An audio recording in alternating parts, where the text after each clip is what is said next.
Oof. I don't know. Wow. Watching this whole legacy Spirit thing that's about to happen, I don't know. That's a wild one. Spirit obviously has Donk. They're fun to watch. But then, the little legacy that could. And I'll put it to you that way. I love that. Now, of course, we do have our special guest joining us today, Jordan Savelli from Team Falcons. But before I start loading you up with questions, we actually have a question for the chat. So chat, let us know, what do you think a typical day looks like for someone working at Team Falcons? Apparently, you won't be pushed out of a helicopter, so don't worry there. Now, I'm not going to let you give chat the answer just yet. So instead, I've got a question for you, because Falcons have players competing across more than 20 countries and 20 different game titles. How do you manage such a huge global operation while continuing to scout and develop new talent? It's a big challenge, but we have like a lot of staff around the world, especially like managers dedicated to each games. And I think like that's the strength of Falcons at the moment. We're just like trying to get like as much staff as possible and also like scout on different country and games. Do you have like a favorite unsung hero of the staff that a lot of people don't think about?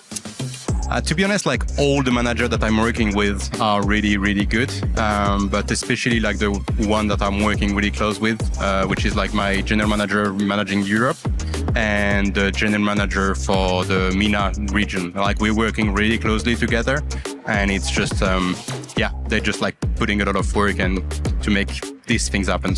Amazing. Shout out to all the managers out there.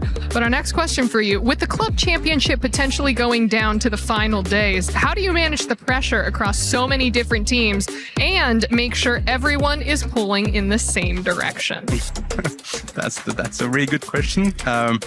We have like a mental coach and psychologist with us, and working with all talent that are still in.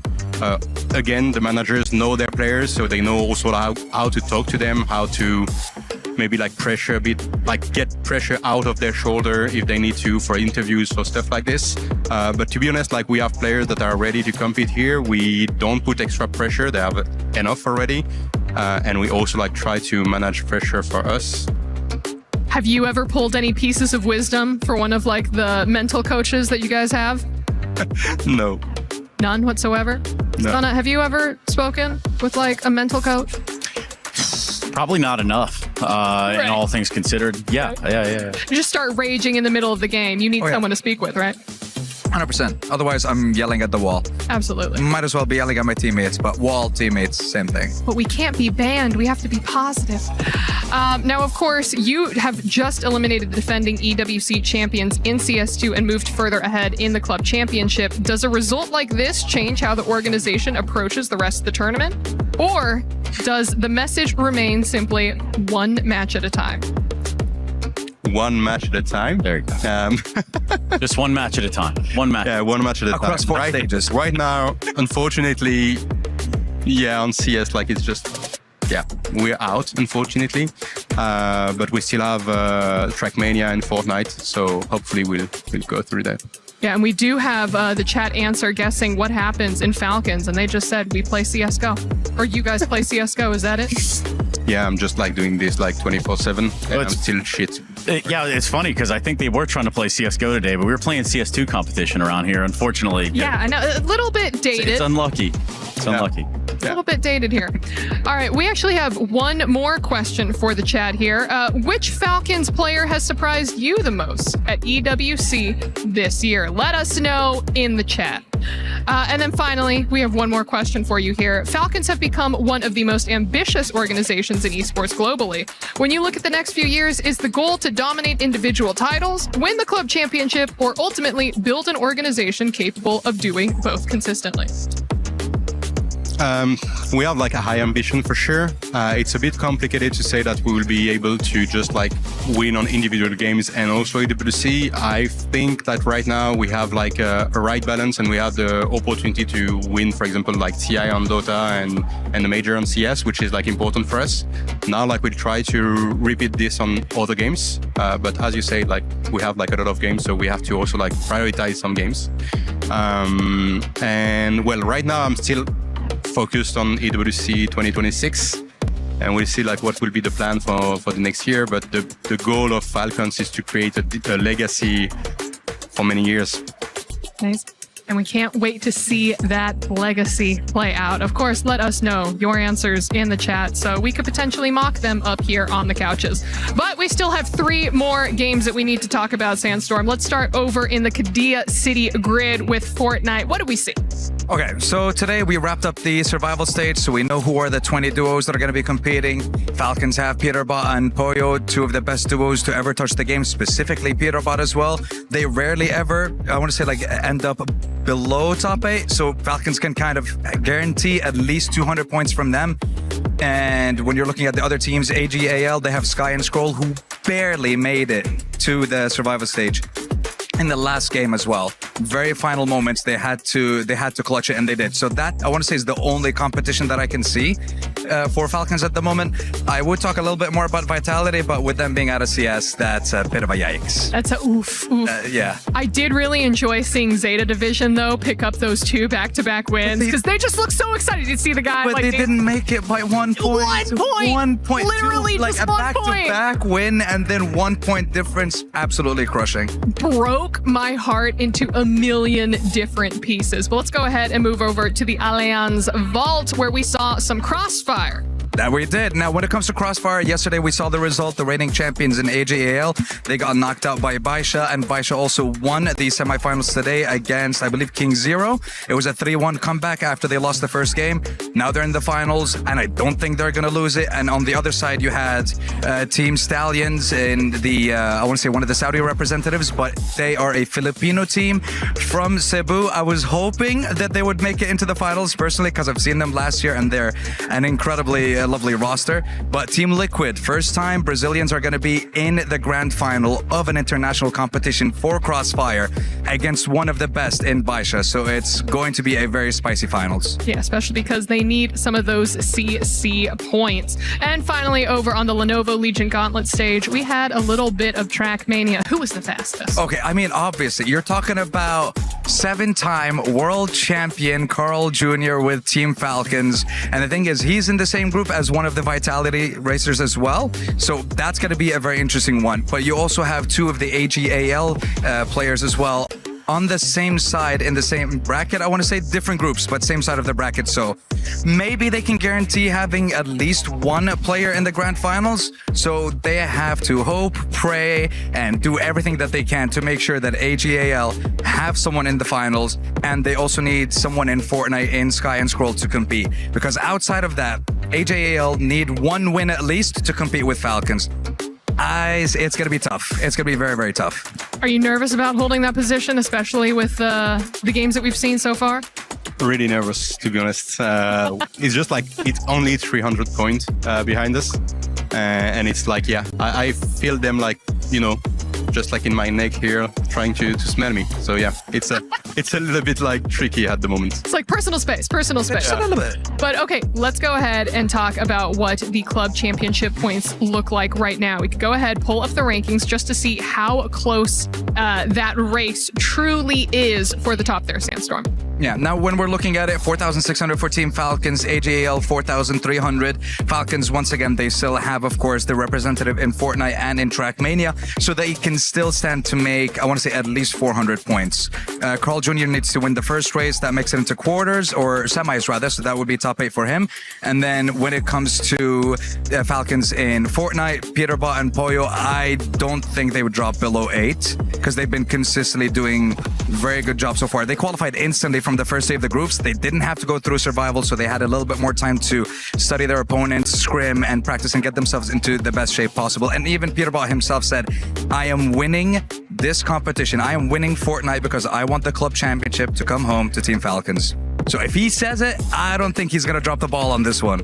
I don't know. I feel like there's confidence to be had there. Yeah. Like players are confident. Confidence for the players, but I think it's still more stress for you. Yeah, it's more stressful. I'm not the one like behind. Well, thanks for that, but I'm not the one like playing, so you stress like twice. Of course. Well, before we go ahead and wrap up this show here, is there anything that you'd like to say either to the Falcons players or the Falcons fans who have been watching you this entire time?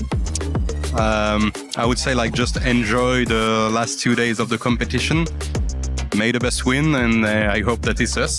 So yeah, it's just this. But no, thanks to everyone like watching, supporting, and the player like putting a lot of effort to bring this trophy back home in Saudi.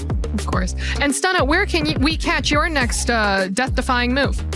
No more of that, please. I think I had enough of that in the past year's time frame. Did it 2 times, kind of unnecessary the second time. I just want to say the Counter-Strike continues. Unfortunate realities, commiserations for the Falcon side. I think they'll have to go back to, you talked about legacy a second ago, they'll have to go back and try to find a T side because it just didn't exist earlier today. No offense, but no offense. You and me are just going to have to find out what happens next, Sandstorm. But for everyone else, thank you so much for watching the EWC Spotlight, and we will see you next time.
I've been like 2 times in finals in solo, but I never won because Carl played. Trying to challenge myself and trying to still prove that I can beat the best. During the tournament, I don't think we ever believed that we would win. Yeah. We always believed we could. Hello, I'm Carl Jr. I'm Outak. My name is Bren. and we'll answer AMA questions with Alliance. Yeah, I think I started with the new maps first, and then I went back to the old ones and then tried to play all of them. Yeah. But I feel like there's only 24 hours in a day, and once you've played some maps for a certain amount of time, it's hard to play all of them, basically. You get good on the maps, and then you forget the other ones, and you keep rotating like that. For myself, I'm more intense in the start when I'm very bad at the map, and as soon as I get some confidence, I just play way less. Well, I think for all the top players here at EWC, it changed a lot of things for us. It changed our situation playing for orgs, playing for a much bigger prize pool. I think we're all extremely grateful to be here and be able to play on such a cool tournament. Like it's really, really good for Trackmania. Well, for me, it's my job now, so of course it changes a lot. Also playing for an org, and yeah, well, the same as Bren. I went down of my normal job earlier this year to went full-time Trackmania, and life is good. So I want to prove myself in solo as well, but I think I did. Because I've been like 2 times in finals in solo, but I never won because Carl played. But Hey, I played when you guys won against us in the final. true. But yeah, it would mean a lot, obviously.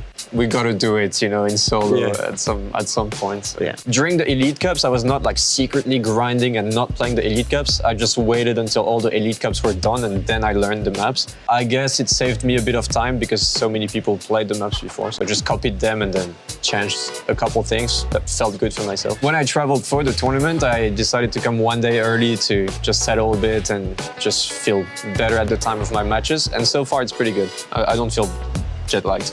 I practice a lot for events. I've seen my pace compared to the players throughout the years. It was way easier for me to dominate in 2013 than it is today, like even in 2020 compared to today. It's more about keep on trying to challenge myself and trying to still prove that I can beat the best, even though they might be more hungry than me.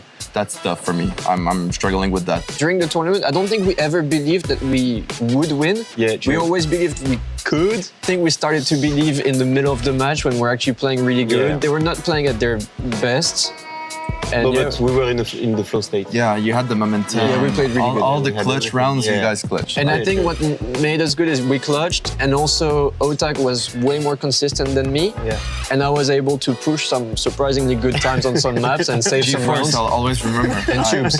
I think the most important thing in Trackmania is if you make a mistake, you need to understand why you made a mistake. Not just do rounds again and again and again and crash the same spot. We can all crash the top players, and it's part of Trackmania. Yeah. But it's like Brent said, you need to understand why you crash. If Yeah. I crash in the first 2 secs because my brain is not working properly, okay. Yeah. If I crash 3 times in a row because my grass slide doesn't work, it's a different story. Yeah. So if you always crash at the same place, go on a porn map, and if you don't, Forza Horizon might be for you. We're done with all the questions. Thank you so much to have participated. And again, I hope we answered your AMA questions right with Alliance.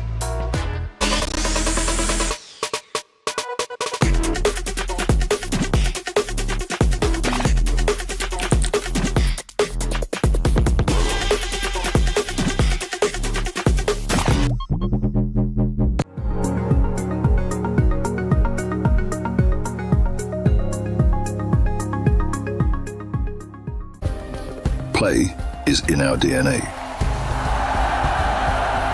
Whenever we let it out, it becomes our superpower. Now imagine an entire city being built to supercharge it. Kadir City, powered by Play.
human body was built to move.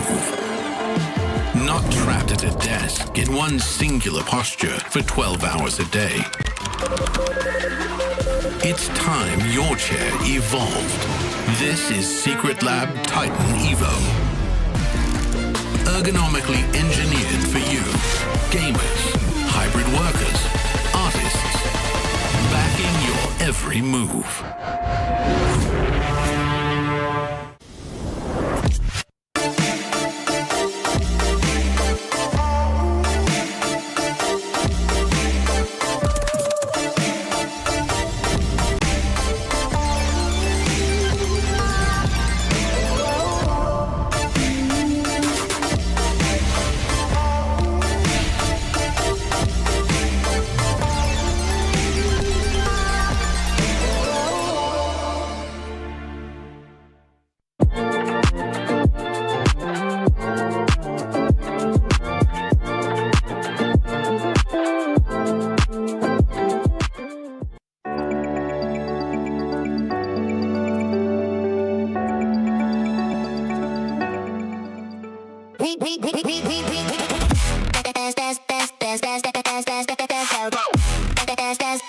We book Esports World Cup.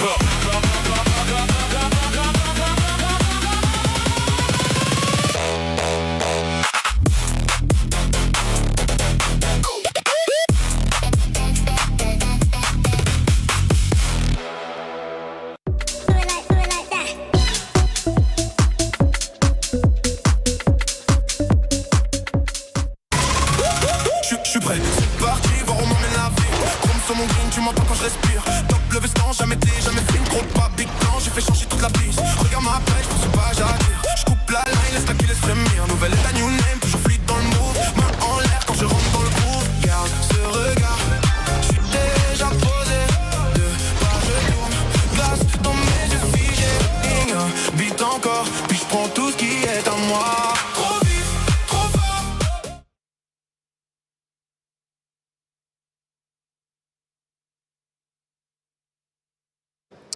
50 days of competition, 5 games of being here across the entirety of EWC. It really has had it all here at the Lenovo Legion Gauntlet. And what a way to finish it. And just for all the crew, absolutely everybody that has been here since what is the beginning of July. We've had so much go on. I have Rachel with me. I've had so many other people with me as well. Rachel, Trackmania, what a day this is going to be. Absolutely massive. It's made its debut here, hasn't it, this year? This is the biggest competition for all of these players. The money on the line is incredible. Milos is just going over there. Milos, come join us. Come on. Come join us. $130,000 for the champion. That's the most they'll have ever taken home. Chris, this is a massive day for them. Adam, joining us?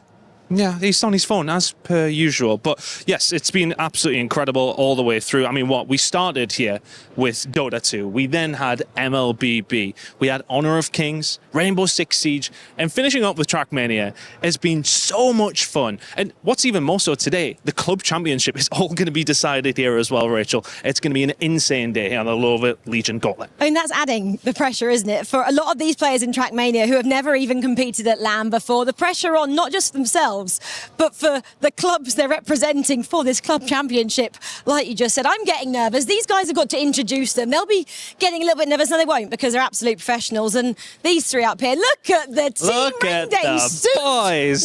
Woo! Nice to see everybody not just matching exactly like they were on our very first final day, but this is going to be extremely special. The biggest day in Trackmania history starts right now.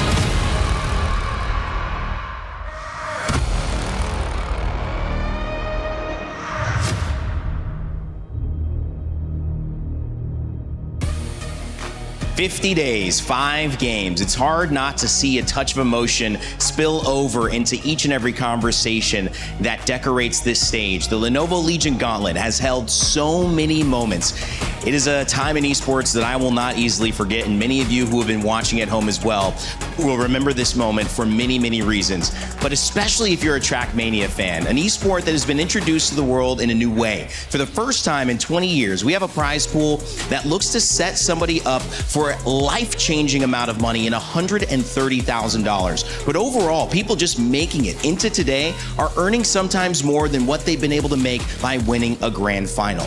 This is legendary. This is momentous, but also what a way to end our time in Paris. EWC, wow, what a dream. And of course, a place where dreams are dreamed is France, as we welcome you back to our panel to begin an amazing day of Trackmania to close out our time here. My name is Rainday, and I am joined by Turbo and G-Geek. Gentlemen, looking good as always, but also hopefully feeling good as we culminate this adventure we've all been on with what should be an amazing day of Trackmania. Yeah, I feel amazing, but there's really something in the air. It's magical. I mean, it's the most important day in Trackmania's history when we talk about esports. $130,000 on the line. I mean, we cannot stress that enough. It's just life-changing for players, and 7 matches to go. Like, it will be a long day still ahead of us. Sometimes there's hype, and sometimes there's gravity, there's depth. I feel like today there's a little bit of both, G-Geek. There's a little bit of both, and there's a word that I want to use: effervescence. This is really what I felt when I was hanging around the venue a little bit before we went on live on our show. Everybody's just anticipating a lot of great games. Like, we've seen so many great games, especially day 2 and day 3 have been absolute barn burners, and this 4th and final day of competition where everything is on the line, including the club championship, this is going to be one heck of a show. He's absolutely right. Not only are we giving away a moment in history for the winner of Trackmania, but they may do something historic for their club as well. Let's bring you to our STC Rewind to show you how we got here. Because getting to this moment, it was anything but easy for these racers. We had upsets, we had emotional turmoil turned into triumph on the other side of it. Speaking of Josh, who's now finally made it into the 16s, his family here ready to support. You look at Paco's family, his sister, his father in the stands as well, rooting. So many different names that, yes, are marquee, but maybe not the Carl Juniors of the world that have had tremendous tournaments. What has been your takeaway, Turbo, from seeing the 3 days that got us here and now going into the finals? I mean, it's just been amazing, and Carl Jr., of course, is still the GOAT out there, but just imagine winning today as well for Carl Jr. What kind of legacy would that be? But he still has to prove himself, and I also talked about that. His armor was not cracked. He did not feel affected by the performance, by the incredible pace from Neon, but we're gonna see him play him against him again, so this will be something to look out for. And Pac is also in the match, also one of the best players out there, and then Otak as well, but I'm getting ahead of myself. But the main takeaway is just it's overwhelming, it's astounding, it's just amazing, really. It's great to see G-Geek. I mean, Carl Jr., Neon, Pac, the stories are endless. Yeah, the stories are absolutely endless. You were mentioning Neon, the 17-year-old kid, turned 17 the week before competition, showed up in a very strong way already in day number 1 with a great recovery, but then absolutely set the timesheets and social media ablaze with his performance during day 2, not getting away from Carl Jr. by less than 10 points. I'm just looking forward to see how this kid competes. And of course, we were mentioning Josh, parents also being the MVP, and Josh with a great amount of resilience through day 2 and day 3 to make it through to the top 16. I'm wondering if he's going to be able to make an even bigger jump, not only in placing, but also in prize money as well, because every single step you take gets you a little bit more of that dough. Well, in a way, it takes a bit of bravery. I've always felt that competing is risking, and just joining into this fight where you know you'll either win or lose, it's not easy for everybody. Some like to sit on the sidelines, not these players who have now, unfortunately, on one side gotten their keys crushed, but on the other side of that risk is something even greater. $7 million on the line for the winner of the club championship, and it comes down to today. Whether it's in Fortnite, whether it's in Trackmania, we will be deciding very likely the club champion winner, whether it will be Falcons back-to-back or it will be ag.al. This stage holds the key to what could be a legacy for an organization for years and years to come. And we've got Chris Tunn standing by with an update. Down the Qiddiya City grinning. It is all going on here today. We got Fortnite. Lauren, look, I'm going to be checking in with you all day because so many important things going on in the Club Championship here today, here in Fortnite. Yeah, and the fact that it's kind of down to us two as the two deciding games. A lot of yapping. We're going to be talking a lot here today, but we're 5 matches in on our match point finals here today.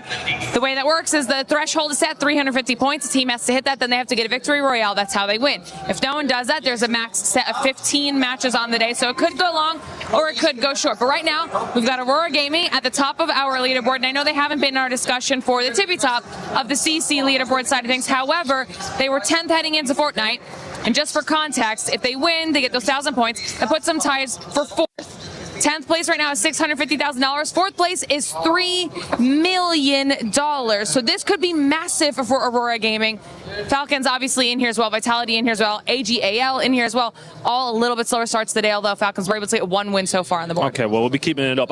We just coined it off camera. Club Championship Saturday. That's what we're locking in on today. Plenty of chats will run over the course of the day. Guys, back to you. Thank you, Chris Dunn there. We'll show you our Aramco Club Championship leaderboard, which has been keeping us up to date with all of the adjustments. And the thing they mentioned, Aurora Gaming, yeah, that's pretty vital because you look at 1,000 points. Obviously, they've got some that you would think are here, but no, it's basically a group of 20 or so. So 1,000 points here, going from 20th, where you don't get any, to winning, would put them in a position to tie Nada Spencer. That is incredible. She's right. That's millions of dollars. That is a great secondary subplot going on, but Turbo, it's really Falcons and ag.al, and these matches, even in our 16s, are going to show us head-to-head what that's going to look like. ag.al has still 2 players in the racing with Binks and Gwen, and I also talked to the manager before that. He was so nervous, really. He was so nervous because there's just so much on the line, the $3 million gap between first and second. But Vitality, they are theoretically also not out on it. I think they have a 0.4% chance. Right? I mean, what do you got to do to get a 0.4% chance? It's even lower than that, 0.04 after does somebody have to trip and fall on the ground or something? Like spill a cup of coffee? Like what makes it such a decimal point? We're going to leave the people in doing the math behind the scenes to do that, because there's one rule that you stick to on broadcast. You try not to do math live. Exactly. That's what I always say when I cast, when I'm an expert. You don't do math on stream. Do not do math. You will. Yeah, I mean, it is always funny. But you look at that moment, it's going to be for someone in Trackmania. It's also going to be a moment for somebody potentially in the Club Championship, either Falcons or ag.al. So much on the line today. I cannot wait. You can tell there's a depth to this. I really, really want you guys to know that in this moment, for some esports, this is like we got another one 2 months later. In Trackmania, I mean, this is legendary. It's historic, and this amount of money, $500,000 for these players, it is life-changing for them. And you can see our tournament bracket right there will lead you into the schedule of how this is going to show up.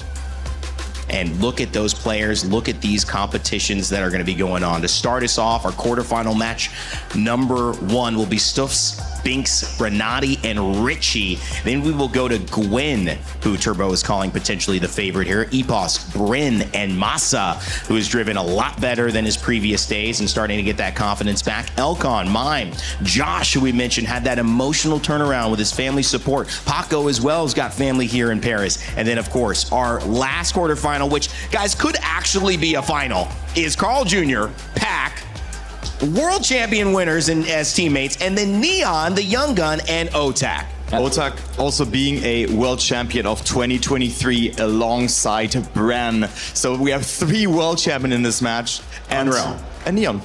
And Neon, who is playing maybe better than all of them. Yeah, who absolutely, as we said, absolutely floored everybody, including myself. I was up there on the desk watching the match live, cross-legged in front of the screen, and at every single world record just pounding the ground saying, "Who is this kid?"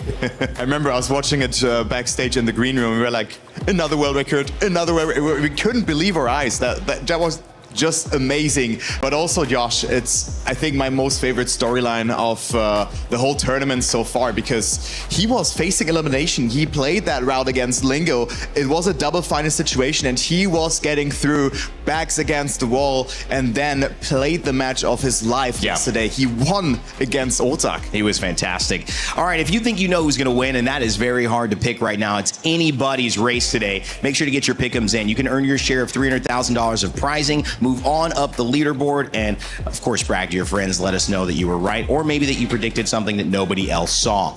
Tuning in, let's switch gears to our very first group of the day, our first quarterfinal. Of course, in Trackmania, we've got 4 players in a quarterfinal, so there's actually still 16 teams left, but they're all going to only advance 2. 2 keys crushed every single match from now on, and stuff Spinks, Grenady, and Richie. G-Geek, how do you drive yourself into finding the perfect narrative for this one? Because all of these players have what it takes. Yeah, indeed. Stufts and Binks have been playing absolutely out of their minds. Stufts, especially on day number 2, looking very, very strong on Japan. Binks, one of the 2 chips in the game for ag.al, and everybody already in the crowd looking to drum up support for him in the race, not only for the overall tournament, but the club championship as well. And that is not another game. That is Trackmania. That's why the ag.al Fiends are ready. And also Grenady played very, very good. He's one of the most consistent players, but then he was ultimately not able to close out the finest mode. And then we also have the local, the Parisian. We have Richie in here as well. An incredible double final situation against Nico, which sealed the deal for day number 4 for him. And one thing that I want to highlight on Richie is we've talked about the importance in the pick and bans of number 1 and number 2 seed, because you get to choose the first 2 and also the last 2 maps. Here, Richie as number 4 can dictate a lot of the physiognomy of the match, because we talked about him, I talked to him actually a little bit earlier this morning. He was not exactly sure which map he would ban. He would think of sticking to the usual ban of Norway, but Japan left on Japan is kind of left by the wayside. But if you ban Japan, that could be a very good counter for Stufts. It can completely alter the entire storytelling of this entire game. Interesting. The world record holder Stufts was for me also one of the players who was just amazing. He had such a poor start into his match on day number 2, but then asserted dominance, setting the world record there as well, crushing it from Neon, driving a 0.15 on Japan. So Japan might be a good ban there, good intel there. We're gonna see that very soon. I think now pick and ban phase will be very important to consider. That is a great point. I know we had a chance to talk about this with our players. We talked about the players. Now let's hear from the players. Stuffs had a chance to catch up with Rachel before his first quarterfinal. I've got Stuffs alongside me, or should I say Prime Stuffs is what you've called yourself. Must be pretty happy with the performances so far. Yeah, I think so. I've had a lot of struggle this year, I would say, with how I played, but I feel like I'm finally playing good again this tournament. What's clicked? I think it's the effort I put in again. I think the maps really suit me, so I think that's a big help as well. But I think it's just all the effort I put in all the time, and I think it's just all coming together now. When you say the maps suit you, can you tell us a bit more about that? Can you pick that apart for us? So for me, maps that really suit me are maps that they don't have a lot of tricks. They're just purely driving as fast as you can, just purely doing pace. And I think that's the type of player I am, just go as fast as I can. And in terms of today, you had yesterday off, which is probably important. How did that look like?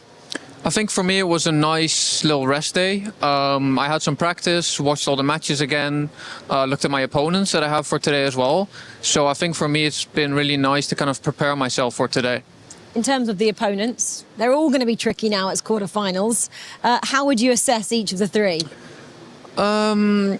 I think Grenady and Binks are definitely my biggest opponents. Richie is kind of the underdog in the match, I feel like, but Grenady is kind of the opposite of me. He's very consistent. He doesn't crash a lot.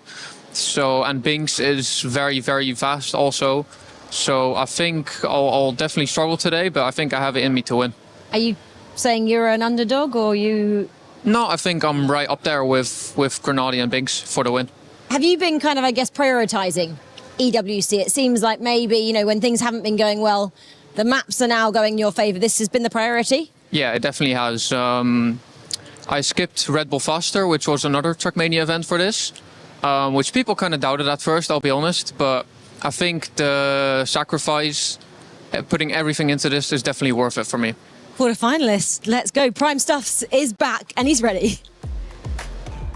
That's prime stuff right there. I like it. Rachel, thanks for the insight. And skipping Red Bull faster, but also having the chance to prepare and focus only on this. G-Geek, I'll start with you as well. You mentioned some of the physiognomy of this matchup that could change as a result of it. How does Stuffs fare if Japan does get banned? How well do you think he could still go about this? Well, he could still very much trade blows with Binks on Poland, as we saw during day number 2. But Japan has been especially strong, and he had nobody could really answer his pace and the consistency that he showed. So having a Japan ban early on could definitely blow the door wide open for a second place fight between Granadi and Stubbs. And Richie also could have a little bit of a spoiler world to play as well, Kai. Richie was also really good on that map, that is for sure. But I think Stubbs in this match, for me, is a very complete player. It's not prime Stubbs, he's just exceeding his previous prime. But just like he defined himself after that break. I mean, he played Fortnite professionally, took a break, and then came back playing this game. He was a former teammate of Wizzy. Also quite poetic that they're in rival teams now, right? Yeah. They're still friends, but they're just having a rivalry within teams.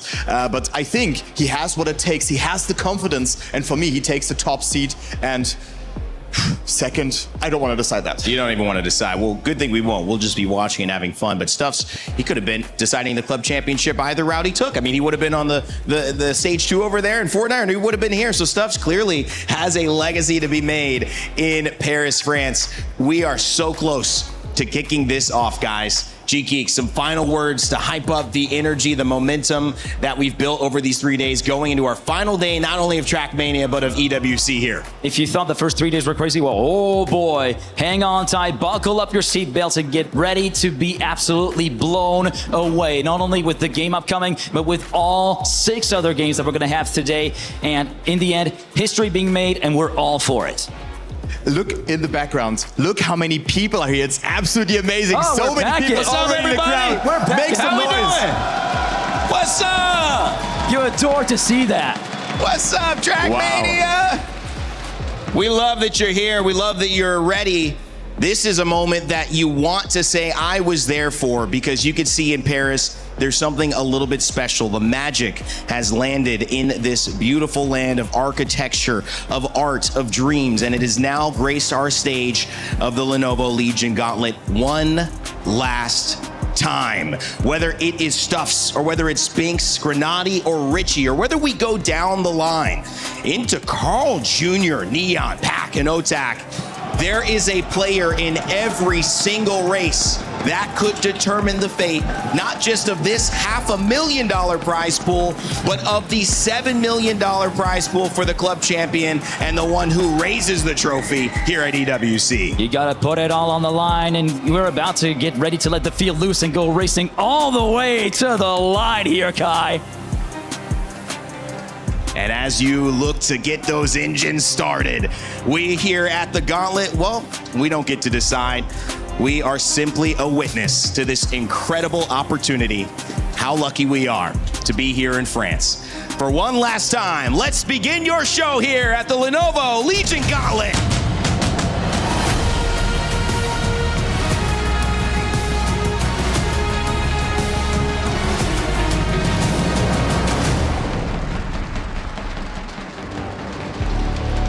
Bonjour Paris, how we doing out there? Oh, you sound so magnifique, glorious. You rejoin us here on our fabulous Trackmania stage here at the Esports World Cup. It's good to see you here. It is Championship Saturday, all to play for. One more time, Paris, let the world hear you roar! We're ready, we're so ready for this. We started this competition with 32 players. We're now down to 16 at the end of the quarterfinals, down to 8, and only 8 races go through the semis, and then only one today will be your first ever EWC Trackmania victor. It's all on the line here. The pressure is peak, the margins microscopic, and you got a front row seat. My name is Adam Savage, and this racy little so-and-so is the fabulous Milos. It's always a pleasure to be by your side, Adam, especially when we are at a historic moment. As you mentioned, this is Trackmania's first ever appearance at the Esports World Cup, and this plucky game is probably going to be the one that decides who wins the club championship. 3 teams, Vitality, ag.al, and Team Falcons, fighting it out, point after point, to see who can take it all by the end of today. However, the day has to start somehow, and it goes on with our quarterfinals. Please join me in welcoming our first 4 players to the stage. Greats in their own way for game number 1. Stuffs, Granati, Richie, and Biggs. The crowd are besotted with what's about to take place here in Paris. We've got ourselves 4 mean, lean racers, all eager to stake their claim on the semi-final. 2 will progress, 2 will have their keys crushed. It all comes down to this. Take a look at this and get yourselves ready.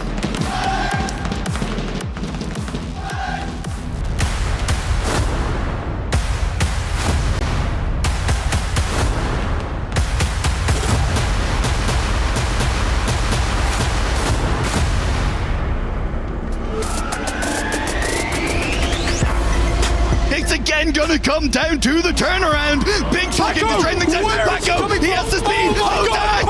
He could not catch him. We've seen today just the margins, how fine they are. 0.2 of a second in some races, some laps, defining world records and track records every few races. It's incredible. I would love to see Josh 1248 go all the way. Josh is going to crush his dreams, and Mudder is going to crush his key. It's Josh! Oh my word! Being in top 16 is incredible. It was the goal I set out as what I thought if I played my best I could. One more gate to go for the young man, and he will be the second qualifier coming through. The win here feels awesome. Not much expectations before the event, so happy with playoffs already. It just goes to show the kind of the bigger picture of esports, and it's not just about the players, but about the kind of like the celebrations across, for everyone that they know, and what it can mean to them as well as people. Massa and Granati will stay alive in this tournament. I need to step it up, and I need to stop disappointing myself and also other people. You can really feel it's bigger than just competition. It's become more of like a family and friendship. Looking over their shoulders, thinking, who do I have to really worry about here? Who's in my group? Who could be, a real competitor going into that kind of final we're going to see tomorrow, the grand final. For now, I just try to celebrate the fact that I'm going through to the top 16.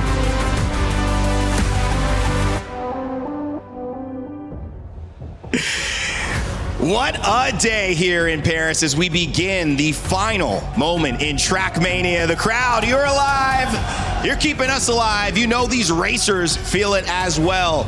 And whether Granati using the wheel or whether Richie bringing the experience to this matchup, no one knows what is going to happen from now on until the final round that we'll see later this evening. But Kai, this is the moment that these players have been working so hard for. This is the day we've all been waiting for, not only the players, but also we as the spectators. And take a look onto the ban phase as well. Norway being the first ban from Richie. What can you say about that, Geek? That was the expected ban that he was expected to go with. He left Japan open, and what do you know, right on cue, Stuff picking Japan as the opener. We might be set already on after the races. Also Granati banning South Korea, banning it in every of his matches. And then we have Japan, pick number 1, Canada, Saudi Arabia being picked up by Granati there. And then Hungary and Poland will be map number 5, everybody. The decider. And one keynote to actually point out, Canada picked by Binks. Binks has not played this map yet, so it will be very interesting to see how he stacks up against the rest of these competitors. I agree, great pace there is needed on this particular map, and the crowd is getting ready. We are ready. The players are ready. And I'm ready as well, which means our casters are also ready to take this. Trackmania, Paris, we love you. Let's get into what will be a legendary day by sending it over to your casters, Nua and Twiggy. I'm not quite sure I am ready, Twiggy, to be totally honest. Rainday's putting words in our mouth there. Yeah. There's nothing quite like playoff Trackmania. 3 incredibly intense days of competition to bring us to this point, and it will all culminate in just a few hours' time with our first ever EWC Trackmania champion. There's not really many words that can describe what everyone here is feeling right now. It is an unreal event and an unreal... Well, it's not even the finals yet, it's just the playoffs. We've got 3 more quarterfinals to go after this one. And I'll tell you what, Twiggy, I was looking at that pick ban, and I think immediately Stuff's chances of making it through this quarterfinal rose dramatically. Japan, the first map we are getting onto. That means we will be seeing it again in the rotation, guaranteed at a very important time in the match later on. I think Stuff's all of a sudden, just with how this pick ban went, in with a great chance. Yeah, I mean, look, the performance that Stuff's put up, last time we were out on here, absolutely unreal. I mean, keep in mind that Neon was setting time after time after time, and then Stuff's came and blew him out the water here on Japan. And the consistency as well was the thing about him. Now, unfortunately, Stuff has crashed the first round of the match on Japan here. Is now down by about 7/10 on the other racers, but it is a serious battle up front between Binks and Grenady for that first 10 points. Those sweet, sweet points. You love to get a first place, of course, in these matches. It is so far ahead of what you get for second, and it really can be match deciding. Just picking up a couple more first places at key times over your opponents can make all the difference. Well then, some people, which I'm sure are going to be very happy right now in the crowd, the ag.al fans, Binks out in first place, and of course the club championship is probably going to be decided by Trackmania. So if Binks keeps doing well, people are going to be very happy, and that's a good start, taking a lot of speed through the identity of Japan and coming home to a first place. Richie nearly catching Grenady at the end there, but as you said, the ag.al fans don't care about that. They're just celebrating seeing Binks win round 1 here in our first quarterfinal of the day. That's a big 10 points. Disappointing first round for Stuff. It's only picking up 3, coming home in 4th place. It was an early mistake. We'll see if he can get out in front this time. Exactly, he's going to have to make up for it in the other rounds, and that's not a good start. Another clip right at the beginning of the map means that he will not have a chance to catch up, barring any massive mistakes from anybody in front. We'll see if any of those mistakes do come through, but even then, he's almost definitely out of the running for that first place in this round. He said it himself at the start of this match. We saw the interview with Rachel. Grenady, a player who is known. He is consistent. He has that experience, and he's not going to let many mistakes go unpunished, you feel, in this match. At the moment, no mistakes from any of the other 3 drivers. Richie battling wheel to wheel with Grenady front. Binks just behind the pair of them at the moment. Grenady edging out a lead as we head towards this identity. Release is coming through. It's all about your release timings here. How much speed can you carry on out of it as well? And Grenady doing a wonderful job. Binks as well. Both of them pull away from Richie. Binks was ahead of Grenady at this point in the last round, and he does pull ahead, but Grenady will have more exit speed coming out of that section. It is really neck and neck. Who is going to take more speed through the identity? Who's going to be braver? Who is going to try to push their limits? Binks has more speed, but it's not close to enough. Grenady crosses the line first, and in procession, 400ths behind. Binks is going to have to settle for 6. This is going to be a tight battle between these two. What I will say for Stuff, the one positive maybe after 2 rounds where he has come 4th place on a map that he has looked so good on, is that the times from our other drivers are not yet incredibly impressive. You can see it in your top left of your screen right there. Stuff with the 1:15.151 does have the tournament record on this track, and nobody else's time in the first couple of rounds really looking to push that just yet. If Stuff can slow down with these mistakes, stop making mistakes early in the track, he still has a chance when we wrap back around to this map later on. But right now it is looking like a poor start on Japan for Stuff. 3 rounds, 3 crashes. On the flip that time, catching his car on the edge and, well, I mean, completely stopping all of his momentum. This is not the start that he will want here on Japan. He's going to have to really try, well, just to make it back to Japan at a certain point. If Binks and Grenady continue to run away with things, we have seen incredibly short series. We really have. Richie just not able to keep up through the middle sector of the track. Both of these other drivers overtaking him, even though he held the lead earlier on. Has managed to catch back up to Grenady now. It's Binks out with a clear lead. A little bit of daylight behind him, and it's all about bravery through Japan. How close do you cut it? How much speed do you carry through these gates? Right now, Grenady carrying more than Richie, and he will carry that all the way to the finish line. Will take a 2nd place, but it is Binks picking up his 2nd first place of the match, moving to 26 points. Really does feel like it's the Binks and Grenady show right now. Maybe if you well, if you asked anybody before the event who would come out on top in this lineup, probably you would get the answer of Binks and Grenadi. But the way these players have been playing over the course of the whole tournament, it was always going to be up in the air here on the server. And this time around, once again, Stuffed off to a good start. The best Something's gone wrong for him every single round so far. It has, but this is by far the best start we've seen from Stuffed on this map, and he is already 2/10 ahead of anyone else, looking incredibly quick, and this would be a settler. This would help him ease his way back into the match if he can get that one good round on Japan before we leave it behind. He's got a lead of several tenths right now. It's a nice start to have here on Japan where, well, you're less trying to push for pace and you're more trying to stop yourself from slowing down as much as possible. How much do you want to risk by braking as little as you can here? A place where you're not going to be braking here in this section, and Binks, again, taking a lot of speed out of it. It's not nearly enough to catch up to Stuffed, however, and into the identity. How quickly can he get through this one? This is exactly what Stuffed will have wanted over the course of the rest of Japan, and it's absolutely brilliant. It is flawless, and it's a new world record from Stuffed. I said it. Did I not say it, Twiggy, that nobody else's times looked like they were as quick as Stuffed's potential was on that track in this match? And unfortunately for Stuffed, that is our final round on Japan for the time being. But I will maintain what I said at the beginning. We will be wrapping back around to that map later at a very pivotal time in the match as we start to approach finals for the first time. Stuffed remains a threat if he can keep himself in position heading through the rest of the match. But for now, we'll leave Japan behind. We are heading to Canada. Oh, that is unfortunate for Stuffed. It's bittersweet leaving Japan behind right as you got a world record. 3 very disappointing rounds, but at the very least that's going to gain you some confidence, and hey, he's played all the rest of the maps as well. Yeah. So it's not like he can't do the same elsewhere, whether or not he's as confident and as quick, happy to do so. Yeah, I mean, speed, that's the key here, right? Can Stuffed actually get pace like that on another map is key, and well, can he get consistent as well on these other maps, because it is mistakes that have cost him so far. Grenadi looking very solid so far, maybe just losing out on pace in that final round, but has been there, and Binks in particular looking quick, looking threatening in this match. It is all 4 drivers off the line cleanly. This uphill, any mistakes to be made? Not this time around. We still have 4 drivers out on track.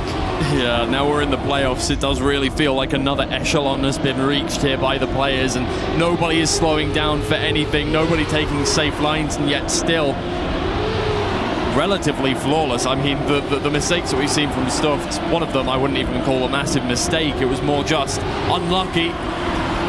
And, well, with Richie down by 3/10, that is definitely still catchable. It's all going to come down to the identity here. Grenadi and Binks right behind, and then Stuffed's coming in, flying through the identity. May just get an overtake on 1. Can he get an overtake on 2? It's Grenadi over the line first, but Stuffed gets the overtake on the Binks. This is what we expect to see from playoff Trackmania, Twiggy, is consistency starts to become a little bit less of a factor the deeper we go into a tournament, because the players who make it to the end of a tournament are the players who have not been crashing, and so pace really does start to become the defining feature of these matches. How quick can you get around this track? How hard can you push the times that you have been practicing before the tournament even begins? And right there, Stuffed showing incredible pace at the end, managing to overtake on that final corner down through the identity, starting off well in this second round on Canada 2. So Richie, who starts off well on the uphill there, getting a lot of speed. Oh dear.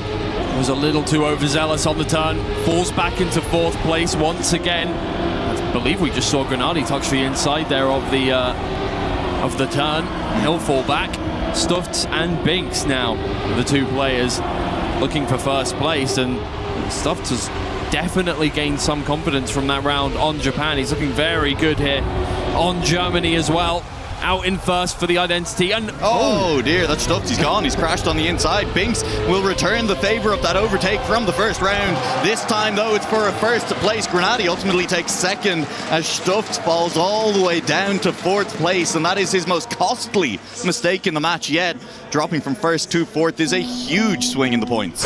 It's absolutely massive. And just as he was looking like he was finding some form here, pushing his way up, and the gap maintains.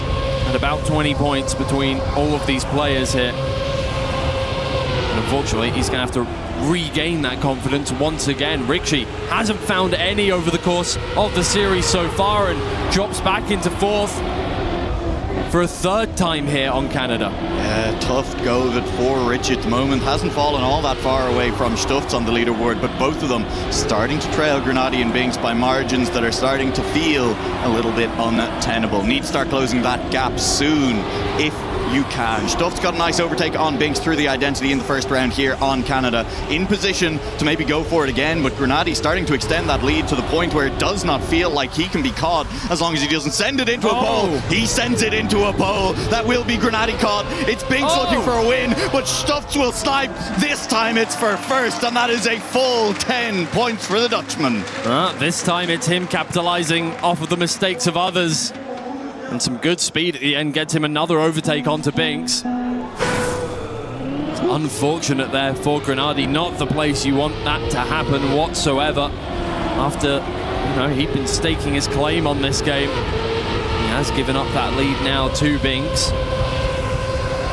2 points ahead. Not all that much. Just yet. Still plenty of time for those leads to grow. We are moving towards the 140-point limit in this match. Once you get there, these players will be looking to lock in their finalist mode by winning a round once they've reached 140 points. That's what it takes to move on. So not just consistency, but the ability to actually win a round in the clutch when it matters as well. And Stuffed, well, he's having a little bit of a tough time clutching things out at the moment. When he's been developing these leads, he is making these small errors that are costing him. It's not all that much of a cost this time around. He is still sitting in 2nd place, but it was a clear first place for much of the track. It's an incredibly close round, this one. Everybody within 2/10 of each other as we go around the final corner. Grenady takes it perfectly. He's got a lot of speed. He should be absolutely fine with his line through there, and it is Binks over the line. And Richie, I think, misses that final checkpoint.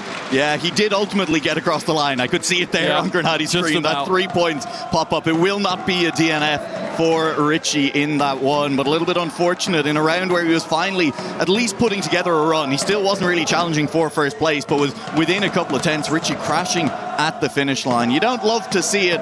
I'll tell you what I do love to see coming down the pipeline though, Twiggy. You know what I love to see coming down the pipeline? What's that? Saudi Arabia. This map has been an awful lot of fun so far. Yes, indeed. I mean, it has had such a rate of DNFs and so much drama at that final jump. We've seen players push and push and push for more time through it by going lower or by tilting their car even further, which has just caused more and more crashes. Yeah. It really has. It's that final jump in particular, right? When you are aiming for that small gap, you have to time your releases perfectly. And as the adrenaline kicks in on the stage, as the nerves hit here on finals day in particular, I am going to see, I'm guaranteeing it now, there will be crashes here on Saudi Arabia, and it is a map we have seen a lot of as well. Not a lot of players remaining in the top 16 who will ban this one away. No, not at all. And we did see towards the end of those decider games that players were kind of going, I'm not really sure I want to risk this. Not really sure I want to put up what could be, 80 points in a series on a map where 25% of the time I'm not finishing the map. Yeah, it can get a little bit scary. At least this time around it's a little bit later, but we could see some decisive finals rounds here yet, Twiggy, in this match.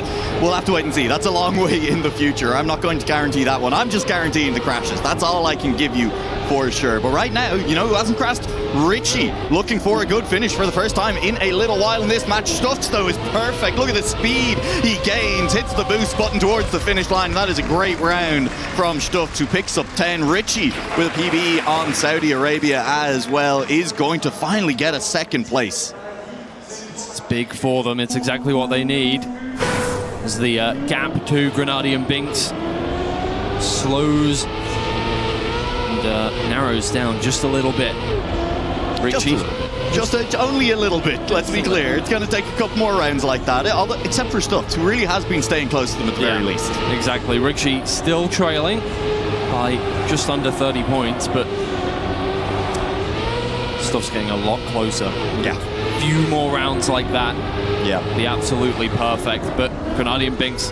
Oh, Ooh, not liable to let that happen. I mean, beautifully low jumps from both Grenady and Binks send them further into the lead. I thought too low from Grenady. I thought he was going to clip on the way through, but judged to perfection. The wheelman himself, pretty good on precision, as it turns out. That wheel helping him out as he is now through into the lead of the race. Stuft's pressuring Binks behind Grenady, looking maybe for an overtake in the jump here. All about bravery as we head through it, although Grenady has hit a wall. Grenady has lost position, so Stuft inherits the lead. He's in first place. Is he able to get it as clean as he was the first time around? Is Binks making it? He's not. Stuft will take first. It's clean and he's through. Richie will take second again. Grenady nearly caught him, and Binks will settle for fourth, and so it's nearly exactly the same finishing position as we had in the previous round, just a slightly more unconventional method of reaching that finishing. Yeah, and Stuft has done it. He's up there on 60 with the two leaders for the time being. The ag.al fans in the crowd are going to start to sweat a little bit now. They've gone a bit quiet. It was a real good start from Binks, and it's dwindling slowly, but we're not even halfway done yet, so plenty of time yet to regain some form. There really is. Grenady in particular maybe looking to regain here. We kind of said it on Japan, right? The map that Stuft's picked, that he's looked so good on, didn't go great for him, and Grenady, he's the one who picked Saudi Arabia. He has looked very strong on this map as well. He would like to start to pick up some of those 10-pointers for himself and stop letting Stuft back into this match if he can avoid it. But there are 4 drivers all within a couple of tenths of each other here at the moment. It's only just over a tenth from first to fourth, and that gap is shrinking as we head deeper into the track. All 4 drivers keep their wheels on the ground through that hill. Will there be a mistake here? There was from Grenady in the last round. A lot safer this time around. Too safe. He's let Binks out into the lead. Now Stuft is coming from behind as well. All 4 drivers into the jump together. We're going to lose none of them. Binks has the lead from Stuft. He's overtaken Grenady, and it will be Binks to take the round win. And all of our drivers make it cleanly to the end, something we have not seen very often on Saudi Arabia. And the way the crowd lights up as soon as Binks manages to get around in his favour. It's exactly what they want to see. It really is, yeah. They've got a very loud drum if it starts going well enough for Binks at any second. Yes, they do. My head knows exactly all about it. Ringing in the ears. Yeah. And, well, we'll see if we can get some of that noise going in the crowd on this round. Binks not been winning out on these close rounds all that well, I think it's fair to say. He's done very well in some of them back on Japan, but since then, when it gets close like this, Stuft has really been having the advantage, having the edge, has managed to finish well in a lot of these rounds. And Binks now is starting to drift just a little bit away from those 2 leaders. In this moment, that is Stuft and that is Grenady. They are right on top of each other. Stuft's losing a little bit of speed there, but he does keep the line pretty clean, so will not lose a huge amount of ground. But he's not contesting Grenady for the lead of the round anymore in this moment. Grenady less safe this time around through that jump, will maintain the lead out in front. Will there be a miss? Will there be a mistake? Grenady through the air. He's clean. Stuft is a little bit cleaner, but he will not be able to close the gap, and it will be Grenady with 10 points for the first time in a little while, as Stuft will settle for second, but I think he'll still be pretty happy with it, seeing Binks down in fourth. Yeah. Oh, I mean, all things considered, a pretty uneventful Saudi Arabia, honestly. Yeah. Much less crashes than we expected, I think. I guaranteed crashes, and we only got a couple. Yeah. At least I didn't put a number on it. Yeah, I didn't guarantee one I just said round. crashes, and there were at least 2. Yeah, well, hey. Yeah. Tell you who will be happy about is the players.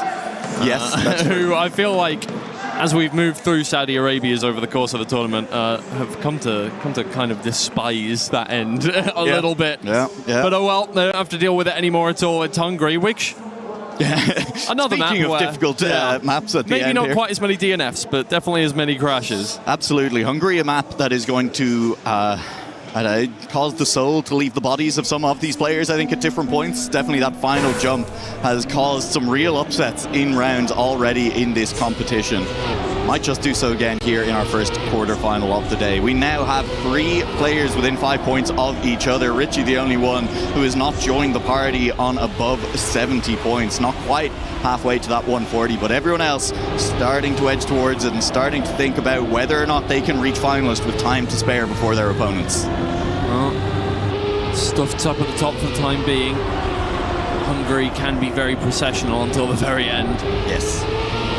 You're going to see a lot of players holding hands as they move through here. I mean, absolutely nothing separating them through that checkpoint. It's going to be an insane finish if it maintains this position here. Binks moves up into first, but just by a hair's breadth here. Grenady right behind in fourth.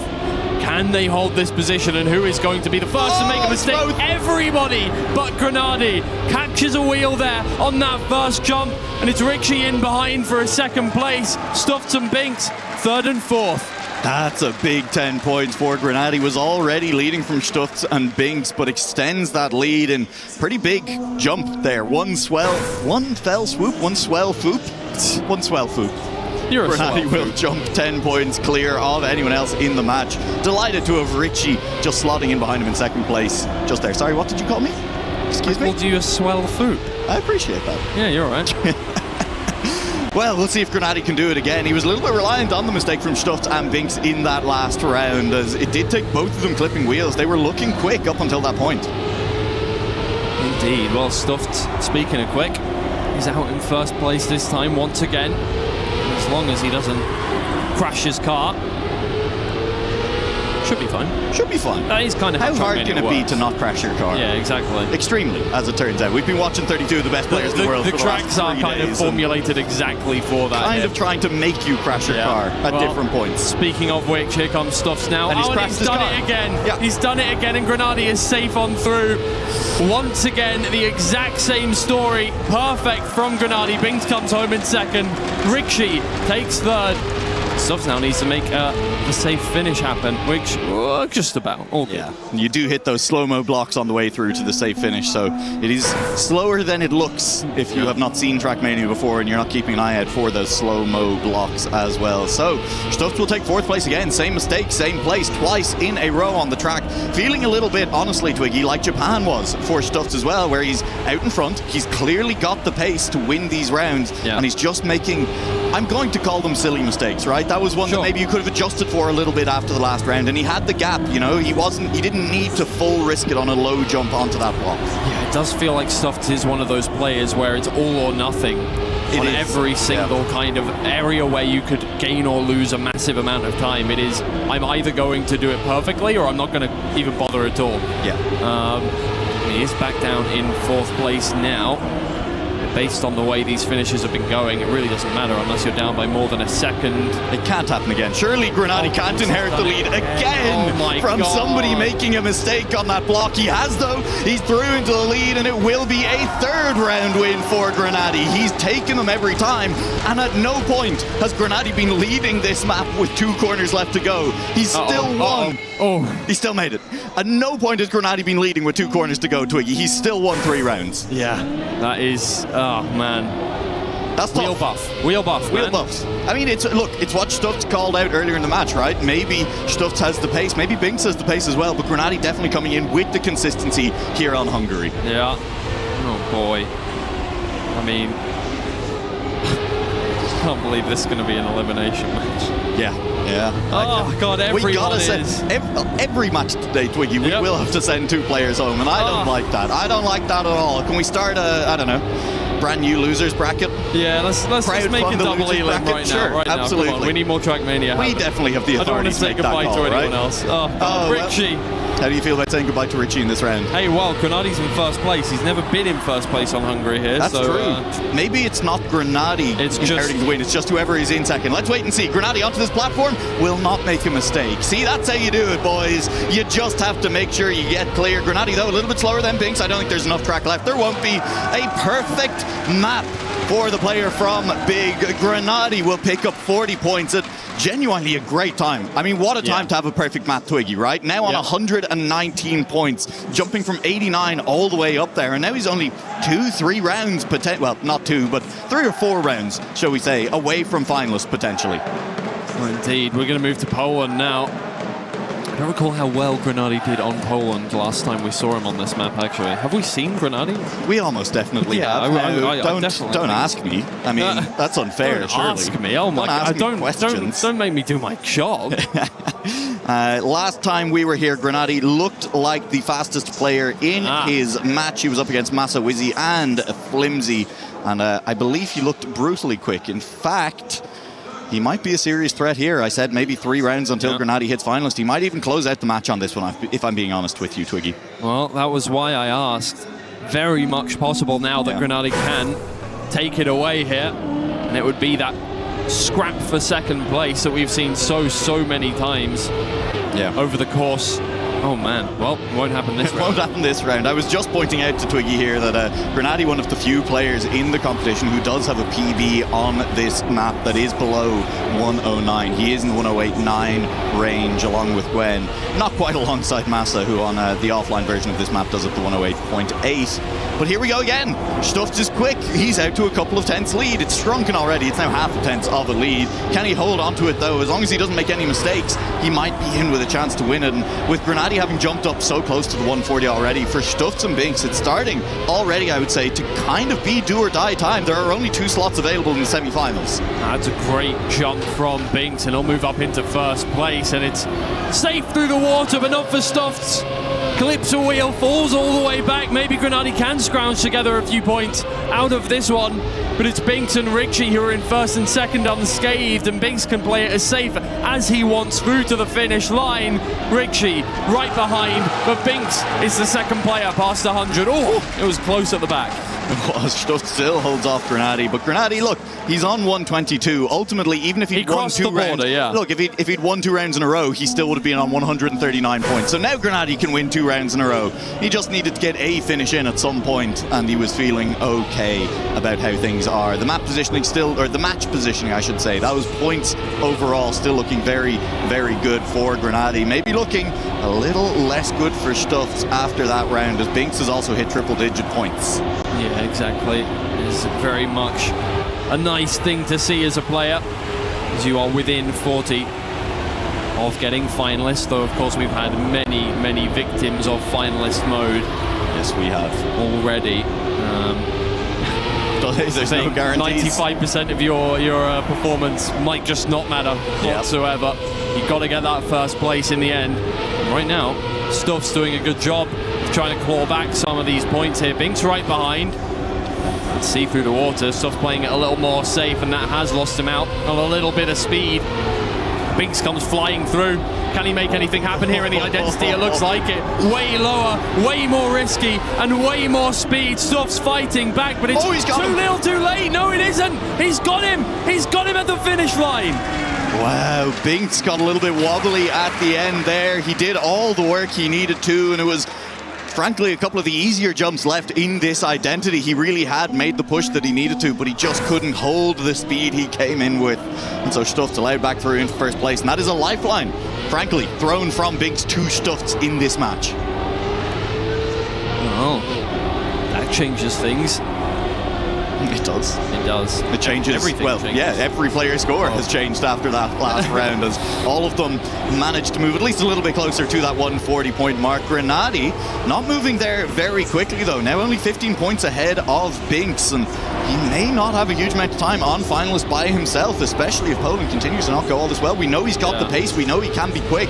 He has not been able to show it yet in this match with these opponents. He's still looking for a good round here on Poland. Is this going to be the one? He has work to do if he wants it to be. He's sitting in 4th place, now he's sitting in 3rd place. Stuffs and Richie ahead. Granati looking to move up into 2nd place through the water, and I think he's done it. He will be ahead of Richie. 1 player left in front of him. The gap only 49 thousandths between Granati and Stuffs, and that's great speed from Granati. 1 corner left to go, a couple of jumps left. Granati, it's a drive from 4th all the way up to 1st. Granati will cross the line ahead of anyone else, and he will pick up the full 10.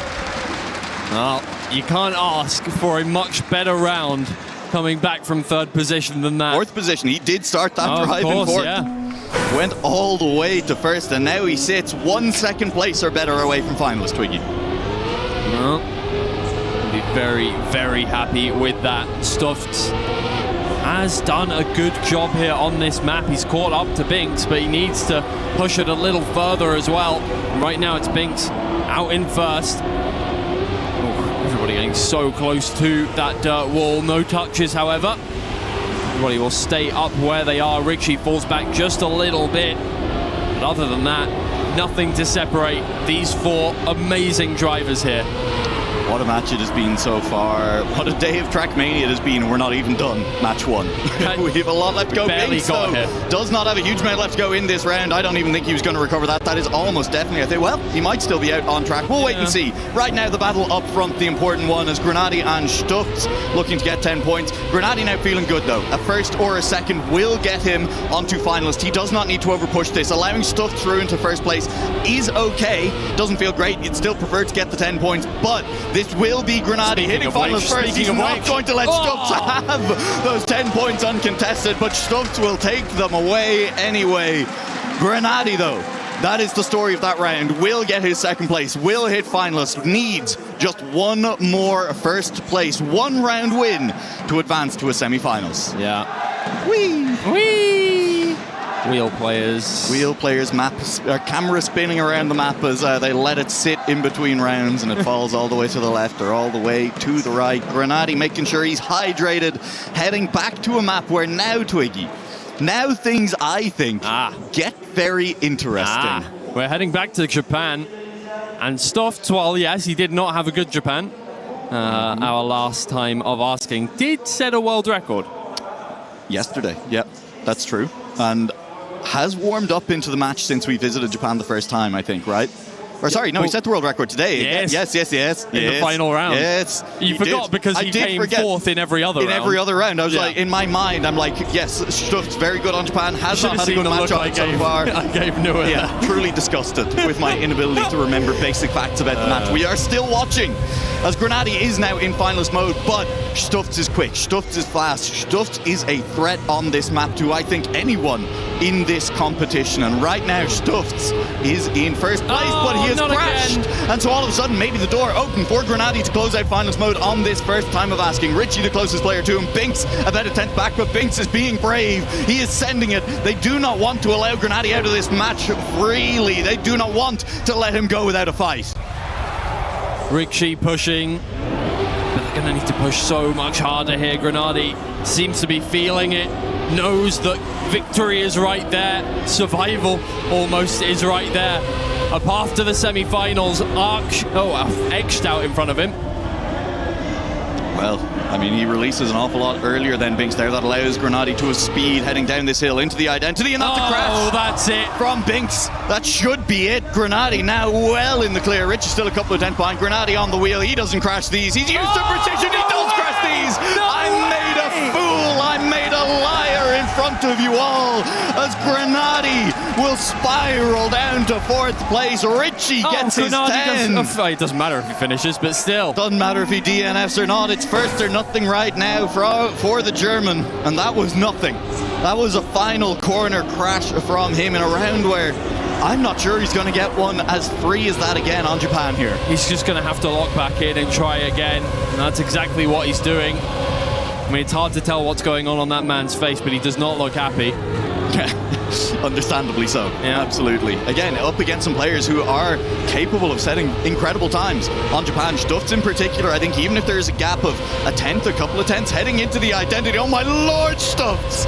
The bravery, the speed he carried through there, that may be the fastest we have seen anyone through that section all week long, as it has taken Stufts from a 10th and a half behind Grenady to now just under half 10th ahead, heading towards the identity. Stufts still leading from Grenady, and Binks is there as well, just in case Stufts needs a hand denying Grenady at this point. We will be entering the identity with Stufts still in the lead, and again, I just think he's brave, he's fast, he's capable of taking a lead and taking it all the way to a finish. Stufts needs to not be too brave right now, just needs to bank these 10 points, move to 133, and Grenady has now had 2 bites at the apple, and it is still bobbing around in front of him out there. There's another world record. Did I not tell you, Twiggy? That is the fastest we've seen anyone through the middle of the track yet. Oh my god, man. Oh my what days. A map to come back to at this stage.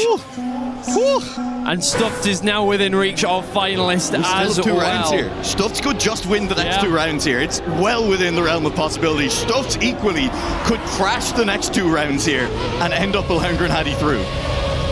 I mean, all it would take is one small mistake and Grenady would capitalize, but he's had such a hard time here on Japan, the second time of asking. Yeah.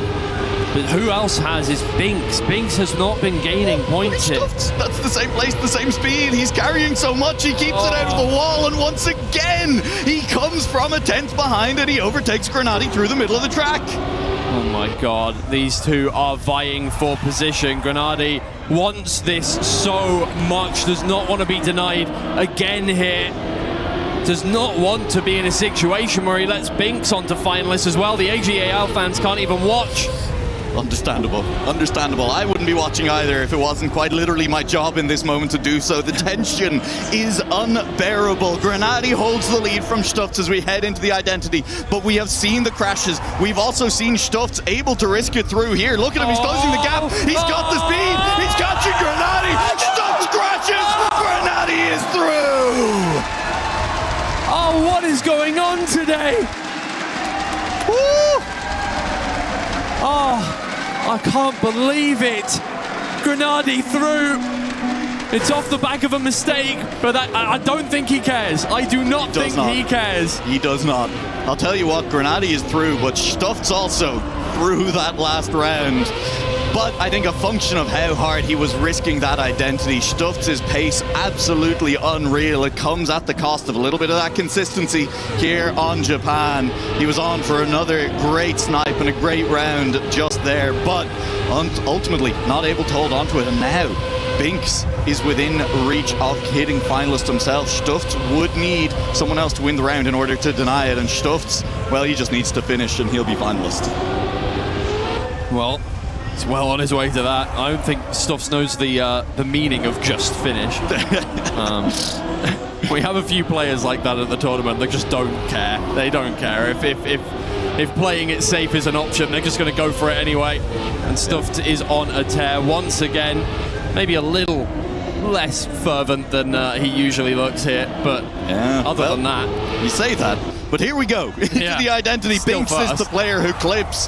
The ag.al fans will hate to see that. Stufts is a long way out in front, and that will be the round win. Smooth. Took him around to do it, but now Stufts will hit finalists. But there's only one place left up for grabs in the finals. Stufts will need to do it against Binks, and he will not have the safety blanket, will not have the comfort of doing it on Japan. Binks, you saw there, just had to recenter himself. Yep. It's a good time to have a map pause if you're Binks. It is, but I throw my mind back, Twiggy, to what happened the last time we were on Canada in this match. And I distinctly remember Stufts sniping Binks repeatedly. Yes. Which is not a great place to be in for Binks, now that Stufts is on finalist. Yeah, sometimes though I think you just got to go, all right, well, I can't do anything else. Just got to drive my race. Just got to go as fast as I can. There is Can't one walk over the stage and break his kneecaps. I've just got to drive, unfortunately. There is one spot in the semi-finals left up for grabs, but there are 2 slots available in that hydraulic press awaiting behind that back wall right now. And it's all down to just a couple more rounds to decide who will be going where. Richie, technically not out of it just yet either, but it would take a serious run, a very impressive round from Richie in order to put together a real challenge for that second semi-final slot. If there was ever a time for Richie to have a glow up here in the series, this would be it. And he's out in front right now. And more importantly here for the fans in the crowd, Binks has overtaken Stufts. Yeah. That is an important overtake, right? Yeah. Even if Richie does end up winning this round, if Stufts can beat Binks, if he can take the second, Binks still isn't on finalist. So Binks desperately trying to hold on to one of these top 2 spots. Richie in particular desperately trying to hold on to first, and Stufts, he's just here. If there are mistakes up front, if he can get through, it wouldn't be how he'd want to do it on pace, but he'll take a win either way. It is going to be Binks taking 10. It is going to be Richie settling for second, but Binks is on finalist, and one round could now separate 2 of these players from advancement. Well, here we go. It always felt like this was going to happen, didn't it? Yeah, it really did. Look, a little bit maybe more roundabout than we expected getting here, but Grenady through first and Stufts and Binks battling it out for second place, almost exactly how most people were predicting this match to go. Yeah, well, comes down to the wire now, 1 round. Oh, Binks has crashed! Binks is gone! He's out of there! Free for for Stuffed as long as Richie does not overtake. No, he's fine. No, he's fine. That was just It was release. just That release regular got me. slowdown. On purpose. On purpose. You're from jittery, Stuffed. Nua. You're jittery. I'm spooked. I'm scared. Richie has still closed the gap, though. Let's be clear. Stuffed's maybe over-releasing through those prior sections, and he's now got Richie glued to his rear bumper. Only a little bit of track left to go. Maybe only a few seconds between Stuffed and the semi-final of the EWC 2026. But Richie is right here. Stuffed needs to send it. It's so clean. He's so quick. He is so very much a semi-finalist at EWC 2026. It was called out before the match. His destiny lay with either the Fortnite or the Trackmania. It was always going to be on one of those stages here at EWC, and I am glad, Twiggy, that it is with the Trackmania. I mean, oh my God, the ag.al fans. Woo! They were elated when Team Falcons went out of CS2 yesterday. Yes, they were. They were elated. Their chance with 2 Trackmania players to get things done. They only have 1 remaining here in the playoffs. Tell you what, though, not a bad one to have remaining. Gwen still playing for ag.al. His quarterfinal coming up just a little later on in the day. But for now, we will be celebrating Grenady and Binks, and we will be mourning the loss of 2 excellent competitors, Richie and Binks, both having played so well over the last 3 days. And that's going to be a theme for today, Twiggy, I think. It's going to be very sad to see all of these players go because they have made this tournament what it is so far. Yeah. I mean, what an amazing way to finish it. We have not had a single game that hasn't delivered. Yes. In some form. There have been a few where we haven't had several finalists, but they have still delivered. Absolutely. I mean, sure, yeah, Carl Jr. and Neon may not have allowed anyone else to finalist, but Neon did set 5 world records as a 17-year-old in that match. So, you know, come see, come ça. Yeah, exactly. You're really feeling the moment here in France. Oh, so many. Grenady was so scary. So many of those moments here in this game, and you can feel it from Grenady, and as well as that from Stuffed, and you can feel just the heartbreak on the ag.al side of Binks. But now it's time for us to throw it over to the stage and to Milos. Bittersweet is every single moment here at the Esports World Cup once you get deep into the tournament, and this is where we are. Our quarterfinals set and ready. Please joining me, Grenady, victor of this first quarterfinal. He'll be crushing the first key. That'll be Binks eliminated. ag.al fans, this is what it comes down to. Grenady victorious, and that's the first key crushed. There it is. The elimination for big gentlemen. Come on in here. Grenady, you were calm and collected throughout this whole game compared to everybody else. How are you managing your stress during it all? I don't know, to be honest. I'm just a rather chill person, and luckily it also works out on stage here, and it definitely helps for these high pressure matches. I don't think we ever had so much pressure in any Trackmania tournament ever, especially now that it's also you get top 2 or you're knocked out. But yeah, I kept it cool. I played good. I had a few mistakes here and there, so it wasn't like my cleanest match ever, but I'm definitely very happy with how I played. Also happy that the finalist mode didn't beat me up in the end. So yeah, I'm very happy that I made it. Very good to lock it in. That's Grenady. Come on in, Shuffs. I mean, very well done for you. You still get second place out of this. It's very important to advance on to the semifinals. But there was a big fight all the way to the wire, down to the wire in it. How did you handle it and keep your cool through it all? I think the start of my match was definitely rough. I didn't play the greatest, to be honest, but I just kept my cool, knew I could win the rounds with the pace that I had, and that's kind of what carried me until the end. And it was a beautiful bit to witness. That is it then, Shuffs. You'll be crushing our second key here. You may join me, Grenady, on the side. That is Richie's key. That'll all be for Stuffs to nom at here with our crusher. I promise you next year we'll give her a beautiful name. For now, she's just munching. That's Richie, gone and eliminated. Stuffs with the second elimination. It's set all for our first quarterfinal of the day. Grenady and Stuffs advance to the semifinals. Bittersweet is a good word to describe the moments we're feeling here as you see fans from elation to desolation, to despair, sometimes to the high energy of finding a route around. And for Stuffs and his community, they are looking to drive another day. And for Binks, just on the edge of a victory lap, unfortunately, we'll sit this one out for now. What an incredible moment, guys, and welcome you back. Randy here on the desk, Turbo G Geek. That was tough to watch. You could see the emotion from Binks supporters, ag.al. The good news is they do have Gwen coming up in the next matchup, so they won't be moving far. But it comes a sad end to Binks' story, who was really a great player. Definitely, but I mean, all things sometimes have to come to an end, and Stuft, after a weak start, bounced back into the match. I mean, we have seen the pressure really getting to the players, also to Granadi, who was really just throwing away that fineness round there on Japan, going into the wall. It was as Granadi would say, a PF ending. He just had to drive into the finish. Yeah, exactly. And just to give you a little bit of an insight of the map's progression, we were starting to see Binks and Granadi kind of pull away. And on the first rotation of Japan, Stuffs completely flunked it, 19 points out of 14, somewhat salvaging it with a new world record, which would then beat on the second rotation. But where Stuffs' challenge really came alive was when we came to Saudi Arabia with back-to-back wins, and then went all the way to 32 points out of 40, compressing the gap to just 6 points between the top three. And I mean, also Granadi with really 4 out of 4 wins there. But Stuft, he has to work on those weak starts. Really, it has been a pattern in his matches. And I think if he cannot keep that together, the semifinals coming out now, the top 8 players. I mean, he has also secured some points for Godlike.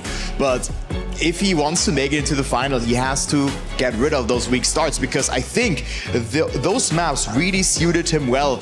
And Granadi also picking up the piece on Hungary. Also, he was shaky, you know?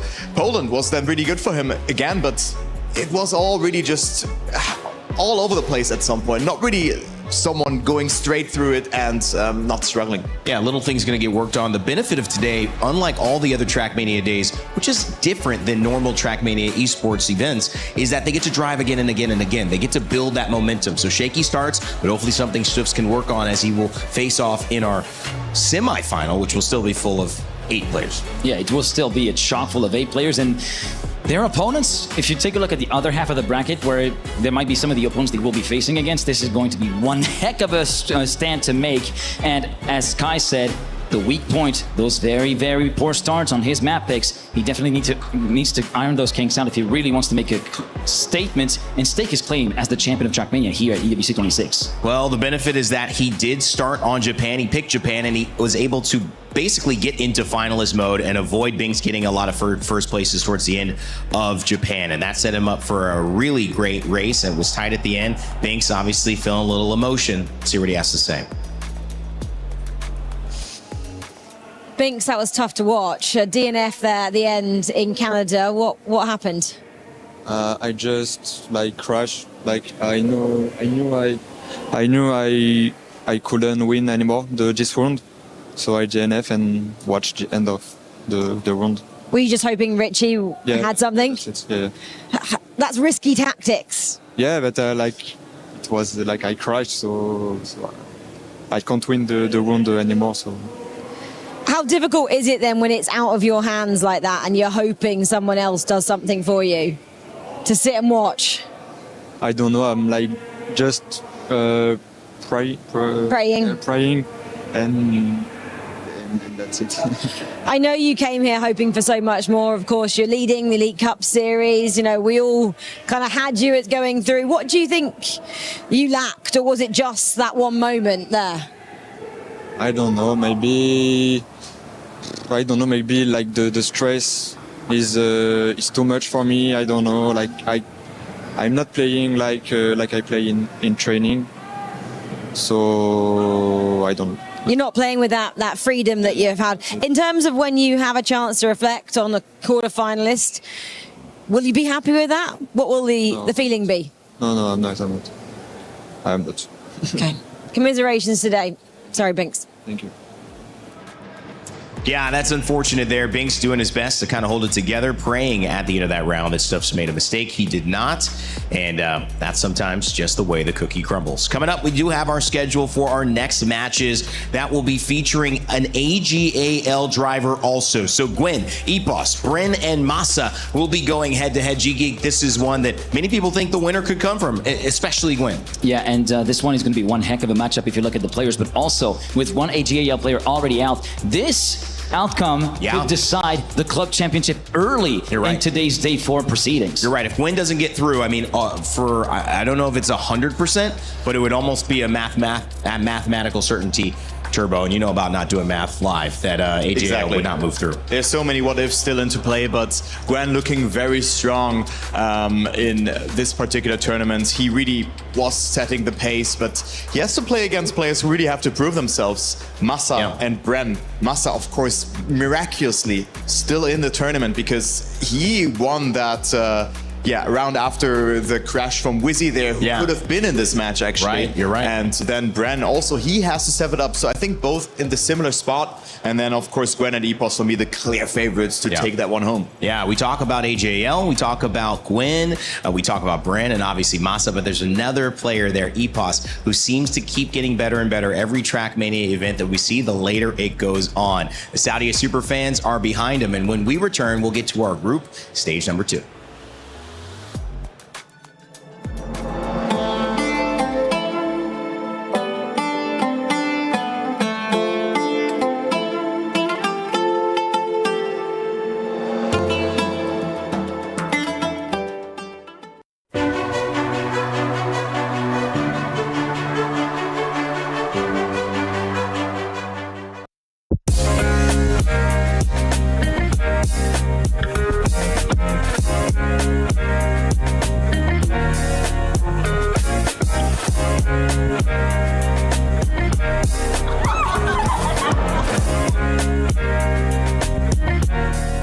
We're about ready to roll in Trackmania EWC 26. Just walking around the venue, and I bumped into a very, very heavy Team Liquid fan. How are you doing? It's a very exciting moment for me, especially coming from Brazil and be here in the Esports World Cup. It's something that it's very fascinating. The structure, the whole production around it. EWC is such a huge event, so if you don't know what game to see, you can buy one ticket for here and you have a couple of teams to cheer for and a couple of games to watch. So you have many opportunities in EWC.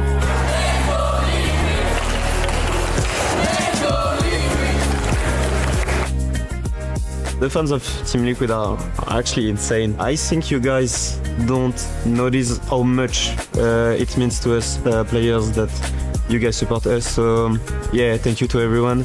Thank you to friends, family, of course, Team Liquid fans. So yeah, thank you. If you could grab the mic to say something to a Team Liquid player when they arrive on the stage for one of the games you follow, what would you say to them?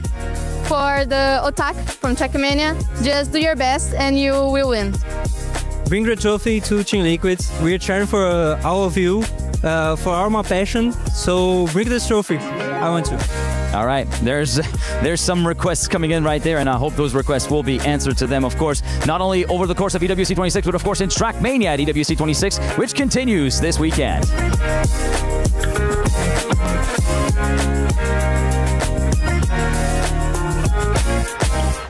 Thinks he can come in here and play my game. He knows nothing but go! Tyler Wine, you're done. Raw energy. Half a pop and blow the house down.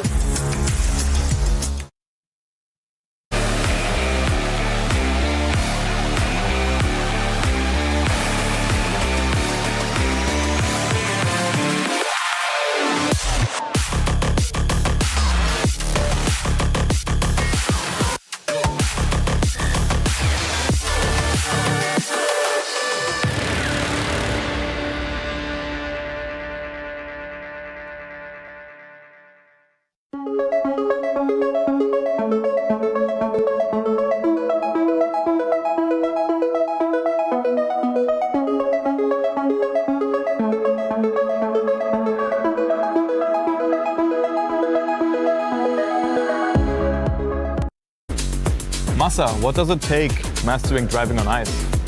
Look, I'll show you. You need to stay in the right gear. Don't brake too much and hold your speed. Stay in the right angle and go for it. Ah, true, the angle is really important. Okay, I think I know what to do now. Watch this. We're gonna hope my man is okay after that. Turbo, you all right? You good, buddy? He's down on the stage. We've switched up the panel. Welcome back on Rain Day. We've got Aaron Import Brooks with us here alongside G Geek for our second quarterfinal of our playoffs here at Trackmania at EWC. The last day that we have this action, and of course, we're gonna have the Accor with Counter-Strike tomorrow. That'll be a lot of fun. But as far as the main venue in Paris, Aaron, welcome to the stage, man. How's the event been for you so far? I mean, it's been fantastic. You know, just being here, being able to see all the crowds, being able to see the other arenas as well, and the fans and everything. Of course, we have the clubs competing for a big championship and everything, and we may be part of that decision today. So just a lot of cool things going on around the atmosphere here. And then to come back to Trackmania, I was doing an interview somewhere else in the arena or in the venue, and then I came back over here, and all of a sudden I start hearing cheers from Trackmania, and I start seeing the crowd fill up. Hey, man. After several days, you know, we finally start having to expand the seating because it's like, okay, everybody's here now because everybody wants to see what's happening. I just can't wait. I can't wait either. Neither can the fans behind us. It's electric. So let's get into our quarterfinal number 2 here on the stage. You talked about ag.al and the club championship race. Well, here it is again. Maybe the most important moment for ag.al. I know every single person in leadership is watching this one because if Gwen goes out somehow, and there's a lot of somehows there, Epos, Sprint, and Massa only 2 spots out of the 4, then that would almost assuredly mean that the club championship goes the way of Falcons. But a lot to be decided still. Yeah, Gwen looking really scary over the last 2 days in a good way. Super good performances, super dominant against his opponents. Epos, on the other hand, despite winning very shakily. Very shaky performance. He knows better. He's already admitted it, but he has the confidence that he can go all the way. Looking at Bren, chinks in the armor, still the same thing. Not really having the performance he would like to have, but he can shore it up today if he wants to, if he so chooses, and is able to be consistent. And then finally, Massa, the heartbreaking win. He was happy to win, of course, but he was also heartbroken because of Wizzy and that entire scenario. But he knows he has to focus on today, focus on himself, and improve. If you saw that one, it was basically Wizzy having the win, but crashing and allowing Massa, it ended up being somebody else who won the round, but again, giving Massa the space to, in another round after that, take the win. Wizzy devastated. A lot of people felt the emotion of that. Massa felt a little bit of the regret of being in that moment. But somebody else who was just driven fantastically, who I think is the main story here for many different reasons, is Gwen. Rachel, what's going on with him heading into this quarterfinal that means so much? Gwen, pretty solid so far. A first and a second over the 2 days. How do you feel coming into this finals day? I feel great, but very stressed. Like everything in one day for the finals is a lot. We played 1 match per day since today, so yeah, it will be hard to keep the pressure and to continue winning the matches. What did you do yesterday then? Did you try and make it feel like you were still playing and still in that competitive mode? Yeah, I think I was still playing, and I don't even know what I did, but it was like I am focusing on the match and like stay in the zone, you know. How are you trying to deal with the stress that you're feeling with now? It's very hard to deal with it. Like maybe breathing is the best way to do in matches. Like take the control of the breath and then just think about playing and winning. Is this something someone has been teaching you? You've been working on this behind the scenes? Yeah, not someone, but I think with the experience, like I played the game since like 10 years and 5 years of competing. So yeah, with all the stages and everything, I know what to do to keep to stay like good in the matches and try to deal with the pressure. You do have so much experience. How are you going to use that experience today? I don't know. I will try to beat the pressure, you know. So yeah. I think I will just do my best and play. What do you think your strengths have been so far, which you can use today? I think I have the pace. I'm a lot of time I'm in first place in the matches, so I think it is the strength that I have to use, and yeah, I will try. In terms of maps, is there one that you don't want to contest on in the quarterfinals, especially? Like Norway, I will ban it anyways. I don't want to play it, so yeah. Okay, well, good luck today, Gwen. Thank you. Thank you.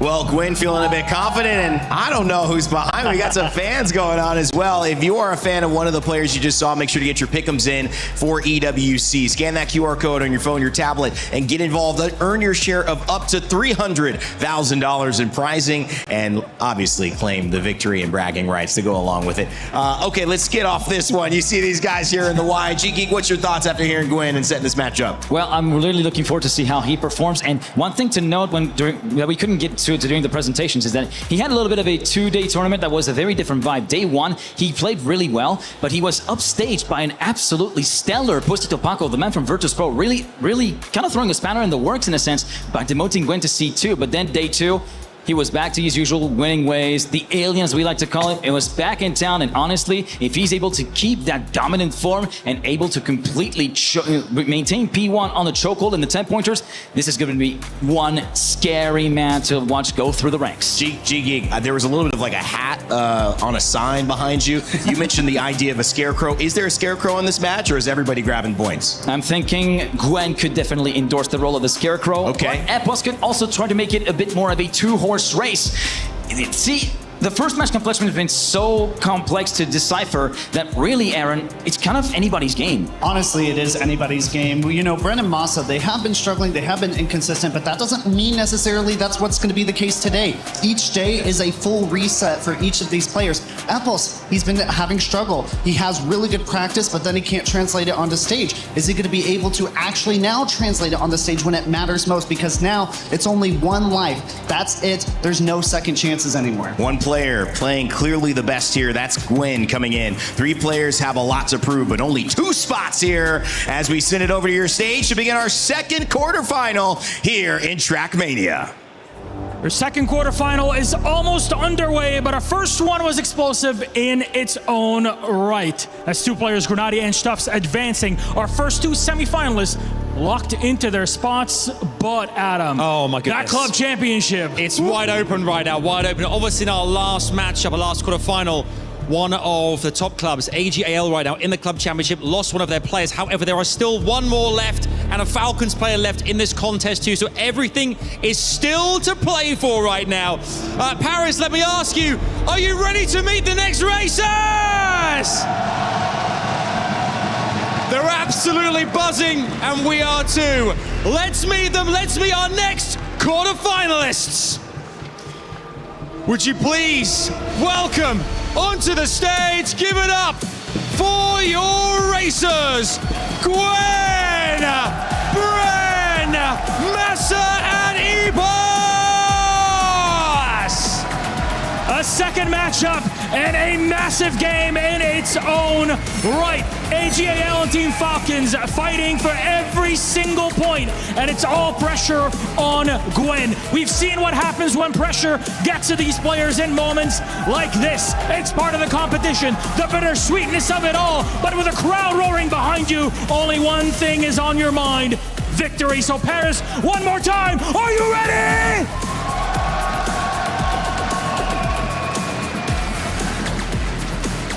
Paris is ready at the Paris Expo Porte de Versailles, our final day of EWC here in this building and our final day of Trackmania and Import. What a way to send us off. I feel bad for anybody who's not an ag.al fan. It's going to be very loud from them during these matches. The players are going to feel it. They're going to feel the vibrations on their seat anytime these fans cheering for Gwen. So I'm excited to see how this match turns out when we start getting into the pick and the bands. But G Geek, I believe you have some stats that are coming into this. I think there might be a couple of bans that might be make or break here. We do see some of the most likely bans: Hungary, South Korea, as well as Australia, Germany, and Norway. Japan being a ban.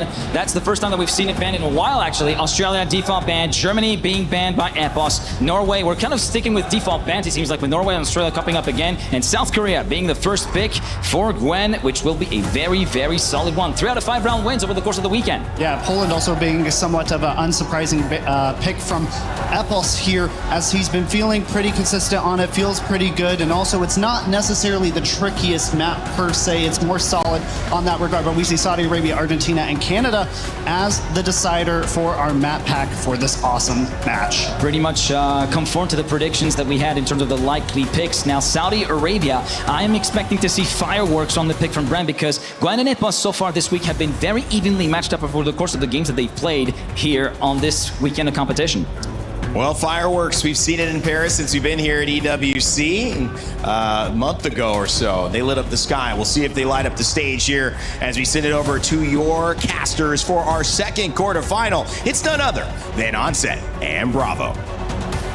Thank you so much. Right, here we go then, folks. The action continues. No time to breathe for all of our competitors here in Paris. We are into our second quarterfinal of the day. 2 drivers will keep their tournaments alive, and unfortunately for the other 2, they're going to have to watch from the stands. I'll tell you what, on Super Saturday, it is a packed house here at the Trackmania stage, and for very good reason. You heard the desk talking about all of the reasons you might want to be around this stage on a day like today. There's so much riding on not just this World Championship, but of course the Club Championship as well. It's Masa, Bren, EPOS, and Gwen here. We're starting things off on South Korea. South Korea is where we begin the journey for all 4 of these drivers. And one man I don't think was mentioned quite enough at the top of the show, EPOS. What a run he has had so far, and certainly a dark horse coming into the tournament for someone who might be thinking about lifting that trophy come the end of today. That's right, the dark horse, the threat to the throne here. If you ask players about which driver might be the one that sneaks into that S tier, that maybe steals away this World Championship from the favorites, there's a very good chance it could be EPOS. Well, Masa out to an early lead here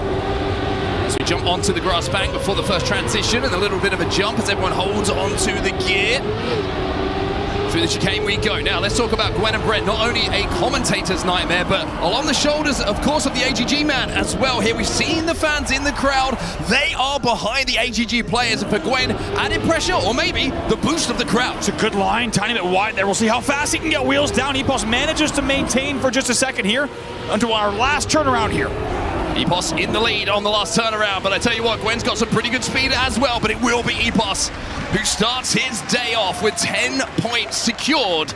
Gwen in behind him in second, Masa and Bren bringing up the rear. Everyone clean here on South Korea through the beginning, and as you were saying, I mean, you just heard it in the pre-game interview with Rachel.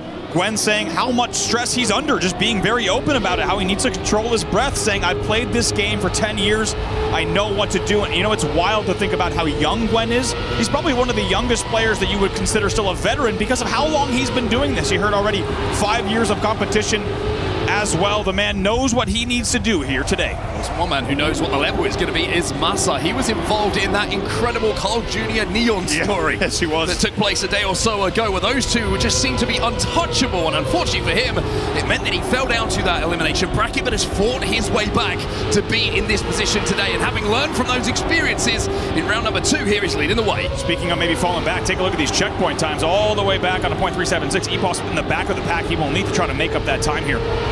Not much between them though, and with the identity coming up very, very soon, and this little section here as we see the engine switching off and it's just drift out early and have to just navigate those brakes. That's where time is made and lost as we now do head into the first turnaround on the identity here. Gwen manages to steal away first place from Masa and seems to have some pretty good speed going into this final turnaround. He does. The line looks perfect as well. Let's see if he can close. There's one out. No, it's a bit of a wobble and a bit of a correction, and as a result, it is a snipe from Masa off of the adjustment and correction reaction from Gwen. It's a big moment early to get that +10 for Masa. That was a quick time as well. Not too far away from some of the records we've been seen be set here on South Korea. No surprise to see Neon in the top left-hand corner. There's going to be a lot of that if you've been following the competition so far. However, into the next round, and what a big momentum boost that is for Masa as well. Yeah, great times from that last lap. It's a really good catch by you, Mark. I want to call those out really quick. Masa on a 1:12.304, Gwen on a 1:12.335 on that one.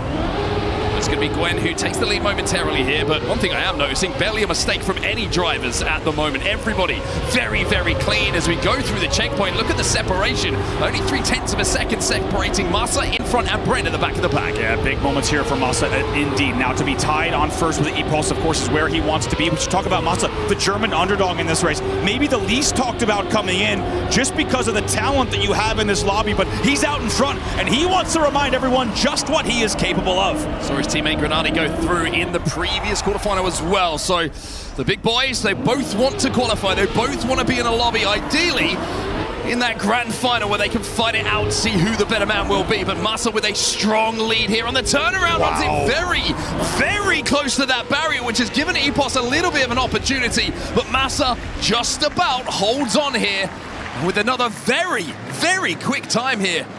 About 200ths of a second away from that world record time. He will take the 10 points. Like you said, really pushing the times here. And that big +10 now puts Masa all of a sudden on our first map, by the way, in first place after 3 rounds around South Korea. We'll see if he can repeat here and maybe bring an even bigger lead into our next map. A little bit quiet from Brent here on South Korea as we head into the final round before we do change things up a little bit. And this, of course, was a Gwen pick. So down in 3rd place with the Mac pick being your own.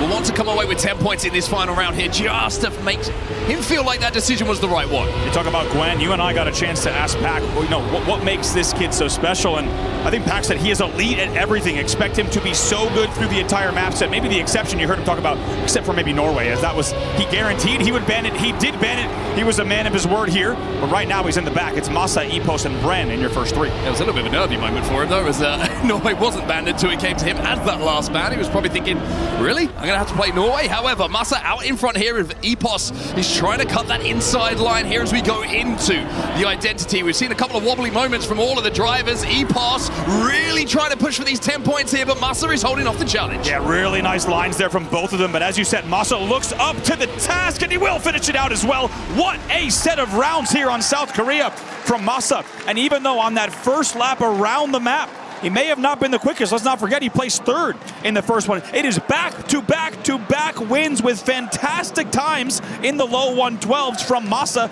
to now have a pretty commanding lead early on in the lobby. Yeah, not as many eyes on him maybe as the other drivers in the lobby. Well, no pressure on your shoulders. Nobody's talking about you. Let me just go out and run my race. And boy, did he run South Korea. Now we change things up, though, as we head over to Poland. A little bit of a different set of obstacles towards the end for our players. And the one thing I love about this identity at the end, you are seeing time being made up by how aggressive players want to be on how quickly they're trying to take that identity. I agree. It's one of the few identities coming in that if you have the proper line, the proper gearing, you can, as you say, absolutely outplace your opponents, not only from that first jump, but on the cuts that you make on the big platforms, on the asphalt as well. There's a lot that can be done on this map. We have seen it as the decider often throughout this tournament, but to have it as map 2 might create an opportunity for a few things to happen. 1, does the Masa gap increase? 2, do Bren and Gwen start to get back into the points race? Anything can happen here on map number 2. We're underway. And again, take yourselves back to what we just saw from these 4 drivers on South Korea. Barely a mistake. Yeah. Barely a mistake from anyone. A couple of wobbles on the identities, but no real big crashes that I can remember from the POVs that we had in front of us. And when you're going through checkpoints right now and you're seeing players barely separated once again. I mean, look at those times in the top left. It is wheel to wheel on the front 3, and Brent, he's only nestled in behind by about 0.2 of a second. We'll have to see what the back of the pack looks like. The crash. We claim some victims for sure, at least Brent and Masa. You can tell by the times alone. We'll see just how much they will drop back by. But for now, it's Gwen all the way out in front, and boy, does he need this now. Here is the identity then, that jumps onto the platform. He's wide, he's wide! Sends it wide with no pressure on him. That is a difficult moment to watch as Epos gladly takes the identity nice and carefully and the 10 points as well. A tough, tough watch. in those final moments there.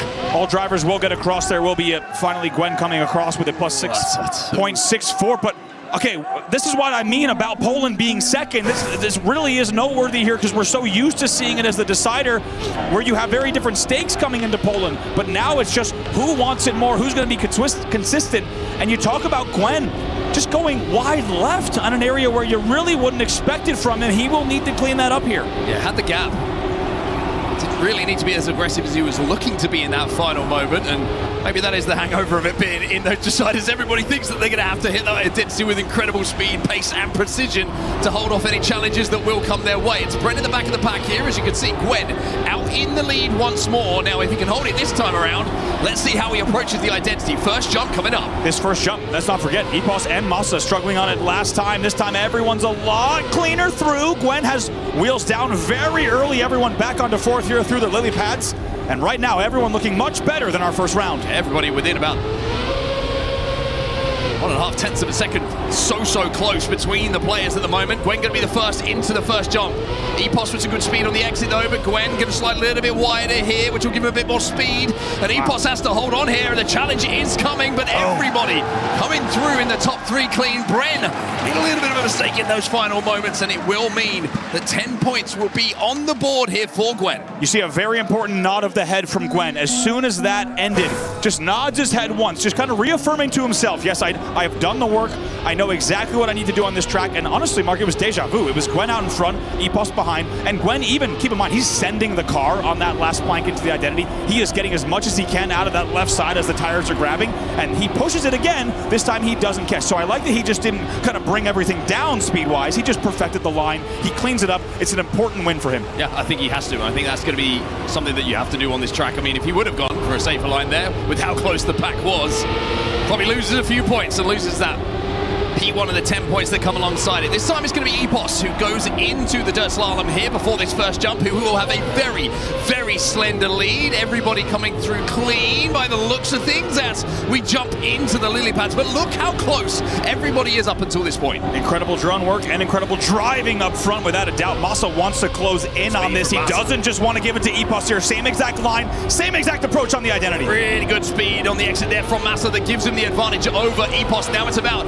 sticking the landing. Massa will be able to just about get inside that flagpole, will take home the 10 points, and now sits at the top of the leaderboards, feeling very comfortable. Epos in behind him will take the 6. Brennan Gwen once again at the back. And Massa there taking a look at that exact time that we just saw him register as well. It's a 108.968. Should also mention that Massa world record 108.820 as well coming in. Now we'll go back in, and we know Massa's running a fast time here. It came in important points. We should mention the context here of the points, and really, you look at a driver like Brent, needs to find something special now because the lobby is certainly starting to slip away from him just a bit. Well, there will be Brent's pick at Saudi Arabia up next as we're into our final round of Poland. Maybe that's a little bit of comfort in the back of the mind for him. And Gwen out in the lead with Epos right in behind him. But Gwen is going to crash out. And Epos now goes into the lead. Massa into the first jump just behind him, and with better speed. Looks like he might be able to take advantage, but the over-aggression gives Epos now a clear run. But Bren, he's managed to slide through as well, and the mistakes are starting to flow. It's a tragic time as well. Resetting from there, it's a very tricky, needing to get fourth gear back again. We'll touch a base on that later because he's way in the back here. It's Brent out in front. And Brent needs this. I mean, behind on points, behind in the leaderboards. 10 points here will go very nicely for him to close out Poland. 10 points for Brent. Massa will take the 6. Gwen and Epos will close things out, but all the mistakes that have been impossible to find up until that point come to the fore in one round here as we close out Poland and take our attention towards Saudi Arabia. It's good that the break in between maps gives us 1 second to breathe, because you feel like you need it after 8 rounds there. What a start to everything. We can check in on the points table, and it is Massa out in front with 58. I don't think anyone after 2 or 3 laps around South Korea, by the way, would have thought we'd be here right now. As Massa puts together, not only, keep in mind, the back-to-back wins on South Korea, also nabs a first and a second on Poland. That puts him in first place right now, not too far behind. Within 1 race, it's Epos on 51, Gwen at 39, and most importantly, Bren has made it all the way to 36. which keeps him certainly part of the conversation. As the pressure ramps up and the points become premium here, we head over to Saudi Arabia, and that tiny gap jump at the end, let me tell you, I was kind of like jokingly saying, as the pressure goes up, as the rounds go on, the days go on, it feels like that gap is getting smaller and smaller. And Andy, we'll have to see if it's where it was at the start of the tournament, or if it has got slightly smaller for these drivers when we approach it at the end. It certainly has had that impact, without a doubt, that it's been more and more difficult for these drivers as the pressure has gone on. First jump is very clean for all of them. Only about a car length or two in between the whole pack as they come through the transfer and they come through clean. Here they come onto the ice. Ever so slight correction just to line things up here for EPOS, keeping our eyes on the air brake. Little tap from EPOS as he'll be at the back of the pack right now as we start to accelerate and slide through these island jumps. EPOS with a very aggressive line once again as we tie it tight. We do see one player go for that outside line. It's going to be Massa with the big line once again, but look how tight the pack is here as we go into this right-hander before the left for the tiny gap jump. Can EPOS make up the time here right now? Bren out in front, but everyone really wheel to wheel here. We'll see if everyone makes it through. They do. Gwen going to be out in front though. What a transition here from Gwen. He's going to take first place. I mean, it's a beautiful drive from everyone. Barely a mistake to look at. Differences in lines, yes, after those island jumps, but when you're looking at 3/10 of a second separating the four drivers here, that's the level we're at right now. That's how good you're going to have to be to secure those 10 points. The win for Gwen on a 107.662. Keep in mind that's only about 2/10 or so off of the Paco record that you do see on your screen. On the bottom of the table, though, it's Bren with another 4th place. The man on your screen needs to put together some very good rounds starting now. First jump coming up. Everybody catching nothing but net as we now transfer towards that ice. The icy roads, which the setup is key for. And it's going to be Gwen this time at the back of the pack. EPOS out in front. The consistency we've seen so far from EPOS, such a key to what makes him successful, and he's right up there again. EPOS was catching up at this point. This time he's way out in front. We'll see if he can maintain these good lines here. And here comes the Massa line just flying in just out of camera. EPOS now through the rocks. Bren through the rocks. Everyone going to hit this right-hander as fast as you can. And it's EPOS maintaining first place into the identity. Everybody made it clean last time around. EPOS looking good. Oh, Bren will crash out. Does not make the tiny gap. And EPOS will have a clean run through. Look at the speed as well. It's a PB for EPOS, but not too far off of that Paco world record. Not too far at all. It's a 4.88 that is coming in there for EPOS. And you start to wonder, Mark, it feels like when we saw EPOS in other rounds earlier in the tournament, about halfway through. And guess what? Look at the points table. We are exactly halfway through is when he started to heat up. If EPOS starts to find consistency, that's when he becomes the most dangerous. He might be doing that now. It's Massa on 70, EPOS only 5 behind on 65. Massa halfway to finalist mode. 140 is the aim of the game for all of these drivers right now. As once again, no mistakes whatsoever being made on that first hoop jump. Everybody coming through these sections so clean. I think we've got hit every time, Andy, and it's felt like at a maximum, it's been like 3/10 between the four drivers. Yeah, absolutely here. Little bit of a tap of an air brake for some drivers, and like you said, really close here. It's Brent out in the lead yet again. EPOS this time way in the back. We'll see if he can maintain in the front, Brent. I mean, it's a 1/10 of a second between the four drivers here, and the differences in line. We'll have to see if it makes a difference. For Massa momentarily sneaks in, but then has to nestle into the position he was previously, which is third, in behind the drivers. Now drop down to fourth as we approach the tiny gap jump. Gwen has the lead. EPOS on the left-hand side. He's slightly different line. Massa will not make it. Gwen will get the 10 points. EPOS in behind it with the 6. Running a once again, very fast. 0.668 as well. Each of the times that we've been around Saudi Arabia, it has been a very quick lap. Not just from the front, but also from the drivers that have closely followed as well. It's a very important result there because that shrinks the gap at the top by quite a margin. EPOS now on 71, only trails Massa by 2. Importantly, Gwen is on 63, continuing to make sure that he stays with the points race. They're keeping everybody honest at the moment. But you can say that about every single driver in the lobby. We've mentioned mistakes, there's barely been one. Couple of misses on the jump at the end, but up until that point, everybody has been essentially sharing the same lines and oxygen with how close they have been together. Once again, barely anything separating the drivers up until this point. Gwen at the back for now. Might have made a little bit of a mistake there, but as we go through the checkpoints, it's going to be Massa, Brent, and Epos. 3/10 separating the three. Yeah, a little bit of a gap through the islands here. This is one of the bigger gaps that we've seen into this section. You get a first-person view of Massa's a little bit reckless line there as you see him get to take that. And now it's going to be a very similar layout. It's Epos out in front, and now Massa and Brent trying to fight for that second spot. Really big for Brent here. If he can make this jump and a mistake comes in from Epos, then he'll be able to take it away, but instead, it's going to be the exact opposite of what he would have wanted in that situation. Luckily for him, Gwen's not going to finish by the looks of things, and it will be Epos who comes away with some points, and a little wry smile coming in from the AGG man there. He knows that might have been a little bit of a missed opportunity for him. Yeah, confirmed. I think everyone could have guessed it from the timer there, but Gwen, and maybe even the smile as well, Gwen will DNF in the end there, so he will not get the points on the board, and that keeps things very, very interesting. It will be Epos on 81, essentially tied with Massa at 79, and Gwen at 63. So very much a part of the race. Bren, we have to say, through all of Saudi Arabia, continued to drop down. Bren did not place within the top 2 across all of Saudi Arabia, and now the last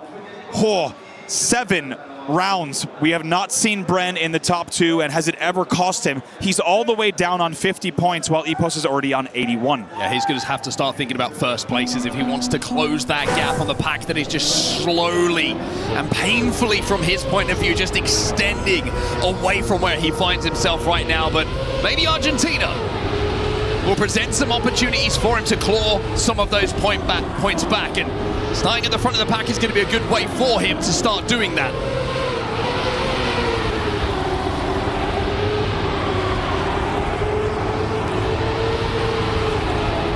Epos this time is going to have to nestle in behind everybody for the first time in quite some time. Does not find himself in the front 2, as we will find a little jump up here for the no steer into the turnaround. Now this will be where we'll find time made up and lost so many times, as Massa just about avoids missing that checkpoint, but it's pretty good. But look at Bren. Bren's out in front right now. A huge, huge opportunity for him. Out in front, and Gwen went way deep. Massa with a lot of contact. We'll see if he can make it up on the ice. Bren looks good. It's a similar line, but Massa, he does. He comes flying through. And right now, very, very close here for just about all 4 drivers into the bobsleigh. Massa's carrying more speed by the looks of things as well, so if he can line this one up and keep his nose in front of second place, then he will take those 6 points. But most importantly here, for the pack and for Bren, it's 10 much-needed points for him. He might be back in contention with a couple more rounds like that on Argentina. He's going to be really proud of that, and to be honest, you even heard the hometown crowd, of course, erupting as well, just wanting to see what he might be able to do. Of course, supporting their French compatriot, even though he flew a long way here. Of course, still a lot of people in the building cheering him on as well. He was flying into the fragile right-hander. Everybody gets wheels down. Massa this time will be out in the lead. Only 1 point separating the 2 players who currently lead in those points, 85 and 84 respectively for Massa and Epos, as we go through the checkpoint now and into the second one for the right-hander before we get towards this bobsleigh. Gwen in the lead for now. And Massa trying to make that time up. He cut it so close last time around, and he's done exactly the same again. Oh, Gwen goes a little bit high. He's rocking and he's rolling, but he's just about managed to hold control of the car. Massa maybe too focused on what's going on in front of him. And it's Bren who's through first, but everyone's setting and just trying to get as much as they can out of the car and just sending it a bit too hard. This time it's Bren with the most control. Car will snap back on the dirt into the bobsleigh. Oh, just carnage in front of Bren. He let it happen. He gleefully watches 2 players crash out in front of him, and it will be back-to-back here for the man who needed it most. It's 10 followed by 10 for Bren. The man who needed it indeed, as we said, in 7 straight rounds. As Epos will not finish either, will get the DNF. In 7 straight rounds, Bren had not placed within the top 2. Now take a look at the scoreboard. He only trails Gwen by 1, and all of a sudden, anything can happen here. And he's out into the lead once more, and boy, let me tell you, the confidence will be sky high for him. First jump into the red boost, and it's Bren out in front. And for Massa and Epos, it's not been the best of Argentinas. If first and second place stays like this and it's Bren and Gwen, well, boy, does that make things very interesting when it comes to the standings. Bren needs no invitation, and he's taken that and all of the momentum here. And it's a deep run from Gwen, pretty deep, so that's going to give Bren even more of a time pad here. Gwen's trying to push his luck, I feel like, on that turnaround. Massa just going to clip on the exit here. That's going to send him down to the back of the pack, but it's Bren again with a clear run towards the final bobsleigh here. Gwen in behind him in second place. But that gap of 7/10 could be enough here for Bren to look for the hat-trick of wins. It will be 3 in a row if he can thread the needle. 30 points out of 30 on Argentina here for Bren. Runs a 1:12.355, getting close to that Gwen record you see, but the record between the two is not important right now. What's important is who is in first place, and just like that, it is Bren going back to back to back to change this story entirely. Look at that live ranking on the left-hand side. Massa 94, Epos 88. Bren now on 80 and Gwen on 77. It is anyone's race at this point. This is unbelievable. Bren was just on 50. You'll remember he was just at the back of the pack and maybe about to become an afterthought in this round. Instead, he has become anything but.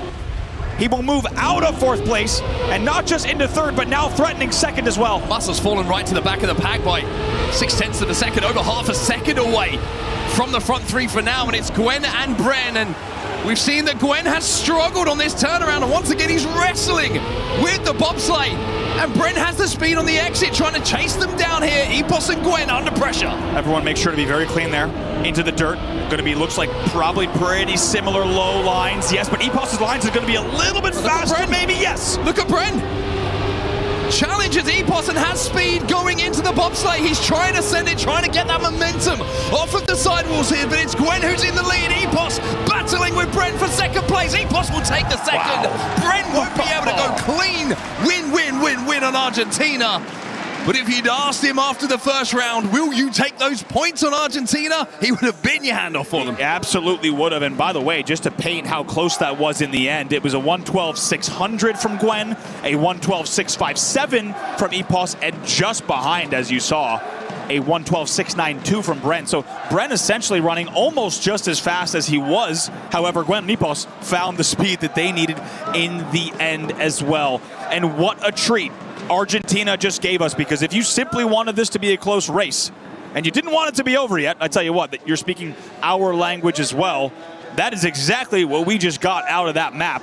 It's going to be Epos on 94 now, 3 behind Massa, who is still in the lead on 97, and this is absolutely a beautiful setup. Gwen is on 87, Bren is on 84. Anywhere, anything can happen from here, without a doubt. Well, let's see what happens on Canada. Round 1 is underway here, and every single driver is very much still in contention here. Canada, the name of the game, speed and precision. And I think at this stage of the tournament as well, we'll feel it's pretty right to throw bravery in there as well. It really is, and that identity, you're going to have to be brave. You're going to have to cut the identity as, oh, Gwen already taps early on the uphill sausage road. I tell you what, his claimed victims through qualifying in the months leading up and even here at the Esports World Cup. And he will have to watch from the back and try to make up time. It's Epos in the lead into the dirt. Massa and Bren, second and third respectively. Oh my, lose Bren, he's out of there. He's dropping down after a little bit of a tap, and it leaves a 2-car race at the front here. Epos and Massa, with Epos with a very, very good looking gap between him and second place as we turn left before the final turnaround for the identity. Let's see how they both wrap this. It's actually a pretty safe wrap from both of them. They know the gap that they have. This should be a clean finish. Epos certainly has enough speed to close it out. It will be Massa in second. Gwen will be coming across Bren shortly thereafter. And I tell you what, Epos and Massa, I like the way they took that final turn in this scenario on this type of stage with this type of prize pool. The biggest, of course, in the history of the game. There's no need to run that identity as tight as you can. We will see that. Don't worry, that is still to come. But in that exact scenario, that was the right call. That puts Epos on 104, Massa on 103. 10 points here on Canada is just absolute gold dust. As you see the rankings on the left-hand side once again changing after just one round. Through the sausage slalom. It's Epos this time, who's having to nestle in behind Bren and Gwen. Speed from Bren through this, but a little bit too much. Just a little bit too much. Catches that wall, cannot correct. And Bren, after a brilliant Argentina, has struggled as we've changed over to Canada. You can really tell Bren's sending it there. It's very rare that you actually have a slalom tap. Usually it's just you lose the speed and you might get overtaken. Instead he taps, he's trying to once again send it. So now it's just Gwen and Epos into the identity. Good turnaround by the looks of things coming in from Gwen as well. A big gap means he can play it safe. Another comfortable result here for Epos, who is just consistently adding 6, 6, 6, whatever it might be when it comes to the points. Very rarely are we finding him outside of the top 2. Bren will close in and at least manages to get that 3 points on the board. But a big result there. Means that the life, I mean, look how close it is. Yeah. It's a race. Bren wins, it's a race. It's a very important result there, specifically for Gwen and Bren. As you see, Masa on 107, Gwen on 101, and Bren stays at 90 here. So Bren really needs to make sure he is continuing to keep up with the pack. Through the sausage slalom, this is where we have seen players just clipping on that outside wall numerous times as they wrestle with the speed and the undulations of that road. Here we go. This time, Bren is going to come through clean, and Bren takes the lead as we jump into the dirt slalom now. Masa in behind him. It's actually Gwen and Bren battling at the front here, and Gwen with some really nice lines through the dirt there, takes himself into the lead. Yeah, Gwen was such a great exit into the dirt, and he will presumably maintain this all the way into this tap into 5th gear as we get ready for the identity. Now it's a bit closer. Who tries to run this tight? They all do. Very clean lines from all three. So close, but who has the speed on the exit? Gwen should be able to hold off the challenge. Bren will be in second, and Masa will take third. This time it's Epos who has to take 4th place away. I tell you what. Again, it just feels like every race it gets closer and closer. Look at the leaderboard right now. The producers in the back, the script writers are working overtime. You have Epos on 113, Gwen and Masa tied at 111, and Bren down at 96. Unreal. Nelson for Masa and Gwen. Will it be good luck or bad luck? As Gwen will go into the lead here through the sausage slalom. Epos at the back of the pack once more. We'll have to see if he can put that previous round out the back of his mind. Knowing that running it so close. Mistakes will hurt you at this point. He clips and is now half a second behind. Yep, tried to run it real fast there. He is going to be behind now, which will make things even more interesting as he is your points leader. And now it's the other 3 that will battle for first. Points leader by 2. But if these 3 keep him at the back of the pack, we are going to have a new leader. Gwen, wheel to wheel. Bren hits. Masa, Bren hits. That's going to get him out of it as well. But it's Gwen who has just... But no, look at the slingshot from Masa! 10 points for the German. A shrug of the shoulders from him. And in the final turnaround, slings himself over the line to get those so valuable 10 points. I think a lot of people were thinking it felt like we had lost Bren at a very rare spot into that 5th gear spot right before the final turnaround, and it turns out we did, as he will make full contact in the end. And on that last one, it's going to be Masa, as you say, with a 102.452 ahead of Gwen. Epos also not nailing that turnaround, and he will be in 4th. So that will make the points, unsurprisingly. Oh, it's so close. Not only interesting, but it is officially after that round specifically, Masa will overtake not only Epos, but Gwen as well. Masa on 121, Gwen on 117, Epos on 116, and Bren within 2 races. And let's not forget, the last time we said Bren was down by a few rounds, he put on a show. This is still anyone's race here. We cannot make any assumptions about how this one might end. As we go back around to South Korea. Now, Epos very good results last time around on South Korea. But now with everybody warmed up and everybody finding wins, finding points, is this going to be the same result? Goodbye, Bren. An early crash for him. Let's not forget, Masa went 3 for 4 on South Korea. It's a very important thing to remember here, as he had such an incredible and dominant set on our first few maps of the day in this group. Gwen and Masa out in front for now. Masa with the points lead in the lobby as well. Holds onto that gear as now we will approach the grass bank. Now this is the area where time can be made up just before the identity. The engines will go off as the players will drift through to the left here, tap those brakes. Massa being aggressive, but Gwen holding him off, but Gwen goes a little bit wide. Yeah, Gwen goes wide. That's a signature line from Gwen, though. He likes that wide setup there, and now Massa's going to get wheels down first. But look at Massa, he has so much more speed. And the German, moments away from securing 10 more points. And if he does that again in the next round, he will hit finalists. Closing out will be Brent, looking to avoid the DNF, does get over the line. That is 4 straight wins for Massa on South Korea. You talk about preparation, you talk about lines, you talk about time invested in the biggest tournament in this game's multi-decade history. It is paying off for him. That's 4 wins straight on South Korea. And another one here would put him on finalist mode. It would be an incredible, incredible result. The only player in the lobby who could do it with a win here. Massa. Fighting with Gwen at the front once more. Brent with a DNF. He's out of the race. Wow. Not sure what happened there. He's not feeling like the points that worth fighting for at this point. But this battle at the front is huge in the context of qualification, and Epos is not far away as well. Look how close these 3 are. Keep in mind in the back right now, they want to deny finalist mode, of course, and they want to deny all those points, make Massa work even harder for it. Engines off. Final turn before the identity here. Gwen goes wide again. Massa with a more traditional line alongside Epos. Gwen really trying to push it here, and Gwen will go and hold off the challenge. Epos trying to push it as well. All 3 drivers. But it's a big mistake from Massa that is going to deny him hitting finalist here. And Gwen and Epos respectively will take the 10 and the 6. And finally, you saw, like you said, Gwen setting up a little bit of a wider outside line. What that wider outside line lets you do is not have to correct alongside the cement on those reactor soups. And what an absolutely important result in the context of this lobby. Massa stays on 135, needs a second or better, of course, to be on match point. Gwen on 133 only needs a second as well. And Epos on 126. I don't know what happened to Brent on that previous round as well, and I'm sure we'll find out a little bit later on. That DNF very, very out of character at this point when points are at such a premium. Those 3 points could have been so valuable, especially with the crash that we saw. Late on, there was an opportunity, maybe even for 4.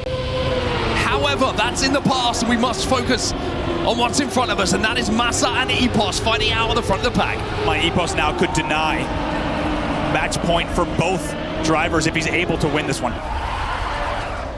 Massa, though, out in the lead. Epos trying to cut that corner as close as he can. We know that Gwen will be having a nice wide line. It's actually Brent who's fallen way out of contention again, back in 4th place by almost 5 seconds. But these 2, Epos looking to deny. Massa versus Epos on the line. It's Massa, though, who will get over the line and will hit finalists. Runs it in a 1:12.370 as well. A fantastic time that's even pushing up against that Neon record. And it's a huge moment from Massa. Like we said, had he been sniped there at the line, it could be a very different result. He will now have a free shot on finalist mode at advancing. On a map where he has been so dominant as well. For everyone else, it's about denial. For Gwen, it's about finishing the race. He will hit finalists if he does so. But Massa... Oh my word. DNF does not finish, and the pack is open again. The last thing that you may have expected there, he will have to now sit and watch as the rest of the pack, and specifically Epos and Gwen, will now look for match point. Gwen just needs to finish. Epos needs to win, but he's over 3 seconds behind the 2 in front of you. We're not going to see him there. Is this an opening maybe for Brent? A mistake here from Gwen, and Brent's back in it. However, Gwen not making many mistakes so far on this identity. Once again, that wide line into the first turnaround. Let's see what he should be able to close this one out. As you say, no pressure really. Brent's even taking his time through that one. And this should be Gwen. Yes, indeed. The first one through as well. He will now be in finalist mode. And what a result. And what a scenario we have here. Double finalist.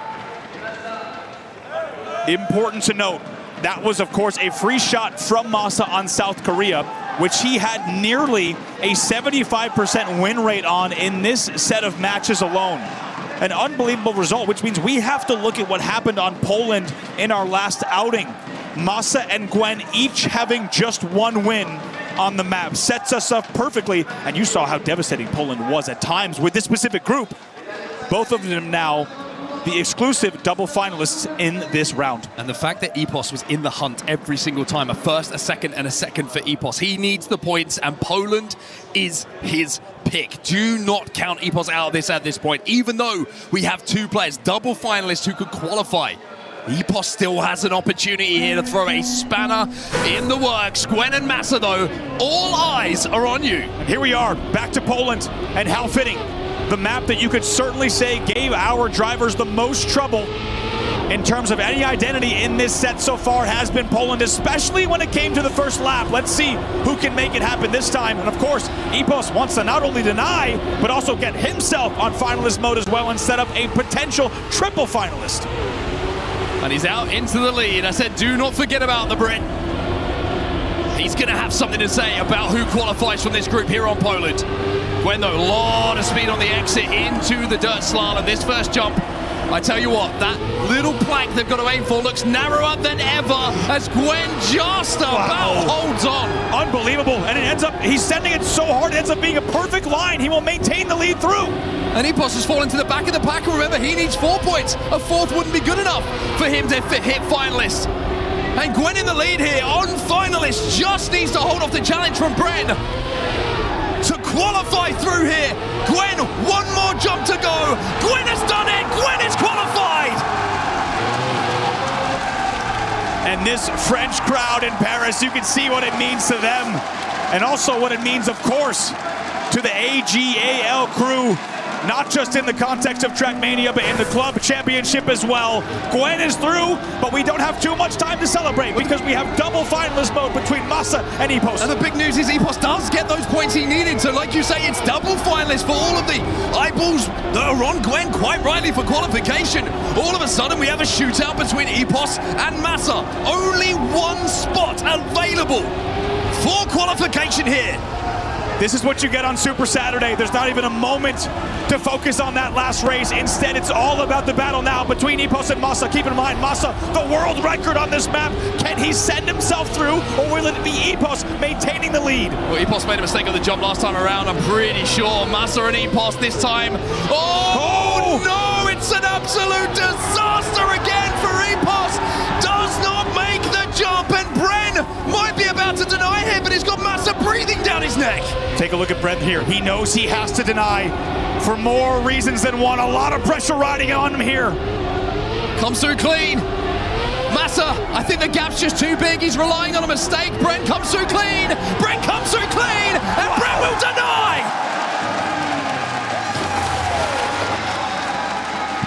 The only result that would keep us striving here,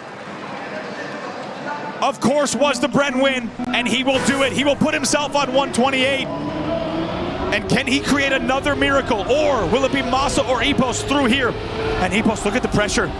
Just had his chance, and on the first jump, the first part of the identity theme of the map, he will find himself falling into a DNF. Will history repeat itself? By the way, already out to a huge lead over Masa in the back. I mean, if you're Masa, just stay in touch, because you've seen Epos make mistakes on that jump numerous times, walking the plank. And unfortunately for him, just slipping into the shark-infested waters below. It has been tough for him. And all eyes are going to be on him once again as we go through the dirt slalom here and we approach that jump.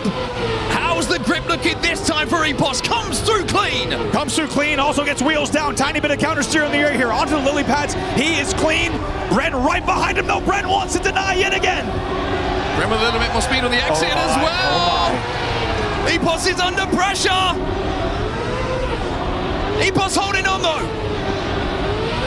Pressure situations make great moments here in Trackmania as Epos will hold on and will qualify. A massive, massive moment for him as Epos keeps his dreams alive. He's been touted as the dark horse. the one who could challenge the best to ever do it. And he makes it through. And you could just tell, look at this reaction. A man who has played this game for a very long time and been on many stages finds himself with pure relief. After that last race, he will come through on a 109.175 on Poland, but much more importantly, will advance through the group. A lot of talk about his talents away from the game, but let me tell you, this is where he is looking elite. The consistency got him into the position, but the ability to hold your nerve and correct the wrongs of previous rounds on what must have felt like the biggest jump of his career. He came through that first jump clean into the lily pads and then holds off the challenge as well in the final identity. Brilliance when it comes to having that ice. Epos deserves that spot. And also needing Bren to deny Massa on that mistake run as well. And crazy. That is the beauty of not only Trackmania, but also the action here at the Esports World Cup. You need to make sure that you're not only playing the track, but also playing the field. And in the end, it's Gwen and Epos getting through. Well, as we say goodbye to the racing, it's only about time that we should catch up and hear what the qualifiers have to say. Adam Savage is on our main stage right now with our two drivers. Here we are back at the main stage. Paris, give it up for Gwen and Epos! Come forward here, fellas. It's time to do the honors and crush some keys. Amazing scenes, absolutely incredible quarterfinal there. And first up will be Gwen stepping forward and crushing the key of Massa. Please come to the key crusher. And if you come just over here for me, Epos, we'll just witness this big moment, this enormous moment in our Trackmania Esports World Cup Championship. My goodness, you can lean in there and watch Massa's key being crushed by Gwen, our leader in this quarterfinal. And there it is, out of the competition. Come here, fellas, as it resets. Come and join me just over here, Epos too. Gwen, I'll start with you. What an unbelievable race that was. I want to ask, the ag.al fans have been going crazy. How much has their support helped you in this moment? It's a very big support. Like, I heard Falcons fans behind me, and it was so hard to keep the pressure, and AG fans helped me to keep it, and I just wanted to win it. We saw there at the beginning of the race, it took you a little bit to get into it, you're a bit behind, and suddenly the second half of the series, you just stepped things up, and what turned it around? Yeah, I saw I was 2 or 3 on the car, so I sent it, so. Loved it. And Epos, very quickly, before crushing the key of Bren, you mentioned this there, you can't leave it that close next time. It seemed very close, but still through to the semi-finals. Yeah, I mean, start of the match, I was playing good, consistent, then we got to Argentina, and I think I failed like 3 rounds in a row. It just kind of got in my head a little bit, and he kept getting closer and closer, and it was just, yeah, I don't know, man, unreal. Epos, you reset now because you are through to the semi-finals, both of you. I'm going to ask you now, Epos, to come on over to the key crusher and crush the key of Bren. What an incredible moment this is just down there for us. As once again, we have Gwen and Epos making their way through to the semi-finals of our competition. Trackmania, the greatest esport of all time. We're getting there, I think we are. Absolutely incredible. There it is. It's crushed. What a moment. We'll see them later on in the semi-finals. But for now, it's back to Rain Day in the gang. Does it get any better than this? What an unbelievable race. And what unbelievable consequences. The club championship, had Gwen not won, would have almost certainly gone to Falcons, but because he stays alive, so does the hopes of an organization. ag.al still in the running, and Trackmania yet to potentially crown a winner. And that, of course, will lead us to some more matches to talk about. But after that, we got to get to this one. Welcome back on the desk. Rain Day here with Aaron Import, Brooks, G Geek, Gwen, and Epos move through. The favorite, the beatboxer, the fan favorites of many, these two certainly deserve this moment, but on the other side of that coin, I mean, Massa was so close as well. He was so close, and honestly, it's sad we didn't get to see what mistake he had. We're going to assume probably he bumped against a wall or something, or just a little clip that forced him to go 0.8 behind. But honestly, what a battle. There was no front runner really at any point. Maybe Massa at the beginning, but honestly with Trackmania with 140 points, the first half really doesn't matter. Yeah. It sets you up for a successful latter half, but at the end, when it gets to later rounds, everybody starts waking up. It's like, okay, it's time to get going. And we saw that with everyone. Even Bren, he had a really successful portion of the match, but then unfortunately just fell off so hard after the map switched to Canada. Yeah, it's got to be tough. I mean, he talks about that latter half. That's where we're seeing this decided. Despite who comes in driving a little bit better, it's still anybody's game. Yeah, exactly. And coming back to Gwen, he had such a slow start. Over the course of the first two maps, only 39 points collected. That's downright abysmal. He managed to somewhat navigate it through around, I'd say, Saudi Arabia, Argentina, like also Poland were a little bit messy. But by the time we reach Canada, this is when he started his resurgence. 30 points out of 40 collected. It compressed the gap down to only 4 points between the first and third. And then after that, just circle back to the second rotation to South Korea, righted the wrongs of the first rotation, which went completely south, and concluded on his first attempt on Poland in a beautiful fashion. Yeah, and I think on the side of Epos here, he did really well for himself for certain maps like Poland and whatnot, but I saw something with Argentina. Not sure, something wasn't clicking. He was having a terrible time. I believe he even had a DNF at one point. Yeah. And it was a rough Argentina for him. Also South Korea, a map that he's been wanting to play so bad. He's like, why is everybody banning South Korea? I want to play it. He gets a chance to play it, and then he's lacking pace, about 0.1, 0.2 behind each round. So he has to shore those up coming into the next round. I believe he can do it. He knows he can do it. You saw the reaction on stage, that just overall relief, but he's got to recuperate himself for the semifinal. Yeah, he barely made it through, and the person he beat out was Massa, who has some thoughts about not qualifying and what it means to him. Massa, how tough is this to take right now? There was 3 of you in finalist mode. You booked your finalist mode spot first, and it didn't work out for you. Yeah, feeling a bit empty right now. I got my form back, I would say. I performed today very, very well. Can't complain about that. But yeah, the way it ended, Brand denying me in the second last round. Then in the last round, I just get an unfortunate slowdown, to be honest. SK, I choked the last round of the map, but then again, it's like one fail. Yeah, I don't know, just a bit unfortunate, but at least I played good, so yeah. And the crash in Poland as well, kind of letting Epos get back into it. Do you think it was the stress? I mean, it's normal to make mistakes, I would say, under pressure. I don't think I really did bad mistakes. It happens, you have to push. Yeah, it definitely helped Epos getting finalist earlier on, but it wasn't really on my mind. I just played my game and tried to finish a clean round, and one round it wasn't enough, and the other round was unfortunate. So, yeah, that's that. Can you try and explain to us what the pressure feels like out there on stage? Honestly, it's a very nice feeling. I like it a lot. I like having pressure. I like playing under it. Somehow I couldn't handle it the last few days. Today I could, I would say. Just unfortunate ending, and yeah, I enjoyed it very much. That's why I do this. I enjoy the pressure, actually. I really enjoy the stage matches. Are you going to learn from this? What are you going to take away from this experience? Every day is a new day. Anything can happen, and always believe in yourself. And most important, what I learned for today is have fun. And I had fun. Quarterfinalist, having fun at EWC. Yeah. Congrats. Can't complain. Thank you.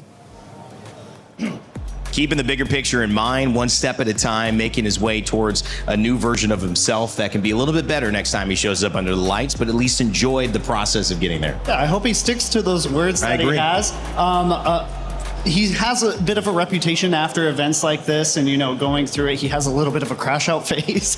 So I really hope he does stick to those words. I think, honestly, Massa should be proud of his performance. I mean, yes, it's a tough loss, but at the same time, like, he has performed really well. I wish he would have gone further. It would have been nice to see another German go forward into the tournament, but honestly, it's a tough world out here on this stage with all of these matches, and we're literally having the best of the world. So It's just a cutthroat world, not only in the real world, but also in the virtual world, the world of racing.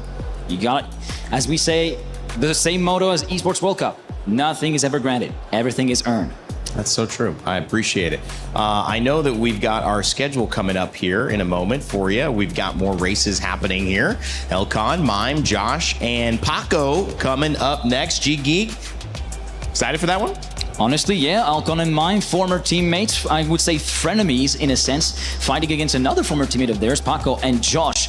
One of the greatest stories over the course of day 2 and 3. Can he keep it going in day 4 and going to the semis? Yeah, I think Josh and the emotional turnaround you talked about in Porte, to me, I've got my eyes on him. Oh, 100%. Dark horse through the roof on him for him. That's going to be his title for this tournament. I don't think anybody expected him to get this far necessarily, and for him to be at this point and to be so scary now with his performance against Otek and Warsaw, he's going to blow it out of the park if he's on point. And don't forget, he promised us a new t-shirt. That's right. that's Josh said he'll have a new t-shirt for today. We'll see what that is. So many free agents in Trackmania. Orcs, come on, scoop it up. All right, Chris Dunn has an update for us on the Katia City grid about what's going on with Fortnite and the Club Championship race. When we come back, Josh and the rest of Group 3 take the stage for our third quarterfinal here at Trackmania.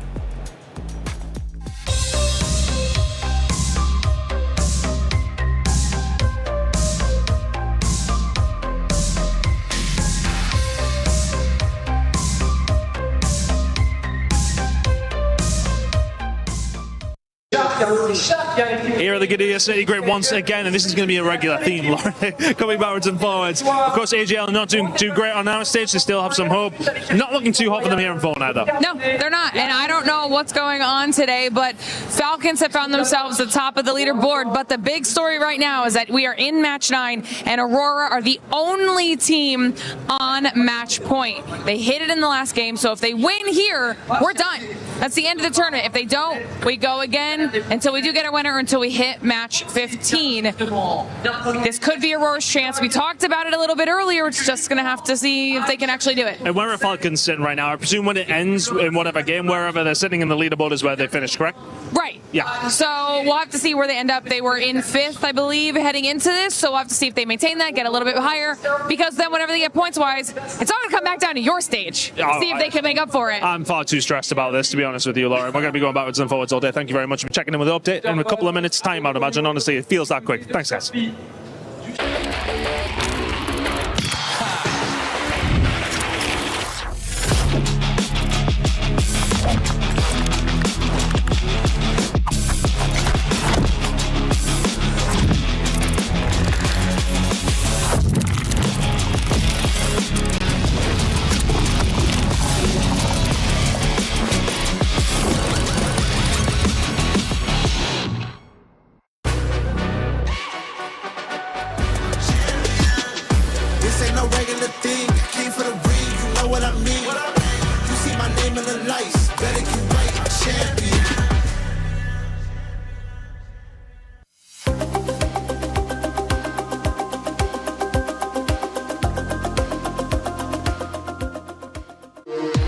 We were there.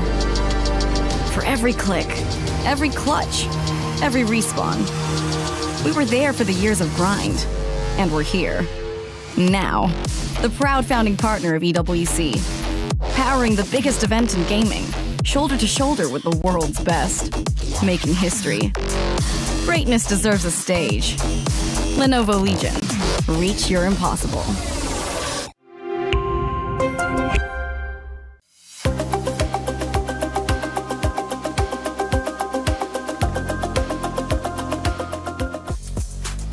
Big update here over at the Katia City Grid. ag.al have just won a game of Fortnite, adding about 100 plus points to their tally, moving up from 18th to 16th position, while Falcons currently in 11th as it stands. But more importantly, denying a win from Aurora, who had a chance to close out the entire event there. If it stays moot, well, we'll still be deciding things on Trackmania. If another game like that happens, ag.al may get some extra points over Falcons there, would change things here. We will keep you up to date. Welcome back here to the desk. Rain Day here with Import and Turbo now joining us. To me, this is a really great star-studded matchup, and it's in the different type of stars that you would think. There are people who have had journeys to get here that maybe were a little bit less on the top side from the Pax, from the Carls, from even the Epos and the Gwens that we've seen be so dominant. Josh, to me, takes the cake as maybe the best story of a dark horse, but also somebody who showed their emotion and has now got a lot of fans rooting for them to keep succeeding. Yeah, I think each of these players have a decent fan base that are rooting for them in certain ways,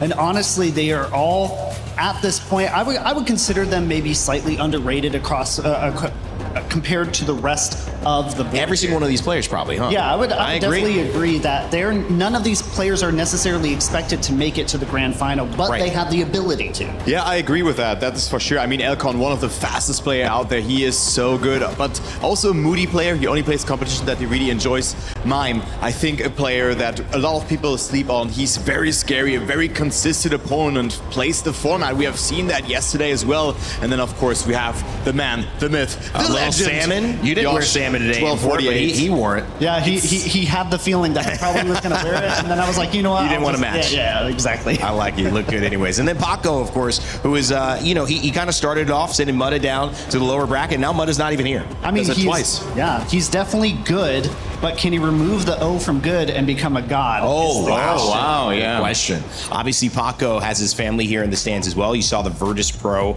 signs. That is a big deal, too. And, coming into this Turbo, there's... Well, just here, the sign. Maybe we can go back in the shot. It was you missed the people with the signs behind you. The sign was just the limelight. Yeah, it was. All right, Turbo. Okay, what was the question again? I didn't ask one. Okay. It's okay. Let's keep it on moving here. Elcon is coming up on your screens. We talked with him before the matchup. See how he's feeling going in this group of dark horses who could be favorites. Elcon into the quarterfinals, but I feel like you've been going under the radar just a little bit. Do you like that we're not giving you too much attention? Yeah, obviously, I'm a bit shy in interviews and all of that stuff, so I don't really mind it, but I'm here to perform.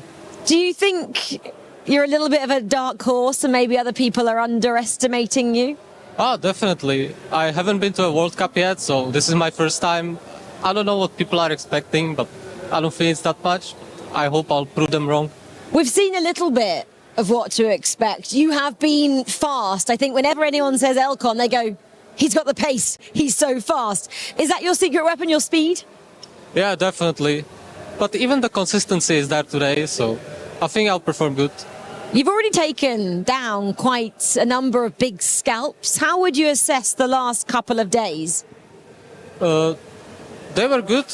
I think I performed pretty well, even against the really big names. So I'm definitely happy with that.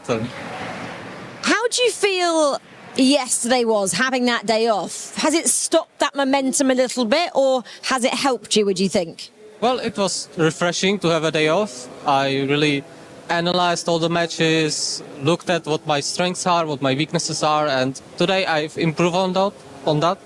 And I think I'll come into the last day really strong.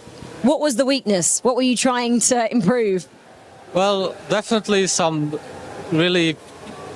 parts that I really couldn't make consistently, that's it. The speed was there, but I think my consistency was the issue. Did you analyze your opponents as well? And if so, what did you find out? Well, I did. And we found out what their picks are, what their bans are, what their preferences are for maps and all of that. So I think we'll have a really good day. I feel like you've been the perfect student. You've studied well. There's now time to go into this exam and you're feeling confident. Definitely. Okay, Elcon, good luck today. Thank you. Team Nemesis is Elcon, ready to go fast and also stay consistent with it. A day off, Aaron says it helped him. Yeah, and I mean, he is known as a player who lacks consistency, but he's so fast.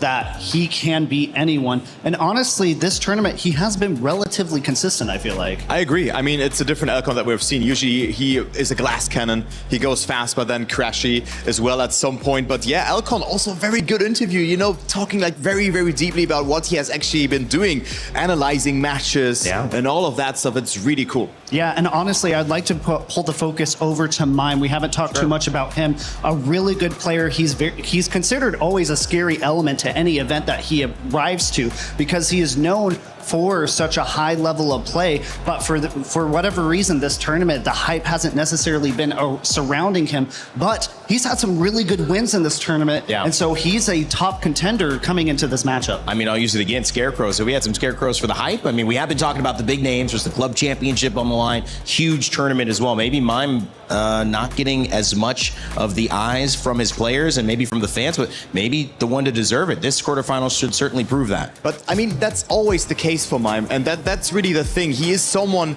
that you have on the radar of maybe winning it, but then at the end he falls a bit further behind or loses that one match. Maybe this is the tournament where he redeems himself and makes it all the way into the final. Not only the tournament for him, but the tournament for everybody in this matchup. Again, this is the race of the dark horses. Who is the darkest horse that's going to make it through to the semifinal? I can't wait. And also the fan favorites are in this match here as well. Josh and Paco, great stories that have been, and I cannot wait to see this match. It will be absolutely awesome. Yes, maybe sometimes the personal elements, the lights, they've distracted us from what could be the main narrative. But there's only one way to make sure your story is told the way it actually happened. That's for you to write it yourself. As we head over to our third group of the day, we've crushed 4 keys. We've sent 4 players to our semifinals. Let's begin the second half of our quarterfinals and advance 2 more. I said to our players just now a bit about Trackmania, saying, could this be one of the greatest esports of all time? I think we all agree it can be. This is incredible! Incredible! And we have the fans already starting here as well. We saw an amazing, amazing quarterfinal there. We're halfway through our quarterfinals. Just goes to show how close they are now. Every single race, every lap. The margins are so slim, Milos. Absolutely, and this is kind of the cherry on top. That Trackmania is the game that will decide things in the context of the Esports World Cup Club Championship. Huge, obviously, for EPOS. He was beatboxing before the game. He was beatboxing out of it, but for Gwen, for ag.al, you heard it from the fans, 100 extra points on top of it all. It keeps it all competitive right to the edge. But now, game 3 is upon us, so please, Paris, are you ready for game number 3? Let's bring out our players to the stage. Our next 4 for game number 3, please, big welcomes for the match of the underdogs, Elcon, Josh, 1248, Pushtito, Paco, and Mime. The crowd go wild, and rightly so. 4 players all gunning for that semi-final, but which 2 will make it through and which 2 will fall slightly short? Remember this competition, $500,000 prize pool here for Trackmania at EWC. Every player wants to ensure they make it to that grand final later on today. Who'll go through? Let's find out as we get into race 3 here in our quarterfinals. Oh yeah! And the fans have just been replaced. The red and white now with the black and yellow of Navi. Mime still has a chance to push up that leaderboard. And don't forget, Navi is in that club championship race. They're in $1 million position. I'm not sure how many millions, guys, but Mime getting a win here, making that underdog, that dark horse run, in actuality would result in a major impact for that organization. But the fans are already performing like $1 million here. What a great entry that was here, bringing in the vibe. And also take a look onto the ban phase now. We have our bans coming into play. Australia being the first map being banned, then Japan, Canada, and Germany, and Argentina here in Porte is our very first map. Yeah, we finally get to see Norway. This is going to be really exciting because we have a lot of players who could potentially have a really bad time in this or a really good time. But Josh was having a really good success on Norway when he played that yesterday. Elcon picking Argentina, honestly not that surprising. It fits his style very well. And also he played that double final situation against Lingo on that particular map. And also we have Saudi Arabia as our third map. The penultimate map will be South Korea. And again, as almost always, Poland will be the decider. You know, this is interesting because Norway's been banned out almost as consistently as Australia, but they let it through. And in a race with dark horses, maybe this is the key to somehow switching, turning the tables in your favor, and finding a way through the gauntlet. So much more to be decided here as we send it over to your casters for our third quarterfinal out of 4 here in Trackmania. It's Twiggy and Nua. Thank you very much, Rain Day. And yeah, Norway sneaking through the ban phase there. It has, as pointed out there by the desk, Twiggy, it has been banned away almost as much as any other map. Australia, the only map with a higher ban percent. But I will say, Norway, a surprisingly high pick rate when it gets through the bans. There are very clearly a few players who are happy to pounce on that one whenever it makes it through the ban phase. Yeah, and least of all here, although he didn't pick it, is Josh, right? Who did win that game in such insane fashion, alongside Mudder in the lower bracket, to what seems like sent him on a streak of momentum that propelled him through the next match in unbelievable fashion. Look, Josh, I don't think many people would have had him on their lists of the top 16 players in the tournament, but he is here, and that is partly because of this surge in performance that he has had. He really, really has. Well, we have so far had 3 out of 4 players who qualified through the upper bracket from groups make it through to the semi-finals. In this match, Elcon and Mime are those 2 players who were the upper bracket qualifiers, but I do not think they are going to have it all their own way in this match. This first round, they are very much having it all their own way. Those 2 upper bracket players out in front, a couple of tenths the distance as we head into the turnaround in Argentina for the first time. But here comes Josh, and his turnaround is clean. Paco is quick as well. Mime has switched, and that is a 4/10 turnaround as Josh was 2/10 down. Now he's 2/10 up. Wow, just picking up the lead like it was made for him. It is Pushnito, Paco, and Elcon who move ahead here into the ice. Coming through, it's just the identity left. We haven't seen many places swap here, but if there was ever a time for it to happen, it would be when it's this close. Pushnito Paco goes a little too high up the wall, and everybody overtakes. Josh up into third, Mime in second, and Elcon comes home to first. So far this week, players have been making that identity on Argentina look deceptively easy. They've made it look so consistent. But if anyone was watching when players first discovered these maps as well, or if you've tried it yourself, you know how difficult that identity is. If you are not perfect on it, it will send you flying. You will end up hitting a side wall, as we saw from Paco there. You will lose all of your speed. It is difficult to get right. These players have just put a lot of time into making sure it never goes wrong. Went a little bit wrong for Paco that last round. Unfortunately drops to 4th place in round 1 on the map. Elcon walks away with 10 points, Mime with 6. This time around though, Josh out to a better start, but great speed from Elcon until he got a little bit too much airtime. It's Mime with the lead as we head into the turnaround. Oh, but it isn't anymore. Slams into the wall, he's gone. Oh, and Elcon almost flips the car there on the side of the bobsleigh. We've seen a lot of players get things wrong here. Paco especially has many times crashed into that wall, but most of all, it was Afi who was really making mistakes there on the edge. And this time around, fortunately, nobody going too far off to the side, but Elcon going for that low line through the ice, gaining speed, and may just be able to make an overtake happen again here on Paco, on the identity. Their wheels are touching, but that's good from Paco. Is it good enough? It's neck and it's Elcon to pip him to the line. Only just, but only just is good enough. Elcon picks up 10 points for the second time in a row. Paco with a PB, still only able to get second place, and I thought it was going to be Paco able to hold that lead all the way to the line. Just about denied, and you can see Elcon already springing out to an 11-point lead over both Mime and Pushnito. Paco, Josh, only 1 point behind the pair of them on 8 after 2 rounds played. Well, surely with a lead like that, you can't just go away over the rest of the game. We haven't We're seen that basically happen done, once. right? Exactly. Well, Josh not off to a good start in this round. It is the 3 up front that are Mime, Elcon, and Pushnito Paco. Josh trailing behind. There have been mistakes. It's not unlikely that he'll be able to take advantage of one moving on through, but it is Elcon up in first position for the time being. It's all about this turnaround, though, which Josh has been amazing at. Will he gain any time on the rest of the pack? It does not seem as so this time around, and it is Elcon who maintains that lead. Mime trying to push for more time, taking all of his speed through this section here and going for the overtake on Elcon.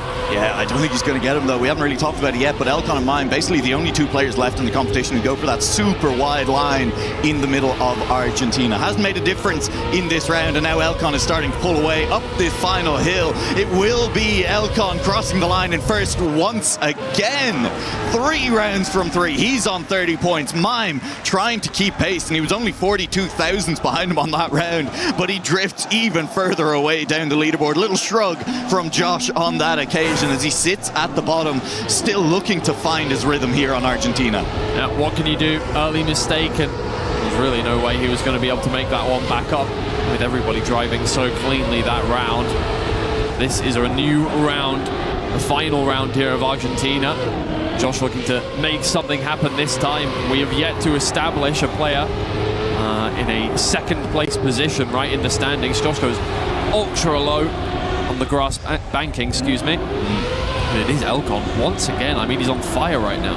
Yeah, this is only our second time seeing Elcon on Argentina in this competition, and he is looking absolutely fantastic this time around. Looked okay the last time, but definitely not this good. The turnaround isn't ideal, as you say, Twiggy, a little bit much there from Elcon. Went a little too deep on the turnaround. And so Mime, maybe a chance at the 10 points here. Elcon has managed to climb back into second position. Again, that wide line from both Mime and Elcon, who should appear now past Bushido Paco, who's sliding into view on screen. And as we enter the identity, it's a large lead for Mime. As long as there's no mistakes, should be able to take home 10 points. Elcon, though, will settle for 36 points out of 40 on map 1. That is a huge performance, and exactly how he would have wanted to start this match off. And that will push ourselves into a situation where we do have a second place player finally.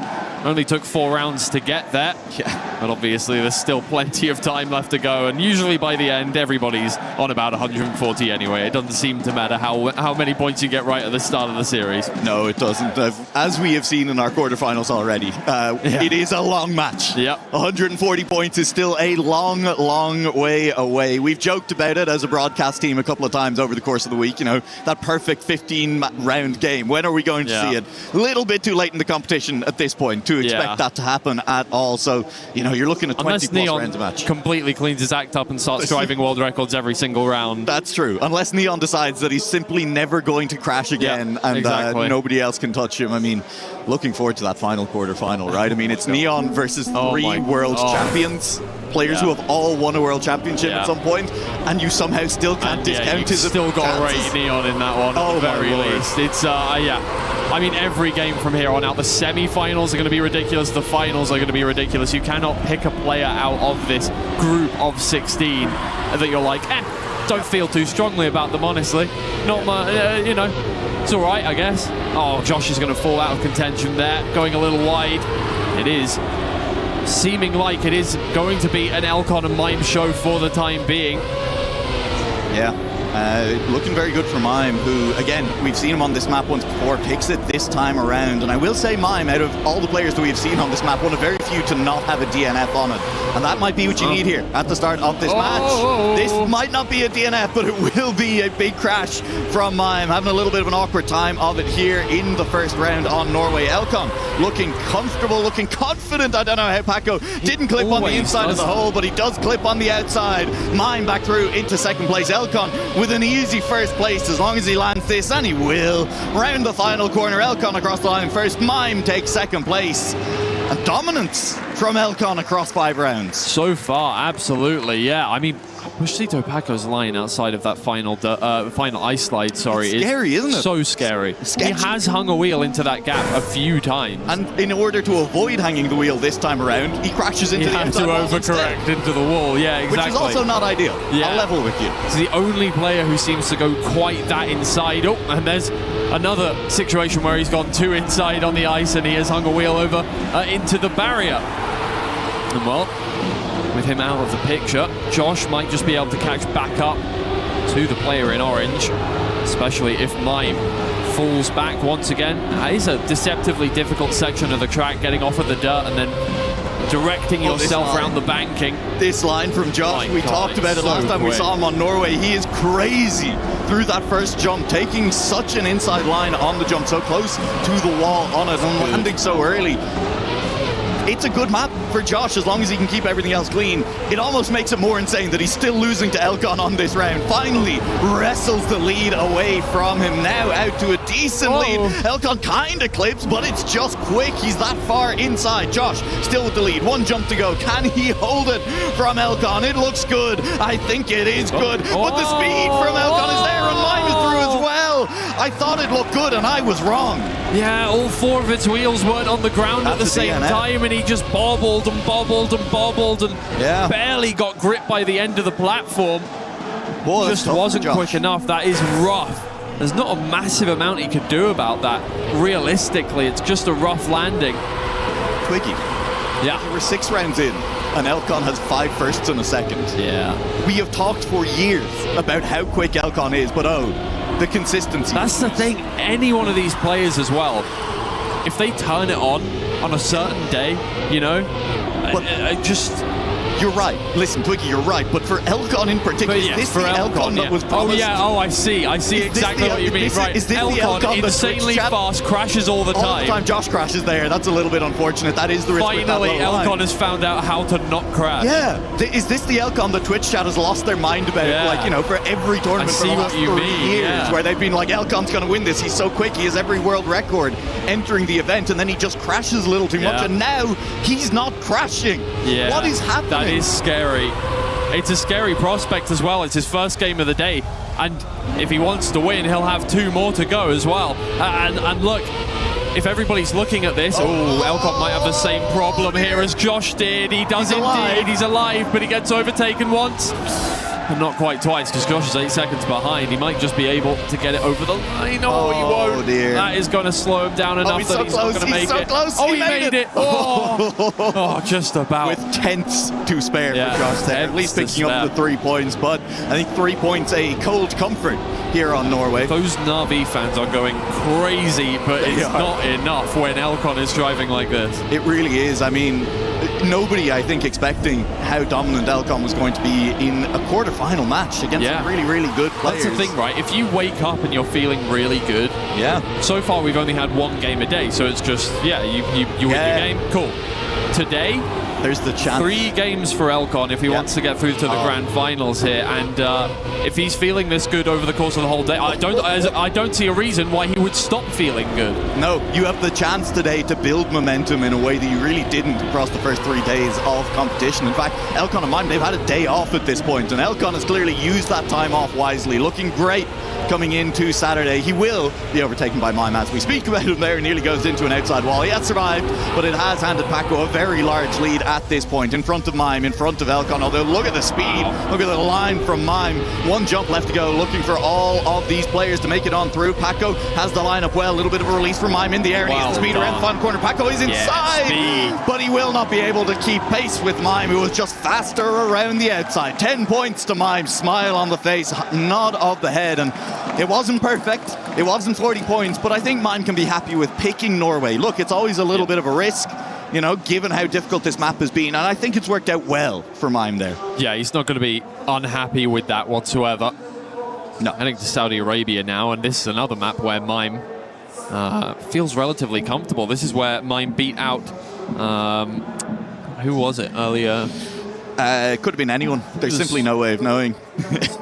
Oh man, I got you, Twiggy. I can't remember exactly what the result of that one was. All of the games have started blurring together. Grenadi, was it? Did he beat Grenadi? Yes, he beat out Grenadi here on Saudi Arabia. Yeah, I mean, all the games. We've seen the same players playing against different players over and over again now, and it's all blurring together. But I mean, what a blur it has been, because it's just all been action, right? There's not been a forgettable game. That's why it's so confusing in my mind right now, is because every single one of them has been exciting, has been memorable.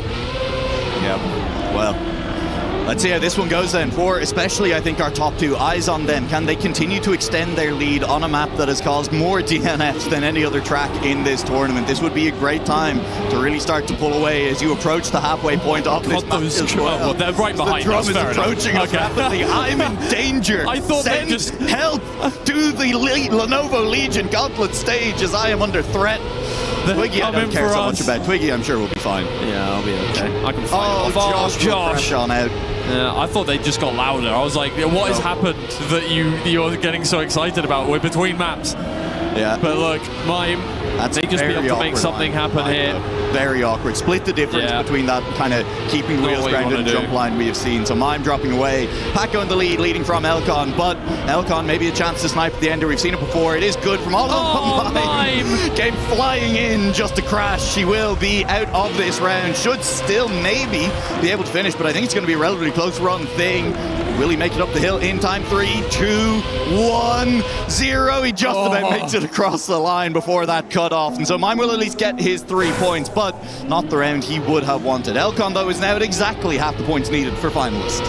Yes, indeed. And yeah, this is starting to fall away from Paco and from Josh here.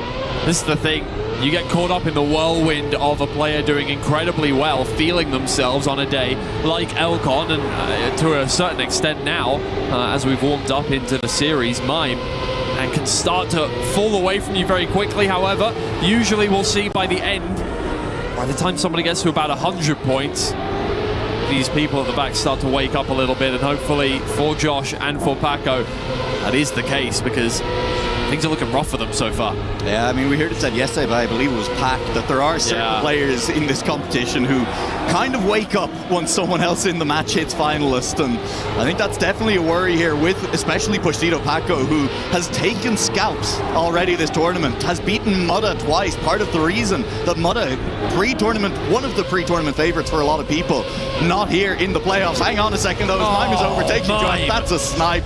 Beautiful on that last jump through the tiny gap, and so Mime will take second place. It's another round win for Elcon, though, who is looking unstoppable, frankly. Completely. I am gobsmacked by Elcon right now. We genuinely could be seeing one of the most dominant performances in the tournament. I mean, right up there alongside Carl Jr.'s first game. This is a playoffs game. This is not a, this is not a first round, just, you're up against whoever, right? This is a playoffs game. Every one of these players has grinded.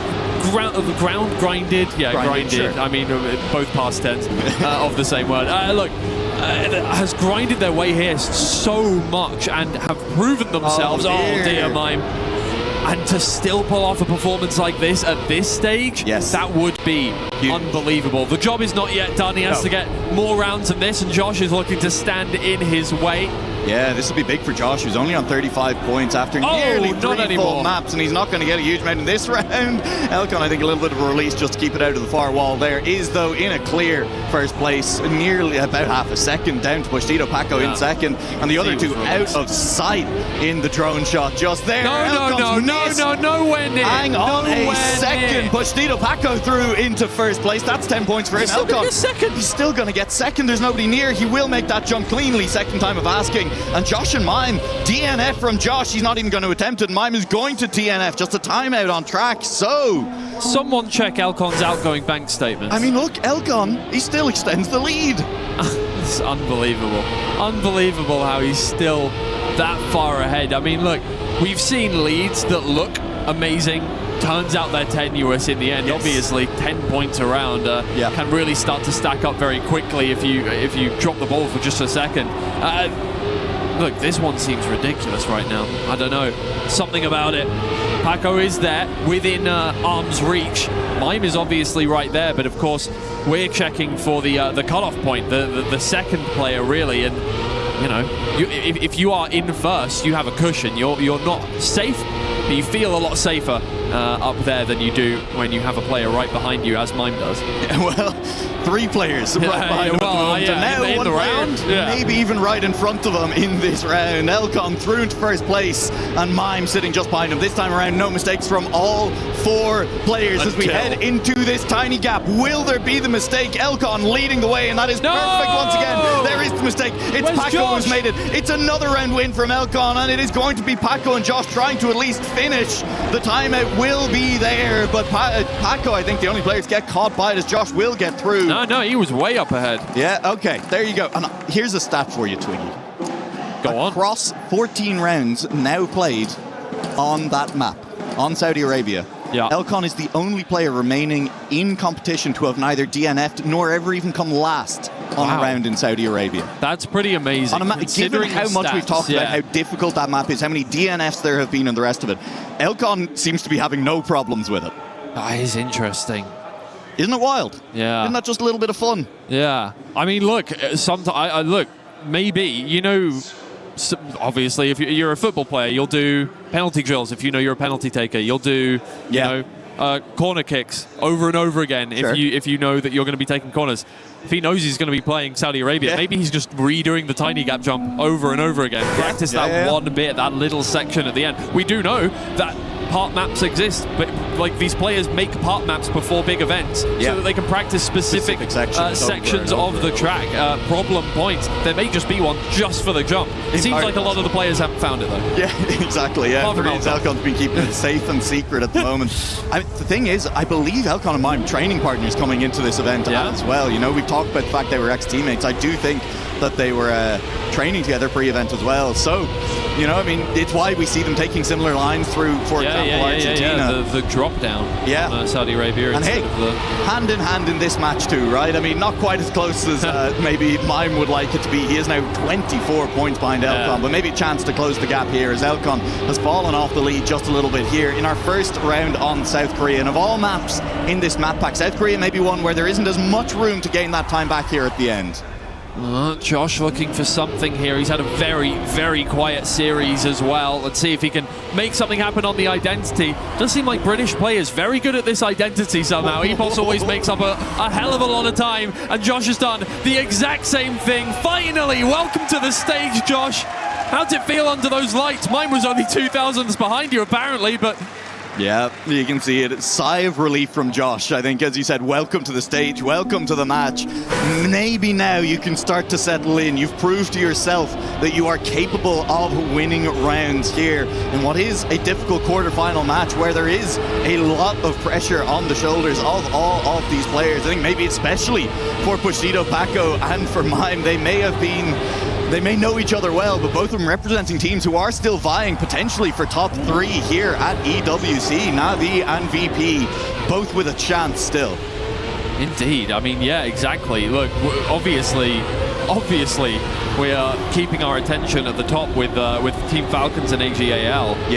It's hard not to be looking at that when it really could come down to where the Trackmania players place the one remaining ag.al player and Carl Jr. up for Team Falcons. But there is a lot of money to be gained down below first and second place. Obviously, you want to be winning the event, but if you can't, you might as well go home with lined pockets. And Navi and virtus.pro can both be doing exactly that, so they're cheering on their players with the exact same kind of fervency that I think ag.al and Team Falcons are. But it's Josh once again to take the most speed out through the identity of South Korea, and he's on a comeback.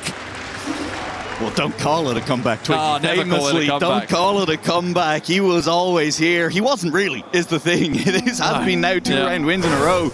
And you called it before we even got into the identity the first time that the British players have looked quick here for whatever reason. And Josh now has found a couple of tenths in the identity both times to pick up clean round wins against the rest of this field. So that'll be more than a few tenths over Mime for all 3 of the other players. Touch on the wall early on this one, and Mime starting to fall back towards both Paco and Josh. Elcon still with a commanding lead out in front of the rest of the field, but Josh is really starting to squash this field. A 3rd round win in a row on South Korea would be huge for him.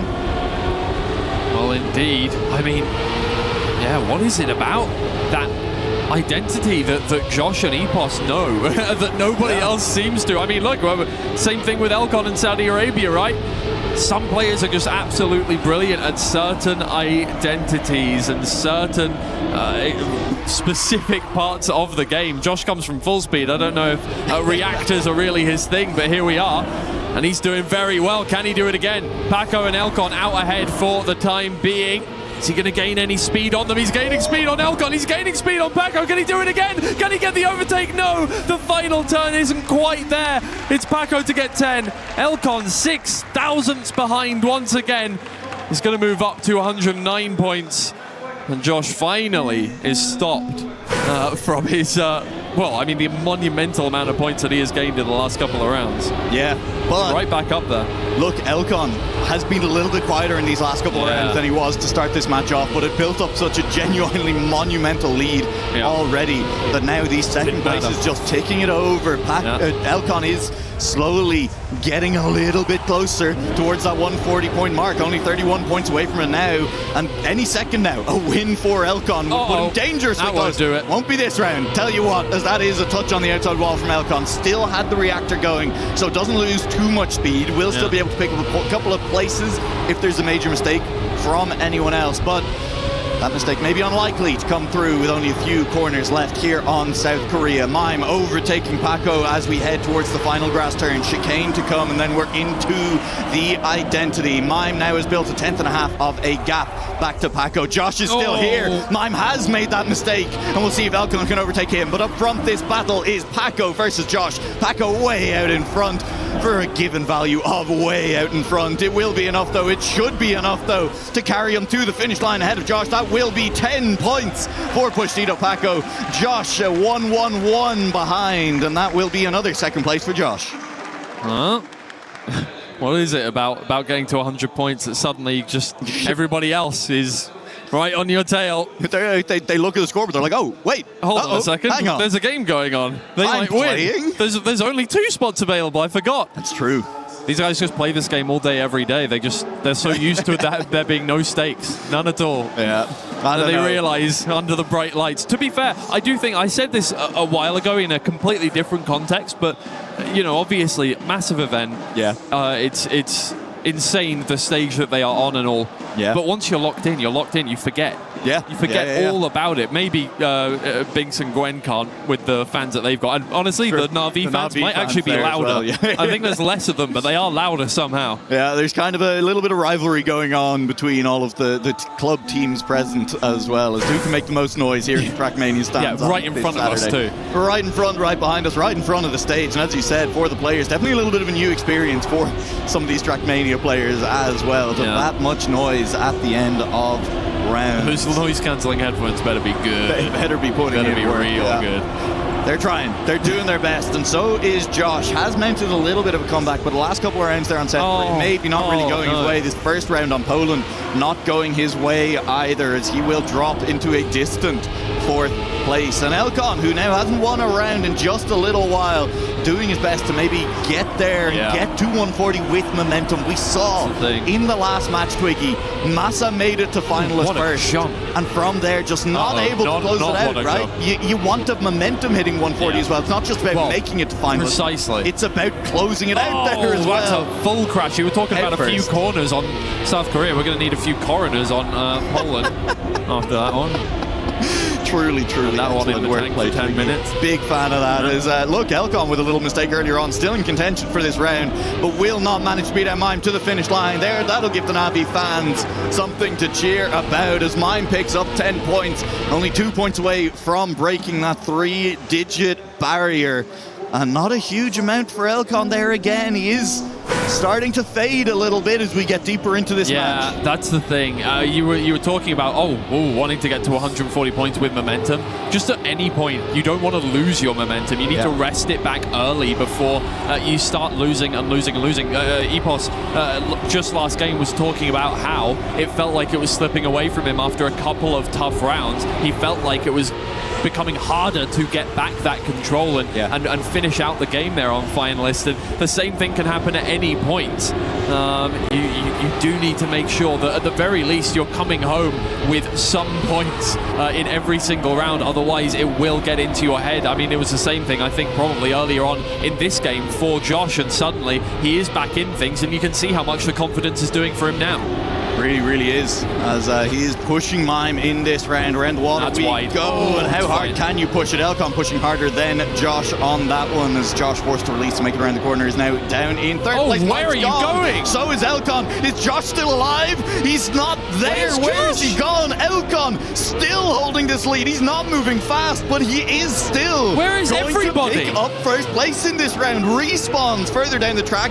Paco is the player who picks up second place. Mime will take third, and Josh had a respawn off camera in there somewhere. He'll only take fourth. Oh dear, oh dear. We'll forget that round. Oh, Malcon. But he still made a mistake. He'll probably want to forget it as well, honestly. Yeah, well, I mean, hey. You got 10 points. Got 10 points. Got 10 points. Got 10 points. Whether by an inch or a mile. It's fine. 10 points is 10 points, and well, Josh would love that right now. Again, out to a little bit of a lead just here, but again, everyone's still there on track. Well, except mine. He has had that early touch. 8 tenths down on these other three drivers. Elcon drifting, right behind, well, not far away, but he is behind at the moment. We do love our observers. I have noticed that you, whenever I say something about a player, sometimes you'll just go straight to them. It's wonderful. We love proving Twiggy wrong. You know, Elcon's a bit further behind. No, he's not. just behind the camera. He's right here. And he is involved in this. Josh is not going to be involved any longer. Full crash into the platform here on Poland. Paco just in front of Elcon at the moment, but a little bit of the pressure taken off as Josh drops multiple seconds behind. Can Elcon do it again? Inherit another win on this track? Can he maybe just catch? Where did Paco go? Paco! It's Elcon inheriting another win on Poland. He will pick up another one. He'll move 2 points away from letting him get away with it. And Twiggy, we talked about how important this momentum is. And it's kind of just being given to Elcon. You can't give him it like that. You cannot give it to him. They're making it easy. Exactly. 138 points now, so he just needs to finish one more time. And he is absolutely good. The final round on Poland, and all he needs to do is get to the line.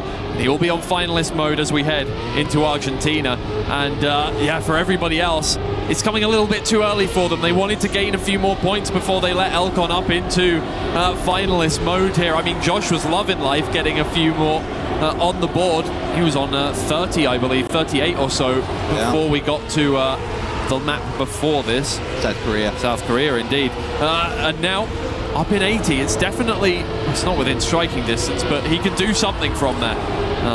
If Postito, Paco and Mime were to have a couple of bad rounds. But right now, all eyes are on Elcon. All he needs to do, get this one done, and then we start the second phase of our game on Argentina. But right now, let's see, can Josh gain any more points from this?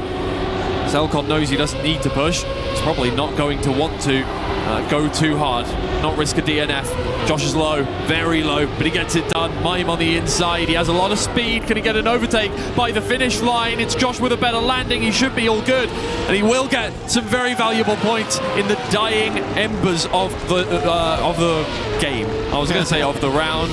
Yeah. Obviously, you get points at the end of a round. Yep, that is in fact how Trackmania works. Yep. That will be big points. It would be weird for Josh, to give out points in the middle of a round. It would be pretty I would get a little bit worried that we'd maybe some kind of the system competitive where we, integrity but with maybe some system where we give points based on where you are. Wicked points. Checkpoint. You remember Wicked points 3 years ago? I do remember Wicked points back in the Trackmania Wicked Challenger League Championship. 2023 days. Who won that in the end?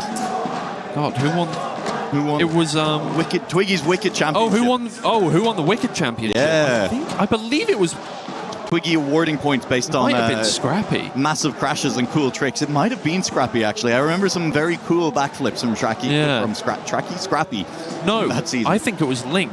Could well have been as well. I think it was Link, not Link Max. Link, different players. Even though Link Max has also formerly been known as Link. Yep. Lots of confusion. Look, one thing that's not confusing is that Elcon is on finalists, right? He has done very well, and honestly, going back to Argentina now for Elcon could be big. Looked really, really good on our first rotation through here, and this is one of the earlier finalists we have seen here in our competition at EWC. Elcon reaching finalists very, very quickly in this match and has given himself a large buffer to head into the rest of this match with as well, Twiggy.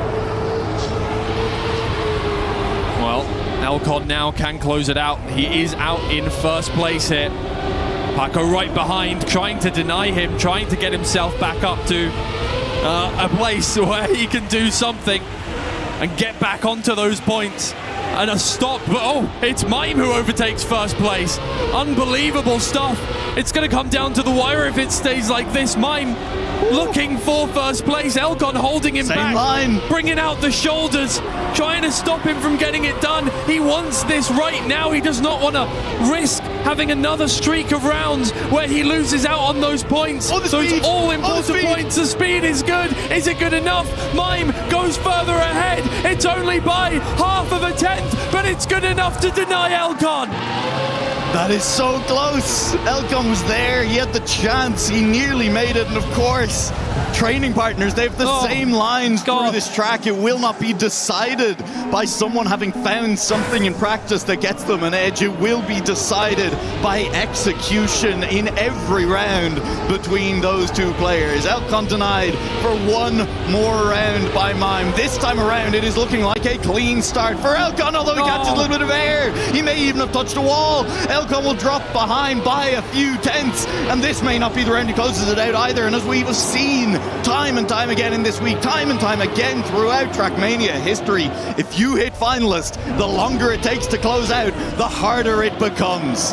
I've been watching Trackmania for years now. I'm beginning to believe that we have entered a stage of the game where it is not possible to have nice, easy, drama-free games where somebody gets through and then somebody else gets through and it's just breezy. Yep. We might have to do what people were saying with the Olympics and bring in amateurs to just so that there's somebody like a to see actual average pace, because oh my god, we're going to have another situation where two players are going to be joining Elcon right up towards 130 points, if not on finalist as well, as Paco is going to come home to 10 and Mime to 6, which brings them both well within touching distance of Elcon as the drummers process past us here. There is an entire parade passing the caster booth right now, and I mean, what a time to arrive. They've got a loudspeaker. What is it necessary? It might be, honestly, as we now have Mime on 128, Pushito Paco on 122. Elcon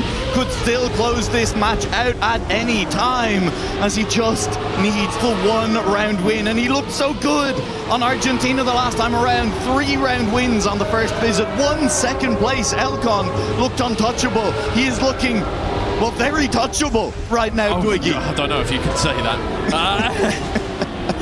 I mean, Elcon, I don't even think he's driving badly whatsoever. He's still driving fast. It's just Mime has reached another gear trying to stop him, but that is a beautiful turnaround from Elcon, and he gains time on the rest of the pack here. Mime is going to have to do something unbelievable. They're right behind us. I have to speak louder just so you can hear me at this point. I'm not getting that excited, believe me, but it might just be an exciting round anyway, because Elcon is going to enter the identity in a clear first position, and again, we have not seen overtakes here. Rarely have we seen anything, so Elcon will sail into the semi-finals. And for a lot of that match, he was making it look easy. And then for a little while, he was making it look very hard indeed. And at the end, it was a clean win on Argentina. Well out in front, and Elcon, long before anyone else reaches finalist, will move through to the semi-finals. I say long before. Mime could well do it on this round. A second place or a first place for Mime would put him on finalist as well. Pushito Paco needs a couple of rounds to get there, and Josh, he's going to need more than a couple, but it would begin for Josh with a round win. Yeah, it's a long road at this point for Josh, but one finalist out of the way means that there is just that little bit of extra time before we we get into I believe the technical term is squeaky bum time. Oh no! Oh, and he's going back for it. You missed the checkpoint. I've already said you can't park there, sir, but that would have been a beautiful time to bring that one out for the first time. Well, Mime is completely, I was going to say, home free, but I think he's still got stuff to contend with here. Yeah. Good line on the ice. He'll be absolutely fine. He will be on finalist mode. Oh. That was scary. Look, extended that lead to Paco. Now, the big thing for Paco is he is still getting second place here. Hang on, big Paco might even... Big slowdown, big slowdown. Look, the big... He's still on finalist, but my lord. Yeah, look, that actually changed nothing, now that I look at the scoreboard, really. He just got a few more points, that's it. He got a few more points, but like, Paco would have been within 10 points of finalist either way, and still needs to deny Mime in this round. Still can't allow Mime to get first place. So the big difference is if Josh wins the round and Paco gets second, Paco does now hit finalist himself as well. But, Twiggy, we go to Norway. People usually follow that word with my name, yes. Yeah. Well, back to Norway. And again, look, while Josh did not look perfect here on Norway in this series the last time we played it, again, we have to mention that he was immense on it. Yes. Only yesterday. Yeah. Very quick, and has that line that really nobody else we have seen as aggressive on the first major jump into that tower. Yes. Where he goes so much further to the left, he tries to land early, and he carries a lot more speed through the following corner than a lot of other players. So if Josh can get that right, we said it yesterday, it's just a couple of free tenths that he has over everyone else. But when I say free, there is definitely a risk attached, because in this very match, we have seen him crashing, trying to take that line several times. Well, Mime is very, very happy right now, having reached finalist at the exact time that he has gone to his map pick once again. The map where he has world record, and right now he's pulling out a worldy performance here, staying ahead of Josh, who is struggling to keep up even with a clean round. It's way ahead. Looking really, no slip out on the ice, no gears lost. It is absolutely simple for Mime. He's not even going to let anybody have a chance in at this rate. No drama, quick, easy, finalist through into the semi-finals, and all he needs to do is make the final jump. It's looking good to me, Noah. I don't know about you, but I think Mime is going to be our second semi-finalist from this game. You know, Twiggy, you called it right. No drama. Maybe for the first time here at EWC. That was pretty simple, honestly. Mime hits finalist, Mime wins the round. Now, he did do it with a very sick time just there. Yeah, that was very cool. Was the final time in that round on Norway, which is really close to Mime's world record on that track. But he made it look easy. Unfortunate for Bushido Paco, unfortunate for Josh, but honestly, maybe the best way we have seen any quarterfinalists lose, in the sense that there's a little bit less heartbreak. Elcon and Mime somehow never really left the door open at any point during that match. Yeah, exactly. It does feel weird that we did just have, I kind of said it right at the start. Spike? Yeah, exactly. Why is my heart rate at, wait, it's still at 100. Well, of course, yeah. Why is my heart rate at 100? Why am I not sweating? Why is my voice... Oh, my voice is still a bit hoarse, but still, you know, whatever. It doesn't matter, because we have crowned our final semi-finalists there with that game. No, sorry, we've still got one more. We've still got one more? Sorry, the order got switched before we got on. Yeah, exactly. Oh, my Lord. God, I forgot. Dear. We do have 3 world finalists, and then a 17-year-old and then the 17-year-old who set 5 world records in one game. Yes, that's going to be a fun quarterfinal. Oh my God. This was a fun quarterfinal as well, but definitely the lowest blood pressure so far out of any of them. But I do want to say, because it feels like a little while since he qualified already, impressive from Elcon. Very. Almost unexpected so far, just how well he played in this match. And I don't want to detract from how good of a player he is, but he has been that incredibly quick player throughout Trackmania history. He's been so fast. But the consistency here at EWC, absolutely wild. In an arena that is the loudest I have ever seen, a Trackmania arena as well.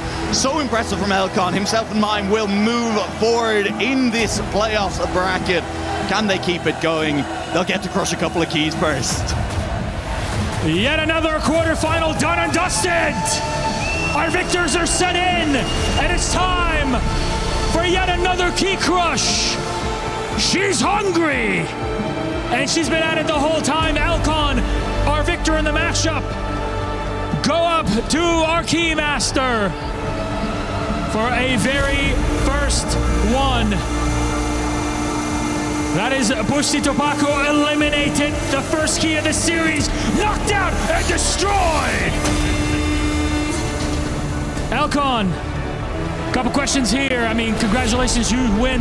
How do you keep your cool? Because this crowd was wild the entire time. It was stressful, as it was insane. So much cheering from the crowd and everything. It was really tough to keep the cool, but I managed to in the end, and it worked out. It worked out, absolutely. And of course, coming over by my side, Mime, I mean, you're also very calm and collected through it all. There's always a good smile on your face here. Why is that always the case? Because if I try to overthink, then I'm just spiraling into bad thoughts, like mistakes happen. So I just try to capitalize on it, you know, like I can do a mistake, but next round will be good for me. So there is nothing to be afraid of. Mime is joy maxing, and you're going to be destroying the second key in this matchup. Elcon, if you stand just behind me here. Mime going in for Josh 1248's key. Everybody here in Trackmania is a tight-knit, close family. But outside that racetrack, once it's all done, there can only be a victor, and that is Josh, eliminated. Mime, successful. Elcon, both advancing to the semifinals. Ardesk, what do you have to tell us about this all? Crazy moments. And it all ends on Norway as Mime takes a clean, no drama run. And if you have played Trackmania, or if you're getting inspired to play, I suggest you go out there and try your hand at Norway for the very first time. Pick up a controller, a keyboard.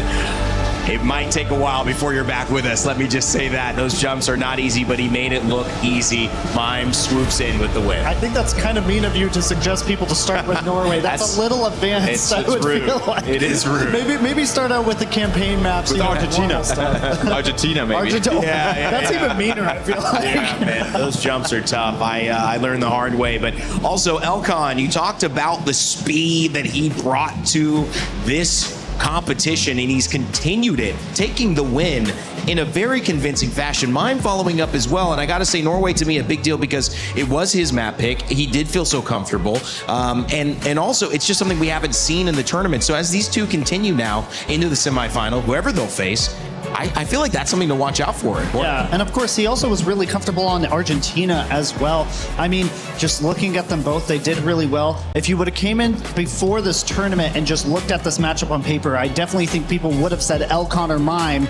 But with the way the tournament went out, that's why we were saying they're all dark horses, because we had no idea what the result was going to be. But also the match then kind of like it turned around a bit, because on South Korea we had Josh and also Paco having back-to-back wins coming back. I mean, it was not all smooth sailing there for Elcon and Mime in the ending, but I would say a bit of a breather in comparison to what we've had before, and also what comes up, a highly anticipated match, of course, but we're gonna come to that very, very soon here. But of course, storylines finishing as well. Josh being eliminated, I think we already said that so often, our favorite story of this event. Yeah, definitely. I mean, for Josh, I hope he takes it okay. I know it's a tough loss, but at the same time, it's just when you can't get that momentum, and Josh is a very momentum-based player. Yeah. He never got started well at the start of Argentina, struggled every single round, and it just continued there on. He had a moment on Poland. I believe that was the track that he had a good run on, but or South Korea, excuse me. On South Korea, that's what he had a good run on, but unfortunately, he wasn't able to continue that momentum going out of it. I mean, the Navi fans, you could hear them. Those are the drums behind. I'm not exactly sure on the semifinal yet that Navi and Mime will be joining, but if it's with ag.al, boy, this is going to be a loud place, Turbo. Oh, and I mean, maybe Carl joining in there as well. Oh, God, don't get me started there. That would be absolutely incredible, but I mean, we don't know. We don't know just yet. There's so many what-ifs and whatnot, but still an amazing match. But I mean, it's just incredible to think about that this was the least exciting match that we've had today. That was still a banger. And I got some confirmation it is going to be Gwen and Mime and Renati in that semifinal alongside one other. We'll tell you who's going to qualify there in a moment, but first let's speak with Josh in an exit interview. Josh, commiserations. It's been a great tournament for you. Didn't quite have enough today. Talk me through that quarter. Yeah, I mean, I felt pretty good going into it. I thought maybe I could, you know, beat Mime. He's had a history of coming so close, but falling just about short.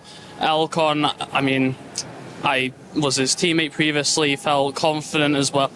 But I mean, they just drove really fast. I wasn't expecting that type of pace, and there's not much you can do for that. it was so fast. Obviously the speed, but in terms of what else do you think you were lacking? Do you think it was the whole kind of experience got to you a little bit, or not really? Not really. I mean, for today, I was just mainly there to enjoy it. I wanted top 16, succeeded, so I didn't really want to put any extra pressure. So yeah, I mean, I just couldn't keep up.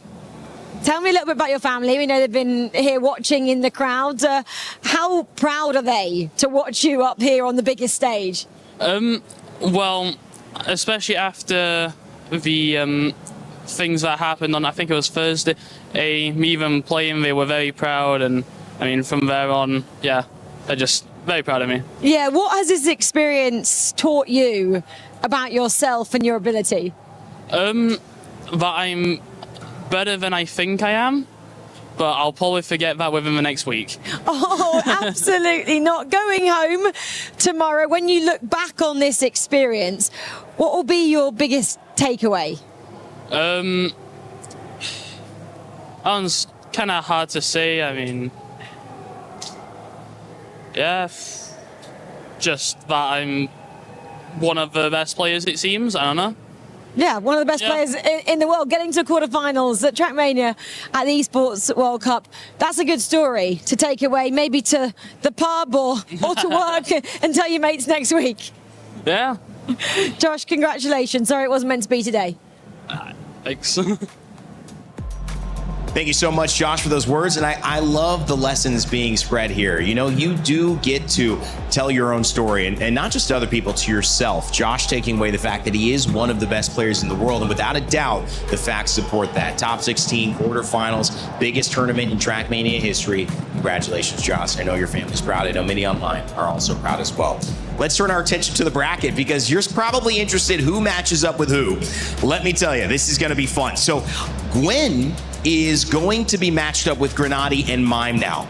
And look at that. Second in the quarterfinal is going to be able to come in. So when we go to Carl and Neon and Pac and Otak, the second place finisher is going to go into that group. So if Neon or Pac or somebody stuns Carl and he actually doesn't finish first, we will get the Carl-Gwen matchup, Falcons ag.al in our semifinal. That will be so incredible, really. You really want to get first in that match. Really that is for sure. I think it's do or die there, but what a match we have. It's highly anticipated. The crowd is filling. It's getting quite busy here, I would say. They might need to add more seats in the back because it's getting crowded already. Yeah, they did. Look at that. All right. I mean, it broke out a little bit here. There's a little bit of space, but that's just because people are getting some snacks or something like that. And that's because ag.al fans had to take a break, probably bathroom break or whatever. All right, we're going to have a lot of fun coming up after this one. But in the meantime, as we mentioned, the GOAT, Carl Jr., 7-time world champion, is about to race. Here's a little bit of his story on how he keeps his momentum and his drive to be the best. Play is in our DNA. Whenever we let it out, it becomes our superpower. Now imagine an entire city being built to supercharge it. Kadir City, powered by Play.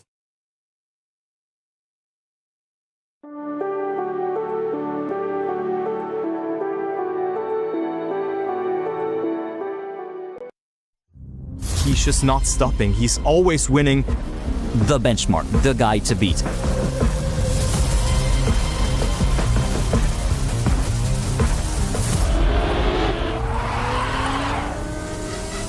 I joined my first big organization, Dignitas, in 2011, I think, or even 2010. I was 12, 13 years old back then.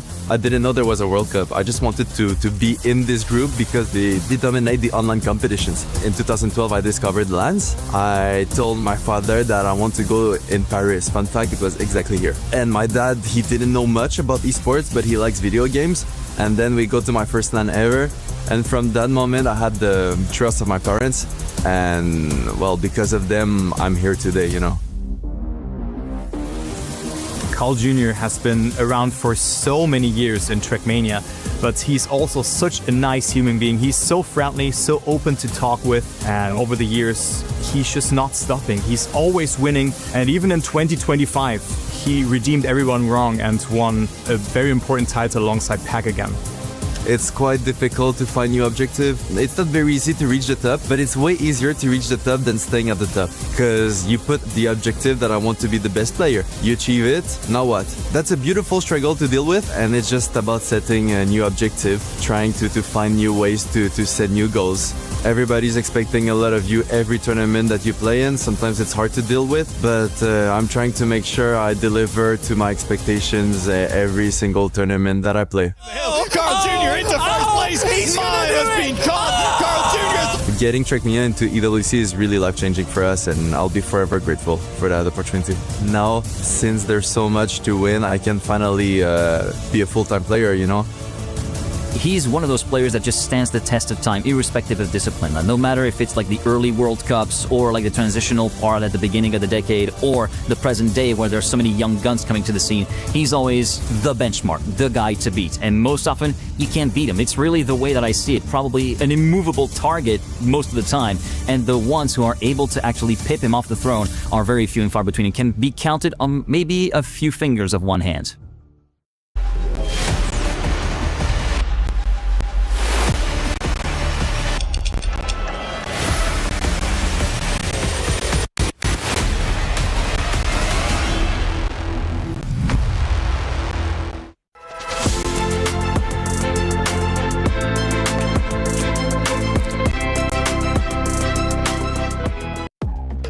Welcome back here to the Lenovo Legion Gauntlet. It doesn't get much better than this, does it? We've got Trackmania ready to go to decide a club championship for the most part. And up next is the GOAT. It's Carl Jr., but he is not alone. He is going to be going against his teammate from last year who won the World Championship with Pac, driving alongside him in this semifinal, this time as a competitor.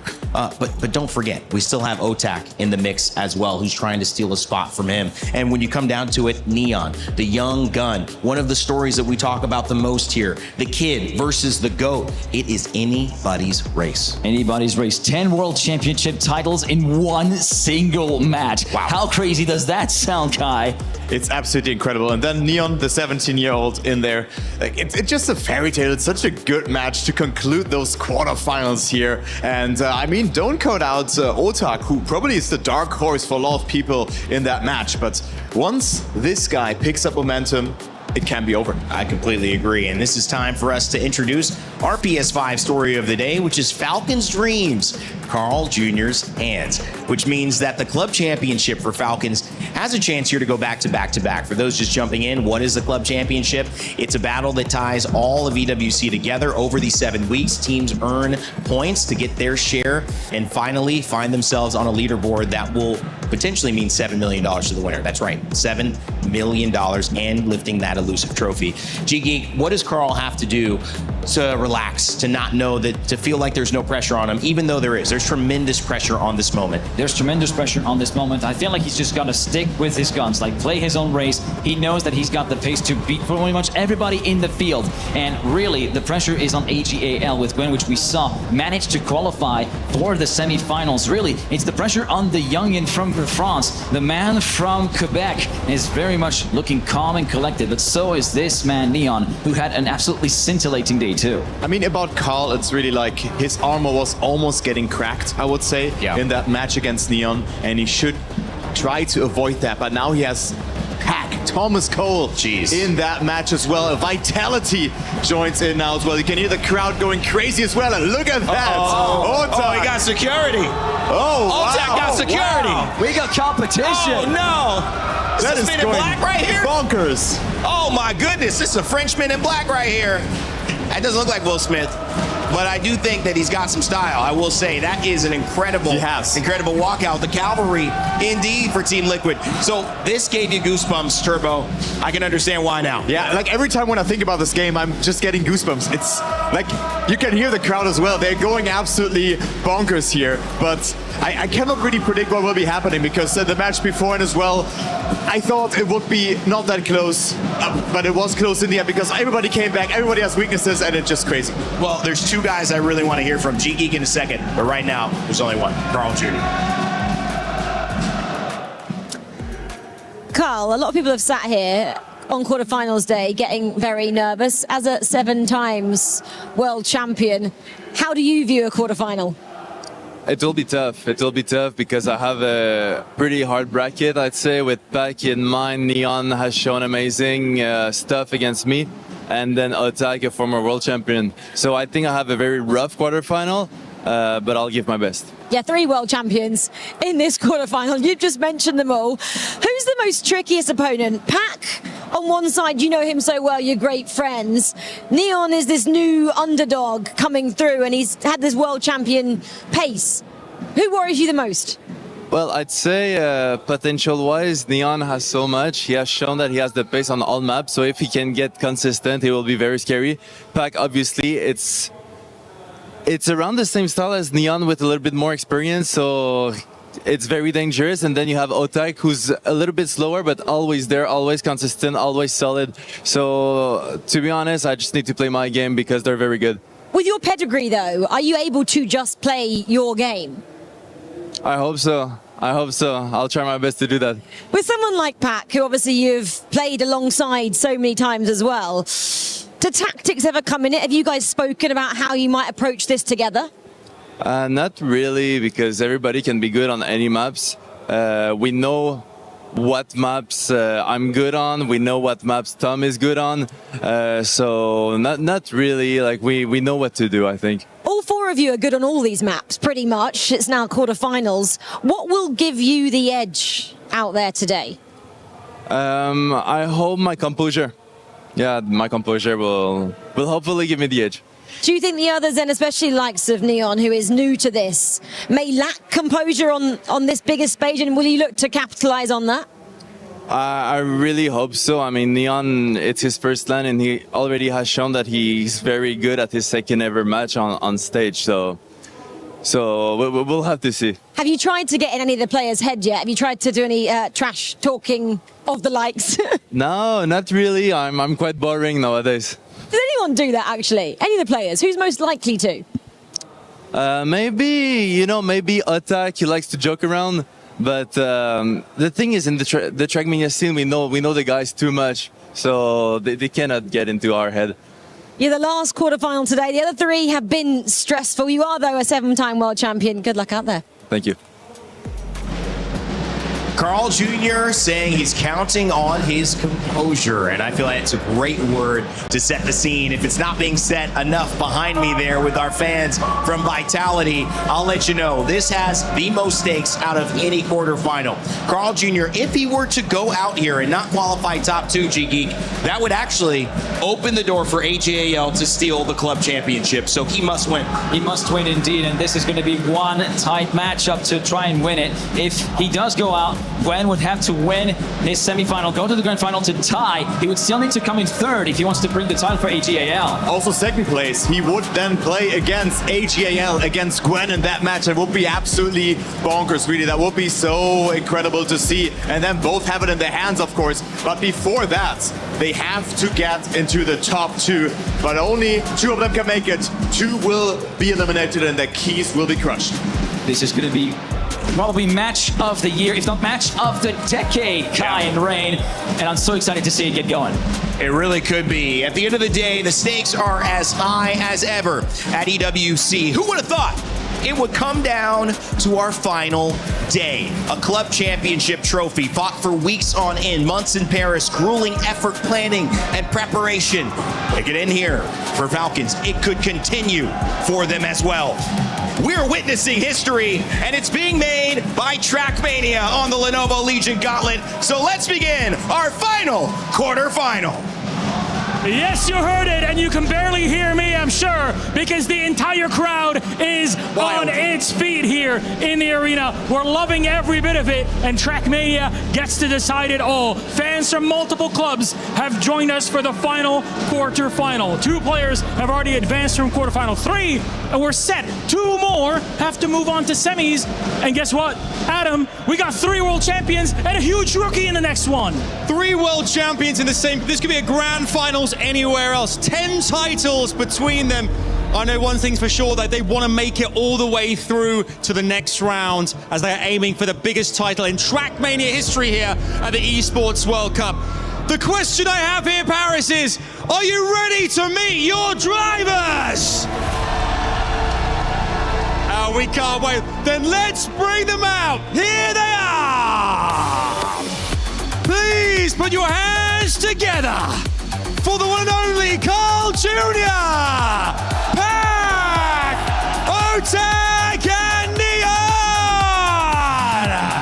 4 incredible racers. 3 of them world champion, 1 a massive challenger, 16 years of age, looking to put his name in between the stars. A massive challenge for all 4 of them. In any other situation, this is a Trackmania Grand Final. Here at EWC, this is only the quarter final. Who decides what happens in their club championship? Who advances to the semifinals? A lot on the line for one singular match. It'll all be decided right here, right now. Super fans, I don't know if that describes them enough, but fans aplenty here at the Gauntlet, where 4 of the greatest names in Trackmania will go head-to-head for 140 points and 1 more race. It feels like we're about to lose our mind. Here come the first bands. Argentina, banned by Otak. Then South Korea. This is a good counterpoint guy because Neon has been exceptional, especially on day 2 with those 4 out of 4 round sweeps. Japan being the very, very first map here in the rotation. I really want to say Canada has been absolutely bonkers world record from Neon. So will this be in the rotation or not? Poland will be picked by Pack. Germany will be map number 2 from Neon, and yeah, he's very fast on that map, that is for sure. Saudi Arabia and Hungary loses the coin flip there. So this is our rotation here. Hungary will be the decider, but I think I'm certain that we're gonna see Japan again. Now, quick question. Do you think we're gonna get another world record sweep like we did in day 2? One? A world record sweep? Yeah, we do. We do. Yes. Yeah, but do you think we can get it again? Yes. All right. I love to hear that. And I'm loving this crowd as well. Paris, faites du bruit! And with that, we will send it over to Onset and Bravo for what could be the best match we have ever seen. Well, Trackmania certainly deserved the spotlight, and now it has it. So much history just in this one matchup. And the stage could not be more beautifully populated by fans of every single driver. The greatest to ever do it, Carl Jr. He's representing Falcons. Neon, the phenom, who came out of nowhere with world record after world record after world record yesterday. Pack, the number 1 seed, the Vitality man, and closing it out, the hometown boy for Team Liquid. You've got another world champion in Otak. And you heard it on the desk. In any other context, on any other day, this could be a grand final. But instead, somehow, fate would have these 4 players meeting as early as a quarterfinal. And almost unfairly, only 2 of them will advance from here. This will be some of the most cutthroat Trackmania you will ever see. We're underway. We have to wonder if experience is going to come to play here. Neon yesterday, boy, can he go fast, but has that element of youthful exuberance about him where sometime could go a little bit too hard. Inside of that, you have the 3 drivers with so much experience who have lifted the biggest of trophies in Trackmania. One of them numerous times. Carl Jr. already in a battle for first. Let's see if Carl can overtake on this section. It's a pretty important one. Yes, he will. It's a very common tight turn that he'll be able to do. He will take the lead now. And let's not forget, Carl Jr. won 3 for 4 in the Neon lobby on Japan, the last outing just yesterday. Absolutely phenomenal consistency from Carl Jr. And as we go into our first of many identities in this quarterfinal, it is going to be the Canadian who has the lead through the final gates here. One more left-hander, and hey, surprise, surprise, all the talk. But Carl Jr. always comes through. Carl Jr. will get the first 10 points. Neon with a bit of a mistake there, and let's not forget also, when we saw them match up earlier, we did see him already with a 4th on Japan as well. So as you heard Carl Jr. talking about, he said it will be tough, and I have a very tough quarterfinal. Neon has so much potential, and Pak the same potential with even more experience. Otak, of course, is always there, always consistent, always solid. As you heard him say in his interview, he is hoping that his composure will give him the edge. Into the first somersault and the turnaround, the backflip, and through the checkpoint, we all go cleanly.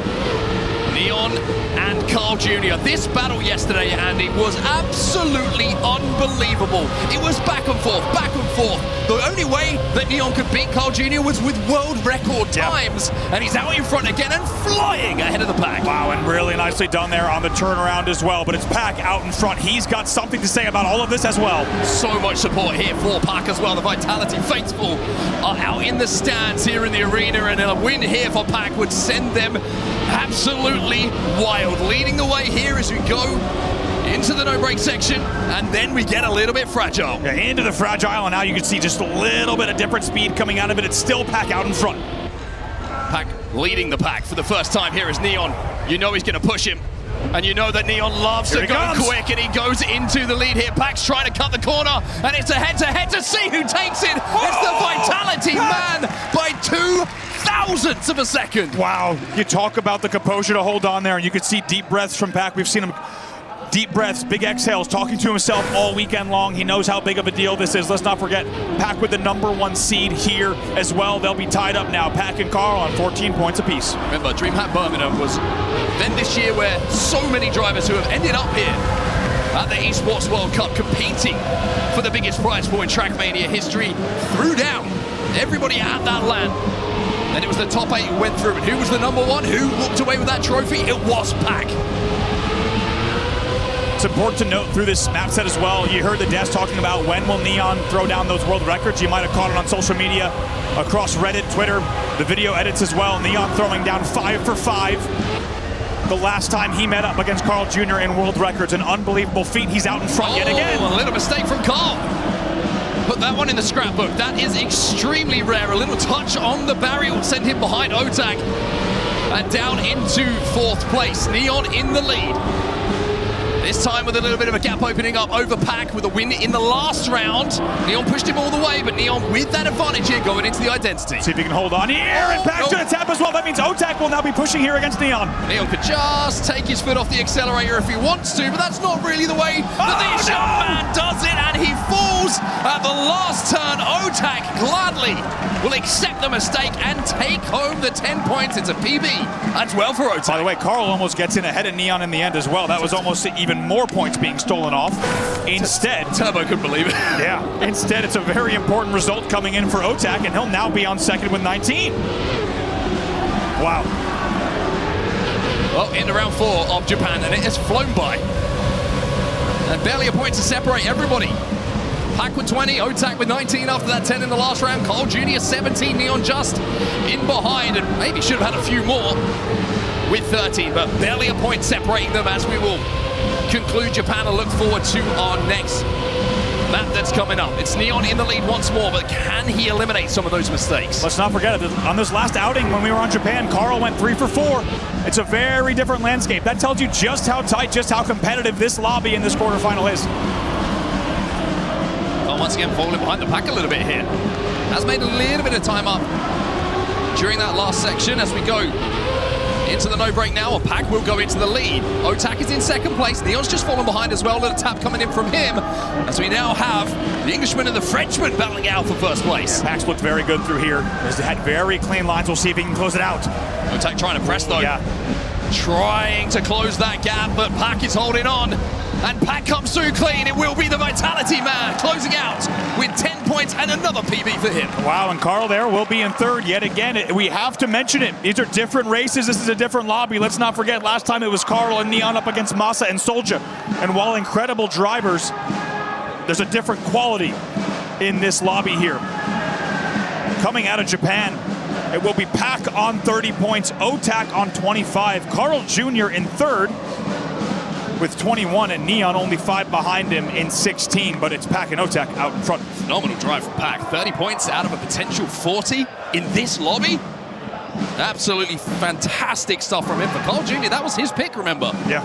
And why wouldn't you after the performances we saw from him yesterday? But not the greatest of starts, but something we haven't seen before from Carl. He's always there or thereabout when the big moments come. So just warming him into these rounds a little bit as we turn our attention now to Germany, which is a pick coming in from Neon, which is somewhat interesting for me. Usually he just likes to go quick, likes those very quick tracks, but the fact that we have those two big jumps that really will separate some of the players, as well as the backward section. That lend itself to some of the more consistent drivers that we have. Yeah, we got to mention Germany was banned so much through different qualifiers for this tournament. It was really the spring ban of the spring map selection, but instead to now see it featured here, we have to mention Carl and Neon did not play this against one another 2 days ago. We don't have a precedent for these two up against one another.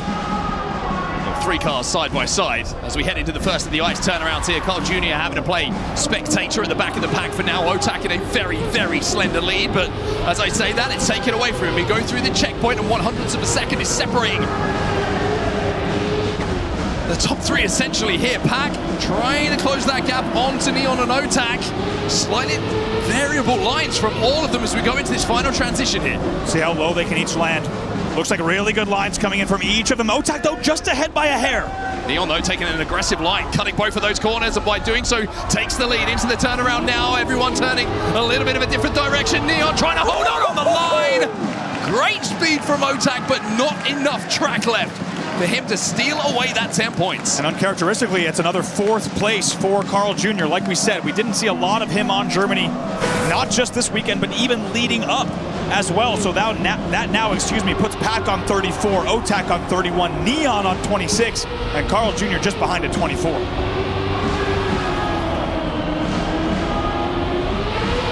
Good speed from Pack actually coming out of that transition to the sausage roll, put him ahead of Carl Jr. again.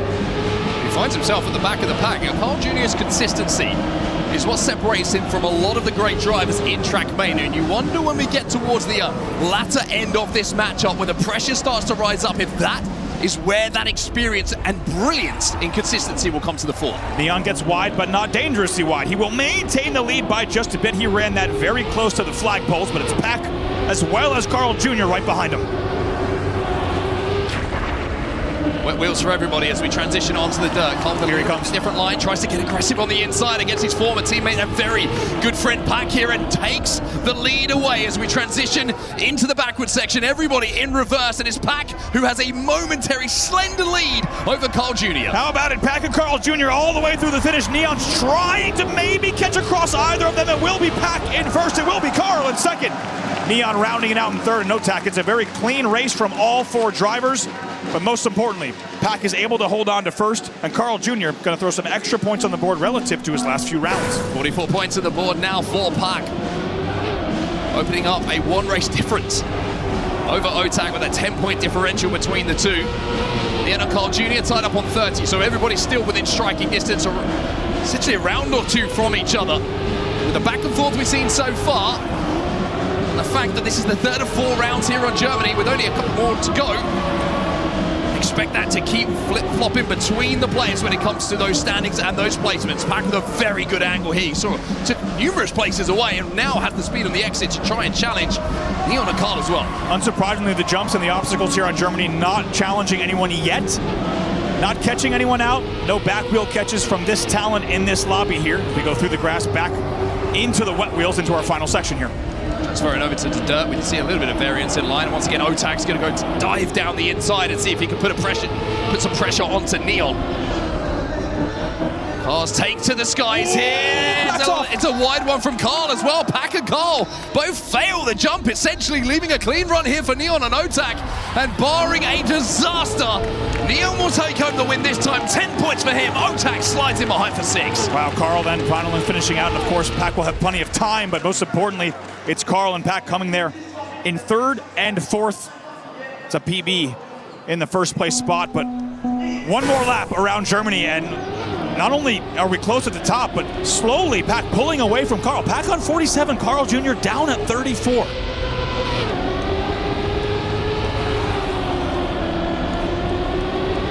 It's almost too early to predict what's going to happen when it comes to who's going to hit finalists first and how many players are going to be hitting finalists. But if you've watched some of the Trackmania and you've watched enough historically with how close these players are, there is a very good chance we are seeing multiple players with that daunting red F next to their name when it comes to qualification. Remember, in this quarterfinal, only 2 players can make it through, and we will lose 2. Pack into the lead though, with a little bit of a gap over the rest of the field as we turn back into the right-hander before the wet wheels start to take hold. Yeah, it's probably the biggest lead he's had in a while, and even the biggest lead through this section. Looks like his line should be good. He will be leading into the last jump. And don't forget though, Pac did not make this cleanly last time in Nordic Carl Jr. Pac comes through a lot better this time around though. Neon way out of it by the looks of things, over 10 seconds away. He must have made a huge mistake a little bit earlier on, but at the front of the pack, 10 points here for Pac would really extend that lead. A beautiful run from the Brit. 10 points secured for Vitality's Pac. And now we'll see if Neon 4 seconds. Looks like he might just have enough. I think he might get cut off. He gets through. Let's go ahead and double check that. That's terrifying. He was on a second screen. It looks like it will be 3 points on the board for Neon and not a DNF. We'll double check that. It is by, my goodness, just a hair, a few hundredths, I believe, is how he gets through. So it will still be 3 points for Neon on the board. A moment to take a breath, but really only just enough time for one breath. That will now wrap Germany. And like you said, Mark, Pac finding a +10 there not only puts him quite a bit ahead, he puts him on 57 over Otak's 46, Neon just behind in 43rd. And in 4th, but only by 5 points, it's Carl Jr. So I tell you what, in terms of the storyline of this match and of this tournament, we've begun to see already a moment where Carl Jr. will need to mount a points comeback. It is now, of course, a 20-point deficit or thereabouts, but Carl is trailing Pac. Carl will need to put points on the board starting now. Well, goodbye to Germany and hello to Poland. A new challenge for everybody in the lobby. Carl Jr. once again will play from the back of the pack here. How close everybody is running that outside dirt line as we go. Through the boost here, through that grass wall, and then this sweeping right-hander. And at the moment, it feels like Carl just can't quite find the pace that the rest of the pack has found. Otak out in front here through the dirt chicane. Some no slides all the way through, setting up the all-important jump #1. Everyone in the front looks clean through it. We'll see if they're able to land. Yes, they are. Into the lily pads. It's the same formation all the way in. Yeah, no, Otak wheel to wheel. Pac running that so close. And look at the tight line. As we see Otak colliding with the wall, he is going to fly behind. And to the back of the pack in 4th position is Neon and Pac now battling out for first place for 10 points. A valuable 10 points. Can the youngster hold off the challenge of the #1 seed? Yes, he can. It's a PB for Neon. Wow. This Pac will collect another 6 points in behind him. Carl also sneaks into 3rd. There will only be a 1-point difference, but all important, it was the result up front, really, as you say. And the first round of Poland, it does go to Neon, who's able to hold off the pressure from Pac. Big mistake from Otak, though. We saw it as that right-hander with a setup is there for that jump over. So we dip into the water. Can be so aggressive, but you can see at what cost. Otak found that cost as Carl makes a mistake. As we enter page 2 of the scrapbook to put that one alongside, it's Neon and Pac out front again. You can see Falcons fans in the crowd with their head in their hands. Probably quite surprised at what they're seeing. Now, it's worth mentioning, it's early days. There's a lot of racing still to come. But Carl Jr. will now be 5 seconds behind on this round as well. Through the jump come Neon and Pac. Otak a little bit behind. Neon disappears into the ether, runs it too close once again, and it's now a clean run. Nobody within a second of Pac here. He can serenely walk his way and drive his way on these final platforms. This is 10 points for Pac. He doesn't make mistakes in this kind of position. Another 10 points for the #1 seed. Really well done there, and you even heard Carl himself saying Pac's a lot of the same style as Neon and even more consistent with even more experience, as we said. It's an early mistake from Carl. It is uncharacteristic from Carl. And speaking of setups, if you're just joining us, welcome along. We're so glad you're hanging out here for the Trackmania Grand Final Day at the Esports World Cup. You can hear the drums in the back. It is a packed house here, and for very good reason. Huge stakes for Trackmania. This historic game, huge stakes for the Club Championship as well. Pac is up 73 points over Neon's 59. Otak on 53, and the greatest of all time, Carl Jr., he's in 4th place right now. Carl's found a little bit more pace through that first section. Was lagging behind the Pac a little bit, but this time he's in the mix. But it's Pac out in front once again as we set ourselves up for this first jump. Wheels down for everyone, almost simultaneously. as we now head in towards the lily pads. Now, this has been a little bit of a separator. This right-hander with the wheels underwater, and they are going to see Neon once again colliding with the wall and finding himself at the back of the pack. Yeah, this is a big opportunity here, especially if there's another mistake ahead of Carl to maybe get even a bit more. A little bit slow through that section. It could be a pack. Otak Carl. He's trying to take this corner as quick as he can, but Otak will hold him off. But it's another 10 points for Pack. He's on fire right now. Not surprisingly, you see bottom right of your screen for just a second. The Pack fan club loves what they are seeing as well. Going to be our last lap around Poland, and you're absolutely right, Mark. The story here so far has been the dominance from Pack. A player who came in with the #1 seed, maybe had a tiny bit of a shaky start at this tournament, has shown up on the most important day, not only of the Esports World Cup, but maybe even the most important day in Trackmania history. If we're talking about legacy, if we're talking about prize pool, he's on 83 points. One of the funniest quotes that we had in the build-up to this event, when we were speaking to Pack, and he said, "Oh, I forgot it was the first seed." Well, he's showing it right now. This level of skill on display for the Englishman is unbelievable up until this point. But like you quite rightly say, still so much more driving to come, as these four will throw down until the very last point is available. At the moment, it's going to be Otak out in the lead, but less than a 1/10 of a second is separating the top three, and Carl Jr., as you can see from your screen, is less than half a car's length behind. Yeah, this is the closest his Pack has been into the identity now. This is Neon's going to be off.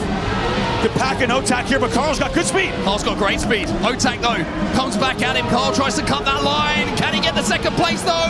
No, he cannot. Otak once again holds off the challenge from Carl Jr. in the identity. And when you see that name and that Falcons livery in behind you, that is a scary proposition. Otak showing some great ice in those final moments.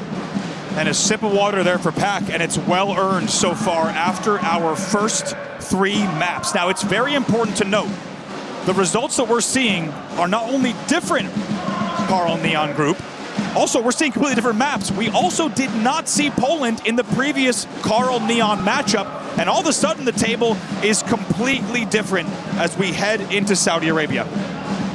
Just to focus in on Neon for a second, 65 points at the moment. Yes, he's in second place and battling it out with Otak at the moment. To put it into perspective, Pack is flying away at the top right now on 93. Carl Jr. 53, still very much within touch distance. But you felt there in the previous map that maybe Neon, the pressure was getting to him a little bit. A couple of crashes that were costing him a second place into a 4th place. That turned 6 points into 3 points, halving what you could have taken away. Maybe the experience and just trying to push a little bit too hard in those situations that you really didn't need to, that's cost him here. Now, the last time Carl and Neon were here on Saudi Arabia just 2 days ago, they exchanged and traded map wins. It was Carl, Neon. That might tell us that these two are going to put a lot of points on the board, but let's not forget that it's Pack who's going to feel very at home here. He has your world record in the top left of the screen.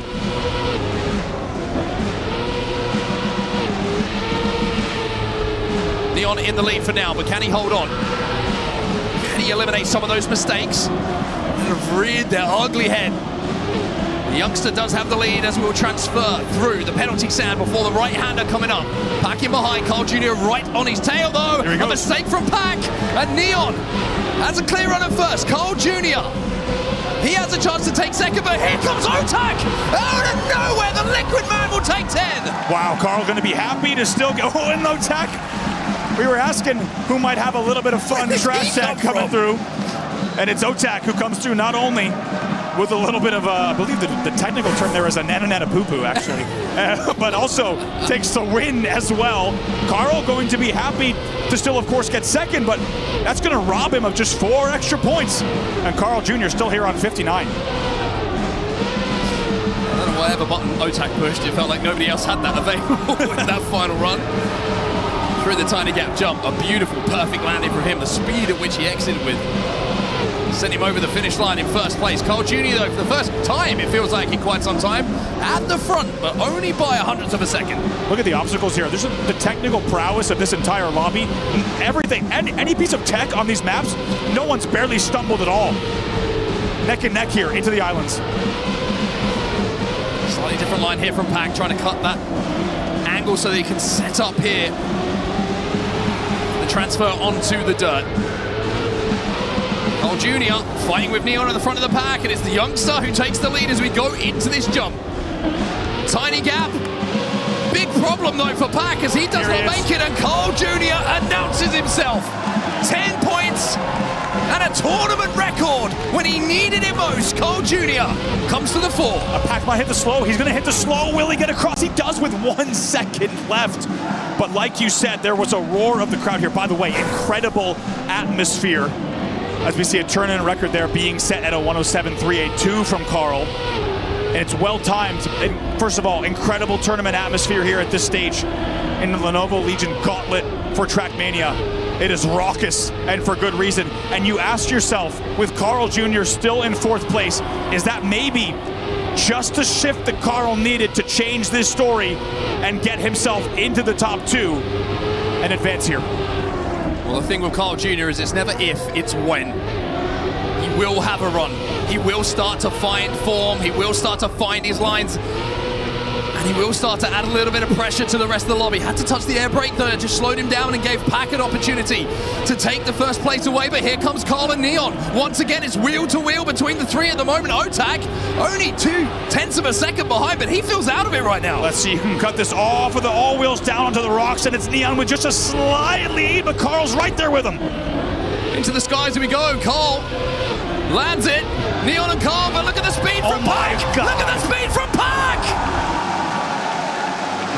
By 15 thousandths over Neon, and 6 thousandths Neon ahead of Carl Jr. I mean, that picture was painted so perfectly, all those wheels coming across the line nearly together.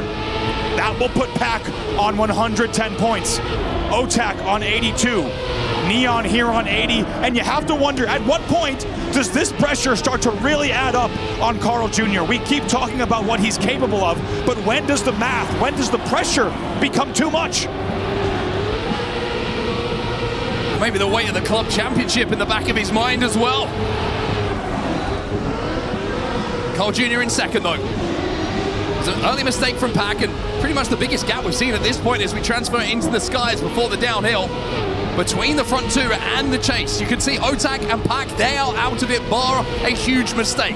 Over a second behind this battle that started off yesterday, but the battle lines are drawn once again here between Neon and Carl Jr.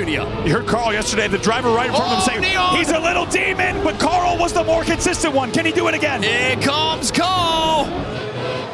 Tiny gap. Needle threaded. Carl Jr. is arriving here, folks, at 10 points for the Canadian. And you get the feeling it needed to be there, and it needed to be then. It's a little bit, not only 10 points on the board, but maybe a mental reset, as that, of course, will wrap up all 4 rounds of Saudi Arabia. Wow, a chance for us to just take a second to catch our breath. Phenomenal quarterfinal that we've seen so far. Every single driver producing pieces of magic. But like I mentioned, the end of Saudi Arabia, it wasn't if, it was when. That's right. We started to talk about Carl Jr. And you have to also mention Pack places last in that race, which just compresses the points table by a bit. It buys everyone else, by the way, Otak and Neon tied on 86. Carl Jr., as a result of Saudi Arabia, is on 83. The comeback story has not just begun, it is well underway, and somehow, despite earlier trailing by 18 or 19 points, he is now only trailing second place by 3 points.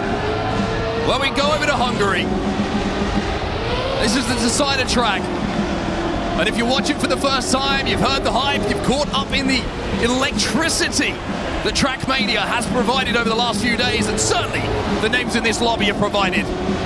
The final 2 jumps here in the identity have taken countless victims. Prepare yourself for some of the biggest jumps of these players' careers. Oh boy. We're going to start to see Otak drop in the back of the pack. We'll keep an eye on his times through these checkpoints, but it will all be about Neon, Carl Jr. and Pack up front now. There's Carl Jr. at the front. And it's his former teammate in behind him. The identity arrives, and Pack, with beautiful speed, makes that first jump, the second approach. Neon trying to take it on the line, but Pack will get the 10 and closes in inch by inch to 140 points. Finalist mode is within his grasp. How many times are we seeing 3 players across the line, all nearly within thousands of one another? We knew this lobby would deliver, but this has been unbelievable. You also heard Carl himself saying Pac is like Neon, but just a bit more experience, you could say. Unbelievable for Pac to hold on there. He's on 123 points now. Everybody living this. I mean, look at G-Geek. He can't watch. But do not avert your eyes here, folks. This is some of the best racing that you will see in Trackmania's history. Into the left-hander before we set up for the jump. Pac in the lead. Carl Jr. at the back. Otak in front of him. That's the first target here for Carl. Everybody was unbelievably clean on the identity here. The way that they were able to get through. Can they repeat? More speed here from Pac. But sent it out wide, and Neon now has his opportunity. With one more jump. Oh, and Pac falls to the back after failing the final jump. Cole jumps up to third. Otak in second. 3 PBs in the lobby. And the leader lets the point slip away, and now Neon closes in on the Englishman. And that will buy, once again, that will buy the lobby just a bit more time. Instead of a +10, it's only a +3 for Pac. As you said, the entire lobby zooms past him. We got to focus on the rest of the points table as well. It's Neon on 102, Otak on 95, Carl Jr. still in 4th at 91, but it is 1 race separating 2nd place right now. It's thousands of a second on the line here on Hungary that separate the drives. It's absolutely incredible to be a part of it. Back at the back of the pack once more.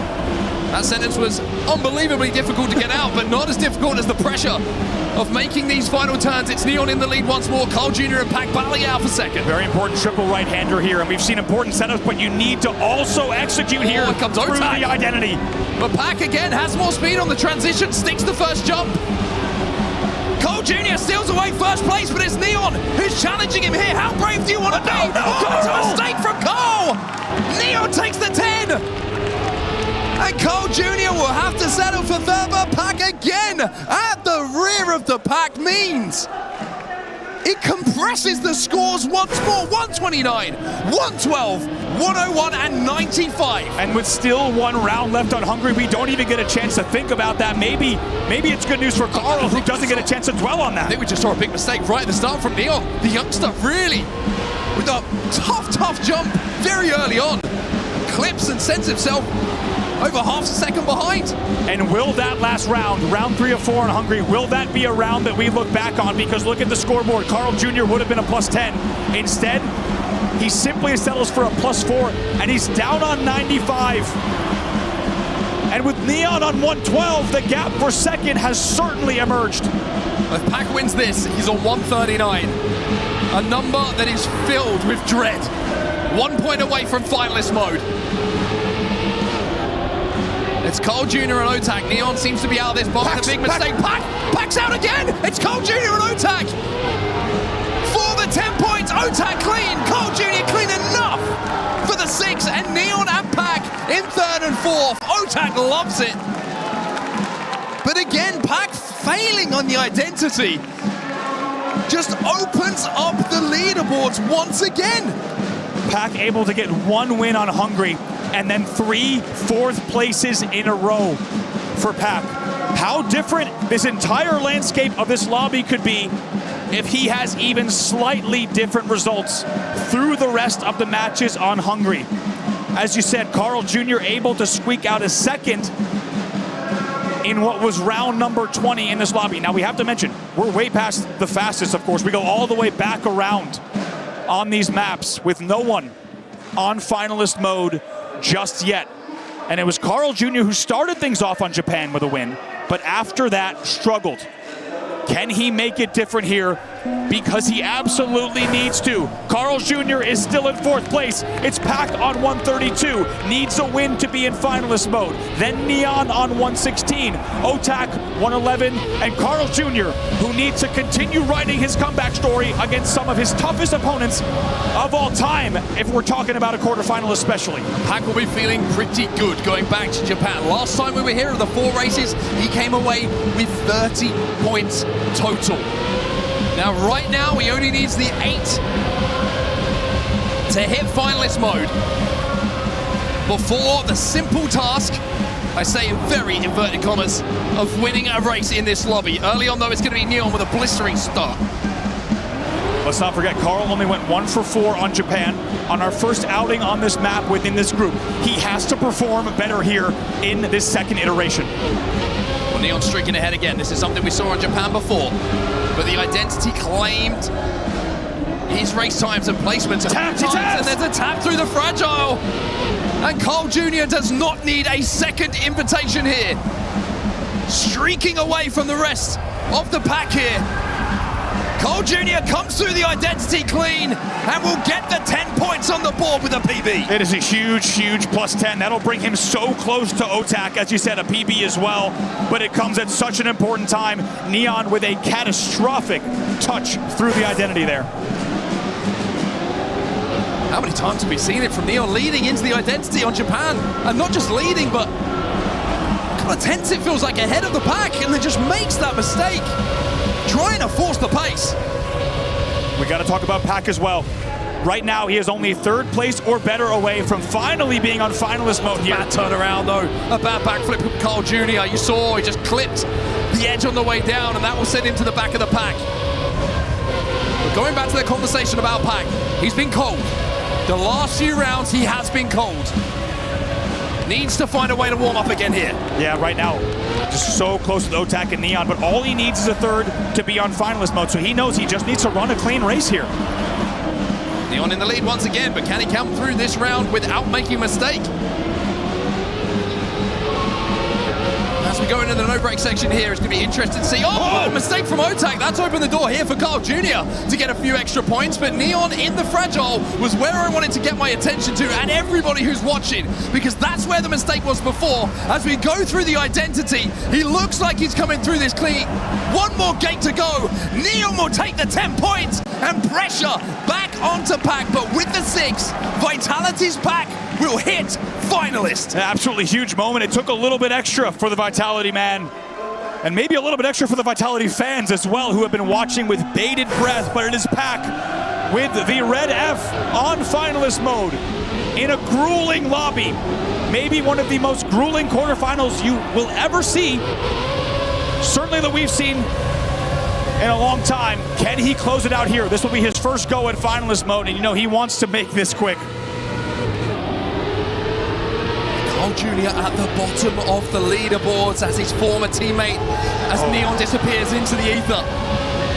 His former teammate Pack has the chance at qualification as he streaks into a lead, but look at the speed from Carl, chasing him down, putting him under pressure. Carl wants to deny. Look at these longtime friends, former teammates up against one another on the biggest stage the game has ever seen. Tight right-hander, Carl Jr. A little bit less speed on the exit. How brave do you want to be on the no-break? Pack plays it pretty safe through there, but manages to keep his lead through the fragile. One identity to go here for Pack, and he will qualify. 2 more gates. 1 more gate. Carl! A mistake from Pack!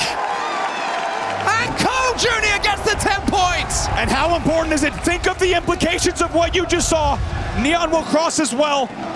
Think of what you just saw, not only in terms of the deny, but also in terms of the points table. That will steal points off of Neon. That will steal points off of Otak. And because of that, Carl Jr. is only 10 points away from Neon as well. And how's that going to affect Pack? Maybe got ahead of himself, maybe thought I've qualified. Not the case. 123, 125, 135. All three drivers, Carl Jr., Neon, and Otag, so close to finalists themselves. And Pack will know that opportunity slipped through his fingers. This is unreal. Once again, it's these two out in front, and you gotta feel like with every race, Carl Jr. might be getting stronger and stronger here. It's him, Neon, and Pack through this set of right-handers. And it's almost poetic that at the front, it's Neon and Carl Jr. again, resuming their rivalry from yesterday, but here comes Pack. Aggressively through the fragile, that is about as close as you can cut it. Neon disappears once again through the identity. Carl's trying to send it. Everybody's making mistakes. As Carl will come through and get 10 more points. You cannot write it. Look at what it means to the Falcons fans. Carl stays calm and composed. It's another +10 for him. He will deny Pack yet again. Unbelievable. That's the only word. Unbelievable scenes here. There was no doubt this quarterfinal would deliver, but this is something special.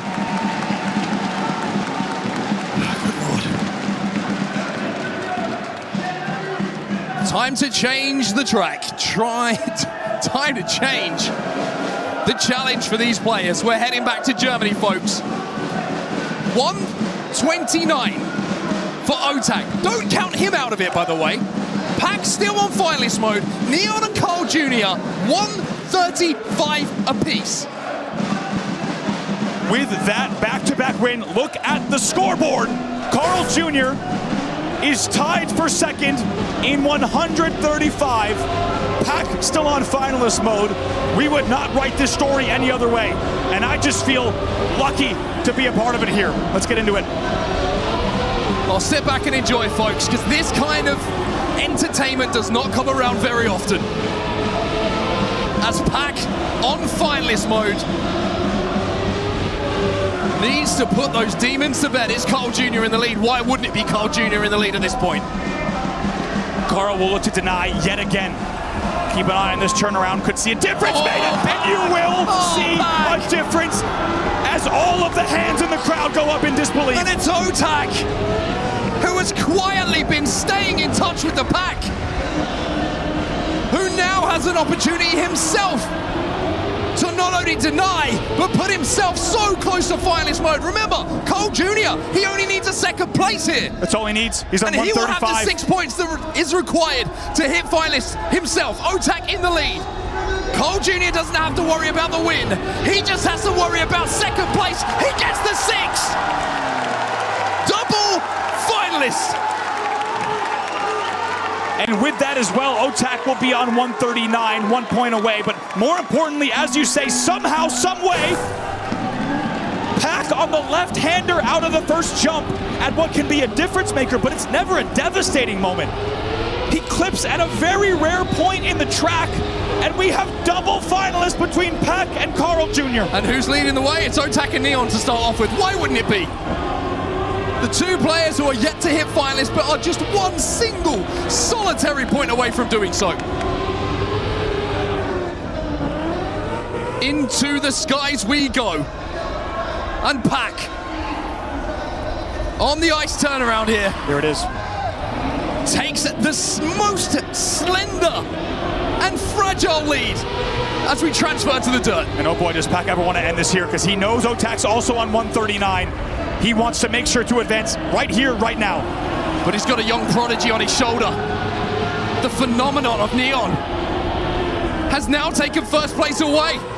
Carl Jr. and Pack in behind him. Neon, who's been full of mistakes, but also full of speed, is in the lead here. Here comes Carl. And here comes Carl. But hold on, it's Neon! It's Neon! With the +10 as well. Quad finalist! This is unbelievable. You have quadruple finalists here in the quarterfinals on Germany.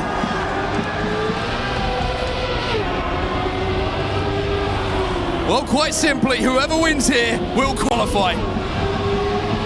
It's a shootout on Germany. Neon, Pack, Otag, and Carl Jr. Pac will be asking himself, how on earth did I let this get here? But he has no time to think about that. He needs to make sure he closes out after round after round on finalist mode. It's down to 3. Neon with the DNF. Pac in the lead. But with his longtime friend and former teammate and multiple-time World Championship winning player on his tail. Otak in it as well.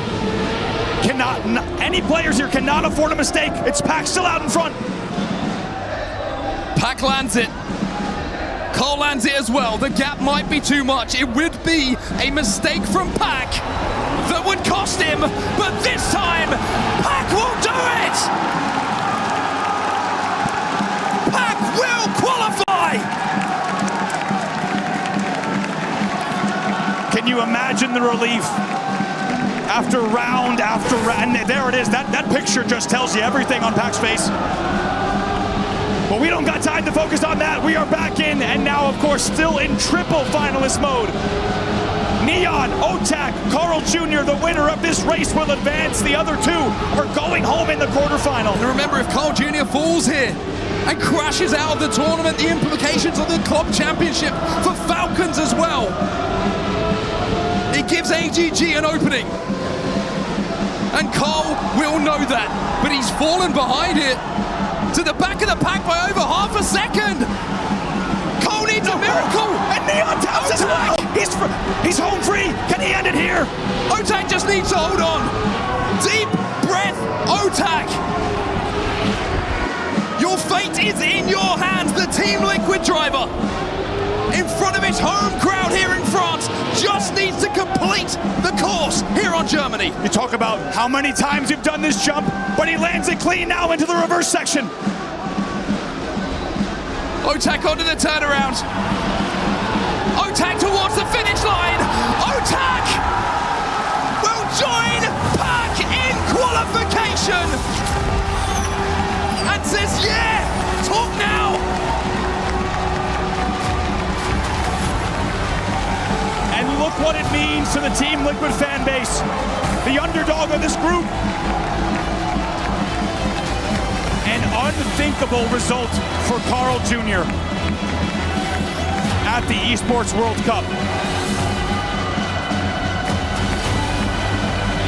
An icon falls.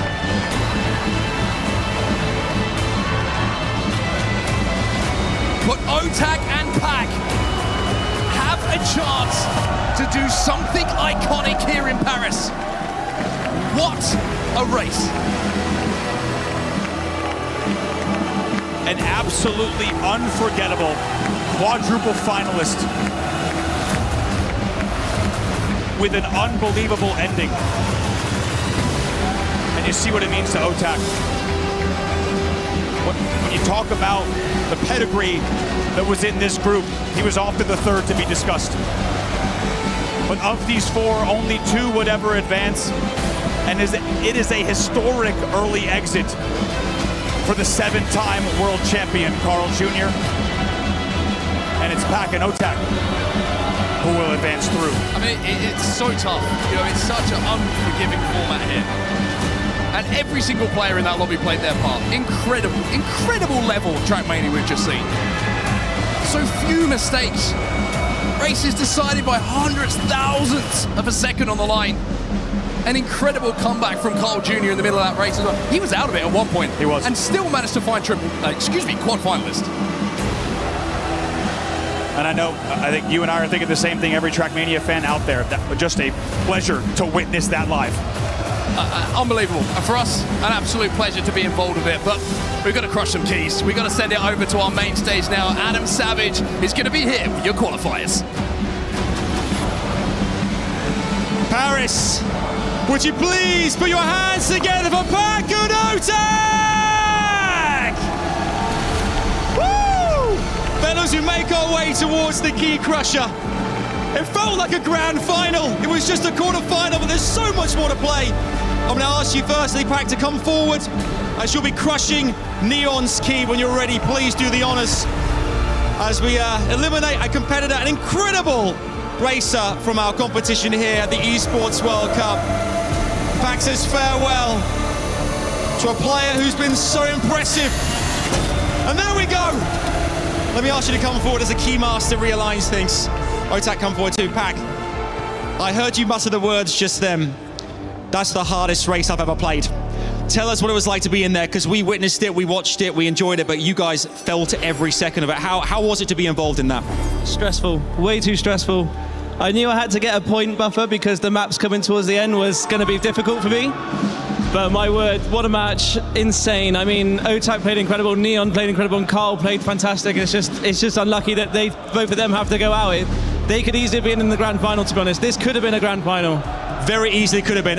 Before I come to Otak, I just want to say the Vitality fans have been absolutely incredible this entire time. Anything you want to say to the Vitality fans supporting you throughout this process?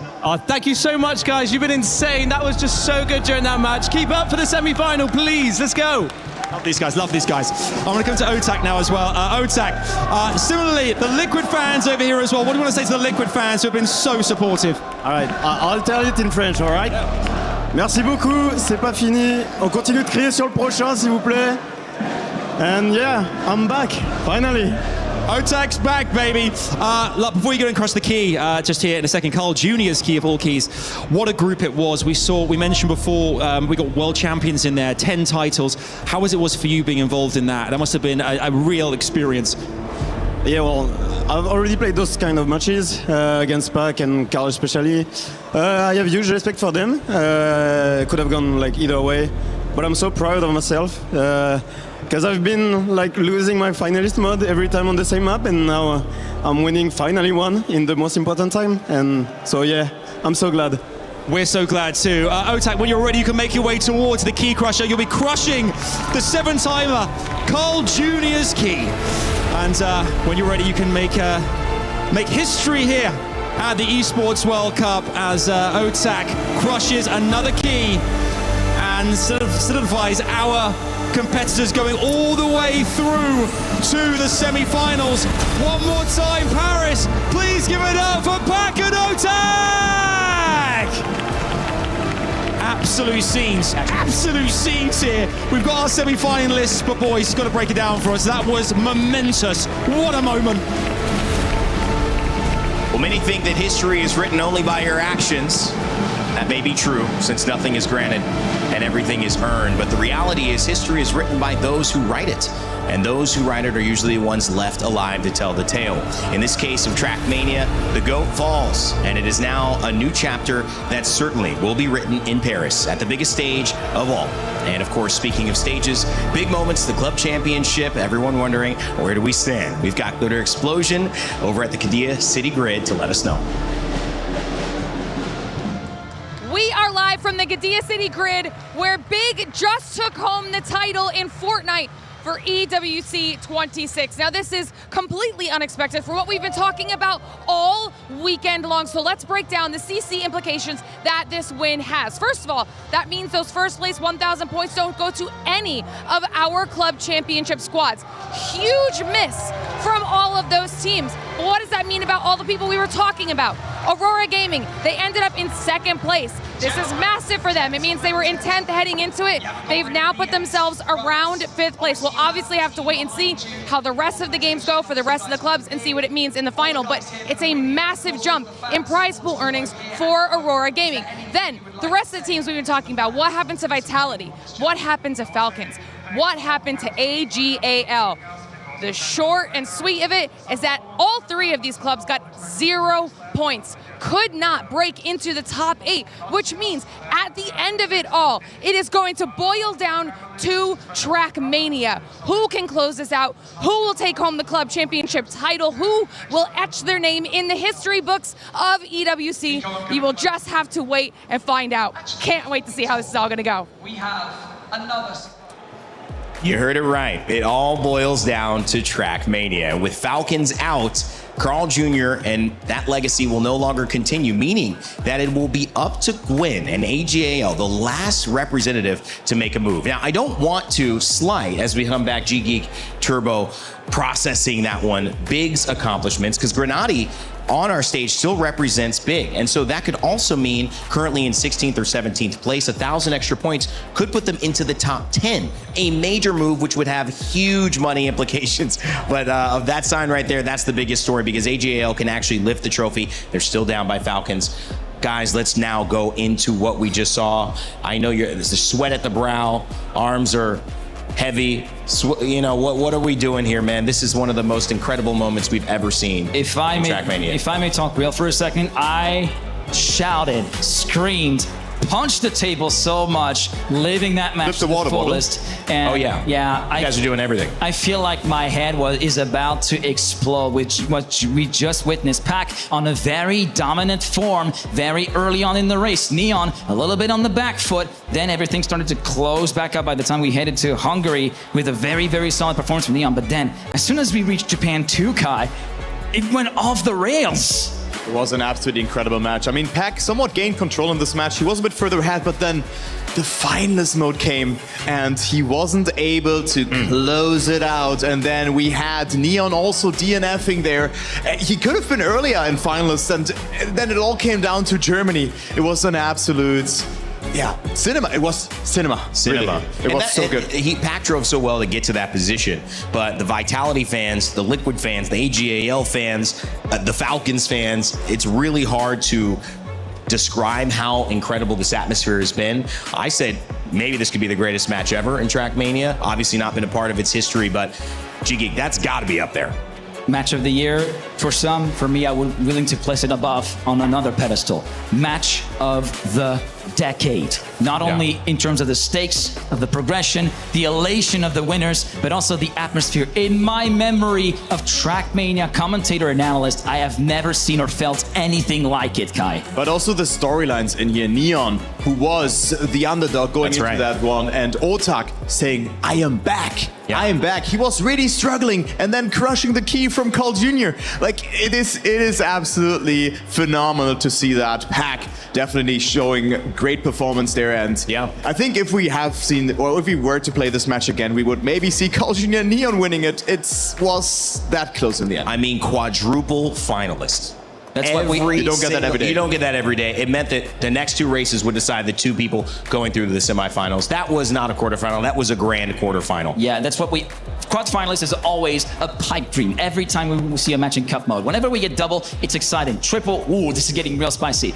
That quad finalist is a true unicorn outcome that we always want to see, and I'm so glad that we got to see it in a match as packed as this. The only difficulty, Turbo, I feel like, is going to be moving on. Because we got 3 more matches. I talked about that as well. We had at Raider Cup 2022, we had an absolute stellar semifinal, and then it was like, what now? Like, we already have exceeded our expectations, but seeing the playing fields, seeing the stakes, the club championship has not been decided. Also, Big now being a thing. I talked with Granadi about that as well, right? That they are not really somewhat close to the top 24, but now taking home Fortnite. Well, I mean, they can go up there. They can go into the top 10. Literally, that's incredible stuff. Now, we all know the implications here. ag.al still alive. Gwen still has some work to do. But of course, the reason that this work may be having a different complexion, maybe a different outcome necessary to lift that trophy, is because Carl Jr. is now no longer in the mix. Falcons have lost all their representation so far in the club championship, and they will have to wait and watch. One of the people we expected to be here but is not is Carl Jr. We have an exit interview with Rachel standing by. Carl, if you can, sum up what's going through your head right now. I sucked, simply as that. I had a terrible start of the match. I had a terrible mid of the match. I had a terrible finalist. I was just bad. There's nothing. I'm just so sorry. Who are you sorry to? To everybody who supported me, to Falcons, I feel terrible right now. It was my biggest opportunity, and I don't have the words. I'm sorry. We know you can do it. You've done it so many times before. Why couldn't you do it today? I have no idea, and I'll work on it to figure it out. I don't know what to say. I'm just so sorry. I'm just so sorry to everybody who supported me. We were all watching during that, and everyone was saying, don't write Carl off. He's going to come back. He's the one that's capable of making these epic comebacks. We all believed you were still believing right till the end, right? Yeah, of course. I never lost it. It was just a bad map order for me. But it's not even map order. I just suck. Simply as that. It happens. Well, not really, but I don't know what to say. I'm mad. I'm sad. I'm tilted. I don't know. Are we seeing a new generation of Trackmania competitors coming through? Obviously, we know Pac and your relationship, but Neon, we thought he was going to go through today, and didn't. OTAC is the one knocked you out. Yeah, good job by them. They are friends, so I'm happy for them. But yeah, new generation is getting better and better, and I'll have to work harder to challenge them. What are you going to do right now? Take time to process it? What is next? I have no idea. I have no idea. I'll let you, the time will go, and I'll figure it out. Thanks for chatting to us, Carl. You're welcome. Go and process it. Thank you. Thank you. Thank you. You know, being in those moments and you see the ovation from the crowd acknowledging Carl, it's tough. You can't ever look at one moment like that and make a decision on yourself. You know, there's times that life, luck, opportunity doesn't quite align for you. Carl, certainly the player that could have done it, didn't do it. And you have to take yourself back and say that maybe this was G-Geek in my eyes, you know, maybe somebody else's story. Maybe I'm here to come back later and learn from this and be bigger and better, but this wasn't my time. Maybe I'm not the main character, indeed, but yeah. I gotta say, watching through that interview, and Kai can attest to that, never have we, it's very rare to see Carl being dejected. That was beyond dejected. He felt distraught. Like, there's no other word for it. I mean, I was very surprised by that as well, really. It was such a hard interview, a tough watch, one could say, because you could really see his emotions. You could really see that he's sorry. He tried his best, but then maybe his best wasn't enough. You were already saying, at the end, it's luck. It's maybe one round that decides everything. And yeah, seeing him going out and being out for words is just, yeah, it's just sad. Yeah. That is life. C'est la vie, as they say. And sometimes all we have left is not to remake these decisions or change the outcomes, but to do our best to process them. And Carl on his way to do that as well. The tournament continues, however, and the implications, they do not simmer. They actually start to boil. As Gwen now in this semifinal with Grenade, Mime, and now OTAC, who is driving as good as he's ever driven.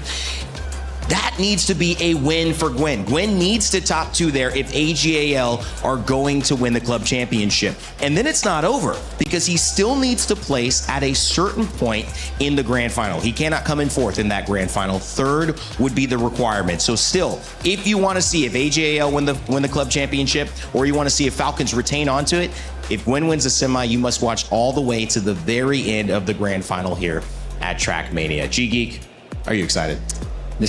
I'm hoping my heart can take any more after what we just lived through, but I am so ready to see potentially, well, history being made for Trackmania, but also overall for EWC. Well, EWC has one tie that connects all of the games across 7 weeks, the 24 titles, the best players in the world. Of course, it is that trophy, the exclusive, the elusive Club Championship. Here's a little insight into what it means to the players participating, and when we come back, we begin our semifinals.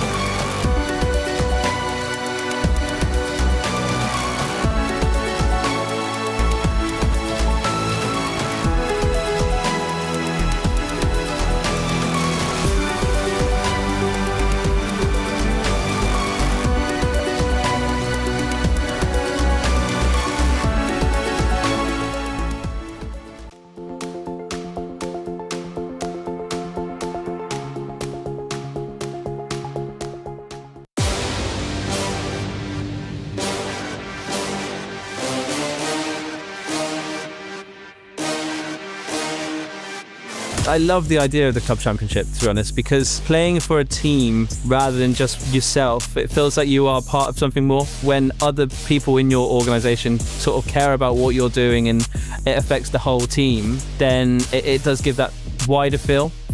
If by some miracle, the week 7, we win every event, then what a story that could be. My goal is to finish where I want to finish, in the top, get points, and make sure that we get to our top 3. Falcons, they have put their trust into me. I want to deliver for them, and I'll try my best to do it. Alors du coup ça me donne plus de pression parce que forcément je joue pas que pour moi-même entre guillemets, je joue aussi pour l'équipe en général pour gagner des points pour leur première victoire à cette Pro Club Championship, et je vais tout faire de toute façon pour ramener le plus de points possible à ag.al. Winning EWC would be incredible, and I feel ready more than ever. I've put so much work into my Trackmania career. It's just like what you get for working hard all these years, and I'd be so happy, obviously. Alors gagner le WC pour moi ce serait vraiment quelque chose de vraiment incroyable, parce que ça fait 6 mois qu'on s'entraîne énormément, et ce serait vraiment le point final à ce long entraînement.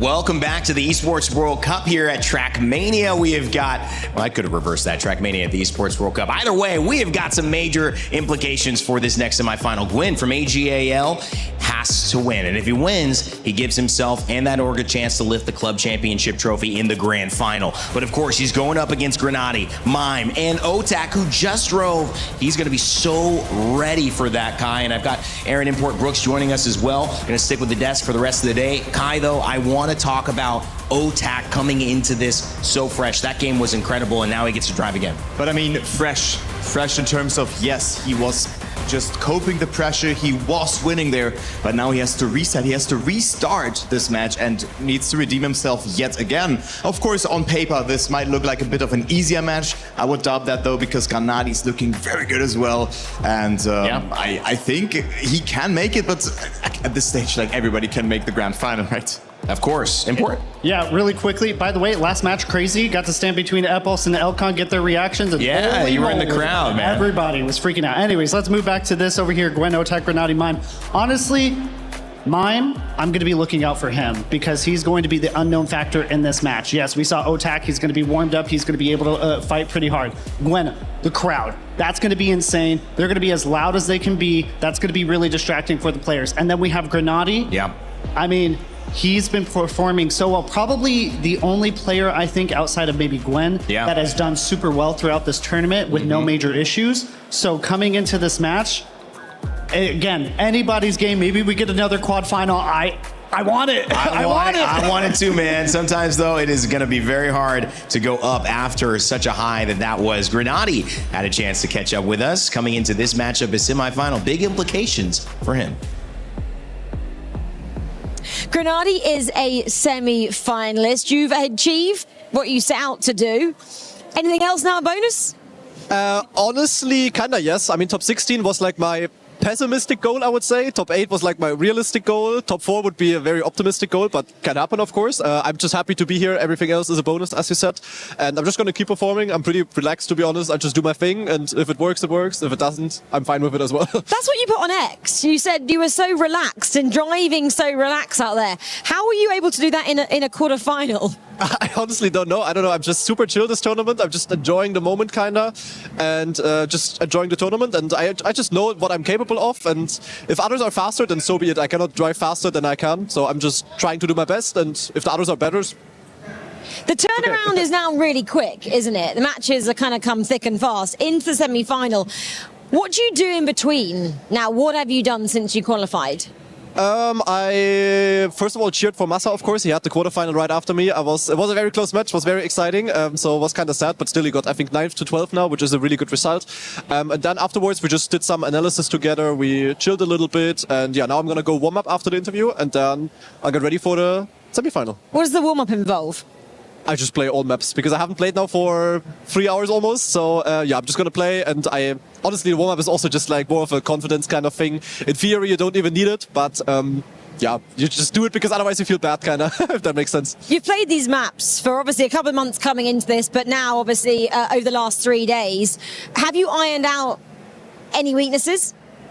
I mean, I have a map that I permanently banned. That's definitely my weakest one. Other than that, honestly, I never had this before, actually. I'm feeling good on every single map. Usually I'm the type of guy who has like the clear favorite and the clear non-favorite maps, but this time it's like all even, and that's why I also don't really care what I play. I can do good on anything.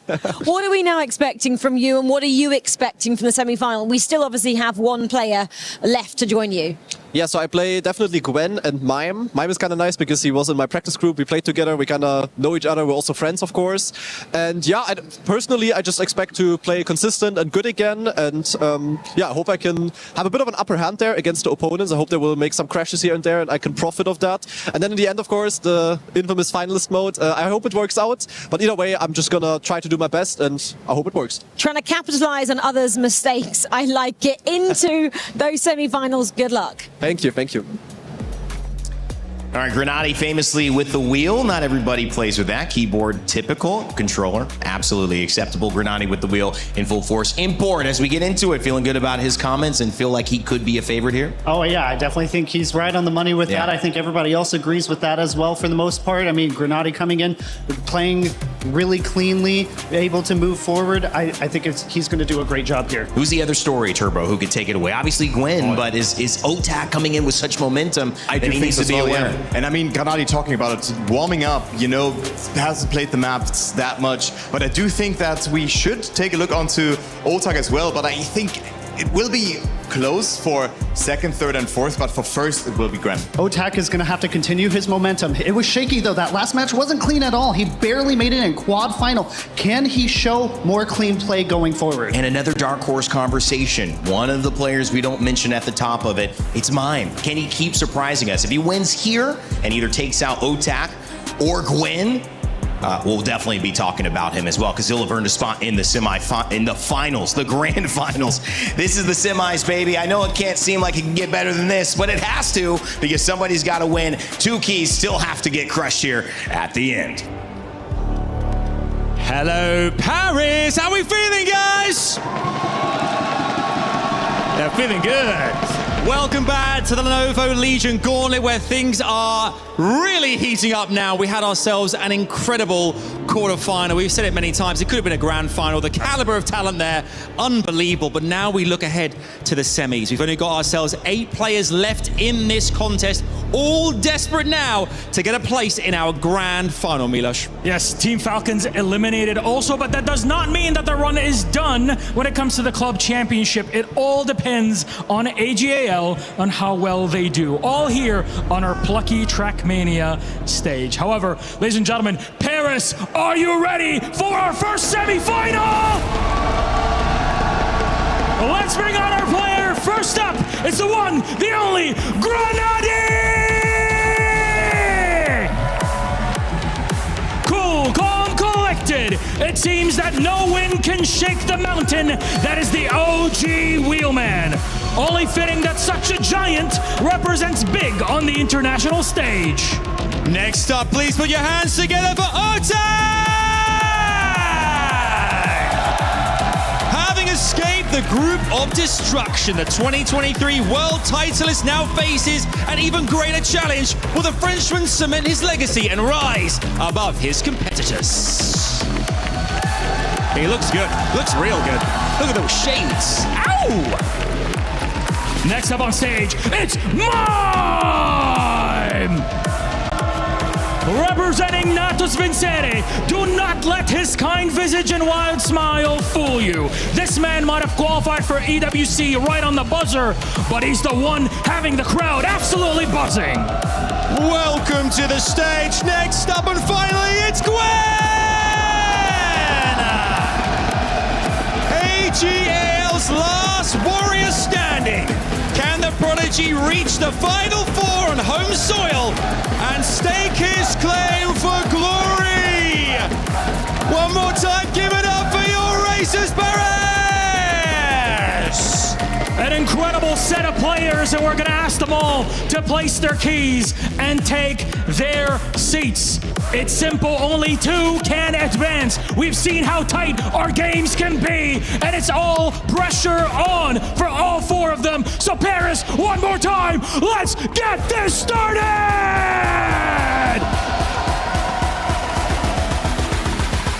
Well, to me, it's an idea that I've got here that we should take a breath. We should take a breather.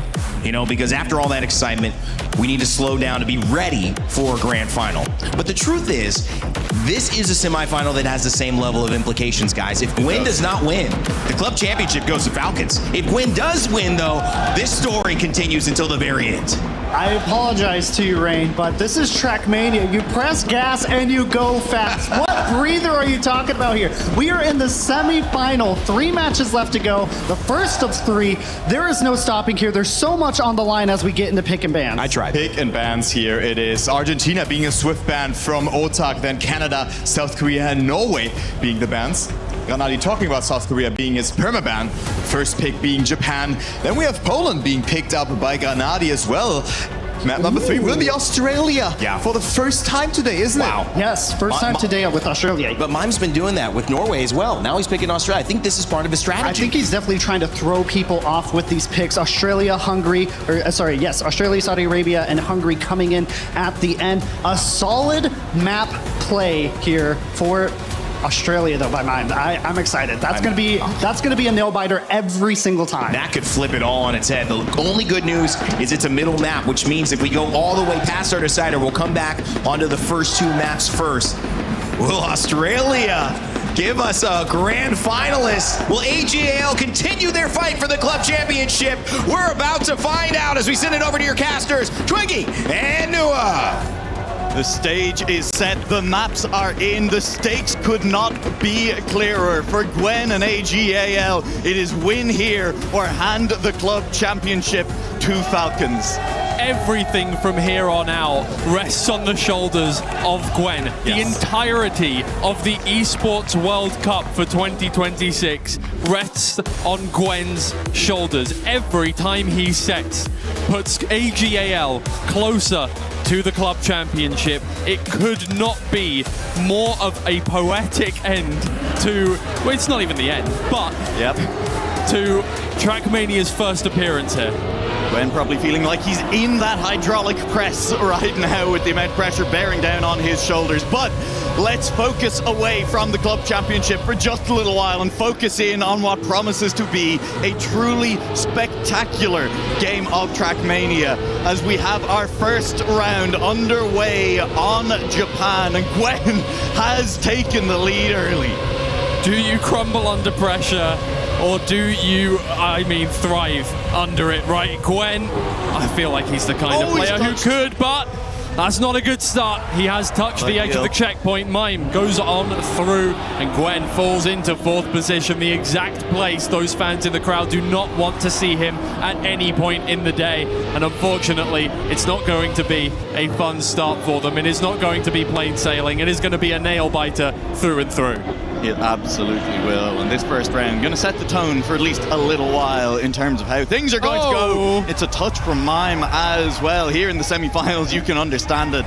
It is going to be nerve-wracking up there on the stage, but Granadi will be the player to take down first place in round 1. Otak coming home in second, Mime in third. Gwen kicking off his attempt, his challenge to Falcons with a 4th place in this opening round. Not ideal. Time to make up for it, Gwen, methinks. We'll see what he can do.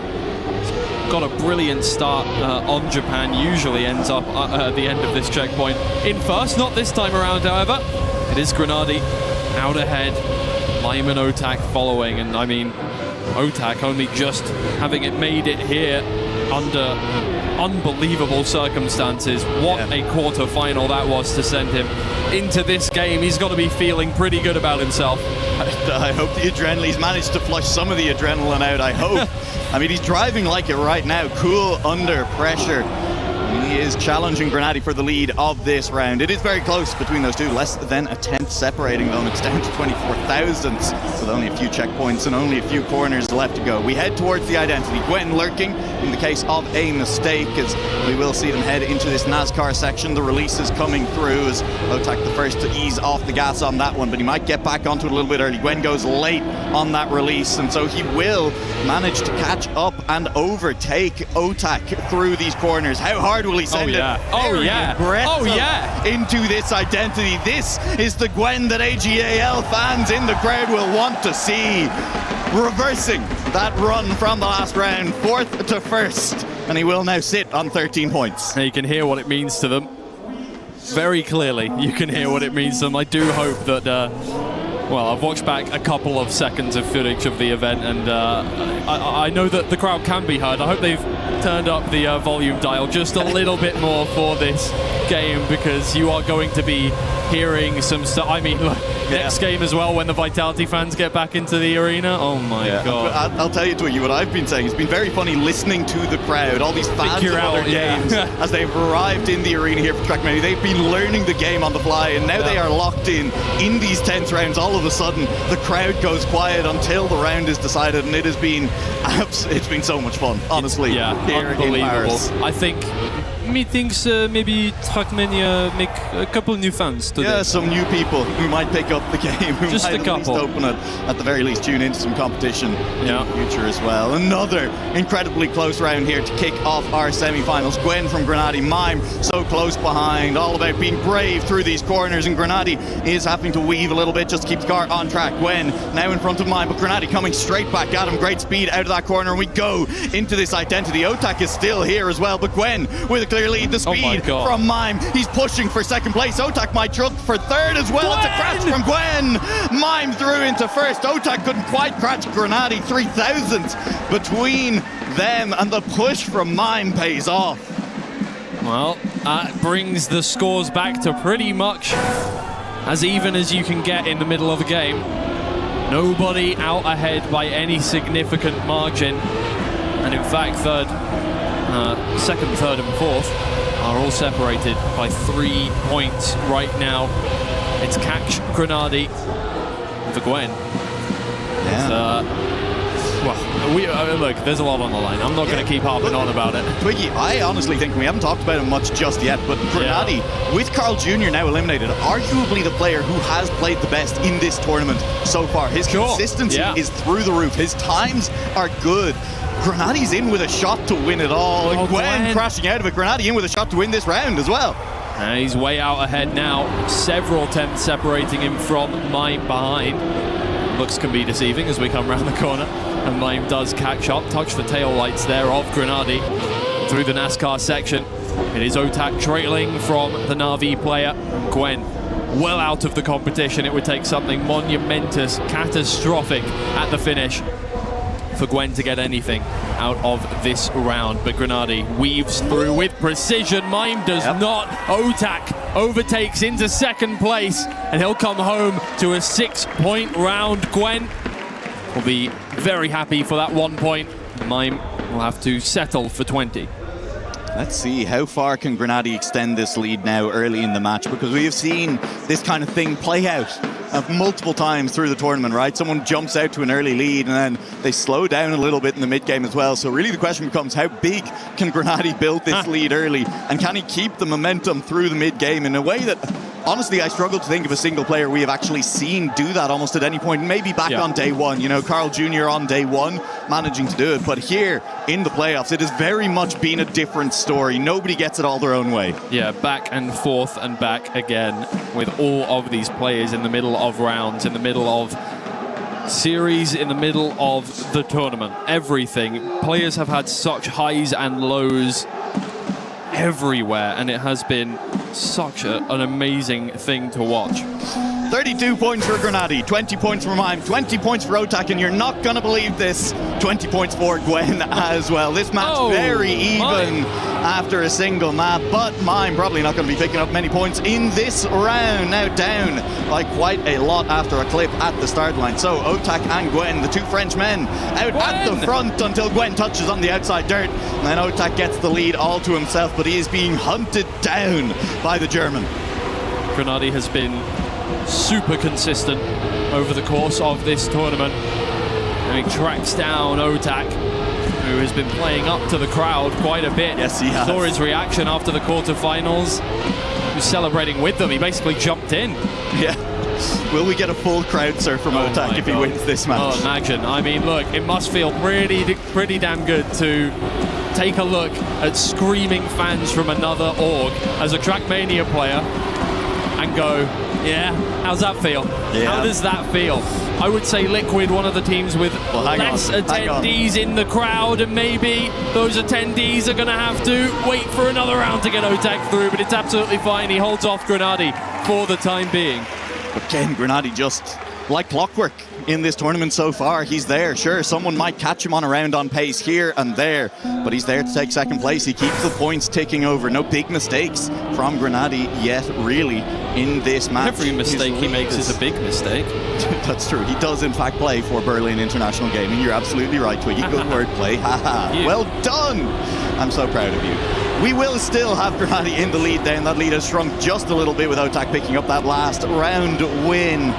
Gwen out to a lead in this one, but Gwen maybe starting to feel that pressure a little bit. There has been a lot of mistakes coming through from Gwen in this first map and a half. Yeah, well, again, maybe those nerves are making a part of it, and sometimes players really do thrive less than others. I mean, Pack seem to be doing incredibly with all of that noise from the Vitality fans, Gwen. the home fans.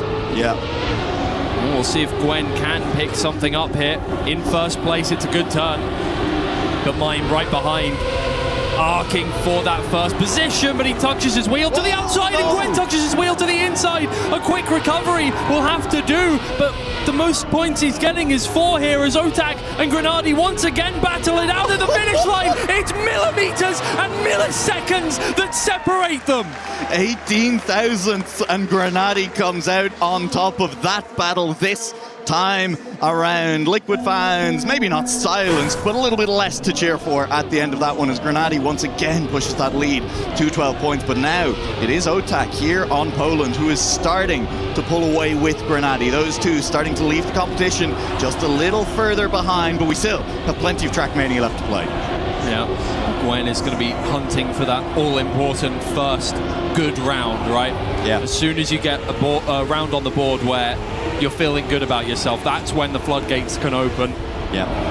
Carl Jr. had it come a little too late. We were saying in the green room, oh, he'll do it eventually. He'll get it going. And then he nearly did. He nearly did, but it was just a bit too late. Could not find himself enough points in time to contend with the finalist, the quadruple finalist in the end. I wonder if we'll get any more of those over the course of the tournament. Only 3 games left to go. Oh, and Mime crashes out of this one. That's going to give Gwen the opening. As long as he stays clean here, giving that corner a wide berth this time, but not giving the jump much berth at all. Going as low as possible, trying to stay ahead of Otak, who has been brilliant in the end here of Poland, and he's going for the lead, but it's Gwen finally to get his round win and start things off. That will wake the ag.al fans back up. Otak taking second place once again. He has started to put some consistency together here on Poland. Grenady's map pick, of course, he has been pretty straightforward. You know, ban South Korea every time, pick Poland if it's available. And, well, this time around, maybe not working out for him so much. Yet to pick up a win as we head into round 4 of the map. And once again, it is Otak and Gwen out to flying starts in this round. And Grenady's had a complete non-starter. I don't know if he completely fell off the platforms at the start or what, but he's 6 seconds down, and that is an untenable position to be in. One more mistake and he will not be getting any points from this round. 10 seconds, the DNF timer here at EWC. But more importantly here for EWC, is Gwen's performance, how well he does, and he slams into the lights, and he will not be progressing with the rest of the crowd. Fortunately for him, Grenadi's so far back that he may just be able to squeeze one extra point. He DNFs. He doesn't even want to try. Fair enough. Well, Gwen with the DNF, 0 points for him in this round. Otak looking to pick up another 10-pointer here on Poland. This map has gone not quite as well as you could ask, but pretty damn well for Otak on this occasion. And there's a PB as well, a 108.995. He joins the 108 club here at EWC on Poland, and he is feeling good. Gwen, after that DNF, just hands together, deep breaths, try and lock back in time to move to our next map. And he's going to need to lock back in, Twiggy. Oh, yes. This is what, our third time seeing Australia all tournament long, and we only have 3 matches left. We have been avoiding this one. The players have been avoiding this one. Yes, we they haven't. have. We've been asking for it repeatedly. Begging, on our knees. Oh, well, I am good at that. So, Australia, if you haven't seen it yet, because you've only joined now, for ag.al, or because well, I don't know why you wouldn't be tuning into every single game. Maybe you just became aware of Trackmania after that last game, and now we are here. Yeah, exactly. This is it's a pretty difficult map. It's very fast, incredibly fast. The whole point is that until you get to that slalom, that zigzag right there, you're pretty much going full speed, and then you go right back to full speed, and you have to make jumps over very precarious platforms while you are going full speed. Yeah. Now, Twiggy, I'm going to make a bold prediction here and say we are probably going to see, at the very least, a tournament record or world record on this track here, because we have only seen it played once so far in this tournament. This is actually only the second time we visit this map, and we have not visited it with players of semi-final caliber quality just yet. Here we go. This is what the identity looks like on this track. Those plastic platforms they used to jump between. You get it slightly wrong, you're going to orbit, baby. Now, let me teach you about plastic for a bit. It's a we have a couple of plastic pieces over the course of the EWC map pack. It's not bouncy. It's bouncy. It's a bit slippery. It's bouncy. You need to be very careful with how you are driving on it, otherwise you will be losing out on a lot of time and plenty of gears as well. But Gwen out in first. He's looking pretty good. These are good times these players are setting, and everybody processional right behind each other, but it's Grenadi who gets the most speed out of the exit of that turn. Now be very careful. You want to maintain as much speed as possible, but you cannot fall off the platform. It's looking good for Grenadi with a 114.5. Mime right behind, 16 thousandths. Gwen is going to have to settle once again for third. Mime was catching. He was catching just a little bit towards the end there, and he wasn't quite able to get Grenadi. But Mime, the player to send us to this map, and he's been a little quiet in this match so far. Maybe a chance on this map to really open up, to start to put some points on the board and maybe catch back up to those leaders. It is still Grenadi in the lead of the match on 66 points, and then 11 points down. Otak on 55 as we head to the middle sector of the track. That first look at this identity in the plastic in the middle coming up just here. Yet to see any big mistakes on it, but we get one here. It doesn't look like it. Mime jumping very, very high. He will lose a little bit of ground to the chasers. Well, Gwen trying desperately to keep up here. Unfortunately, being put onto a map like this as somebody else's pick can be quite distracting, difficult to deal with. He's going to have to reset once again after this track is done, unless he can get himself up into first place and on the board with some more points here. He is trailing behind the leader by 26 currently.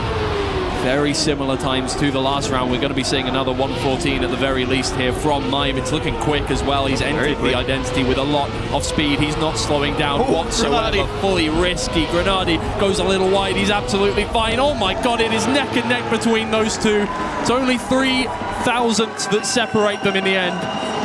But importantly for Mime, he's got his 10 points from his map pick. I mean, great for Gwen, right? You win a battle by 3 thousandths. It feels good at the end of the round. Unfortunately, both of them were 4 tenths behind Mime at the end of that round, who drove very, very fast indeed to pick up that round win. And he's starting to sneak back up that leaderboard just a little bit. The gap from second to third now only 5 points back from Otak. But Grenadi is looking quick as well here on Australia. We have yet to see him on it, and honestly, I've been impressed so far. He's gaining a lot of time in these identities as well. Yeah. On very good times here once again for that first sector. There's not a lot of time that you can gain there on the full speed section of the map, but of course, well, we'll teach you about SDs another day. I don't know, that's a lot to, don't know if we've time right now. There's only like 10 seconds of one map in the pool that really uses it. Anyway, Grenadi and Mime pretending, and Grenadi clips the inside of the checkpoint. It's going to concede first position to Mime there. This is a very quick round. We're below 52 seconds there on that checkpoint. It's looking good. It's going to be another 114. Who would have guessed?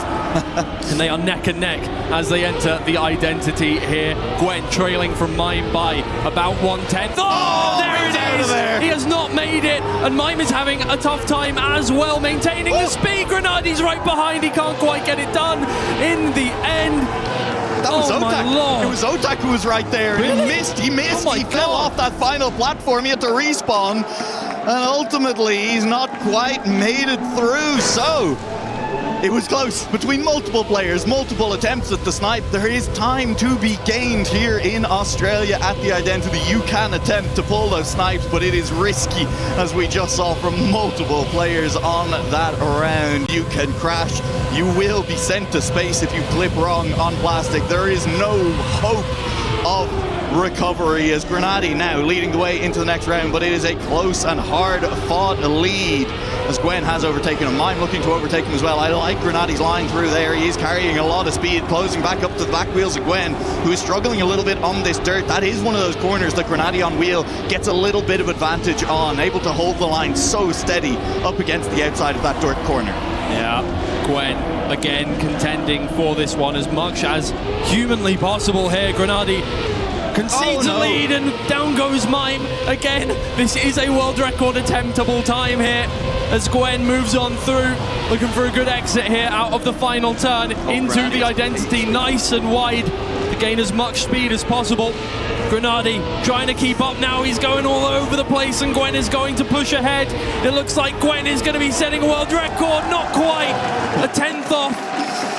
Just under a 10th off that world record from Gwen, and Grenadi, he just a little bit too high on that second jump up to the left. The wheels went out from under him and he lost the speed back to Gwen, but very nearly Grenadi carried the speed through that identity to snipe, and well, that's it. Goodbye, Australia. It was nice knowing you. I had a lot of fun seeing it. Our first time, and maybe only time, getting to cast it here in this tournament. Hey, although we'll see, things could get weird. Things could get weird in the second semi-final, and of course, the grand final is... That's an excellent drawing. Mognadi in the crowd just there. Yeah. And well, he is looking to Mog this semi-final. In many ways, you could say Twiggy is still out to a lead. Still looking very good as we do now head to Saudi Arabia. EWC does not start with a 2 or a 1, so... What? Yeah, that's true. Unfortunate. That took me a second, tragically. We'll see how things go here on this one. I will say Gwen has looked very good on this map, and he has been a little bit quiet. He's sitting in 4th place in this match. Can Gwen now start to pick things back up, Twiggy? Well, what's the point in us playing the other semi and the finals if Gwen doesn't get out of this match? I would like to point out there is still, you know, $130,000 on the line for the winner of Trackmania. Yeah, right, you are. Well, yeah. It's almost like I set you up to say that exactly, right when the most people You can't take credit for it afterwards, Twiggy. Yeah, I can. Gwen. Oh, it's looking good. It's not looking good for Grenadi, who goes a little too high there. And it's Otak and Gwen right next to each other, vying for position. Gwen goes very inside, risks clipping the checkpoint there, but manages to avoid it. Oh, he's going to clip that checkpoint, however. Heartbreak again for the ag.al fans. You can see it on their faces. Yeah. But now, Mime and Otak, what can they do here at the finish line? It's going to be incredibly close. It's going to be down to the angle of your car when you land. It really is. And both of them get it perfectly. But Mime, splendid landing and a splendid finish. It's exactly what he needed. And Grenadi isn't going to finish the track. 0 points for our current match leader, Grenadi. Unable to make it through there, and I talked about it earlier, and I'll talk about it again now. Saudi Arabia, a map where your margins are so fine on that final jump, and it is so punishing. You need to get your release timings right, and here as we get towards the business end of the tournament, as the pressure mounts, it's going to be so difficult to get that final jump right, and it could be match deciding 4 players. Gwen has made a mistake early on in this round. Otak leads the way once again. Grenady crashed here last time around. He won't crash this time around, so we still have 3 drivers vying for the lead. Otak out in the lead this time around, not looking to give it up to Mime. But Grenady is right there, poised to take the lead as well, and it's good speed through here. Good landing. Another good landing, and Mime this time falls victim to the same area that Gwen did just last round. And Gwen, it's looking like he might not finish this time. A DNF that does not come from the back end of the track. Great landing from Grenady once again, and Otak is all over the place. It should be free here for Grenady to take. It's a good landing. Otak doesn't make it work. Maybe Mime was within striking distance. He is! Yes, he is!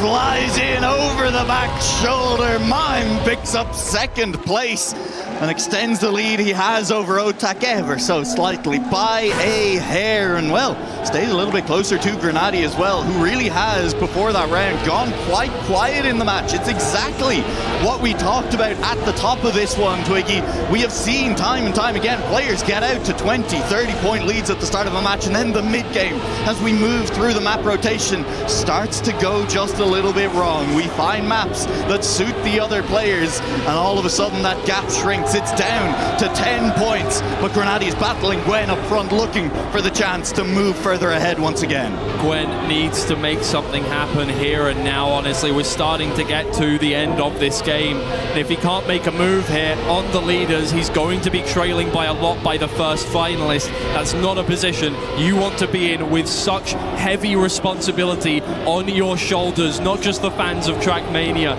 but the fans of every single ag.al viewer here at EWC, riding on your performance in this game and the next.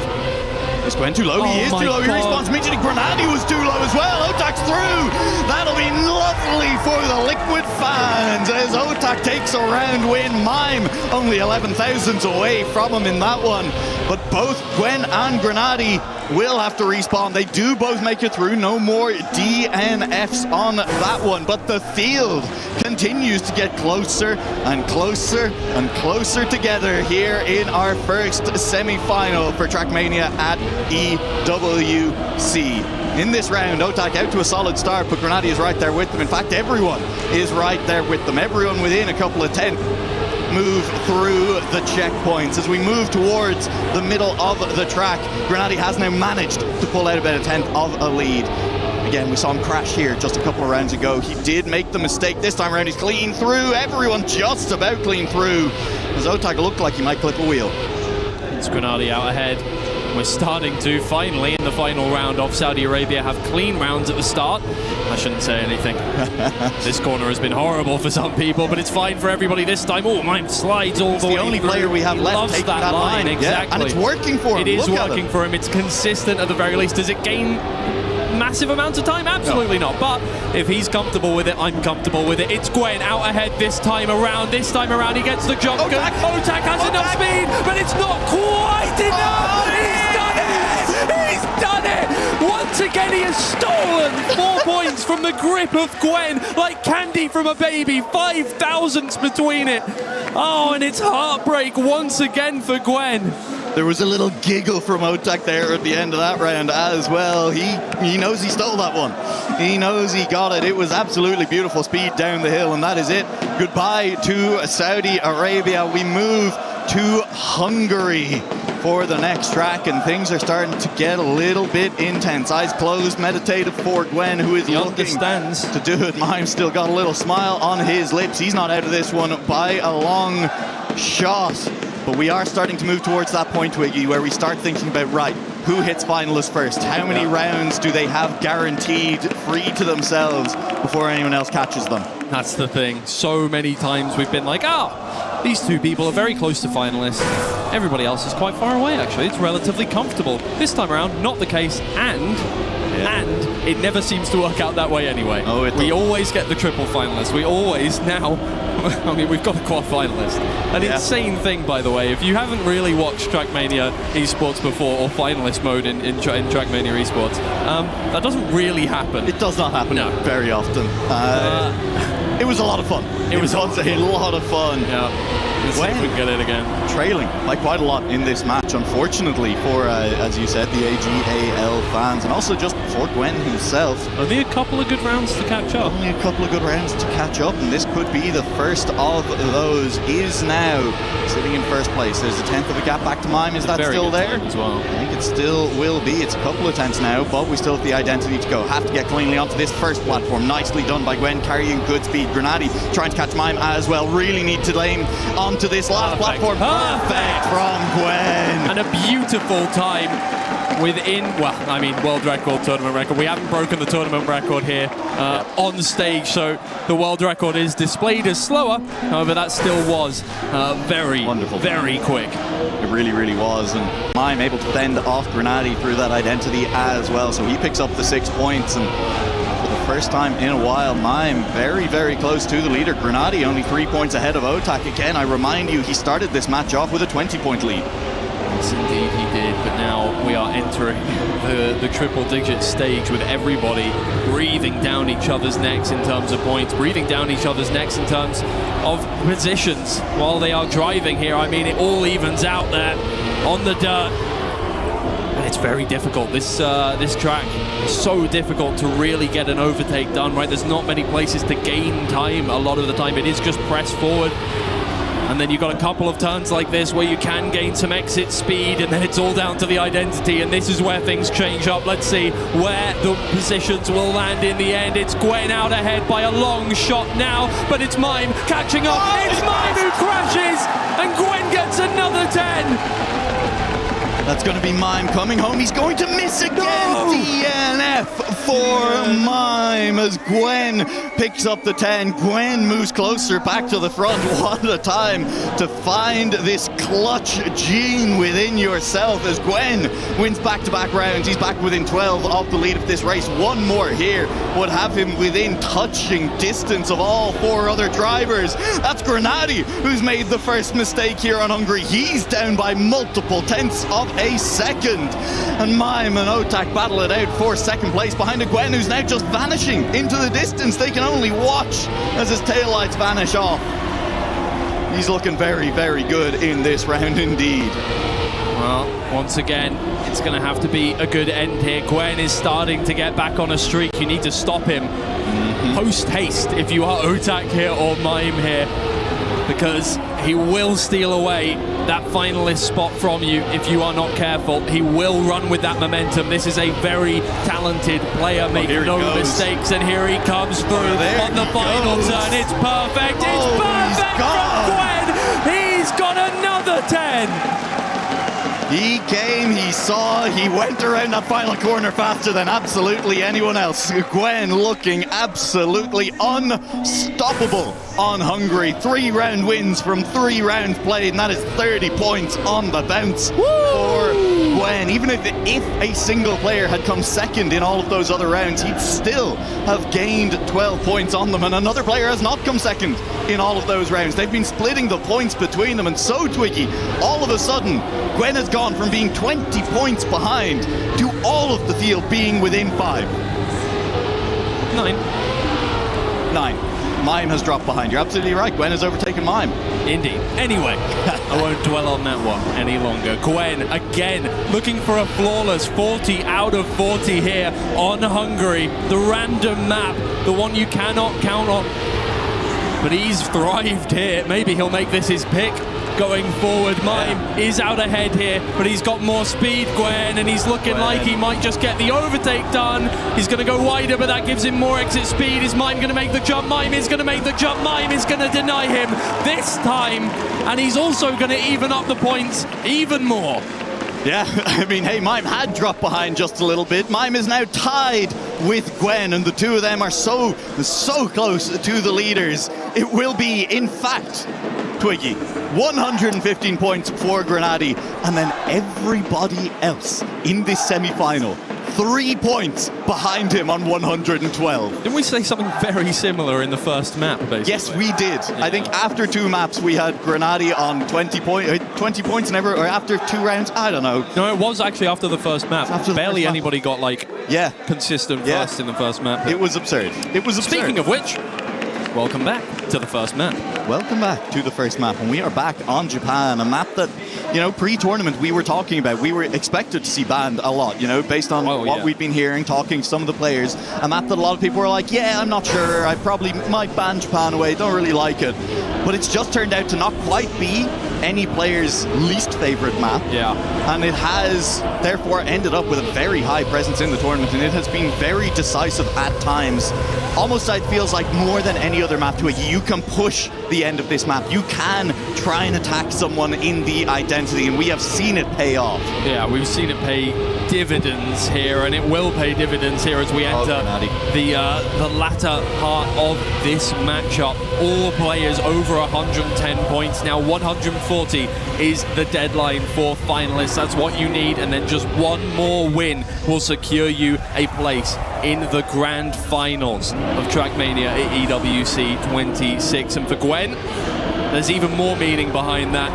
His club relying on him to get third place or better in the tournament. And to do so, he needs to dispatch of these three players, or at least two of these three players. Yeah, he's really woken up since Hungary. He's way out in front on this round. Grenady has just overtaken Otak, who is dropping a long way down. Gwen dropping a long way back as well. He has a touch. He will get the booster to move forward. He won't lose more places than the one to Grenady, and he's still coming back at Grenady. He won't have time to catch him, but great recovery from Gwen. Yeah, that's exactly what he needs to just stay up there. And right now, the battle is not necessarily with Grenady.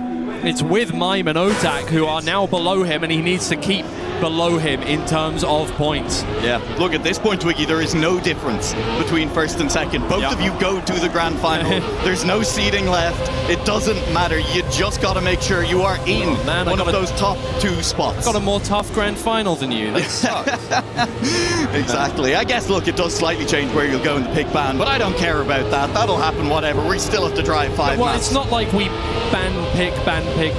So, realistically, unless you have a map you love that someone else hates. Yeah. Grenady in the best position to put himself into that grand final right now. Still ahead of every other driver and has held on to that lead since map 1. While it has shrunk, he is still in a very, very good position with potentially only a few rounds left to go in this match.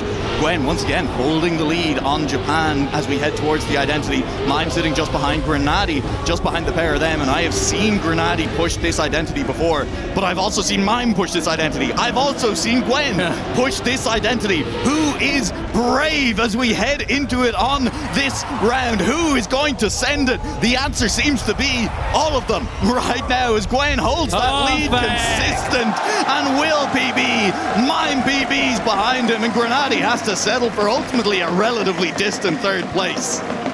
This is shaping up to be one hell of a finalist setup here. Otak, the only player below 120 points, and he's only down there by 2. This is absolutely ridiculous scenes here. It feels like we're never going to get a break until the whole tournament is over. Oh my word, we keep going. This is Trackmania. One round ends and the slate resets. Another one begins. We dive right back into the action. Not only is the identity important on Japan, but these sections here, you can gain so much time depending on how brave you are, how close you can get to that outside wall. And Mime just a little bit braver than Gwen on this occasion. His catching has the speed, but Gwen, beautiful drift down the hill quickly and still holding on to his lead by the thickness of the paint on the nose of his car. But here comes Mime. And Mime does indeed take the lead. He's right ahead now, and Grenady is also vying for position. Gwen looking to take back that lead. It's going to go back and forth as the players play with their speedometers and look for as much speed as possible here. Gwen taking the corners tightly, but it's Mime with more exit speed. Everybody is right next to each other. How much are you willing to risk here on the identity of Japan? It's a matter of milliseconds. Mime is gone. Grenady and Gwen go through, but it's Gwen that takes home 10 points. It looked so like Grenady was in position to take advantage of that mistake from Mime, but Gwen just pushed it harder through that final gate, floored that accelerator, did not tap his brake at any point. And so Gwen picks up an all-important 10 points. Gwen is now ahead. For the first time since map 1, Grenady has lost the lead of this match to the player who was 20 points behind anyone else. And it looks like he is ready to get another first place. He doesn't need it, but he might as well deny some more points from the players below, especially Grenadi, who if he finishes third or lower will not be on finalist alongside Gwen. Oh, that's not great, but it doesn't matter too much for Gwen here on this round. He can take a breather now. Use it as a bit of practice here. Mime and Otak trying to deny Grenadi that all-important second or first place here that would send him into finalist mode as well. These guys need points of their own. They're not trailing by much whatsoever in the standings of this game. Nothing to separate them, these four drivers right now. I mean, it feels like we are once again going to have a match where all four players hit finalist at some point. Whether or not that's at the same time remains to be seen. Otak will crash on out. Grenadi pushing against Mime, trying to deny him for as long as possible. Wide setup, good speed, but Mime is gone. He'll pick up the 10 points for this round. He moves to 135 points of his own. But Twiggy, we have two finalists. Grenadi and Gwen both managed to secure enough points.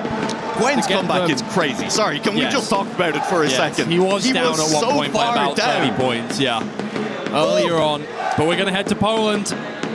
And this seems to be where we're going to end out our proceedings here, unless something absolutely insane happens. Is it even possible mathematically? Maybe 5 more rounds, I think. I don't know. Maybe. I don't think. I think that would require multiple DNFs. Exactly, from multiple players. Well, here we are. Really good on this map last time around for Otak. I just want to remind you. The player who is now sitting in last place, but it's not a distant last place, is Otak. And he won 2 rounds, came second on 2 here. It was the map that he has looked the best on in this match so far. So do not count anybody out. Do not start to think about what the finals looks like with Grenadi and Gwen in it, who they might come up against, because anything could change in the next few minutes.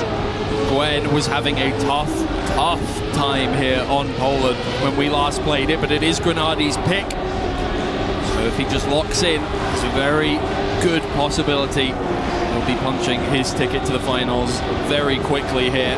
But it's Otak and Mime that want to deny that. And Mime will also be on finalist if he comes second or first here. Otak can't make finalist this round, but with a good round, he may just be able to. But it's Gwen and Grenadi in first and second place. Otak looking for a way into first to try and deny, give himself more time here. Time is running short, and Gwen, he's the timekeeper, but it's Grenadi up in first now. It looks like it's going to be a photo finish between the 2 finalists. Which one of them is going to get into the grand finals first? Because it seems like that is the battle. Grenadi goes too far inside. Gwen, it's yours for the taking. The grand final right there to save ag.al. Very possibly win the club championship. The job is not yet done, but Gwen keeps hope alive for ag.al. He will have the chance to fight for a club championship. A 3rd place finish or higher in the grand final is what he will need. For now, we pick one more player to send to that grand final to do battle against Gwen, and whoever comes through the other semis. Mime has now made it 2 finalists as well. Otak 128 points. He could very much win 2 rounds in a row to get finals himself on this map. Very much indeed. That is what is being asked of Otak here. 3 rounds in a row if he wants to be in the grand finals alongside Gwen here.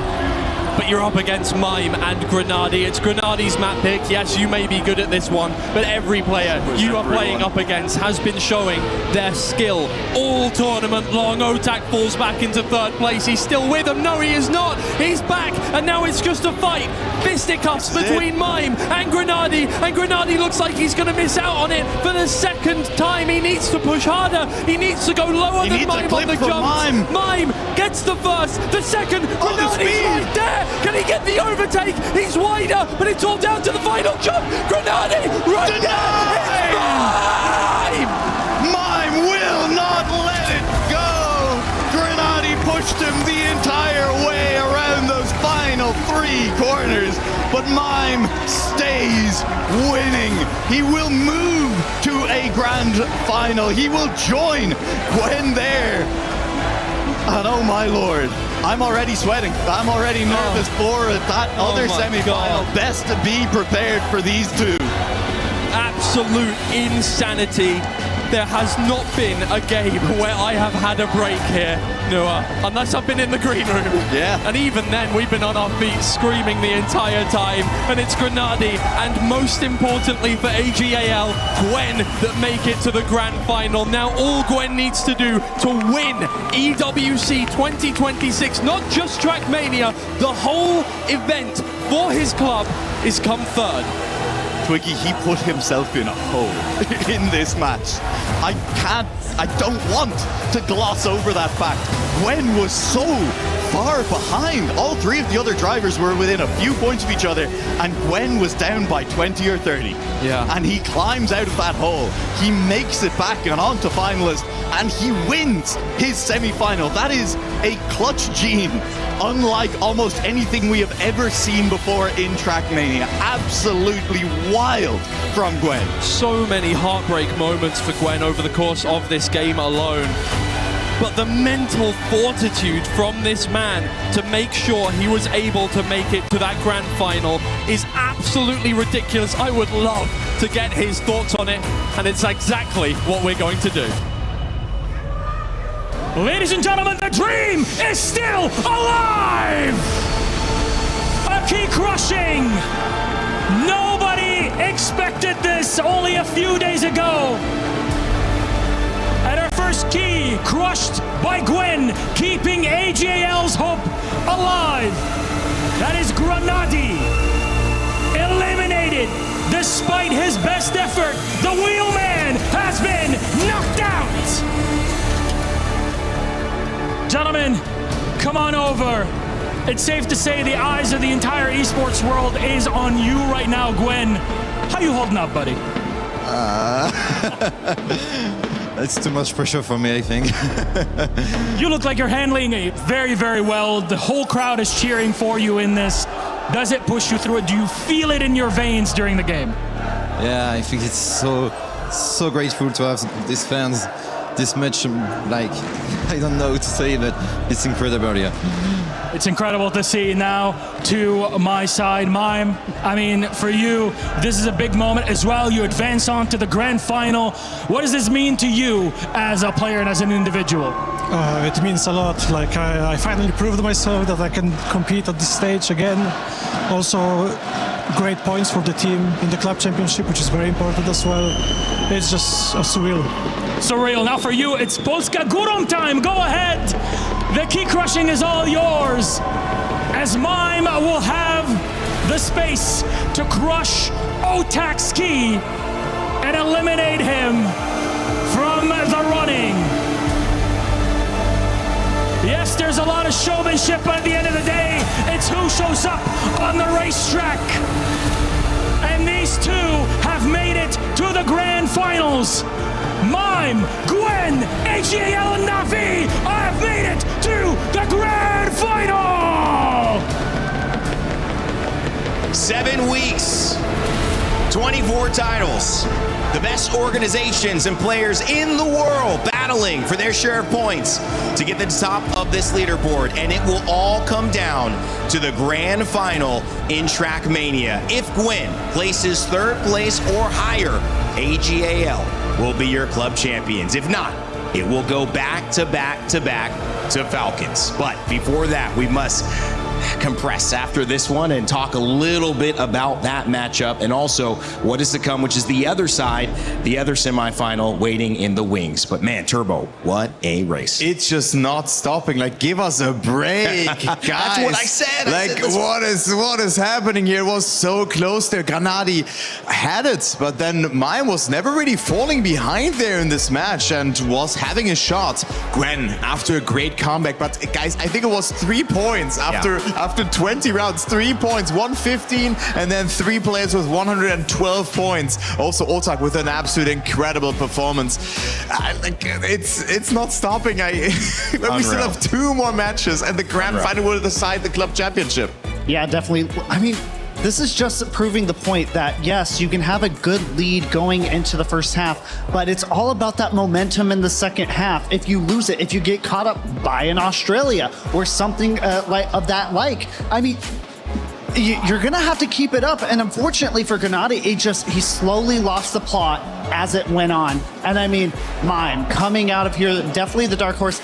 And that's not saying that nobody thought necessarily that he's bad. Nobody thought he was bad. Everybody knew that Mime is good. He's in the semis, so he's not bad. I mean, he's definitely not bad. But you know what I mean, right? So many expectations for everybody else. Mime falling under the radar. But we all know that Mime is such a fantastic player. And honestly, this is so deserved for him. Listen, to me, it reminds me a lot of kind of like, hey, you look this way, but here's where the real action is. And sometimes you miss it. And sometimes you go back and say, wow, I wasn't following. Here, we at least set it up to say that people are doubting Mime because there's people like Grenade, there's people like Gwen, there's people like Otak who just took a spot away from Carl Jr., the 7-time world champion that you have your eyes on. But in many ways, the best stories always give us these subplots that twist the narrative, that bring us back to, wait a second, I need to stay on my toes. Now, Turbo, that is Mime going to the grand final alongside Gwen. They will await the other semifinals results, which of course will include Pac and many competitors. I just want to know, are we ready? I mean, because this is almost too much, man. Like, we got millions of dollars on the line. I said that to you. Is Trackmania ready for this moment? I think we are, but I think we just give us a break. You know, like I said that to you before the last quarterfinal. Yeah. We are not ready for that because it's just coming and coming and coming. You said that as well, you know. Let's take a breather, but we had no breather in this match. And I mean, the match coming up afterwards will also be very awesome. Stuft's in there, for example. That's right. He's also the dark horse a little bit in a similar situation than Mime. I think we're in a scenario grand final where we will definitely crown a brand new champions. Yeah. So as far as I'm aware, Mime and Gwen have never won a world championship. They did not. What a time. So Gwen not only, of course, going for the club championship but world championship, and then if we get anybody outside of, I believe, Pac, yes, then we have a new champion on our hands regardless of what happens. Oh my God, the stakes keep raising. And for those who did not make it here, we obviously understand the sentiment. It's tough to go through, but some of those lessons are the best that we get throughout our lives. Grenade standing by with Rachel to see what he's taking away from a tough loss. Grenade is the case that's been happening the whole time. It's the finest of margins in the end. Triple finalist, it wasn't to be today. Yeah, sadly not. It was a very close match. I played a little bit worse, I would say, than I would have planned to. I had like 2 maps where I didn't really perform. I don't know what happened there, but can happen. I don't know. And yeah, in the end it was really close with my co-league Mime. It was Cinema Razor. I also wrote to him, good luck. And yeah, in the end he felt it a little bit more. And with that he's in the final. I'm not, but I'm totally fine with that, to be honest. Yeah, sum up your performances over the last couple of days. What? Again? Sum up your performances over the last couple of days, how you feel you played overall. Oh, I'm honestly overall really happy. I think it's one of the best tournaments I ever played. I would also say I think I'm 5th to 6th now overall.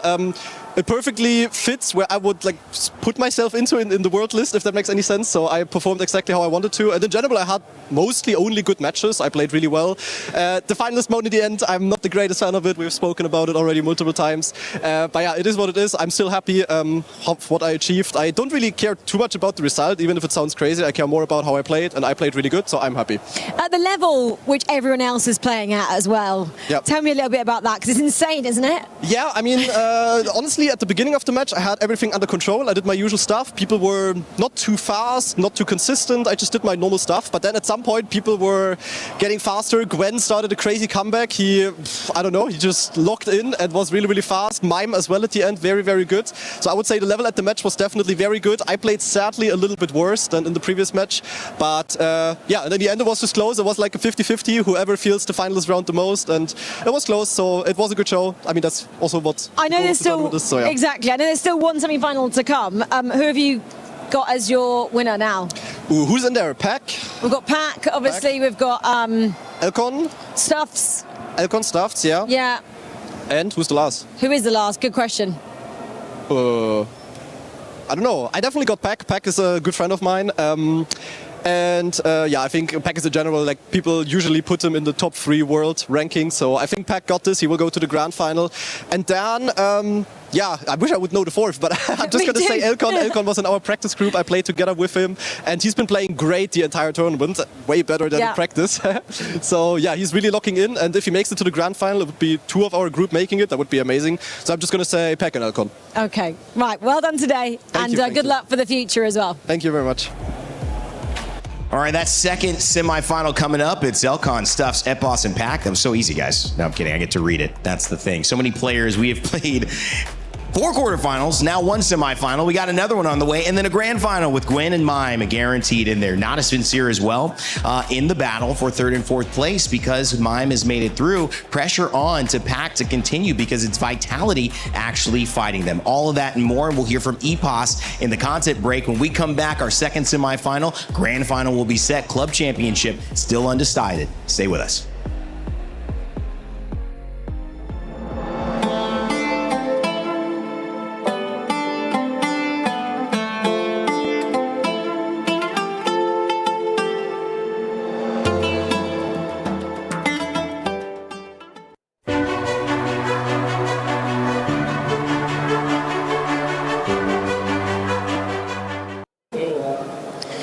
Epos, you're a semi-finalist here at Trackmania. What was the goal coming here? Yeah, I mean, I think I said in our first interview the goal was the final, so I'm 1 step closer, and that feels great. I could see exactly what it meant. The celebrations there when you qualify for the semis. Tell me about that moment. Yeah, I mean, we had such a close match, right? I started off pretty well, but then faltered towards map 4 and 5. And yeah, the fact that I managed to close that out on such a close match, I don't know. Yeah, it means the world. Where do you have to go in those moments when you falter and then you obviously you know what you have to do to kind of close it out in the end? Where do you go? I think the most important thing for me is just resetting in my head, because a lot of people, when they get to finalists, they try to push because you need the 10-pointer, right? But I just try to settle myself to do my lines that I've done throughout the entire tournament, and the rest will pan out. And so I just try to stick to what I know. We have seen how crazy Trackmania has been today. You just watched that 4th quarter-final. Yeah. You're hoping... Best match I think I've seen in Trackmania. Yeah, unbelievable. The level right now, did you expect the level that we've seen? To be honest, I didn't expect how clutch people would be. Maybe the level is roughly where I anticipated, but people are performing under pressure, and it's amazing. You're one of those players that you've come out openly as well and said you can deal with this pressure. Why do you think that is? I don't think I can necessarily deal with it. I'm all right with it. It seems. I think for me it's just, again, like I said, just reverting to what I know. I don't need to go the extra mile every single round to get every 10-pointer. I just need to drive, and if I drive well, then I'll be rewarded. So I just try to keep it to the basics. So what's the plan for the semis?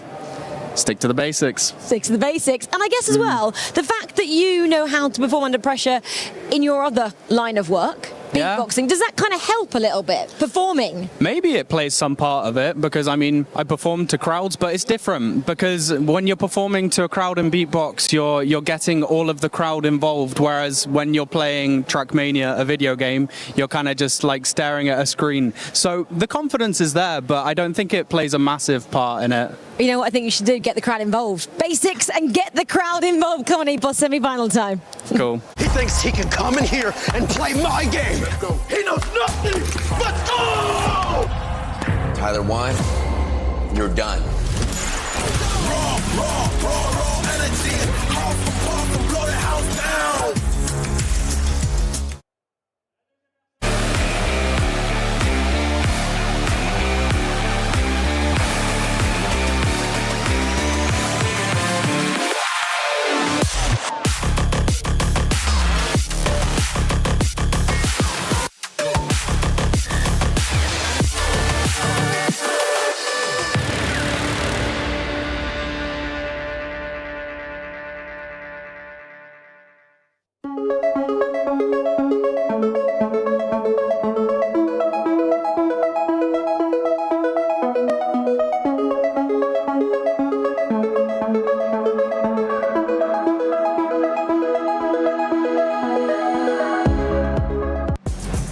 Welcome back here to the Lenovo Legion Gauntlet, which has been the center of conversation at EWC. 7 weeks we've been here, 24 titles as I mentioned. It all comes down to one final race in Trackmania, and this is not it.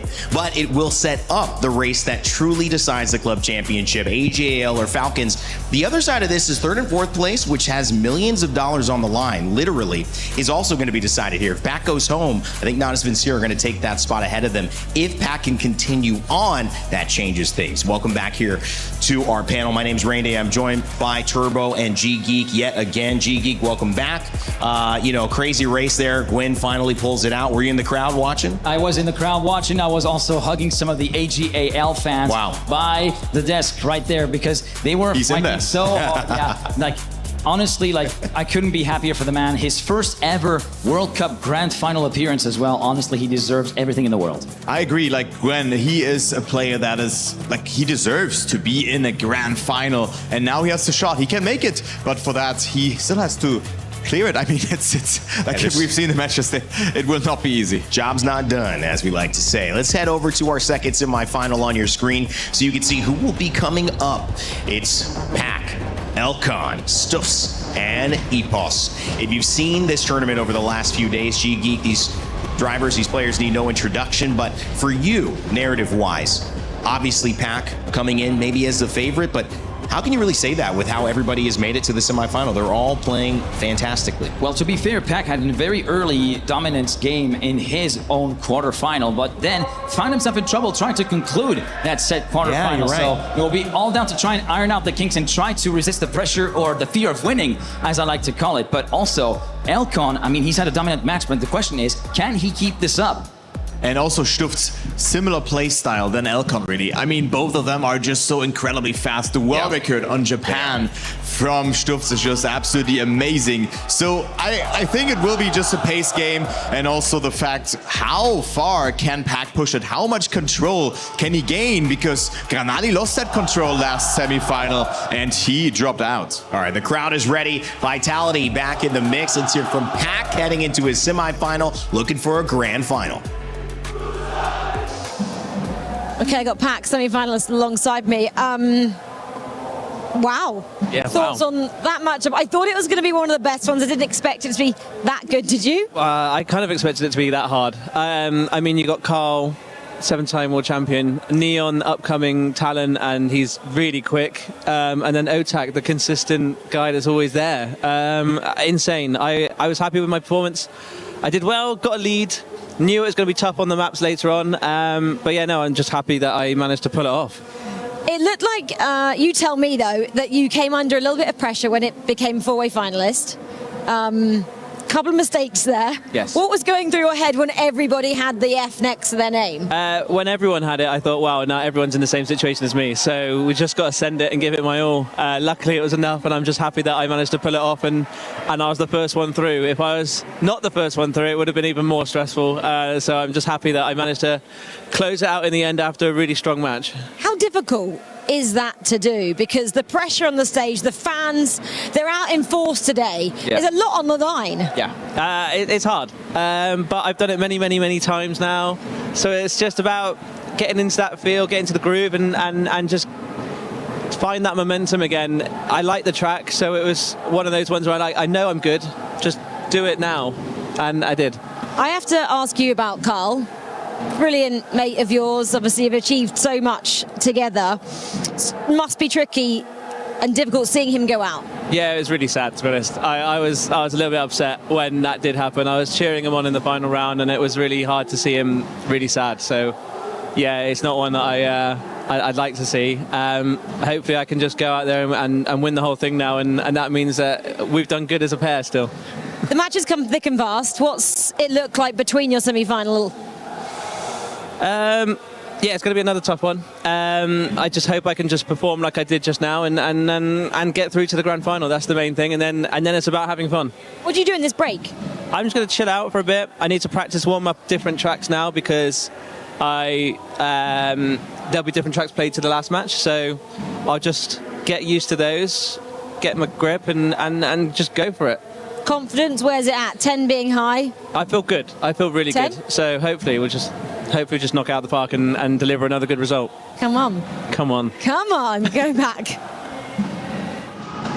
Pac talked about his fiance supporting him, but if she wasn't here or she wasn't, around, you'd still have all of that vitality behind me, ready to go. My goodness, this is gonna be fun. We're still looking for our grand finals, and it's these four that are gonna book their tickets to it. Only 2 can go. 2 will go home. But Turbo, that's what makes this moment great. Yeah, this turns into a boiler room here right now with more vitality supporters joining there. It's just amazing. But I mean, Pac, let's talk about the matching real quick, because Pac versus EPOS. Pac being the staple of the United Kingdom, EPOS challenging him, and then we have Elcon as well, an up-and-rising player, has been extensively practicing for this tournament, and then Stuft's the dark horse, but he's so incredibly fast as well, Thomas. Stuft's absolutely playing out of his skin throughout the entire weekend, and just to circle back to Pac versus EPOS, old gen versus new gen, will there be a passing of the torch? Only one way to find out, Rain. Well, the passing of the torch, maybe it'll get stolen or grabbed out of the hands, snatched from the jaws of defeats. Stuffs, Pac, Elcon, EPOS, they've all faced adversity to get here. But now the real test remains. $25,000 guaranteed if you get to that grand final, and $130K for first place.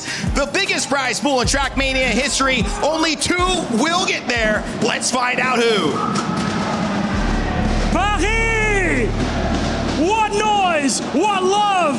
All of this for Trackmania! All of this, the eyes of the world, the eyes of the esports world, is all upon us right here.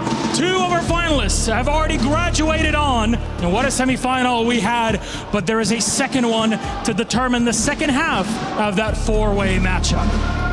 The noise in here is incredible. At home, you may be able to hear it. I'm sure you can. Paris are making so much noise right now. Paris, are you ready for the next semi-final? They're going wild. I love it. 2 of our finalists are already locked in. Who will the final 2 be? I think it's time we meet them. First up, would you please welcome to the stage, it's Pac! DreamHack Birmingham's main man. He's used to winning gold. A former world champion with his sights firmly locked on the grand finals. The Titan is ready. Next up, it's EPOS! The beatboxer extraordinaire kept his spirits up through thick and thin. UK legend representing the legendary organization of Team Liquid is only 1 win away from yet another grand final in 2026. The next competitor is Stuft! The Dutch destroyer. He's already exceeded expectations, reaching the top 8. But can he be truly godlike and reach the grand final? And last but not least, it's Elcon 21! A champion of grassroots Trackmania, Elcon was a no-brainer pickup for Team Nemesis. Time and time again, his dedication made him one of the fastest learning players, now a step away from glory. This is it, Paris. The penultimate race here with Trackmania, the Esports World Cup. Who will be the final 2 to join those already secured in our grand final? Paris, let's have you make some noise! It's time to start our engines. Gentlemen, go to your stations. Keys, buy them too. And let's get this show on the road. Soak it up, friends. It is an incredible opportunity here to be a part of this moment in Paris. And I know it, you know it, G-Geek Turbo. It's undeniable. We're making history. Just gotta enjoy being here. Gotta enjoy being here indeed. Deal with the nerves as best as you can. Maybe the best way to deal with them is to listen to the marching band in the grandstands. as the veto process is set to get underway in a few seconds, Kai. Yeah, Let's take a Vitality look. is certainly ready for that. As we have the bans coming into play, EPOS bans Germany, Argentina being a quick ban from Stufs, Japan and Australia where's being Norway the here? bans as well. Norway is open. Oh, Norway left open for the pick. That's interesting. I pointed out to map 3 ban Japan. This is an there effective you go, counter pick against Elcon. Stokes. Maybe the door is open to upset the Dutchman from Godlike Esports. Guys, what does that mean? What does that mean for a decider here? Yeah, that is so incredible to see because it's Canada, just maybe? it's a complete different dynamic. Canada's open. That is for still sure. in. Saudi Arabia, of course, being a good pickup, but we see a complete different order here. So let's see what the last 2 maps will be here, Thomas. I'm feeling... I called it. Hungary was still in. Will be decider again. And Epos picking South Korea to complete the rotation as well. Wow, yeah, no Canada. No final slide at the very end. This is going to be one heck of a semi-final, guys. I'm absolutely floored by just the atmosphere is absolutely, I'm enamored by it. I just can't describe it. I guess we should go ahead straight to the game, shouldn't we? I think that's a great idea, G-Geek. As the flags of Vitality wave into the air, let's see if Pac can do it and join that grand final. Let's send it over to your casters for one last call here in Paris. It's on set, and bravo! As we get swept up in the energy and the emotion here on our main stage, there is only room for 2 more players to make it through to the Trackmania Grand Final at the Esports World Cup 2026. Myself on set and Bravo with the privilege and the pleasure to decide who those 2 players will be out of Pac, Elcon, Stuffs, and Epos. I gotta say, the atmosphere in here is incredible. We're having trouble even hearing one another over the drums and the sounds of the engines as well. As you said, somehow only 2 players in this lobby will advance. Pac, Stuffs, Epos, and Elcon, everything to play for here at 2 spots available in the grand final. And I mean, what a story it's been for everybody to get this far, but it would be even worse to get this far and fall so close to a grand final. Everybody I think I've spoken to into the build-up to this event here in Paris was saying, I just want to make it to the final. Yeah. If I make it to the final, whatever happens, happens. To fall 1 hurdle short, Andy, would be such a bitter pill to swallow. And you already heard the desk talking about it as well. We'll see if everyone's smooth, not as smooth as he wanted as Elcon. He's going to watch the rest of the pack advance on. As Pac will now lead into the water, but like he's, oh man, it's going to be Epos hitting as well. So this will just be Stuffs and Pac out in front. Yes, Pac Moles in front as well as we go into the identity here on Hungary. 2 wheels down for him, coming straight across, and Pac looking dominant. And why wouldn't you look dominant? And why wouldn't you feel confident, Andy? Think about the quarterfinal lobby that Pac had to come through. 10 points on the board immediately. A PB for him as well, just off of the world record. A beautiful, beautiful start for the Brit. And let's not forget, right, it took him 5 rounds on finalist mode. Was that ever nervy? In one of the most, it's already being called by not only G-Geek and others as one of the most historic matches in Trackmania esports history. That last matchup against Neon, as well as Carl Jr. and Otak, an unforgettable match. But Pac finds the ice, most importantly, to advance here to this match. The question is, can he do it again? He's already off to a great start with 10 points. Will we see the upsets happening here as well? Elcon and Stuffs, you have to say, coming into this lobby, into this matchup, certainly maybe lesser decorated when it comes to the achievements in Trackmania esports history, but having got this far and having put whoever they've beaten in their past and in their dust on the track, it really is an opportunity for them to do something special here as well. Everyone coming through the first jump pretty quick. Oh, not again for Elcon. That second jump where Elcon, like you say, has failed at the second attempt. Yeah, trying to cut it just a little bit quick. He's clipping each time, and this time so is Stuffs. So just like that, it's Pac out in front yet again. Epos trying to chase. 2 Brits at the front of the pack. But it is going to be Pac who leads the way, looking for 20 points out of 20. But Epos is pushing him here, and Epos has a little bit more speed, but just about holding on. Pac, perfect at the start here of Poland. 28,000 separating Pac and Epos there. And the big question, you heard the desk talking about this as well, right? It's a battle for the UK. Will Epos somehow put together a set of rounds that might even dethrone the Pac story and put it to a stop here? That is the question, but it's a big 20 points after 2 rounds for Pac.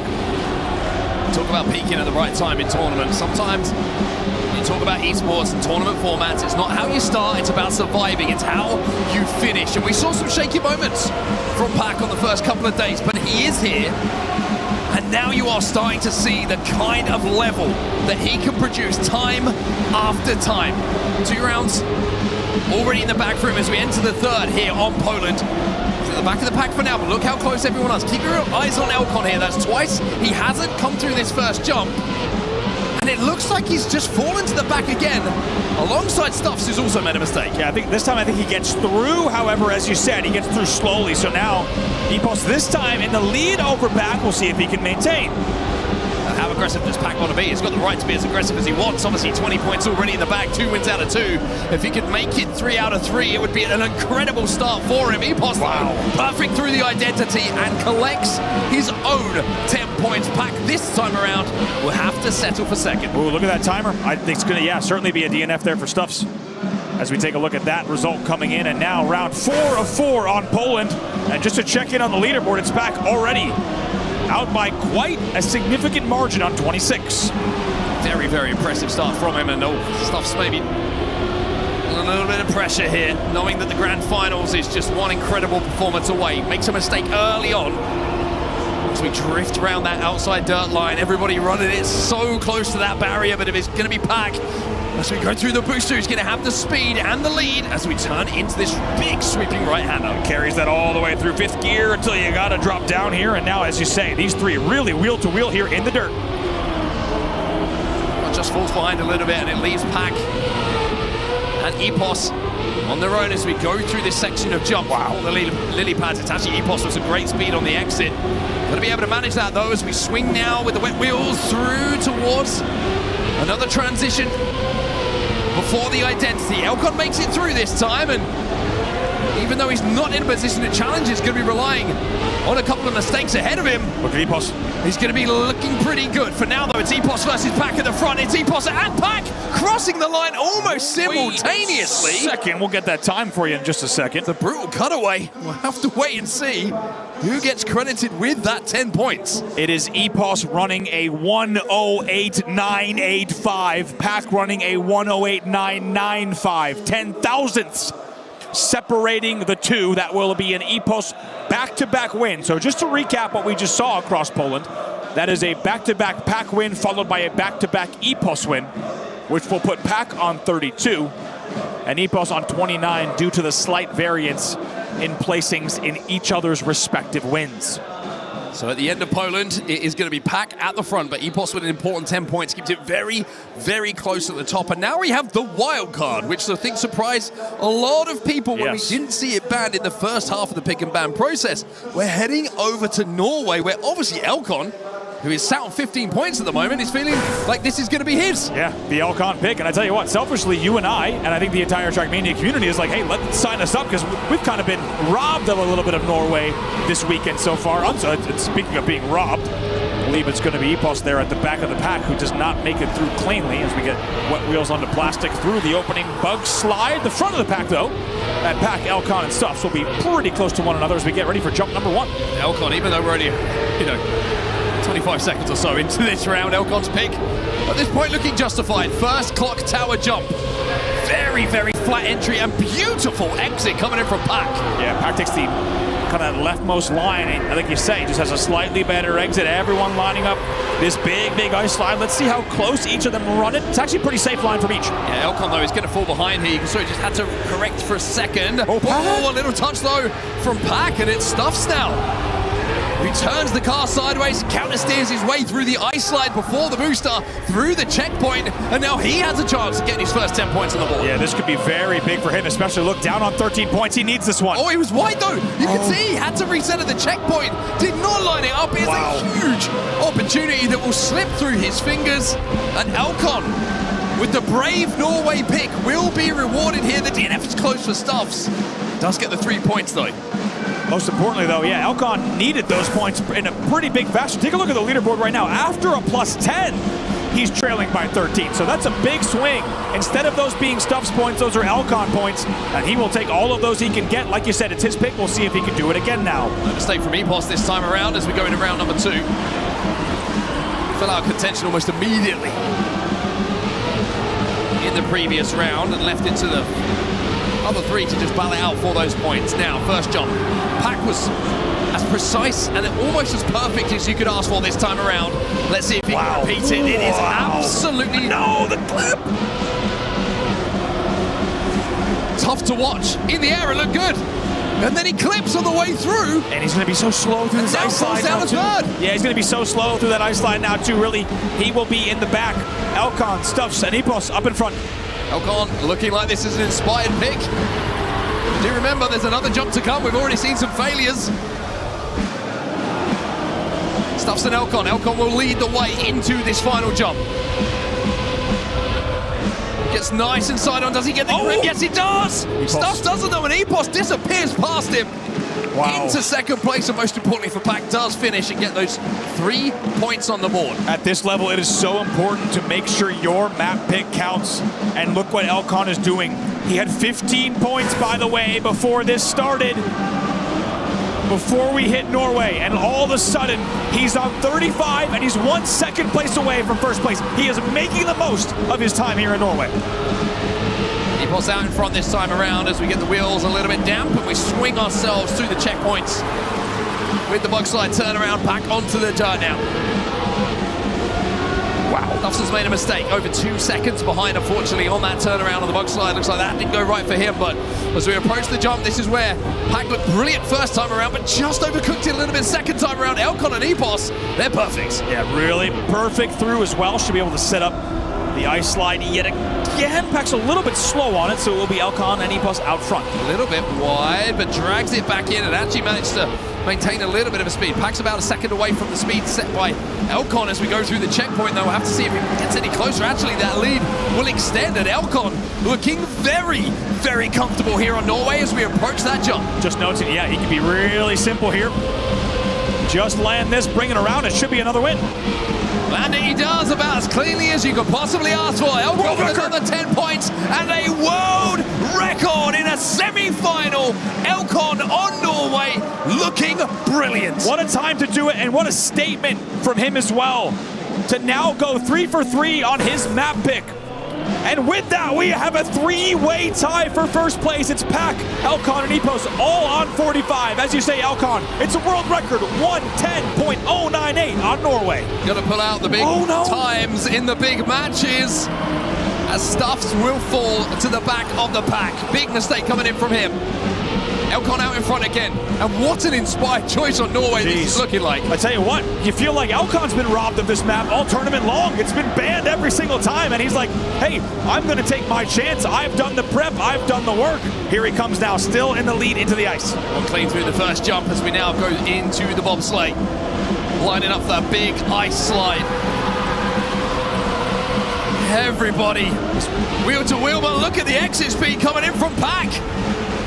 Now into the right-hander before another long, arduous ice slide round to the right-hand side, cutting as close to that pin as you can before we boost our way towards the final jump. This would be a statement as well, especially on a map transition. If Pack can land this here, might just settle the nerves.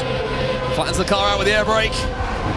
Does come through clean, and Pack will pick up a major 10 points at the end there with his own personal best. Going to be very happy with that, and you just get the feeling, once again, as it has been many times before at the Esports World Cup, that that might be even worth more than 10 points. The fact that he's able to slow down the Elcon just dominance of Norway, and right away not only upset that, Elcon drops to third, and it's going to be, you just get the feeling, a little bit more than the 10 points for him. That's going to put Pack in first on 55. And if Pack, just a bigger picture here, we talked a lot about Club Championship and how much is on the on the shoulders of Trackmania and the players on our main stage. If Pack qualifies for that grand final, then the first, second, third, and fourth positions could be decided in the Club Championship on this main stage. So, I mean, again, just so much still to decide in the bigger picture, in this one title that has provided so much entertainment already. And what's amazing is even getting here, I think you could feel this as we get ready to launch into Saudi Arabia. There was this palpable energy that Trackmania could decide the Club Championship and how exciting that was. But now, as you've got a packed house here, in the Lenovo Legion Gauntlet, you feel it even more. You're like, wow, everyone around the venue is here to watch Trackmania to see which of these players can take it home. Let's not forget, just in case you're just joining us, that's a $7 million championship there. Unbelievable. That's a lot of money to be dispersed between the teams, depending on their placement. Like we say, a lot now riding on Trackmania for all of those placements, and that's why the crowd is hot. So into another opportunity for players to pick up points, and the opportunity, the battleground is going to be on Saudi Arabia here. And the world record is held by Pac as his first place here. You can tell just, I think he's a little bit of a tap, just a tiny bit, but Pac, very good recovery. He's actually going to stay in first through that, but it's Elcon and Epos now taking the lead. I think Pac might got a bit of RNG, an unfortunate piece of RNG through the penalty sand now, which leaves Elcon and Epos in a battle for first and second. And Elcon, maybe it's not just Norway, maybe it's him finding a bit of a hot streak here. 10 points on the board for him, and an incredible time as well. Look at the reaction there from Pac. Pretty upset with it, and actually, quite luckily, you and I have talked to him about that spot, and about that penalty sand and the penalty rocks specifically before the right-hander, and he claims that there's a good bit of RNG there, that even if you come up and that left front wheel comes up, you don't always get to bring the car down as easy as it may have come down the last time. So I think that's what his facial kind of reaction was all about. One of those you just have to let go. Yeah. Into the next round, and Pac doesn't look like he's let it affect him too much up until this point. I mean, Epos, as we go through the checkpoint, who will have the lead, less than a tenth of a second, separate all four drivers. At this point, as the transition, again, is clean for everyone. Almost every single tyre touched the ice at the same time there. Got to mention, of course, that Elcon win, like you said, not only a big momentum boost, but also puts it back into first by 1 point over Pac. Everyone trying to take aggressive lines here. It is Elcon who goes out a little bit wider, gives himself a bit of airtime, but unfortunately just looks like he doesn't get the speed on the exit he was looking for. And now you've got the front three of Epos, Pac, and Stuffs approaching the tiny gap jump. Epos with the lead. Let's see if they can all come down clean. Not quite, but Epos will be in first. Pac in second. It should be a 1-2-3. Yes, it is. Stuffs in third. Elcon will crawl across with plenty of time, but through the slow. And that will be another plus 10 here for Epos, who, by the way, reminds everyone that he is just as much a part of this race, and now firmly in the lead with 67 points. What a massive win for Epos here. I just feel like the one player in this tournament who has quietly gone about his business. Yes, indeed. Is the player who's currently sat on 6-7. Just seeing how many of the watchers' hands started moving when I said that, is the player that everybody should be talking about a little bit more. Phenomenally, just going about collecting points. First, second, first, second. He's just always in that final battle, it seems, when it comes to the end of these tracks. It really is, and we should mention, of course, it was always going to be the battle for not only these spots, but the battle for the UK as well. And Epos trying to threaten the legacy of Pac. And of course, how fitting. They are 1-2 in the group. They are 1-2 in the race right now as well. Yeah, Stuff's way out of this one. Made a mistake a little bit earlier on. Elcon really far behind as well, almost a second behind. So it is just these two. But Pac going through the penalty sand this time. Looks a little bit better this time as he gets all four wheels down and doesn't see his car decelerate in a horrible, horrible way. And as we go into the tiny gap, the only thing that can stop Pac taking 10 points is Pac. Not going to happen. 10 points for Pac. He will regain the lead here. Looks cool, calm, and collected as we take a look. Elcon should still maybe have the time. Stuffs will, but looks like just going to run out of time. If I had to guess, no, I think he gets through. I will double check that. I think you're right. I think if he doesn't, I'm giving him 3 points. He does sneak through. He does sneak through. All right. Into round 4 of 4 on Saudi Arabia. And as a result of what we just saw, it's going to be Pac on 74. He will retake the lead by 1.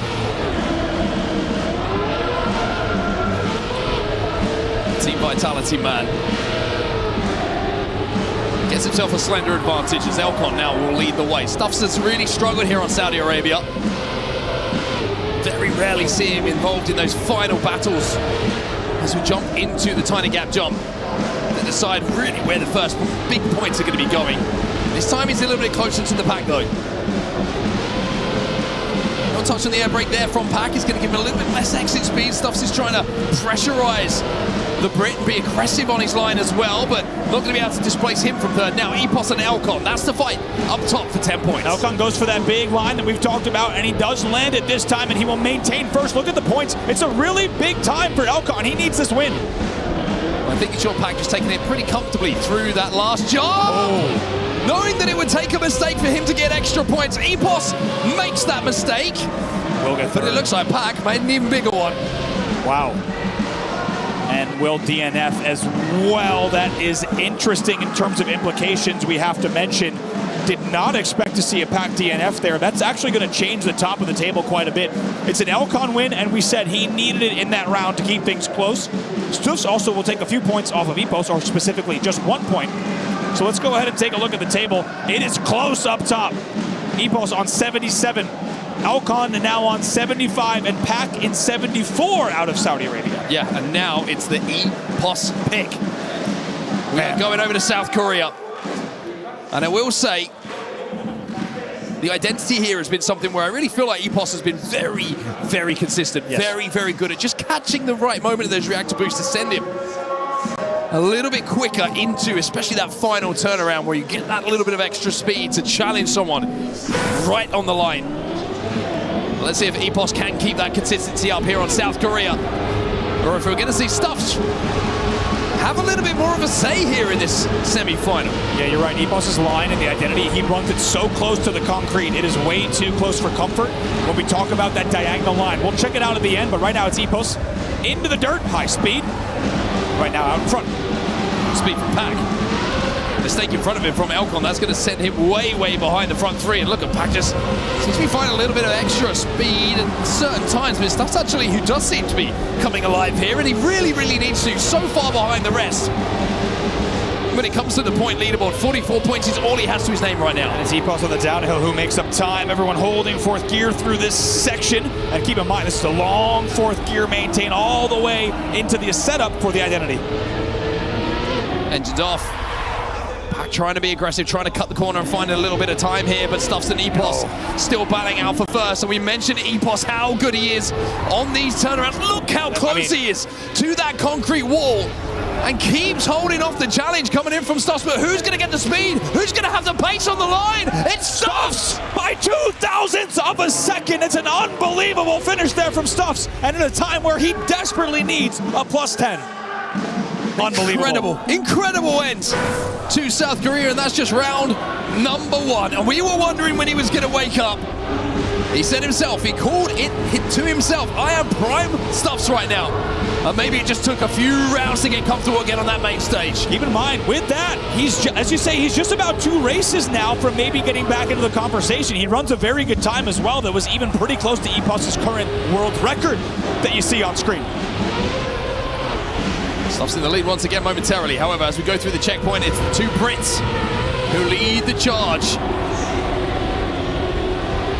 As the gas pedal will be squeezed before we just tap the brakes and drift out for this left-hander before we transfer back into the grass. Epos leading, but everybody within 0.2 of a second. And now Epos may be alone up front in the identity. We'll see if he can run just as clean lines, but Pack is pushing. Look how close everybody is here. Epos leads the way. The line from Elcon doesn't quite have the exit speed, but does take a position away. And now it's all about the identity. Pack and Epos in the lead now. Who's going to get the zoops? Who's going to get the speed on the final exit? They're almost alongside each other. It's Epos versus Pack. Epos this time will make himself 10 points better off with a personal best here. It's a 1:12.256 as well, just off of his own world record. Of his own world record, therefore maybe not a personal best, but hey. This time around. We'll take it this time around. Semi-final personal best. Pack on 84 points. Epos now, however, on 93 as a result of that.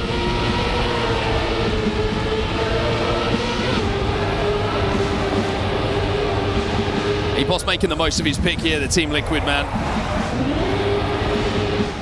A little bit of a wobble and a wiggle coming in from Stufs through the dirt there as we hit through the reactor boost now into the left hand. Elcon just swaying out a little bit, which has allowed Epos to get back into the battle for third. And with Stufs and Pack in front of him, they are the next target. Stufs does very well here. Last time he gave up position on that downhill. Instead, he maintains for now, but on the exit, it might be Pack starting to run away with us a bit. Now, how aggressive does Epos want to be on the approach into the engine off block and this tight chicane before we go into the identity. He's being very aggressive, but Stuffs is holding him off for now. Pack in the lead. Pack looking for 10 points. First turnaround complete by all three. Pack ran it close though. He really did. That left side, I think, had us all a bit nervous, but the man is under control right now. Going to try to close it out. Pack with 10 points in the bag. Puts himself across the line.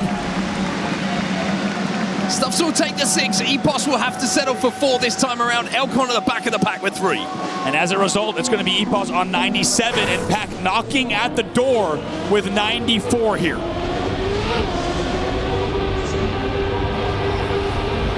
It's the two Brits who are leading the way with barely enough room to put a credit card between them.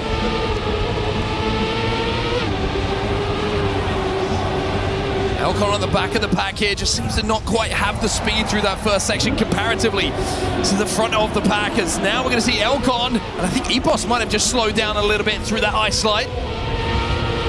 Going to be Elcon up into second, Pack leading the way. And Pack knows right now that this could be a big turning point, not only in this round, but in this entire set of races in this semifinal. If he's to win here, he will have the lead heading into our next map. A couple of touches on the air brake there from Pack, just to get the car down as quickly as possible and make sure that he's safe when it comes to speed, when it comes to line, knowing he's worked so hard for this line and for this gap that he's managed to build. Looking across the 100-point marks at the end of South Korea, Pack has a clear run home at 10 points in the first place here. First turnaround will be made. Second one is clean as well. Pack closing in on 100+ points, will make it across the line and will put himself on 3 figures. And you really get the feeling it comes at a massive time. As you say, crossing the 3-digit threshold into now what might be the home stretch. Wants to end this one convincingly. Just take a look here. Mudda wants to put him to sleep. At the trademark Mudda sleeper. Right now though on the main stage, anything but. As we see Pack not only crossing 100, it will also be Epos hitting 100 on the dot as we get ready to head to Hungary.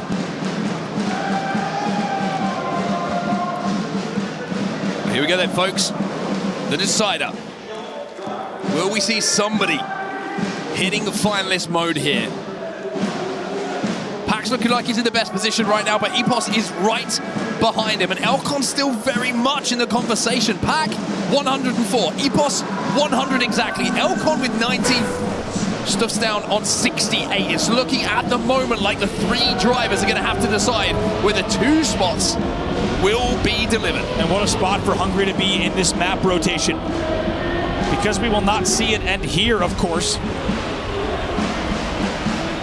It just feels like it's going to be a question of how much do you push these identities versus running a clean race. Don't expect there to be much between these 4 drivers coming up to that identity. That's where we're going to see who is brave and who is brilliant. Oh, there is a mistake though from Epos. That's going to be a little clip of the wall, and there's one from Stuffs as well. So maybe the nerves is starting to impact the drivers, but Pack's not feeling it right now. A man who had to deal with a whole lot of nerves on his 5th instance of finalist mode in a Carl Jr. lobby earlier. Can he maintain composure here? Oh, there he goes! Elcon wobbles! Pack composed, a steely look in his eyes as Pack will pick up yet another 10 points here.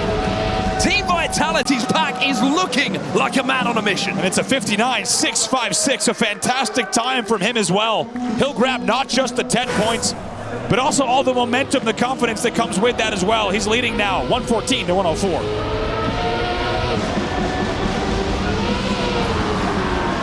As you can hear in the background, the drums of the Team Vitality fans urging Pack forward, trying to find a few extra kph rim in every single turn and every single straight. And at the moment, it's working for him. Stuff's out in the lead. Pack through the full loop, actually gets some pretty good speed and manages to approach this left-hander very nicely, and now goes into a lead as you see Stuffs disappear to the back of the pack. We lose Stuffs and we lose Epos by a pretty significant margin, which means it's all Pack, it's all Elcon into our final set of right-handers. And Elcon will have the thought in the back of his head here, I did not make this first jump clean. Pack will know that he did, and Pack will stick it the second time around. One more jump to go. Team Vitality's Pack, 20 out of 20. He is looking perfect here in Hungary. And it's another PB. It's a 59.480, just behind Elcon's 4.23. It's a fantastic time yet again, and you get the feeling that the big lights, the big stage, not impacting Pac. He's found the consistency for now, and he's just 2 races away from finalist mode. He can do it right here on Hungary. Get to finalist mode, hit that 140 points. And the #1 seed coming into EWC 2026 would be so close to getting into that grand final. For now, though, it's Epos, who's been a little bit quiet in the first 2 rounds here. On Hungary, who has the lead and is holding off the pack. Wow, look how clean everyone is. Outside dirt line into the downhill hairpin. Just everyone finding the focus, finding the composure for now. Now Epos needs this, needs to come through clean on the identity, but you've got to get there first. He falls before the jump. Pac makes it again. Unflustered, unbothered about what's happening around him. He's here to collect 10 points, 30 out of 30 on Hungary for Pac. It's another 59.496. Look how close he's running that to the world record. You talk about unbothered, focused and in his lane. Has he maybe picked the best time in the history of Trackmania to find composure? He is just now 1 win away and even a 2nd place away in this round from finalist mode. And Epos has let Elcon back in. When you look at the leaderboards, the good news for him and for Elcon as well is just how dominant the Pac has been. It means those two are still very close when it comes to total points for that 2nd place. Should, of course, Pac manage to convert. A long way to go until we do that, though, as Pac is now down in 3rd place. Stuffs will have the lead. Once again, everyone finding this late round composure through this entire opening first half of the track. And now really neck and neck into the setup for the identity. Usually you'd be worried if you're in 4th place, but Pac has come through so clean every single time.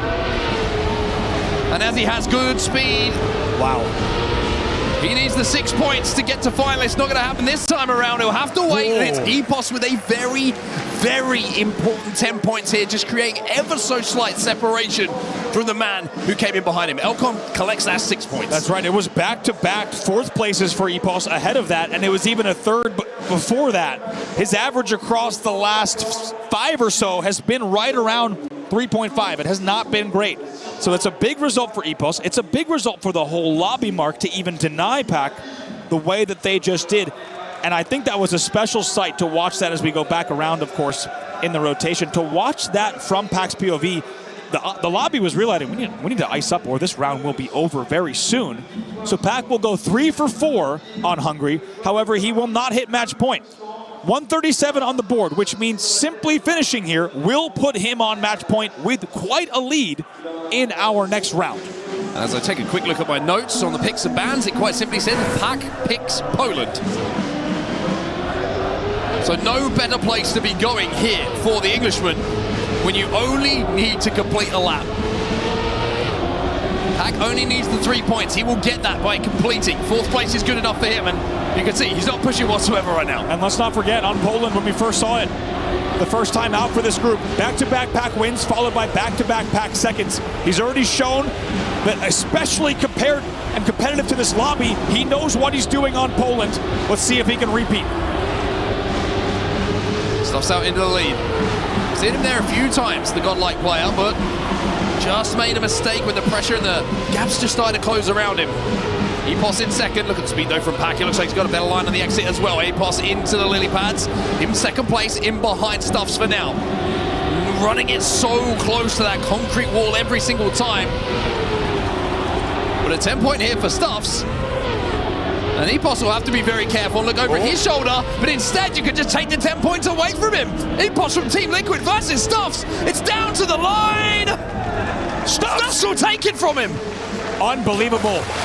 By 31 thousandths of a second, Stuffs gets in there, and as you say, makes the point math just that bit more interesting. Will put himself on 93 to try to challenge from the back. But most importantly, the focus here, of course, is Pack on finalist mode. He has a chance to advance, and just in case you missed it in that historic quarterfinal, Pack had to spend a grueling and painstaking 5 rounds on finalist mode before he closed it out. And you heard in the interview with Rachel that he is now committed to making sure he ends this convincingly. He can advance here and now. All eyes on Pack. Team Vitality willing their man towards the finish line, but Epos at the moment is the roadblock in more than one way. But Pack with some great speed through the dirt here. Has to tap on the air brake, but comes through the first jump clean. The second one as well is brilliant. Goes a little bit wide, which allows Epos onto the lily pads a little bit more speed. Epos wants to deny. He also wants all of the points. Pack! Pack tries to cut it close, and he will pay the price. It's Epos, and Elcon now out in front. Back to the back of the pack. As Epos will collect 10 points and move so close to finalist mode, barring a huge glaring mistake. Epos is on Pack's tail. He will be on 136, needing just the 4 points to join Pack on finalist. It's an absolutely huge deny, and you have to wonder, coming around that turn in the water, just how much, as Epos started to just round it ahead of Pack, how much that got into Pack's head. And he tries to bring a little bit too much speed in that key 4th gear section, and it costs him. And Epos now is only 4 points away from finalist mode himself. Are we gonna have a moment of deja vu here for Pack? He needs to try to escape that same story. Oh, he's made a little bit of a boo-boo by the looks of things as well. Just catching that barrier on the approach to the boost onto the grass wall. And now Elcon and Epos are fighting it out. Now, if Elcon takes this one home, it gets very, very interesting. Epos, of course, only needs the 4 points, so anywhere inside of the top 3 will be good enough for him, as long as he can deny Pack as well. We might be about to see something happening here, folks. This could get special, and you knew we might have had something brewing. All lobby long, this is kept really close. And now it's Elcon out in front. Epos really chasing at the back. Pack is almost a full second behind. Elcon through the identity, very clean, loses a little bit of speed on the approach. You heard, just not getting the grip on the exit, and Epos trying, he takes it away by 1,000th of a second. Are you kidding me?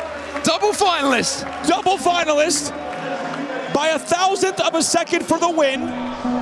I think that sums it up. We can't believe it.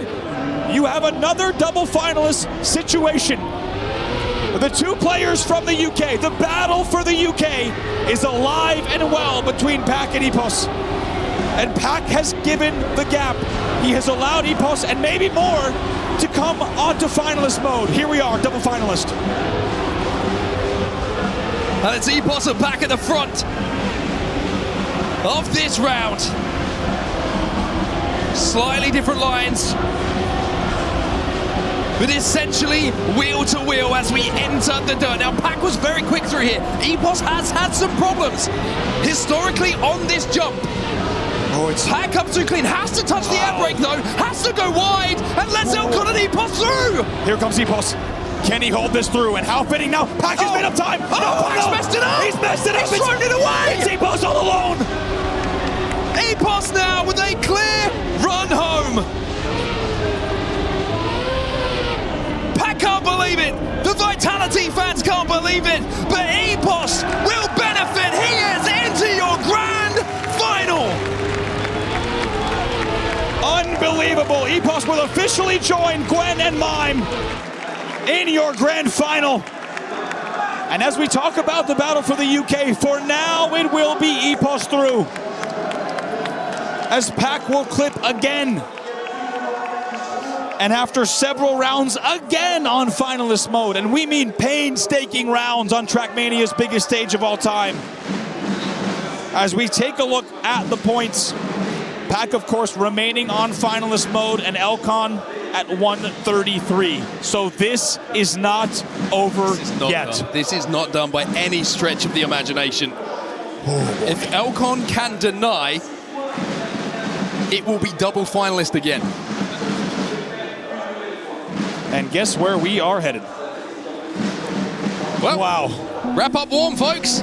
We're off to Norway again, and this is the Elcon pick where he did nothing but pick up points. Pack needs to pull something out the bag here. Elcon went 3 for 4 on the last outing on Norway, you will very well remember. And if he is to win just one here, things will get very interesting. Pack needs to close it out here. Like you say, there is a huge but in that conversation though, which is Pack just needs to win one. But at the moment, he's way behind what seems like the Norway specialist. First clock tower jump, landed by both Elcon and Pack. Stuff at the moment somewhat of a footnote in this battle and in this story, as Elcon is looking to deny. Pack tries to send it. He tries to send it. Why not? At this point, you have to. If you're Pack, you have to try and take the win. He had the speed, but he clips on the right side, which gives Elcon now free reign over the final clock tower jump and what should be guaranteed finalist mode. Elcon through the final checkpoint and over the finish line. Folks, we have double finalist again. And if you wanted this semi-final to go down to the wire, and if you enjoyed the almost evil level of drama that prevailed in the quarterfinal, you've got it. Pack is still on finalist mode. He has allowed not only Epos through, he has allowed Elcon on his chosen map to come through as well. I mean, Elcon's brilliance in this pick. It'll be talked about for years to come if he manages to close out here. Nobody has wanted to play Norway. Ban after ban after ban. But he's made it work up until this point. Pack and Elcon, hearts will be in their mouths as they come through the first clock tower jump. It's Pack in the lead. It's a pivotal landing there. We've seen Pack mess that up already in this specific group. And this is where the mistake was made before from Pack. And look at Elcon knowing he has to push, has to close the gap. Pack is too clean this time around. He's really clean. He's got a sizable lead as well. Into the setup for your final clock tower. Now, both of these players would have made this jump thousands and thousands of times in the build-up to this event, but this landing will look thinner than ever as Pack takes to the skies, sticks the landing, and makes it to the grand finals!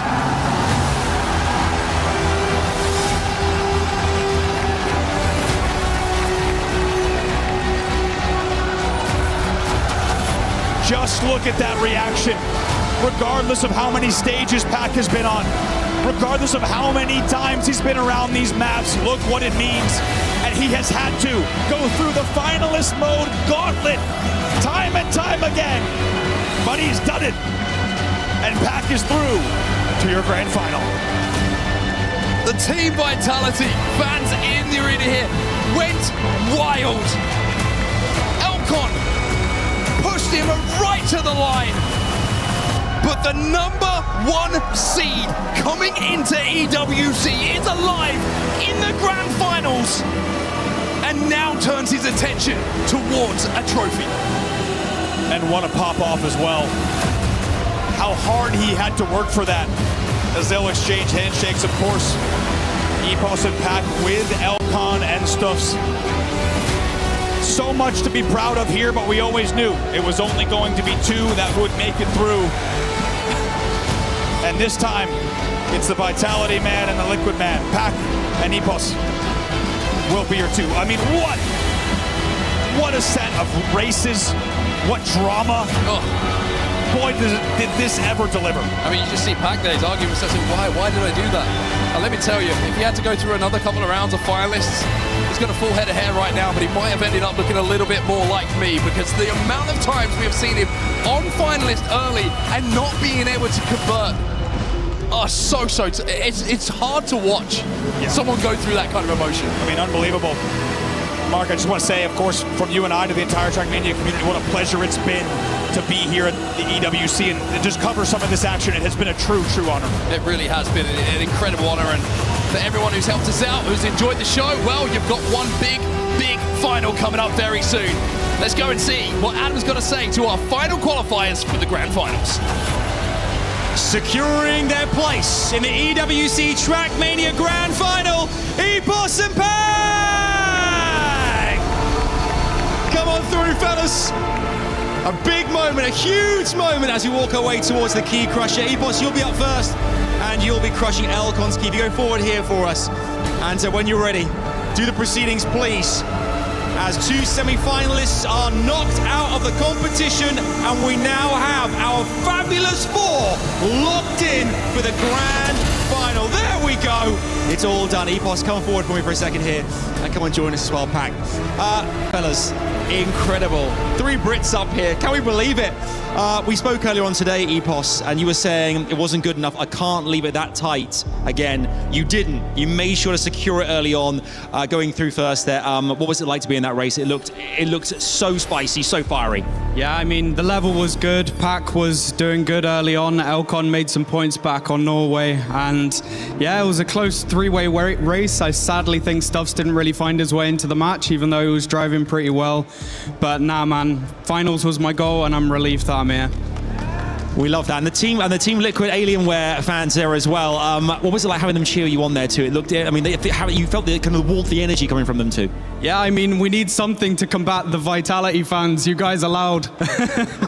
They certainly are. Speaking of Vitality, the Pacosaurus Rex. Incredible scenes here. That's right, Vitality fans. Wow. I mean, first to confirm finalist mode.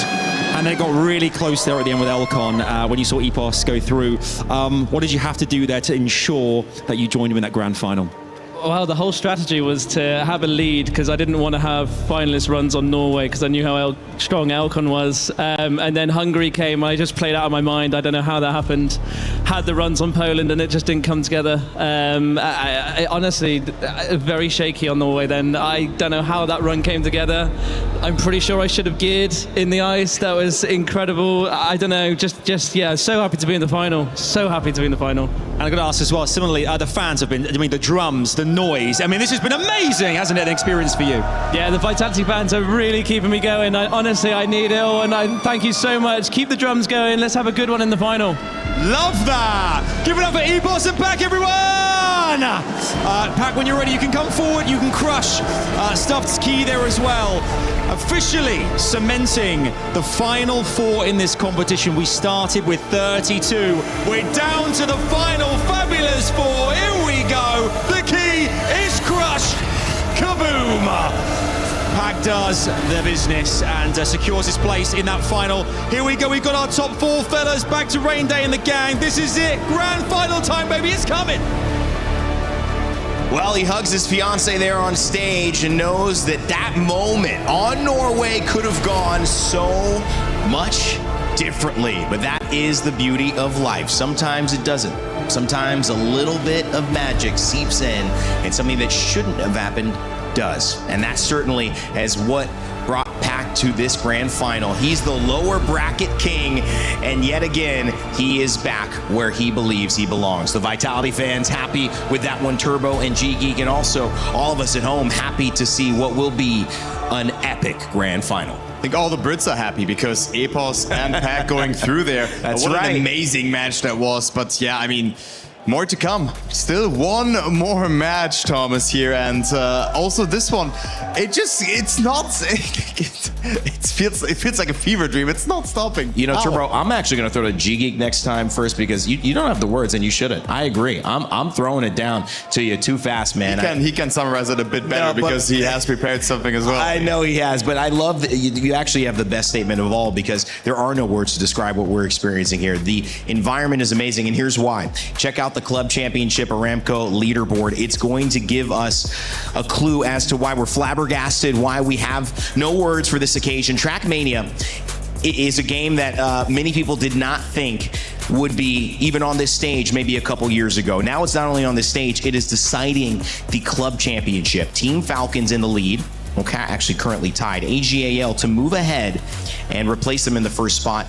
It's got to be a 3rd or better for Gwen. So let that echo around. A 3rd or better, and Gwen and ag.al will take it. But we won't know till the end of the race, which is exciting. Also, Team Vitality, not as Vince here. You've got Mime in there, and now Pac. The race for 3rd and 4th place is underway as well. And if you see Team Liquid, who have now jumped up to 5th place, that's Epos, who is now qualified. If he wins, and obviously could stun ag.al, could stun Pac. That might move Team Liquid into 4th place over Not As Sincere. It all depends on how that final goes. This is going to be one of the most epic moments that we have ever experienced at EWC, because not only is the back-to-back-to-back club championship at risk, there is also a new hero that potentially may rise among the esports greats, and it will be in Trackmania of all places. I am so excited. I cannot wait. On the other side of this, when we come back, we are going to have our grand final. And G-Geek, before we head over that way, and Kai, now that we've had some time to talk a little bit about this, I want to get your thoughts on what this race means to you as somebody who's a veteran in this Trackmania space. Well, to see, almost the passing of the torch, but not just yet, both going through together. Such an inspiring sight for the British and Irish Trackmania scene. And it has to be said that Pac suffered from the same issue than the quarterfinal. Had a very strong start. Well, kept pace with by Epos and Elcon, then started running away with it on South Korea. But once he reached finalist, the fear of winning. 5 attempts. That's what it took for Pac to actually seal his place in the grand final. And also, I really have to stress the map order here. Norway being a factor, and South Korea as well. I think that was is a very good map for Stufz and Elcon in particular. But Norway, and especially like being the decider in the end, the 1v1 there between Elcon and Pac. And Pac held it together, shows the resilience. And also in the other match, in the quarterfinal, he was the first one in finals, and I thought, no way, he's gonna throw it away. But at the end, he still made it. He's still there. He's the lower bracket king, and he's in the grand final now as well. In some ways, Norway, a map that has been banned consistently, drivers don't want to play it here. When it does show up, and we might see it again because Mime also picked it, and now we have a chance to see Mime in the grand final. Does it give Pac the confidence to know that there's nothing you can throw at me? I'll be ready for the moment. Well, to be fair, I feel like he might be still, it might still be a race of attrition that he might be relying on, given how potent Mime and Elcon have proven to be on that map. Remember, Elcon, first rotation, 34 points out of 40, including a brand new world record on the .098. Honestly, if I were any of the competitors, I would still ban Norway right away, because it's been such a problem map. Even in the very few times that we've seen it played, much like Australia, I don't think we're going to be seeded in the grand final anytime soon. All right, well, we'll find out in a moment. Right now, we've got Elcon standing by with Rachel in an exit interview after that tough loss. Elcon, I'm sure not the way you'd have wanted EWC to finish for you, so close to getting to that grand final. Yeah, today I was really expecting I could have the pace to make it there, but unfortunately I just was too bad on Poland today. It didn't work at all for me. Why do you think it didn't work on Poland for you? It's just not the day for it, I feel like. Do you think it was nerves as well? The big stage got to you? Yeah, maybe a bit. It's just going to the final and all that. It's a lot of stress, especially on the stage with the whole crowd cheering around. Might have been a part of it. Could you sense, though, that Pac was getting stressed out himself towards the end there, and you thought maybe game on? Yeah, I felt like when we get to Norway, I could have a chance again. But he drove just .15 in the last round, and that was insane. There's a fly buzzing around us here. It's just got you. In terms of your overall experience here at EWC, just tell us about that quickly. It was amazing. The people I met here, it was great. The whole crowd cheering and everything, all that. It was really just once in a lifetime opportunity. Well, semi-finalists for you this year. Congratulations with that. Thank you very much. Thank you. Well, Elcon had the pace. It just wasn't that final finish, and Poland obviously causing trouble as we look at it. Kai, some final words here before heading into our pregame for our grand final. This match, semifinals done and dusted. There's just one more match to go. One more, but also one quick thought to the interview from Elcon. Once in a lifetime opportunity, I think he will be here next year as well. Like, this was an amazing showing. Smart pick phase and smart ban phase as well. But grand final coming up.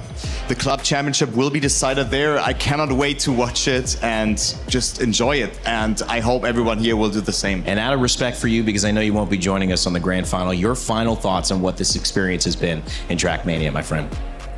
I mean, if someone had told me that a year ago where Trackmania is going to be, that it will be like right now the main character of the Esports World Cup, the biggest esports event in the world. I would say no, like what is happening, but it's just, we've come a long way. I'm very grateful to be in that position, to be invited to this event. It's been so much fun working with you, with Geek, with Import as well, also casting, of course, those 2 matches. It's just been great, and just thank you so much. Thank you everybody for cheering me on the Twitch chat. I've seen that as well. Shout out to everyone. I appreciate you, man. It's been great working with you as well, buddy. We'll see you in a moment. And of course, G-Geek, you'll be joining us on finals. We'll get Import there as well on desk. And we will do some talent switch out on the casting as well. But the grand final is set. It's Gwyn, it's EPOS, it's Pack, and it is Mime, Vitality, Na'Vi, Liquid, and ag.al. Wow, this is going to be amazing.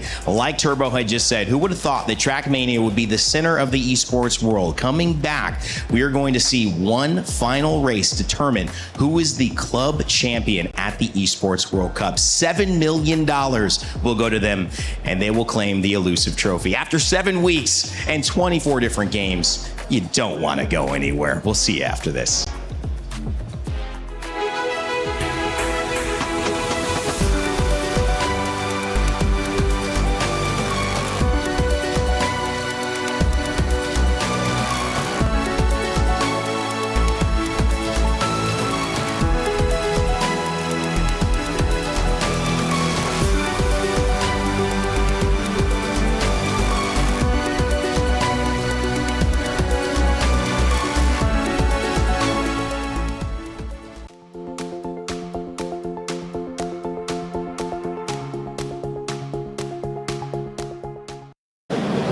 You are our first grand finalist.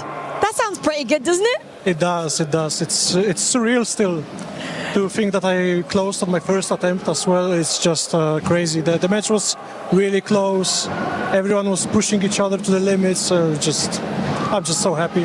What do you think gave yourself the edge out there? Not sure. Maybe just my composure. I was like, well, I made it to semifinals already, which was my base goal. So I was like, whatever happens, happens. I'm fine with going out as long as I perform. So I just try to do my best and to just chill, not overthink, as always. How do you keep so cool and so chilled? I guess the experience at this point. I've been playing for 4 years, 5 years, these kind of big events. So at this point, it doesn't really matter what the stage is, how loud the crowd is, etc. How are you going to prepare yourself now for this final? It's coming up in an hour's time.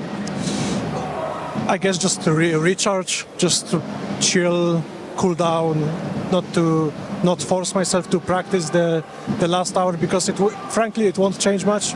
So just to chill out basically. Do you need to fuel yourself? What does that look like, the process? Is there any fuel involved in that? Do you talk to coaches? No, not really. It's just me right now. I mean, I get support as well from the fans. The messages that they're sending to me, it's really nice. Like it motivates me for sure. I want to do the best for the people that cheer for me. In terms of the maps as well, is there anything you want to avoid in this grand final? Not sure. Not sure no yet. idea. In terms of your celebration, I love it as well. Is this like a mime hand? What's your celebration? Where's it come from? It's just the absolute cinema. I love it. Can you do it for us? We hope to see some more of that celebration later on from Mime. Congratulations on making it to the final. Good luck. Thank you. Play is in our DNA.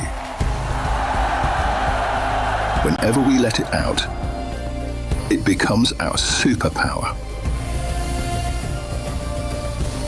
Now imagine an entire city being built to supercharge it. Kadir City, powered by Play.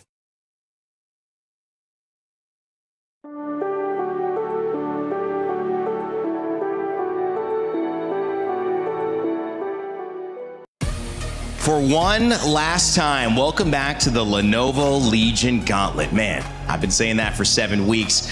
Over 70 days, many people have been here. And now, at the final day where we host the tournament on this stage, we get a chance to not only crown a Trackmania EWC champion for the first time, but a club champion for the Esports World Cup. Millions on the line, legacy at your fingertips, and it will come down to one race. My name is Rain Day. I've been your host here, and I will continue to do so for this grand final as I welcome along Aaron Import Brooks and Thomas G. Geek Mendozi? Mengozi. That's a G, not a so D. Close, so close. Man, I really almost had that, huh? Well, you know what? Mistakes happen, and that's what you learn in Trackmania. You can't take every run perfectly, but you got to show up again and try to balance it out. These 4 drivers have done the best case scenario in all of those situations, battled through adversity, Import, and now they're here.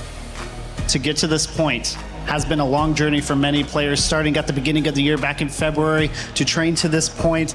Blood, sweat, tears, everything you can imagine being laid down on the ground. Honestly, this tournament in general, all the players have shown different sides to them, strengths, weaknesses. Nobody here is a clear winner. Nobody here is a clear favorite. This is all an even playing field and probably some of the best Trackmania we've ever witnessed at this tournament.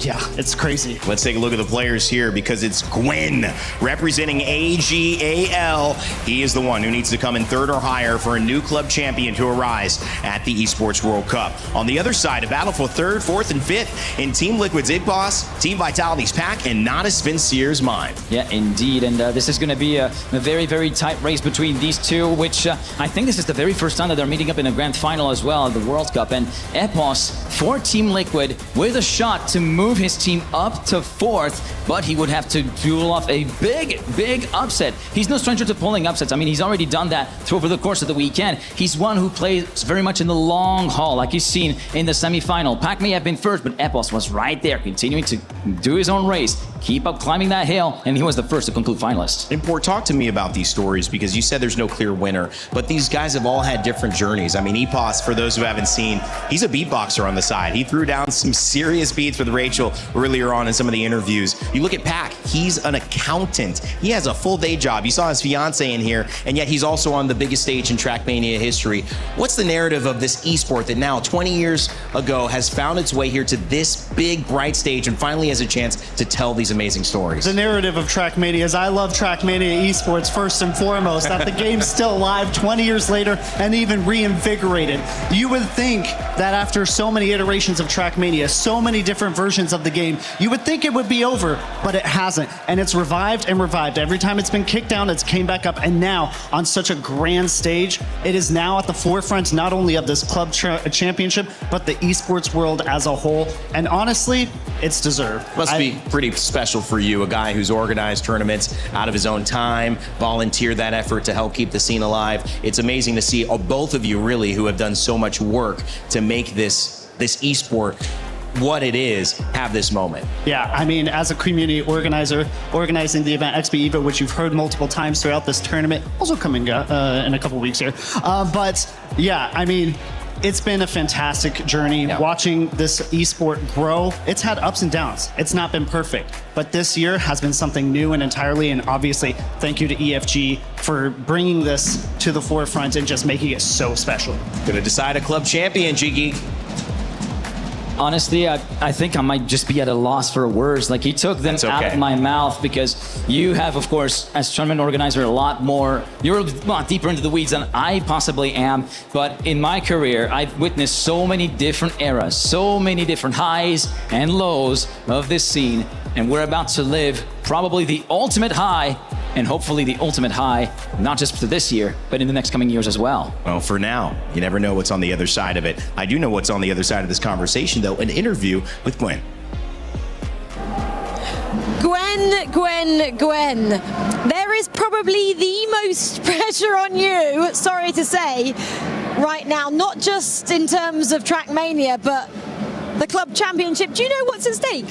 Yeah, but I mean, there is like $2 million on my shoulders, so yeah, I think I understand what it is. How is this sitting with you at the moment? How are you dealing with this? Yeah, I don't know how to deal with it. It's the first time of my life, like I think like everyone else. How important is it though, just to park the club championship and try and focus just on Trackmania? I will just focus on Trackmania and play my game. I mean, if I try to think about everything else, I won't be in my match. Yeah, you've obviously got to get third or above to secure the club championship. So we now know what's at stake. Park that behind. Obviously, that's the minimum goal. What do you think you can achieve out there? I mean, I can achieve everything. I'm in the final.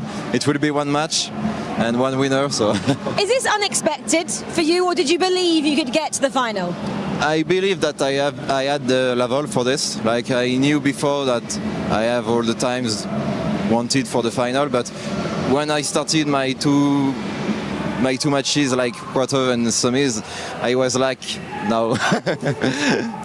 Do you think you're playing the best now? Do you think the trajectory of you is just getting better and better with every match? Yeah, I think I can do worse than my two matches, so yeah, it should be better. What are we going to see from you in this grand final? I don't know. Hopefully no mistakes. I want to support you, Gwen. No pressure, my man. Good luck. Thank you. Just the weight of the world. Shrug it off, Gwen. And of course, if you think he's going to do it, if you think he'll win the race, not just make third, or you think it'll be Epos who moves up into fourth place, make sure to get your pick'ems in. Scan that QR code. Use your phone. Use your tablet. Earn your share of $300,000 of prizing. We've been telling a lot of people that leaderboard pretty full, but it doesn't mean you can't join, earn something, and have some bragging rights to say that you picked the winner. Okay, Import, before we get started with our grand final ceremony, final words here before we kick things off. All these players deserve to be here. They should be happy that they made it this far. Regardless of the result, they should be proud of what they've put down on this tournament. However, I'm hoping for some wins here from Epos. I'm hoping he gets it in. I'm going to show my bias. I'm here for a little bit of Team Liquid. Obviously, there's a lot of clubs here representing. They're going to be super loud, but honestly, everybody here, they're just great. It's a great crowd. G-Geek. Same thing. Everybody deserves to win here, but I have to pick Gwen. Not only for the story of ag.al potentially pipping Team Falcons to the club championship, but also he comes from a home region. He comes from Brittany, Britain taking the World Championship. Come on, Gwen! Well, listen up. Can you hear that? The smallest prize pool at the Esports World Cup. The very last game out of 7 weeks and 24 titles. And this will decide your club championship. This moment, this esport has waited for 20 years in the making.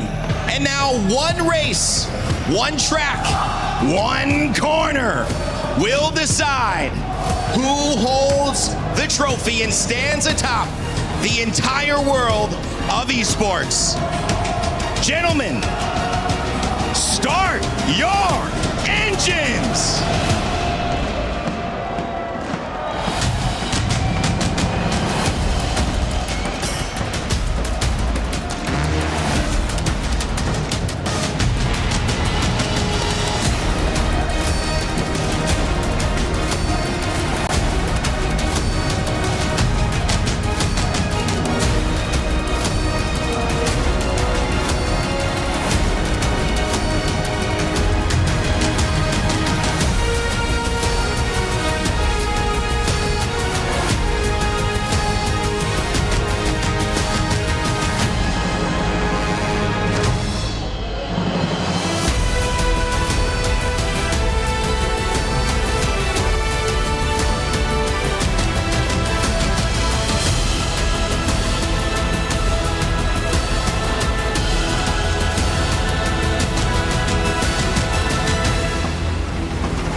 This is it, the end of the road. 32 players began this contest a few days ago, and just 4 remain in our grand final. The first ever of which here at the Esports World Cup for Trackmania. The stage has been set. We are ready. The world is watching. Milos, it is about to go down here in Paris, and I, for one, my friend, cannot wait. Absolutely, Adam. Not only will we know the Trackmania EWC champion by the next couple of hours, but also this plucky stage, this plucky game will decide who wins the coveted EWC Club Championship title. A huge moment, twice won by Team Falcons. Today, pressure is on them and ag.al sitting in the stands. And this is the entire world watching right now. $500,000 prize pool on the line. Only one can go all the way and fix their key into the totem, but who will it be? The question is, Paris, are you ready?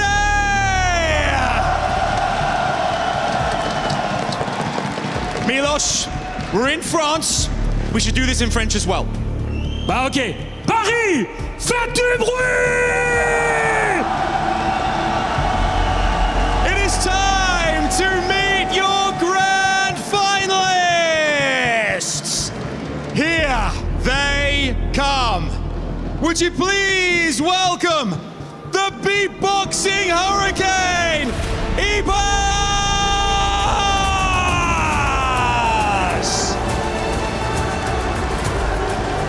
Born to race, born to win, it's mine!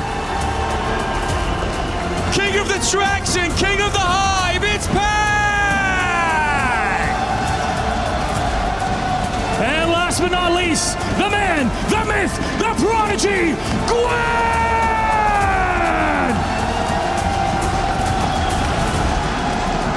4 players of the highest caliber you have ever seen. All of them went through trials and tribulations for this one moment.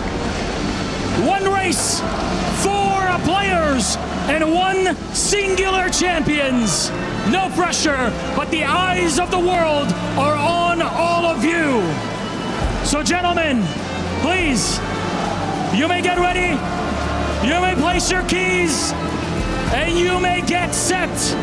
And for all of you here with us in Paris, for you watching at home all over the world, one final time, gentlemen, start your engines! My God.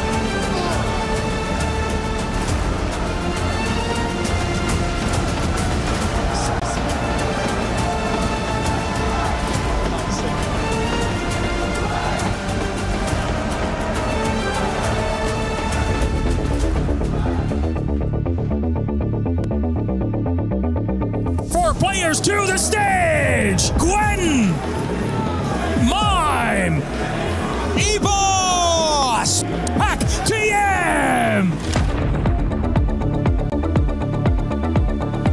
After a tournament filled with the biggest moments, close calls and unforgettable performances, it all comes down to one final showdown where 4 players duke it out on Trackmania's biggest stage ever. Unthinkable result for Carl Jr. An icon falls. It's big for me, it's big for ag, it's big for everyone, so winning the grand final would be like, I think I will cry. Winning EWC would mean a lot. It would be basically dream come true, right? It's the biggest event, so there is just plenty of motivation. Proving that every hour that I have spent working is just worth it. I can do it on the biggest stage, the same as I do at home. I want to play my A game, I want to play my best, and I can really see myself lifting the trophy and being the champion that I would love to be. Go down to the final jump! Grenade! Right there! It's mine! Beware of the Polish bull. It will be hard for you. It would mean so much to me. But let's show everyone what Trackmania can bring to EWC. Come on! Every match, every moment, every victory has all led here. Only one battle remains. The grand final for Trackmania at EWC 2026 is next. Stay the course. Stay steady. One final moment to decide your legacy. Here on the Lenovo Legion Gauntlet, stakes have never been higher. Emotions never more strained, but opportunity never bigger. Opportunity for the grand final here. Mime coming in as the dark horse. Talented player, not underestimated necessarily, but he has proven that he belongs here. We have ag.al's Gwen competing not only for himself but the club championship. A lot of weight on his shoulders. Will he be able to bear it? Looking at Epos, top 4 player in the world, looking to prove that he's the best player in the world. And then Pac, the returning Trackmania champion. Is he going to be able to add another trophy to his list? The bans and picks are coming in. Norway banned by Gwen. We're not taking any risks, nor with Australia, Canada, or Germany. Japan will be your opener. Poland, second place. South Korea picked by Pac in the middle of the rotation. Only 2 maps left to decide. Potentially the club championship. Argentina and Hungary as the decider. The maps have been chosen. The map pack, regardless of what happens now, it doesn't matter. There's no advantage here. All these players, they're about to fight for their lives. Well, I'm from Los Angeles, but we might decide things on Hungary. But more importantly, we're in your hometown, G-Geek of France. So I think I'll let you do the honors and send it over to New and Twiggy yourself. All right. And for this, I will switch back to my native language. Mesdames et messieurs, une dernière fois pour Trackmania à l'Esports World Cup 2026. Faites du bruit! New and Twiggy, take it away. Good luck and have fun.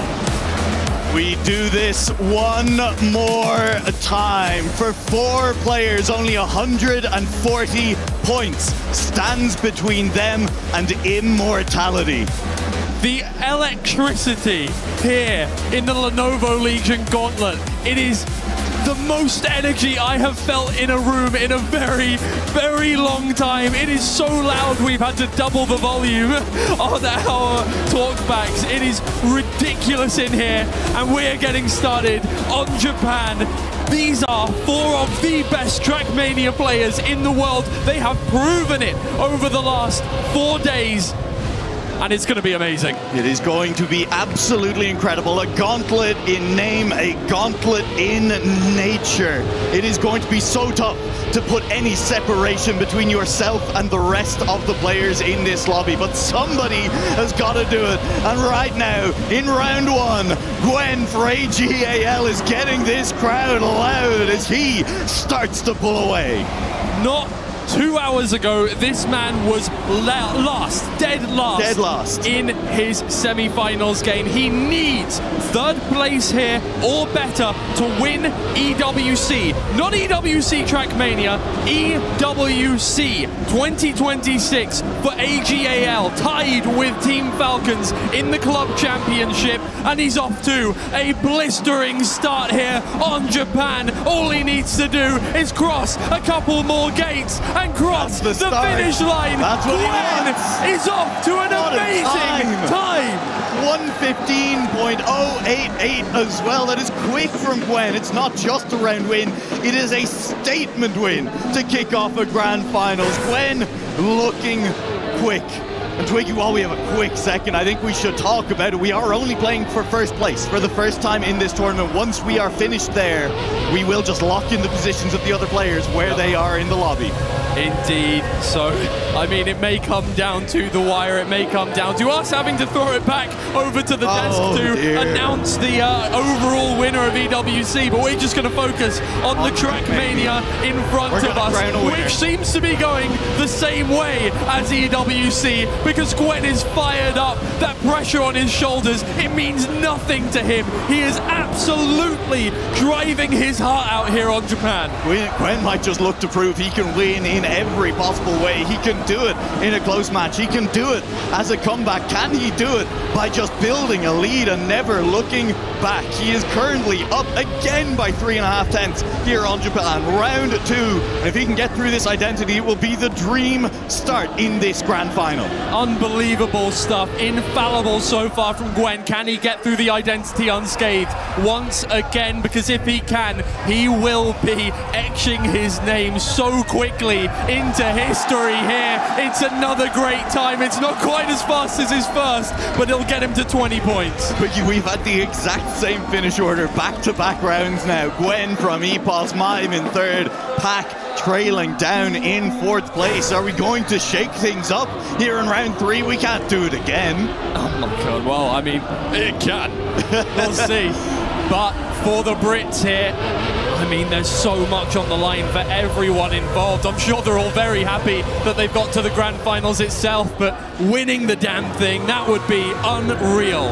That's going to be Mime with a bit of a slowdown out of the backflip. So EPOS leads, Gwen just behind Pack in the mix too, as Pack stays so close to that outside wall. Great speed here into this turn, but he releases a little bit earlier than both EPOS and Gwen, and so Gwen instead is the only player on EPOS's back wheels looking to challenge him through the middle of the track. What a drift! It's clean from Gwen, who slides on through into first place, and now EPOS trying to come back at him in the back sector of the track.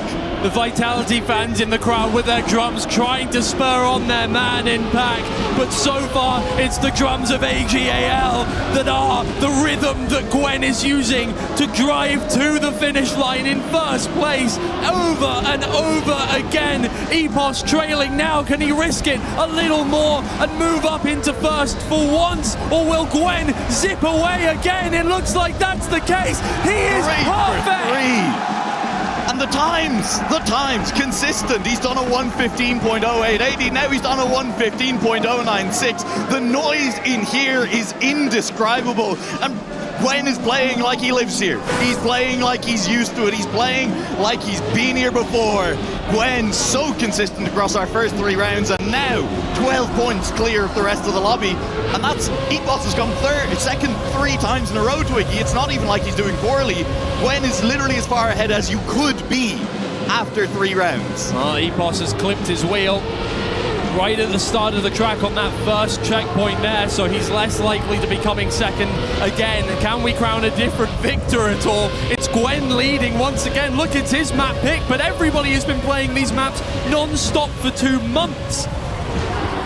I can't believe this. This is absolutely insane. If Gwen manages to start our grand finals off with a perfect map, he's touched the wall. It will not be perfect unless Pack crashes in this identity. Possible. It's so possible. It may happen yet. Keep your eyes on that car in black and yellow as Gwen is still in position to try and track him down. He might even be close enough to just catch him, Twiggy. Even with a mistake, can Gwen still somehow win this round? Pack has the lead into the identity. Pack through the first, the second, the third, and the fourth gate. Gwen makes another touch. He's still in second place, but Pack clean on through, and it will be Pack denying the perfect map.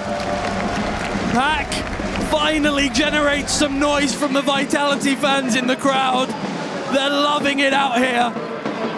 He's moved up to 20. It's not perfect. It's not quite as close to Gwen as anybody would want to be.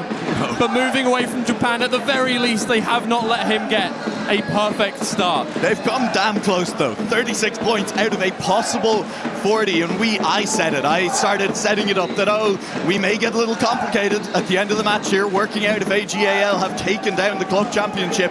Gwen is looking to put it beyond doubt. If he can just win to make Trackmania his and make the club championship ag.al's, what a story. What a moment it would be. Better way to do it. He's looking good for it. I'll tell you right now, the crowd is overflowing into the corridors of the arena. It's a very open building, and there are people lined up having to right dodge eye next contact to with us. so many people. It's right crazy. next to us, lined up. There's no more seats in this room.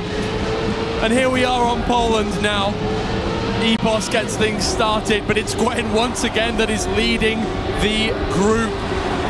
And it just feels like he is being, I don't know, lifted to another level by the noise, by the energy in this room. It's absolutely insane. He can't do it on a second track. Surely he cannot go close to perfect again, but he's making a good case for it, and he's out to once again such a strong start here on Poland. This time around, EPOS on his back wheels, and everybody is close in behind. A mistake will be incredibly costly as we head into this first jump, and Pack is going for a slightly different line than everyone else, and he will have decent speed down the hill, but EPOS has overtaken Gwen up front. This corner is so dangerous. We've seen so many clips here. Pack sends it into that corner and gets as close as you can without clipping. The speed is huge. There's 3 cars on top of each other into these final pair of jumps, and Pac is overtaken for the lead. Vitality come alive in the arena, but Gwen is so fast to the line. He may have it yet. Pac has taken it. A tournament record for Pac in our first round on Poland. And 2 players were within half of a tenth of him. PBs for them as well. Oh my lord. This is a level that Trackmania has never seen. These 4 players have never seen. Well, maybe Epos with his beatboxing. Maybe. But still, unreal stuff, and it is pushing them to their limits. They are thriving under the pressure. They're not looking at the point count right now. They are just driving their hearts out. And right now, once again, it's Gwen leading from Epos. Pac right behind. He's just set a new tournament record. He's looking to push it even further, but right now, Gwen is stopping him. It is stopping him. Sure, we can't get a second one in this round as well. It's looking quick from both players out front at the moment. Again, into this first jump. Again, no mistakes from anybody on it just yet. And Gwen leads now. He's clipped. Gwen is wobbling. He stayed alive, but he will drop several tenths. He's behind Epos. Pac has full crashed. Gwen is on through, and it is going to be Mime slotting into a second place. Distantly behind Epos as Mime crashes. Epos crashes. ag.al fans lose their minds in the crowd as Gwen is through into first place and uncontested, the easiest 10 points he can expect in this grand finals. The man barely reacts, and such is the case a lot of the time in Trackmania. He's not happy with his time. It doesn't matter that he just beat everybody else and got himself 10 points. He is not happy with his time. Perfection is all that matters to Gwen right now. That's all that's going on in his mind, is drive the perfect line, get the perfect time. I don't care about EWC, I don't care about the Club Championship. My team, whatever. I'll talk to them after the game. Right now, I just want to drive. Right now, he just wants to wipe Pac and Massa's names away from that top left corner of your screens. Everyone looking for the best time they can drive, beating everyone else a bonus in the process. But oh, what a bonus it would be here at the grand finals of Trackmania at EWC. Pac making up for his earlier error here, leading, or not leading, sorry, right behind Gwen, leading Mime and Epos. Goes a little wide, he's going to get more exit speed heading into the water, but that has been his nemesis as he has come into the water so many times, clipping the edge of that wall. It won't happen this time. Gwen out ahead. Again, he's clipped his wheel here a couple of times, but he's good for now. That goes a little too low, and he's not going to be in contention for the top 3 in this round. It's Gwen once again. He's home free. It looks good. He's got it. Another 10 points for Gwen.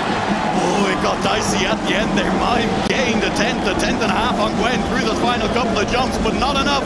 Gwen had that lead, and he will take a second 10-pointer in a row.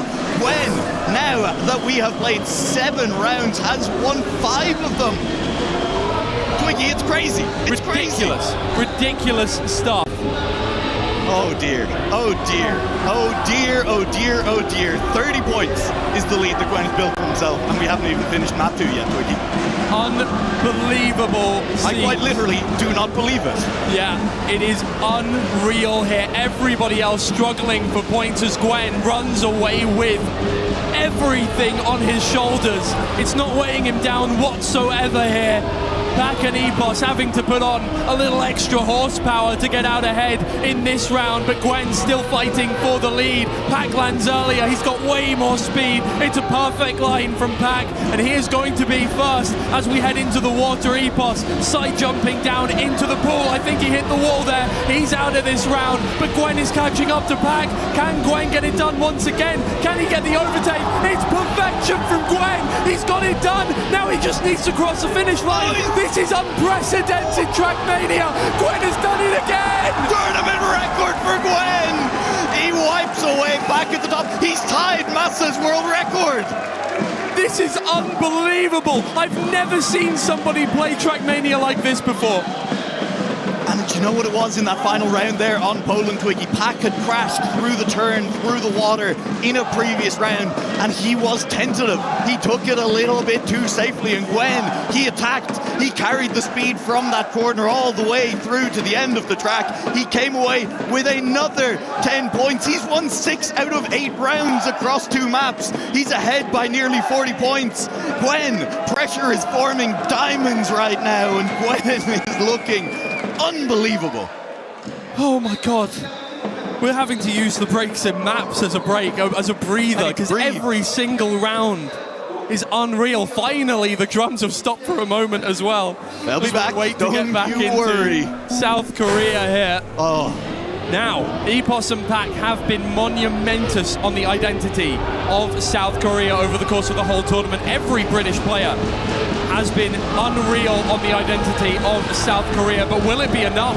Gwen seems to be pulling away in every single round before we get to the identity of any of these tracks. But right now, it's Mime out ahead, Pac behind, and Gwen has pulled away already. I'd say Mime has been quiet in this match. He's not been contesting for the lead, but Gwen has taken so many first places that it hasn't mattered. Mime is still right there with Epos and Pac. The battle for second is fierce. It just doesn't matter. They need to catch Gwen, who in this round is sitting looking at the taillights of Mime as we approach the final sector of the track. Identity to come, and Gwen has closed that gap right back up. He's going to look to push Mime all the way to the end. He's going to look to try and snipe Mime here at the identity on South Korea. 3 reactor jumps to go, 3 turnarounds to come. Mime goes left, Gwen goes right. Different approaches, and Gwen is just settling in behind Mime. 2 more jumps to go. Gwen still just behind Mime. 1 more jump to go, and Mime will hold this lead all the way to the line. And for the first time in a while, Gwen does not get his 10 points. It feels like this is unbelievable, because for so long now, every single round we've been expecting Gwen to get his lion's share of the points, but this time around Mime denies him, starts the slow, arduous climb up that 34-point ladder to get back to first place in this lobby, because Gwen has started things off with such an insane run of rounds that it would take something unbelievable from every single other person in this lobby to get back up to his level. Just so difficult for all of them to catch him, never mind one of them to catch him at this point. But still, we have a lot of this match left to go. Gwen is only just past the halfway mark of the 140-point limit that we are trying to reach right now. And of course, once he gets to 140 points, he enters finals mode, Twiggy, and then he still needs to win a round. You need to win a round to win Trackmania here at the Esports World Cup. That is not something that Gwen has been struggling for so far. No, it is not whatsoever. If he's getting practice to win finalist mode, then he is doing very good practice here. Epos behind Gwen, but Gwen has already pulled away by more than a 10th. That's a difficult gap to pull off, but Epos is trying it. He's looking for it. He's still behind Gwen. It's another personal best for the Frenchman, and it is another 10 points on the board. The times in this grand final are everything you could ask for as well, even with the crowd. I mean, this is about as far as you can get from the quiet of your bedroom as at home as you can imagine. It is so loud in here. That cannot be understated.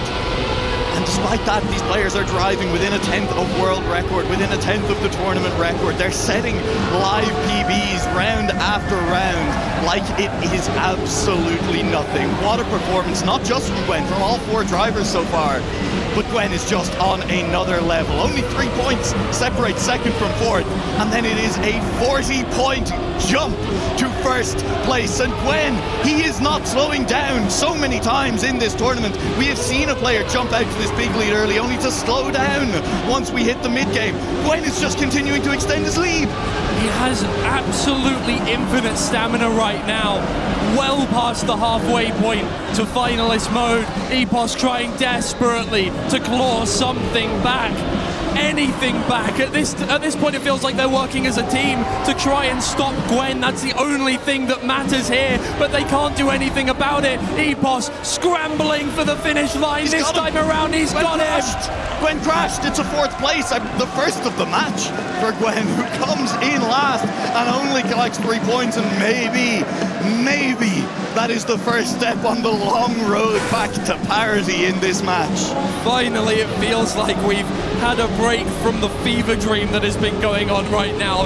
Made in Gwen's mind, what he was dreaming about last night, maybe. We have woken up in Gwen's dreams right now. Exactly. Absolutely. But finally, it feels like we've woken up there, and something has gone wrong for Gwen for the first time in this match. He's still on 91 points. It to 91 points before anything went wrong. That is inhuman on a stage of this size. Gwen is performing an Epos after finally snatching a win away. Has now clipped. He's a long way down in this round. Mime and Pack both in the black and yellow, but very much playing for different teams. Both, we should note, contesting for third place in this club championship as well. There's a whole other storyline going on there we haven't even gotten to touch.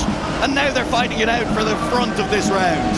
Yeah, that is a hell of a lot of money that could be won for your organization if you beat out the other team. Pack, he's the only one remaining, trying to stop Gwen from getting another 10 here. It's a good turn from Gwen. He's got more speed. Can he get the overtake done onto Pack? It's not the perfect end. And once again, a Brit has stood in the way of Gwen.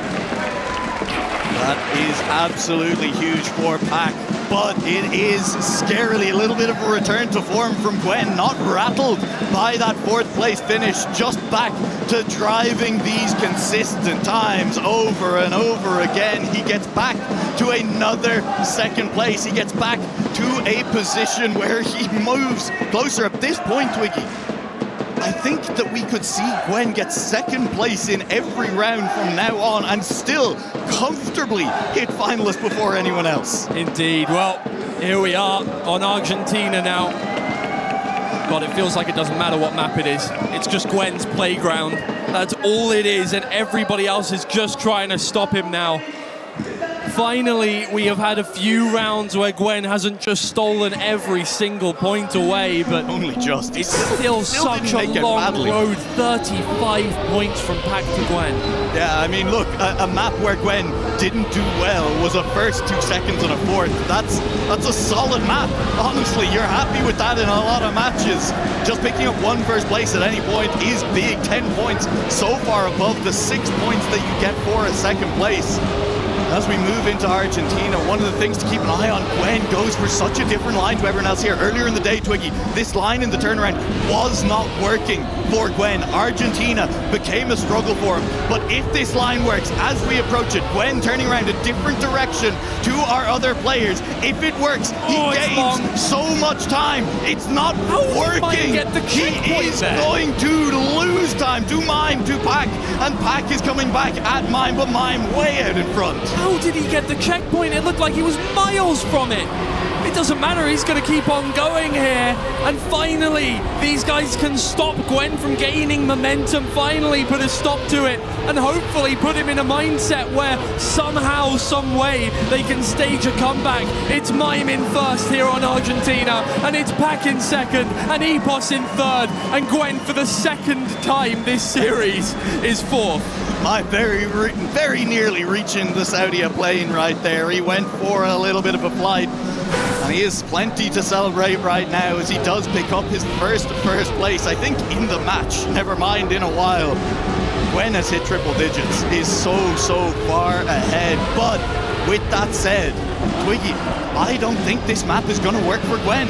I don't think that turnaround has been working for him at all today, and I think this is maybe a chance for everyone else in this match to start to rattle him. Exactly, and we've seen this so many times over the course of this tournament, over the course of any Trackmania tournament, is that one bad map, one bad run of rounds can completely stop you dead in your tracks. Speaking of which, Epos falling back into fourth position here. It's better from Gwen, it's still not good enough. It's not nearly good enough to keep up with Pack, but he overtakes Mime, who has not this time got that checkpoint, or he fell off the back. Something happened. He is no longer with us. It's just Pack keeping Gwen at bay. And 6 points, I think Gwen would be quite happy with that. So barring anything horrible from happening, he clips the checkpoint. Epos should have more speed. There he comes. And again, Pack and Epos will be holding hands to stop Gwen from gaining more momentum here on the EWC stage. The British 1-2 barrier up front as they deny Gwen a top 2 finish on this occasion. Only 4 points for the Frenchman, as Pack will take home the 10, and this match is still far from over despite that massive lead that Gwen sprung out to. It was 40 points at one point. He was on 88 points while the next closest player was on 48. It has already shrunk. It's down now to only about 20, 25, and it can continue to shrink here on Argentina. We still have 2 rounds left. It can and it will. We're constantly getting reminders up there of the Club Championship, because so much can change here with Trackmania. It is just worked out in the way that this has become the most important game at EWC 2026. Maybe not in terms of the amount of points, but in the way those points will shake out in the end. Can Gwen get it done? Third time of asking? No. Once again denied by Mime and Epos here as they move on through. Pack down back with Gwen, however, has got the overtake done, so could end him up in 4th position. Epos gunning for 1st position from Mime here, but he's going to have to do a hell of a lot more to get that overtake done, and nothing ever changes on the Argentina identity, does it, Noah?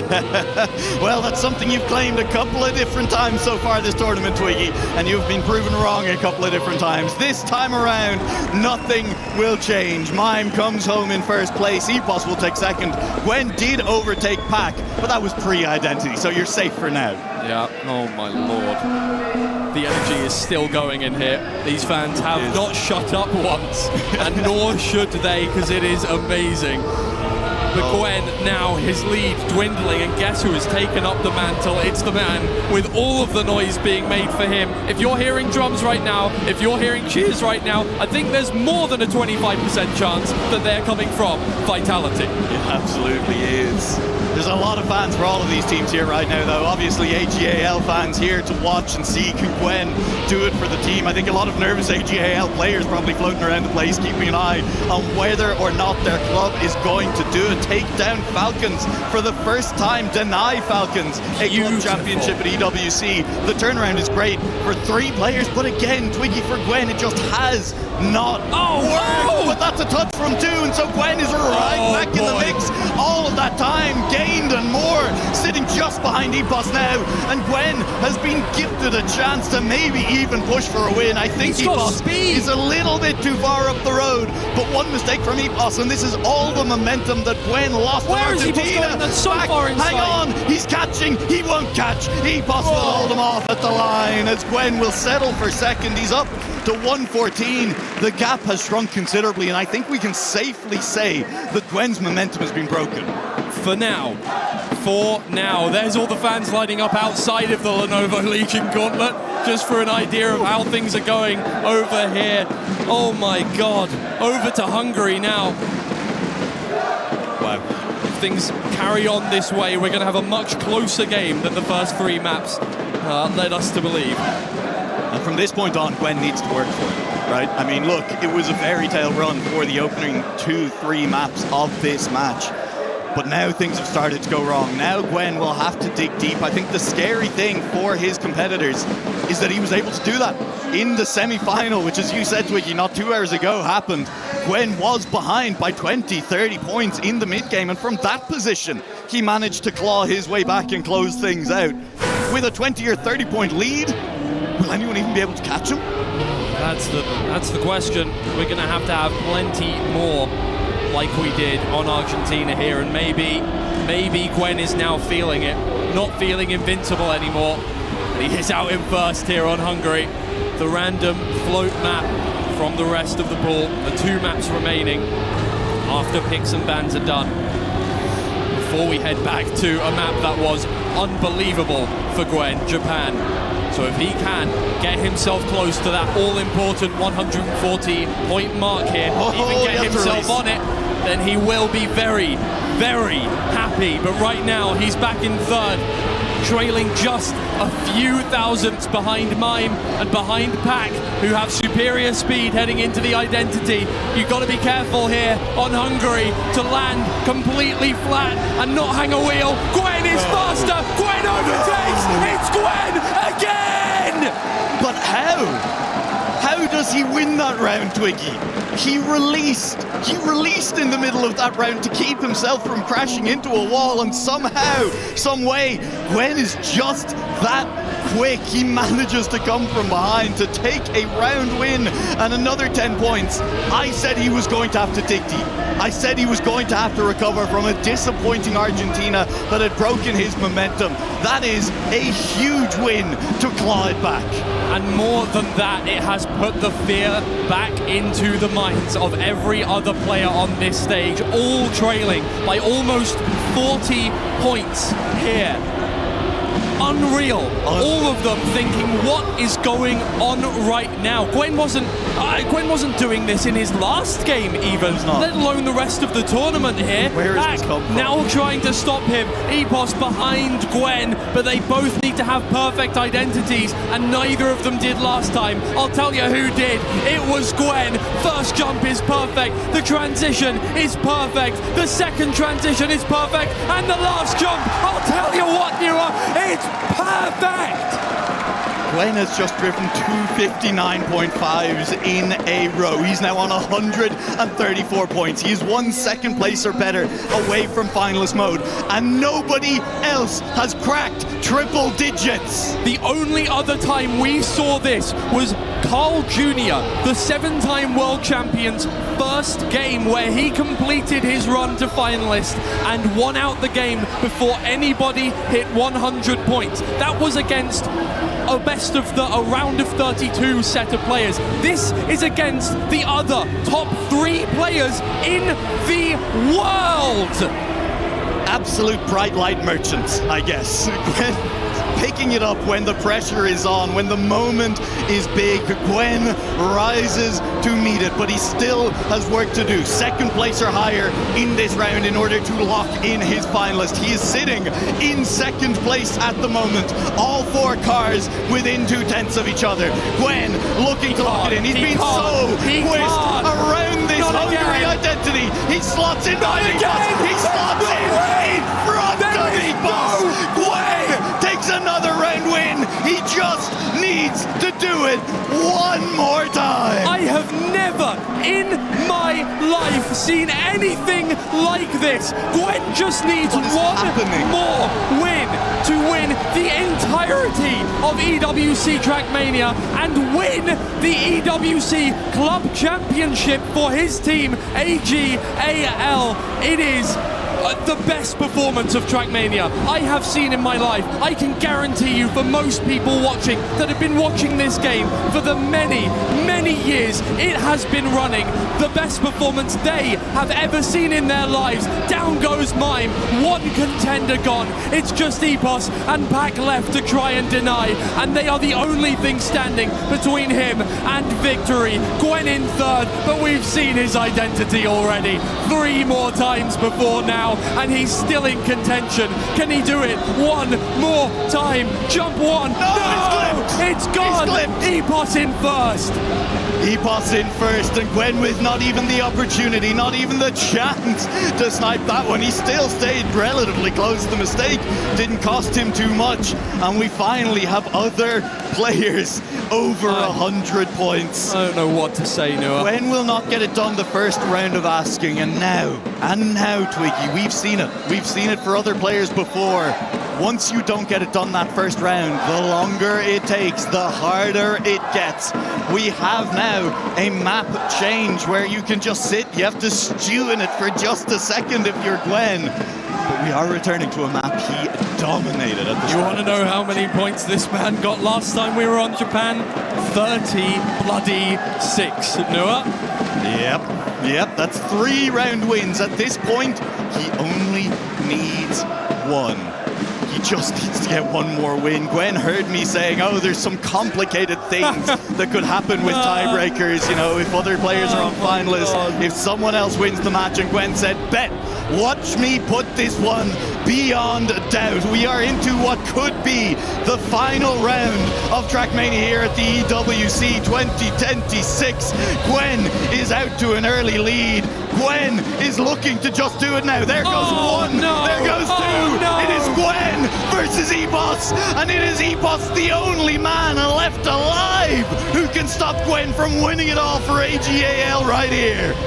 Sit back and watch, ladies and gentlemen, because Trackmania is here to stay. I'll tell you what, this is unbelievable stuff. The drama, the trials, the tribulations, the tears, it has all led to this 1v1. Epos trailing from Gwen, sweeps around. I think he's out. I think he's too wide. He's gone. He's gone. Home. It's over. It's over right here. I'm going to lose my voice, Nua. You take it.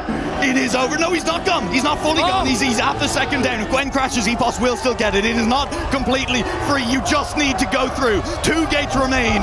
1 gate remains. Gwen for ag.al to deny Falcons for the first time ever is your champion of the world for Trackmania EWC.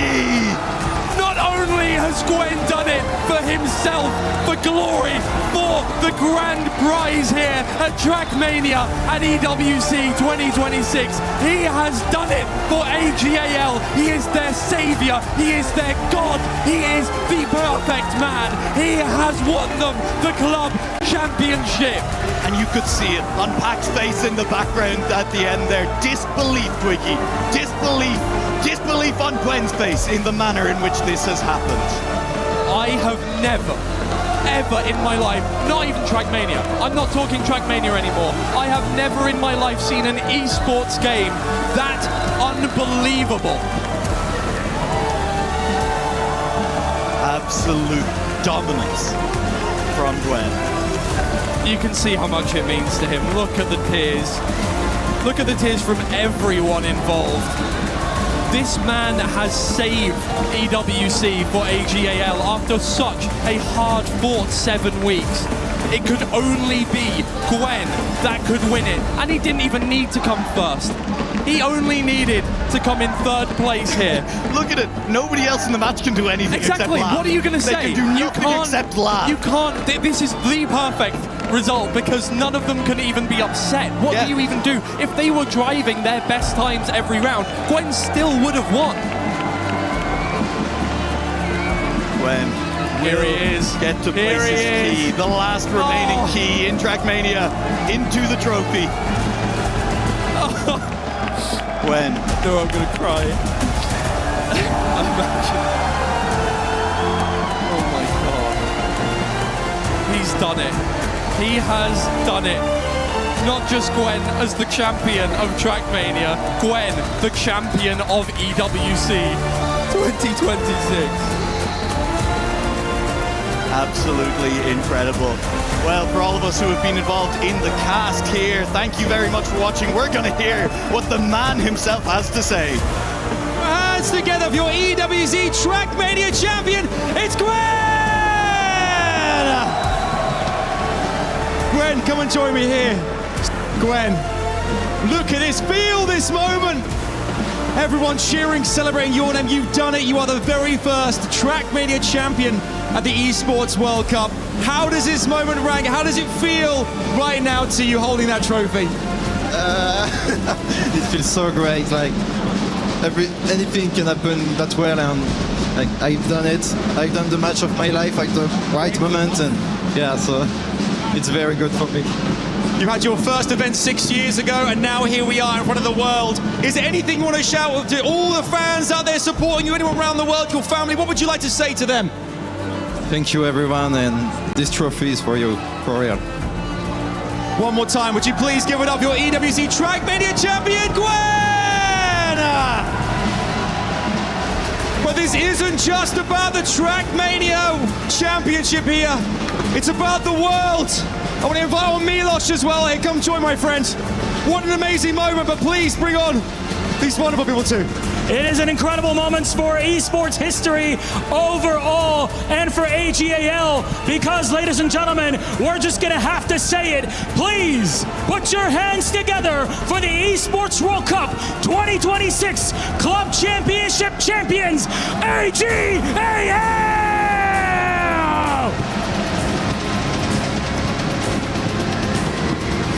A massive moment for Gwen and the entire organization. And speaking of which, we're going to have a quick chat here with some of the MVPs here. Mr. Chairman, Mr. Le, congratulations on the massive win. You as a club, ag.al, have come a long way since competing at EWC 2024, improving every single year and having the victory here today. How did you achieve that? How was that process of improvement each time? Hello everyone, I'm Lane from ag.al. This is our third year to come to EWC. I remember in 2024, we are just at the gate, in front of the gate. But last year, we become the sixth. But this year, please tell me, which is the best team in the world? Thank you so much. A massive moment for you, and ag.al has grown from a China-focused organization into a household name all over the world. I mean, a huge achievement. Now that you've won the club championship, what's the next step for you? I think when we go to the global, I think that's our honor. For the next step, I want to build more rosters in the world and become the next year champion. Next year champion of the great global stage. Next year's champions in the making. Thank you very much, Mr. Le. Though I turn to you, Mr. Abu Bakr, who is Vice President of Business at ag.al Global, at AG Global. I mean, I'm told that you had a big hand in the win this year at EWC. How do you find and what makes a championship winning roster and player like you've had with Zubair, like you've had with Gwen? It's completely, I've been scouting, working hard, like 14 hours. I'm watching all the matches for almost 24 titles, watching each player, and then it's my research, and then I think it's all luck. And it's all those players who work very hard, who don't take pressure at the bigger stage, they win. And it's the self-belief in every player. If you believe in yourself, you can be champion. So we made Gwen, we made Zubair as the champions. There you go. Congratulations to you, Mr. Abu Bakr, to you as well, Mr. Lu, and congratulations to the world on your EWC Club Championship champions. One more time for Gwen and ag.al! Incredible moment in esports history, and another one still left. Gwen, the team from AG, you may head to the totem and cement your place in esports history. One more time, ladies and gentlemen, fans all over the world, ag.al!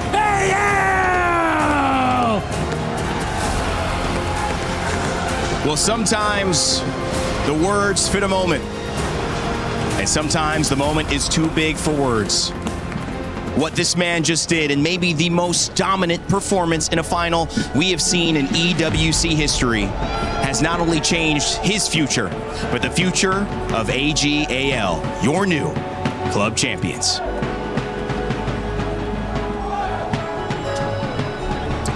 Paris, please welcome to the totem not just your winner of Trackmania, but the representative of your 2026 EWC Club Champion in ag.al. It's Gwen! My friend, please hand your trophy to our key master.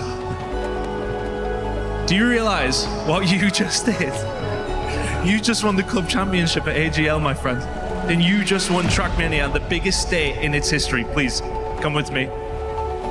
Say thank you to your fans. High fives, stab ups all around. Trav, unbelievable. Gwen, come here. Congratulations. with all the pressure on your shoulders, you managed to get it done for ag.al. Just one last thing to do. Take to the stage, place your frame in the totem, and eternalize yourself in Esports World Cup history.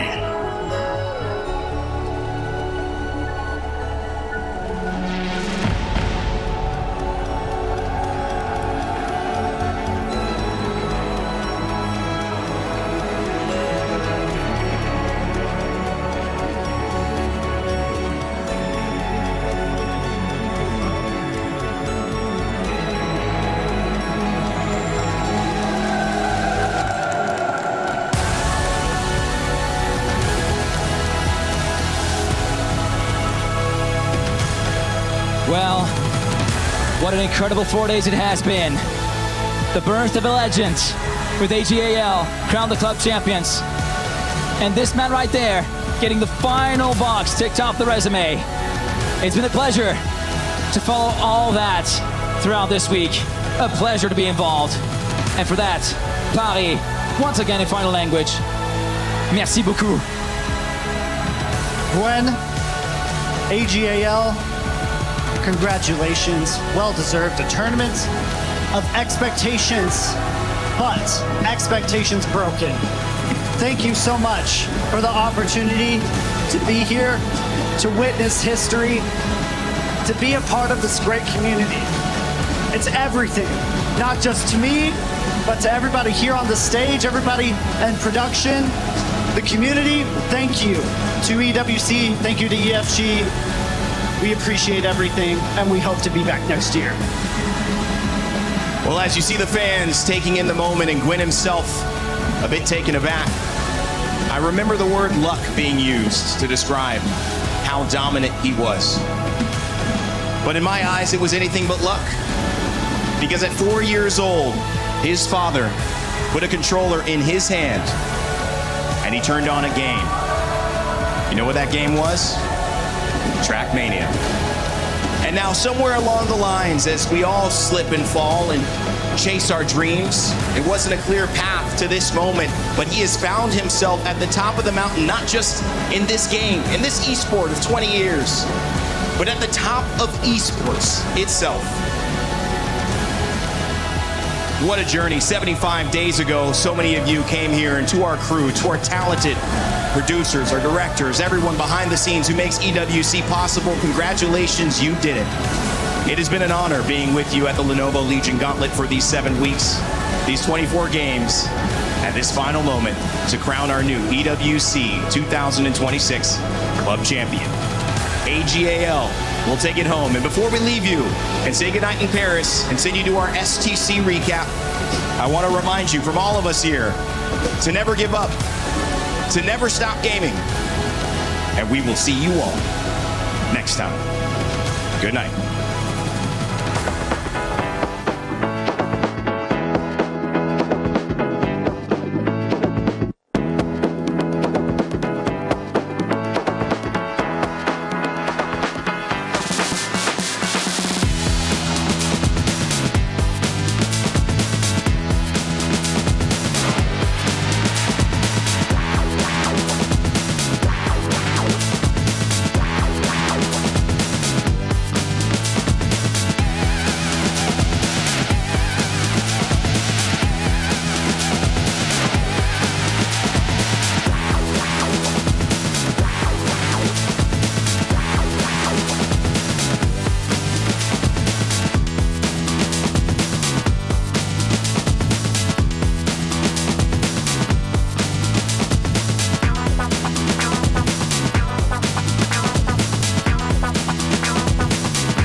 Welcome to the EWC Spotlight, where we are about to break down everything that we have seen so far. We have some amazing guests with us, starting with Sandstorm, Twiggy, and of course, ag.al's Eddie Chen. Whoa! Eddie literally just ran off from the trophy area just a second ago. Ran off. Yeah, suddenly got caught by your colleague. Yeah, but it's very exciting and happy moment. Yes. Tell me about that moment where you stood up on stage with everyone from Trackmania and with Gwen, just knowing that EWC 26 was yours.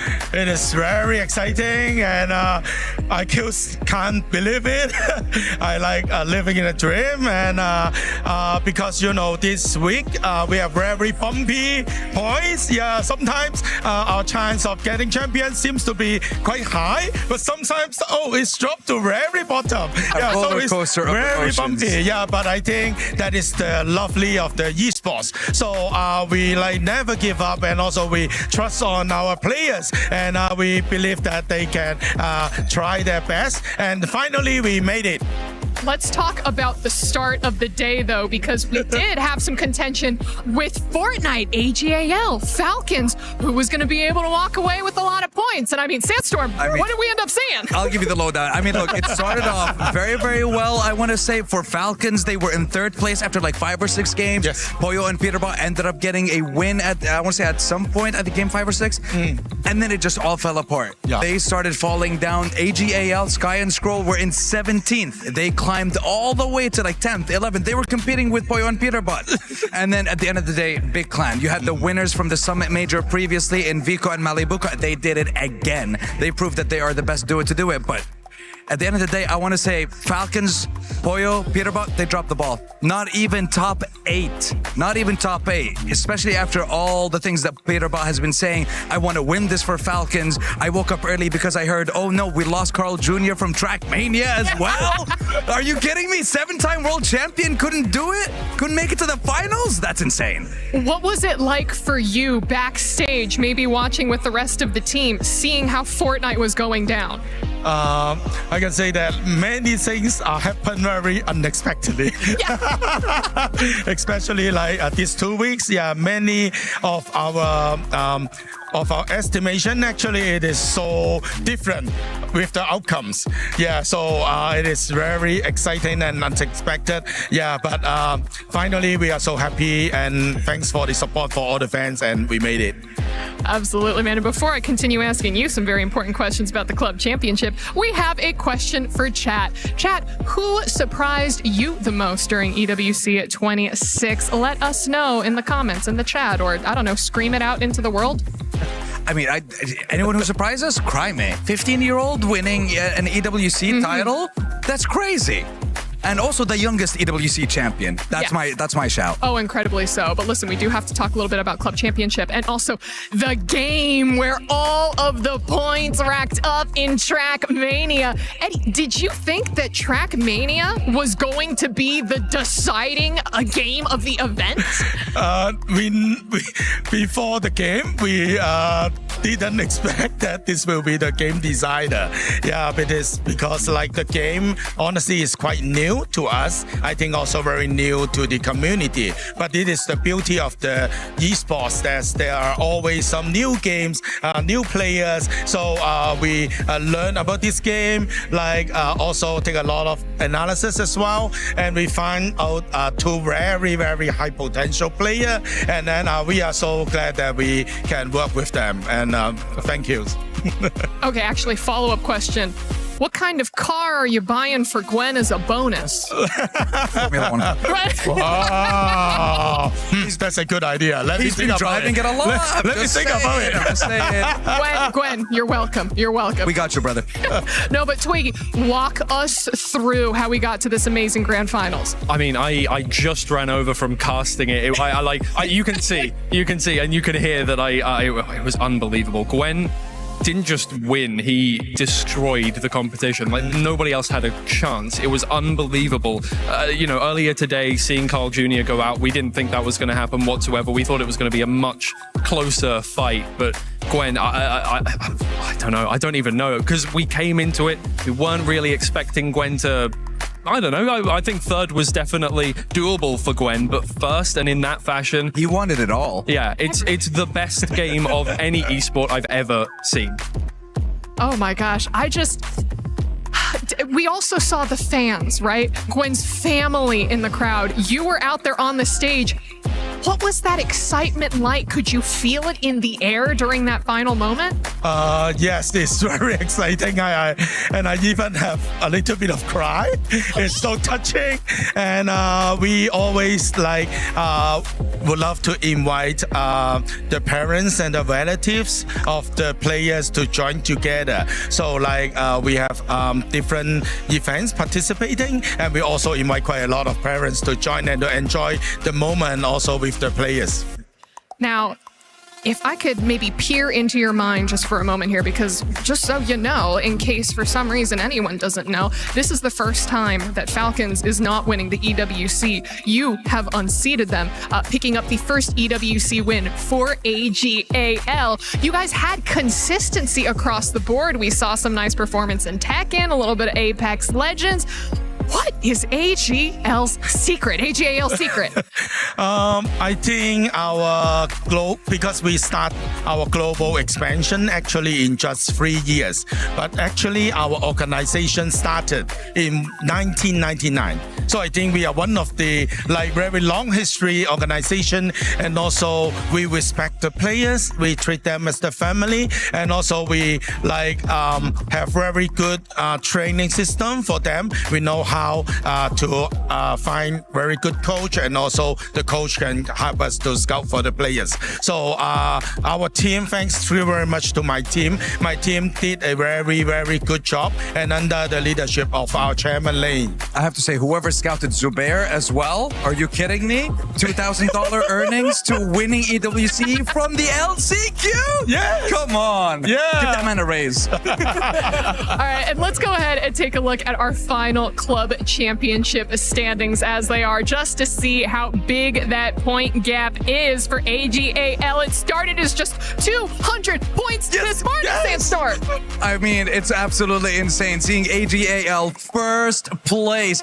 And not only that, it's the fact that they also ended it with winning a Trackmania competition at the Esports World Cup. And we get to see the rest of the teams, I want to say, participating here. And as long as you have 2 top 8s, you get part of the prize pool. Amazing, amazing. But again, we did... the excitement that we had, the excitement that we had. Although, we still do have one more grand final in the future to talk about, Counter-Strike. That we do. I mean, when we're looking at Counter-Strike, little switch up.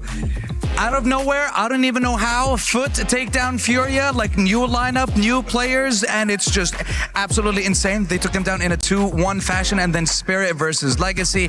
Spirit wasn't going to go down without a fight. They took them down 2-0, quick, clean, easy peasy. So now it's going to be Foot versus Spirit in the finals, and it's going to be an all-Brazilian third-place matchup, I believe, with Furia versus Legacy. Now that's exciting. I just want to go for the fans. That's it. I just want to be around the fans with all the energy, all the excitement, because Brazilian fans are insane. I think Rocket League also had some region v region matchups as well. But again, one final game that we got to talk about, Crossfire, because if you guys noticed, Team Liquid started jumping up in some of those standings. They did. They made it all the way to the grand finals. But once again, I want to say Chinese representatives in Baisha Gaming took them down 3-0. Quick, clean, easy fight. And they got themselves the title that they lost out on last year to ag.al. But I mean, you guys got the bigger piece of the pie here. You got the club championship. You guys are very happy with that one at the end of the day. Yes. Incredible. But Eddie, I want to thank, first of all, 3 of you for joining. But Eddie, I want to give you the opportunity. Anything that you want to say to the ag.al family right here, right now, after securing that big old dub. Yes, I would like to say super thank you to all our fans and also to all our colleagues, my team, players and coaches. Can I repeat in Cantonese, in Mandarin? Yeah. 非常感谢所有支持 ag.al 的所有的朋友。我们都会继续的努力。感谢大家。Thank you so much. Thank you very much, Eddie. Thank you, Twiggy and Sandstorm, for joining me as well. Everyone, this has been the EWC Spotlight. We've got one left, and we will see you there. Thank you so much. Thank you so much. Thank you. Oh, my goodness.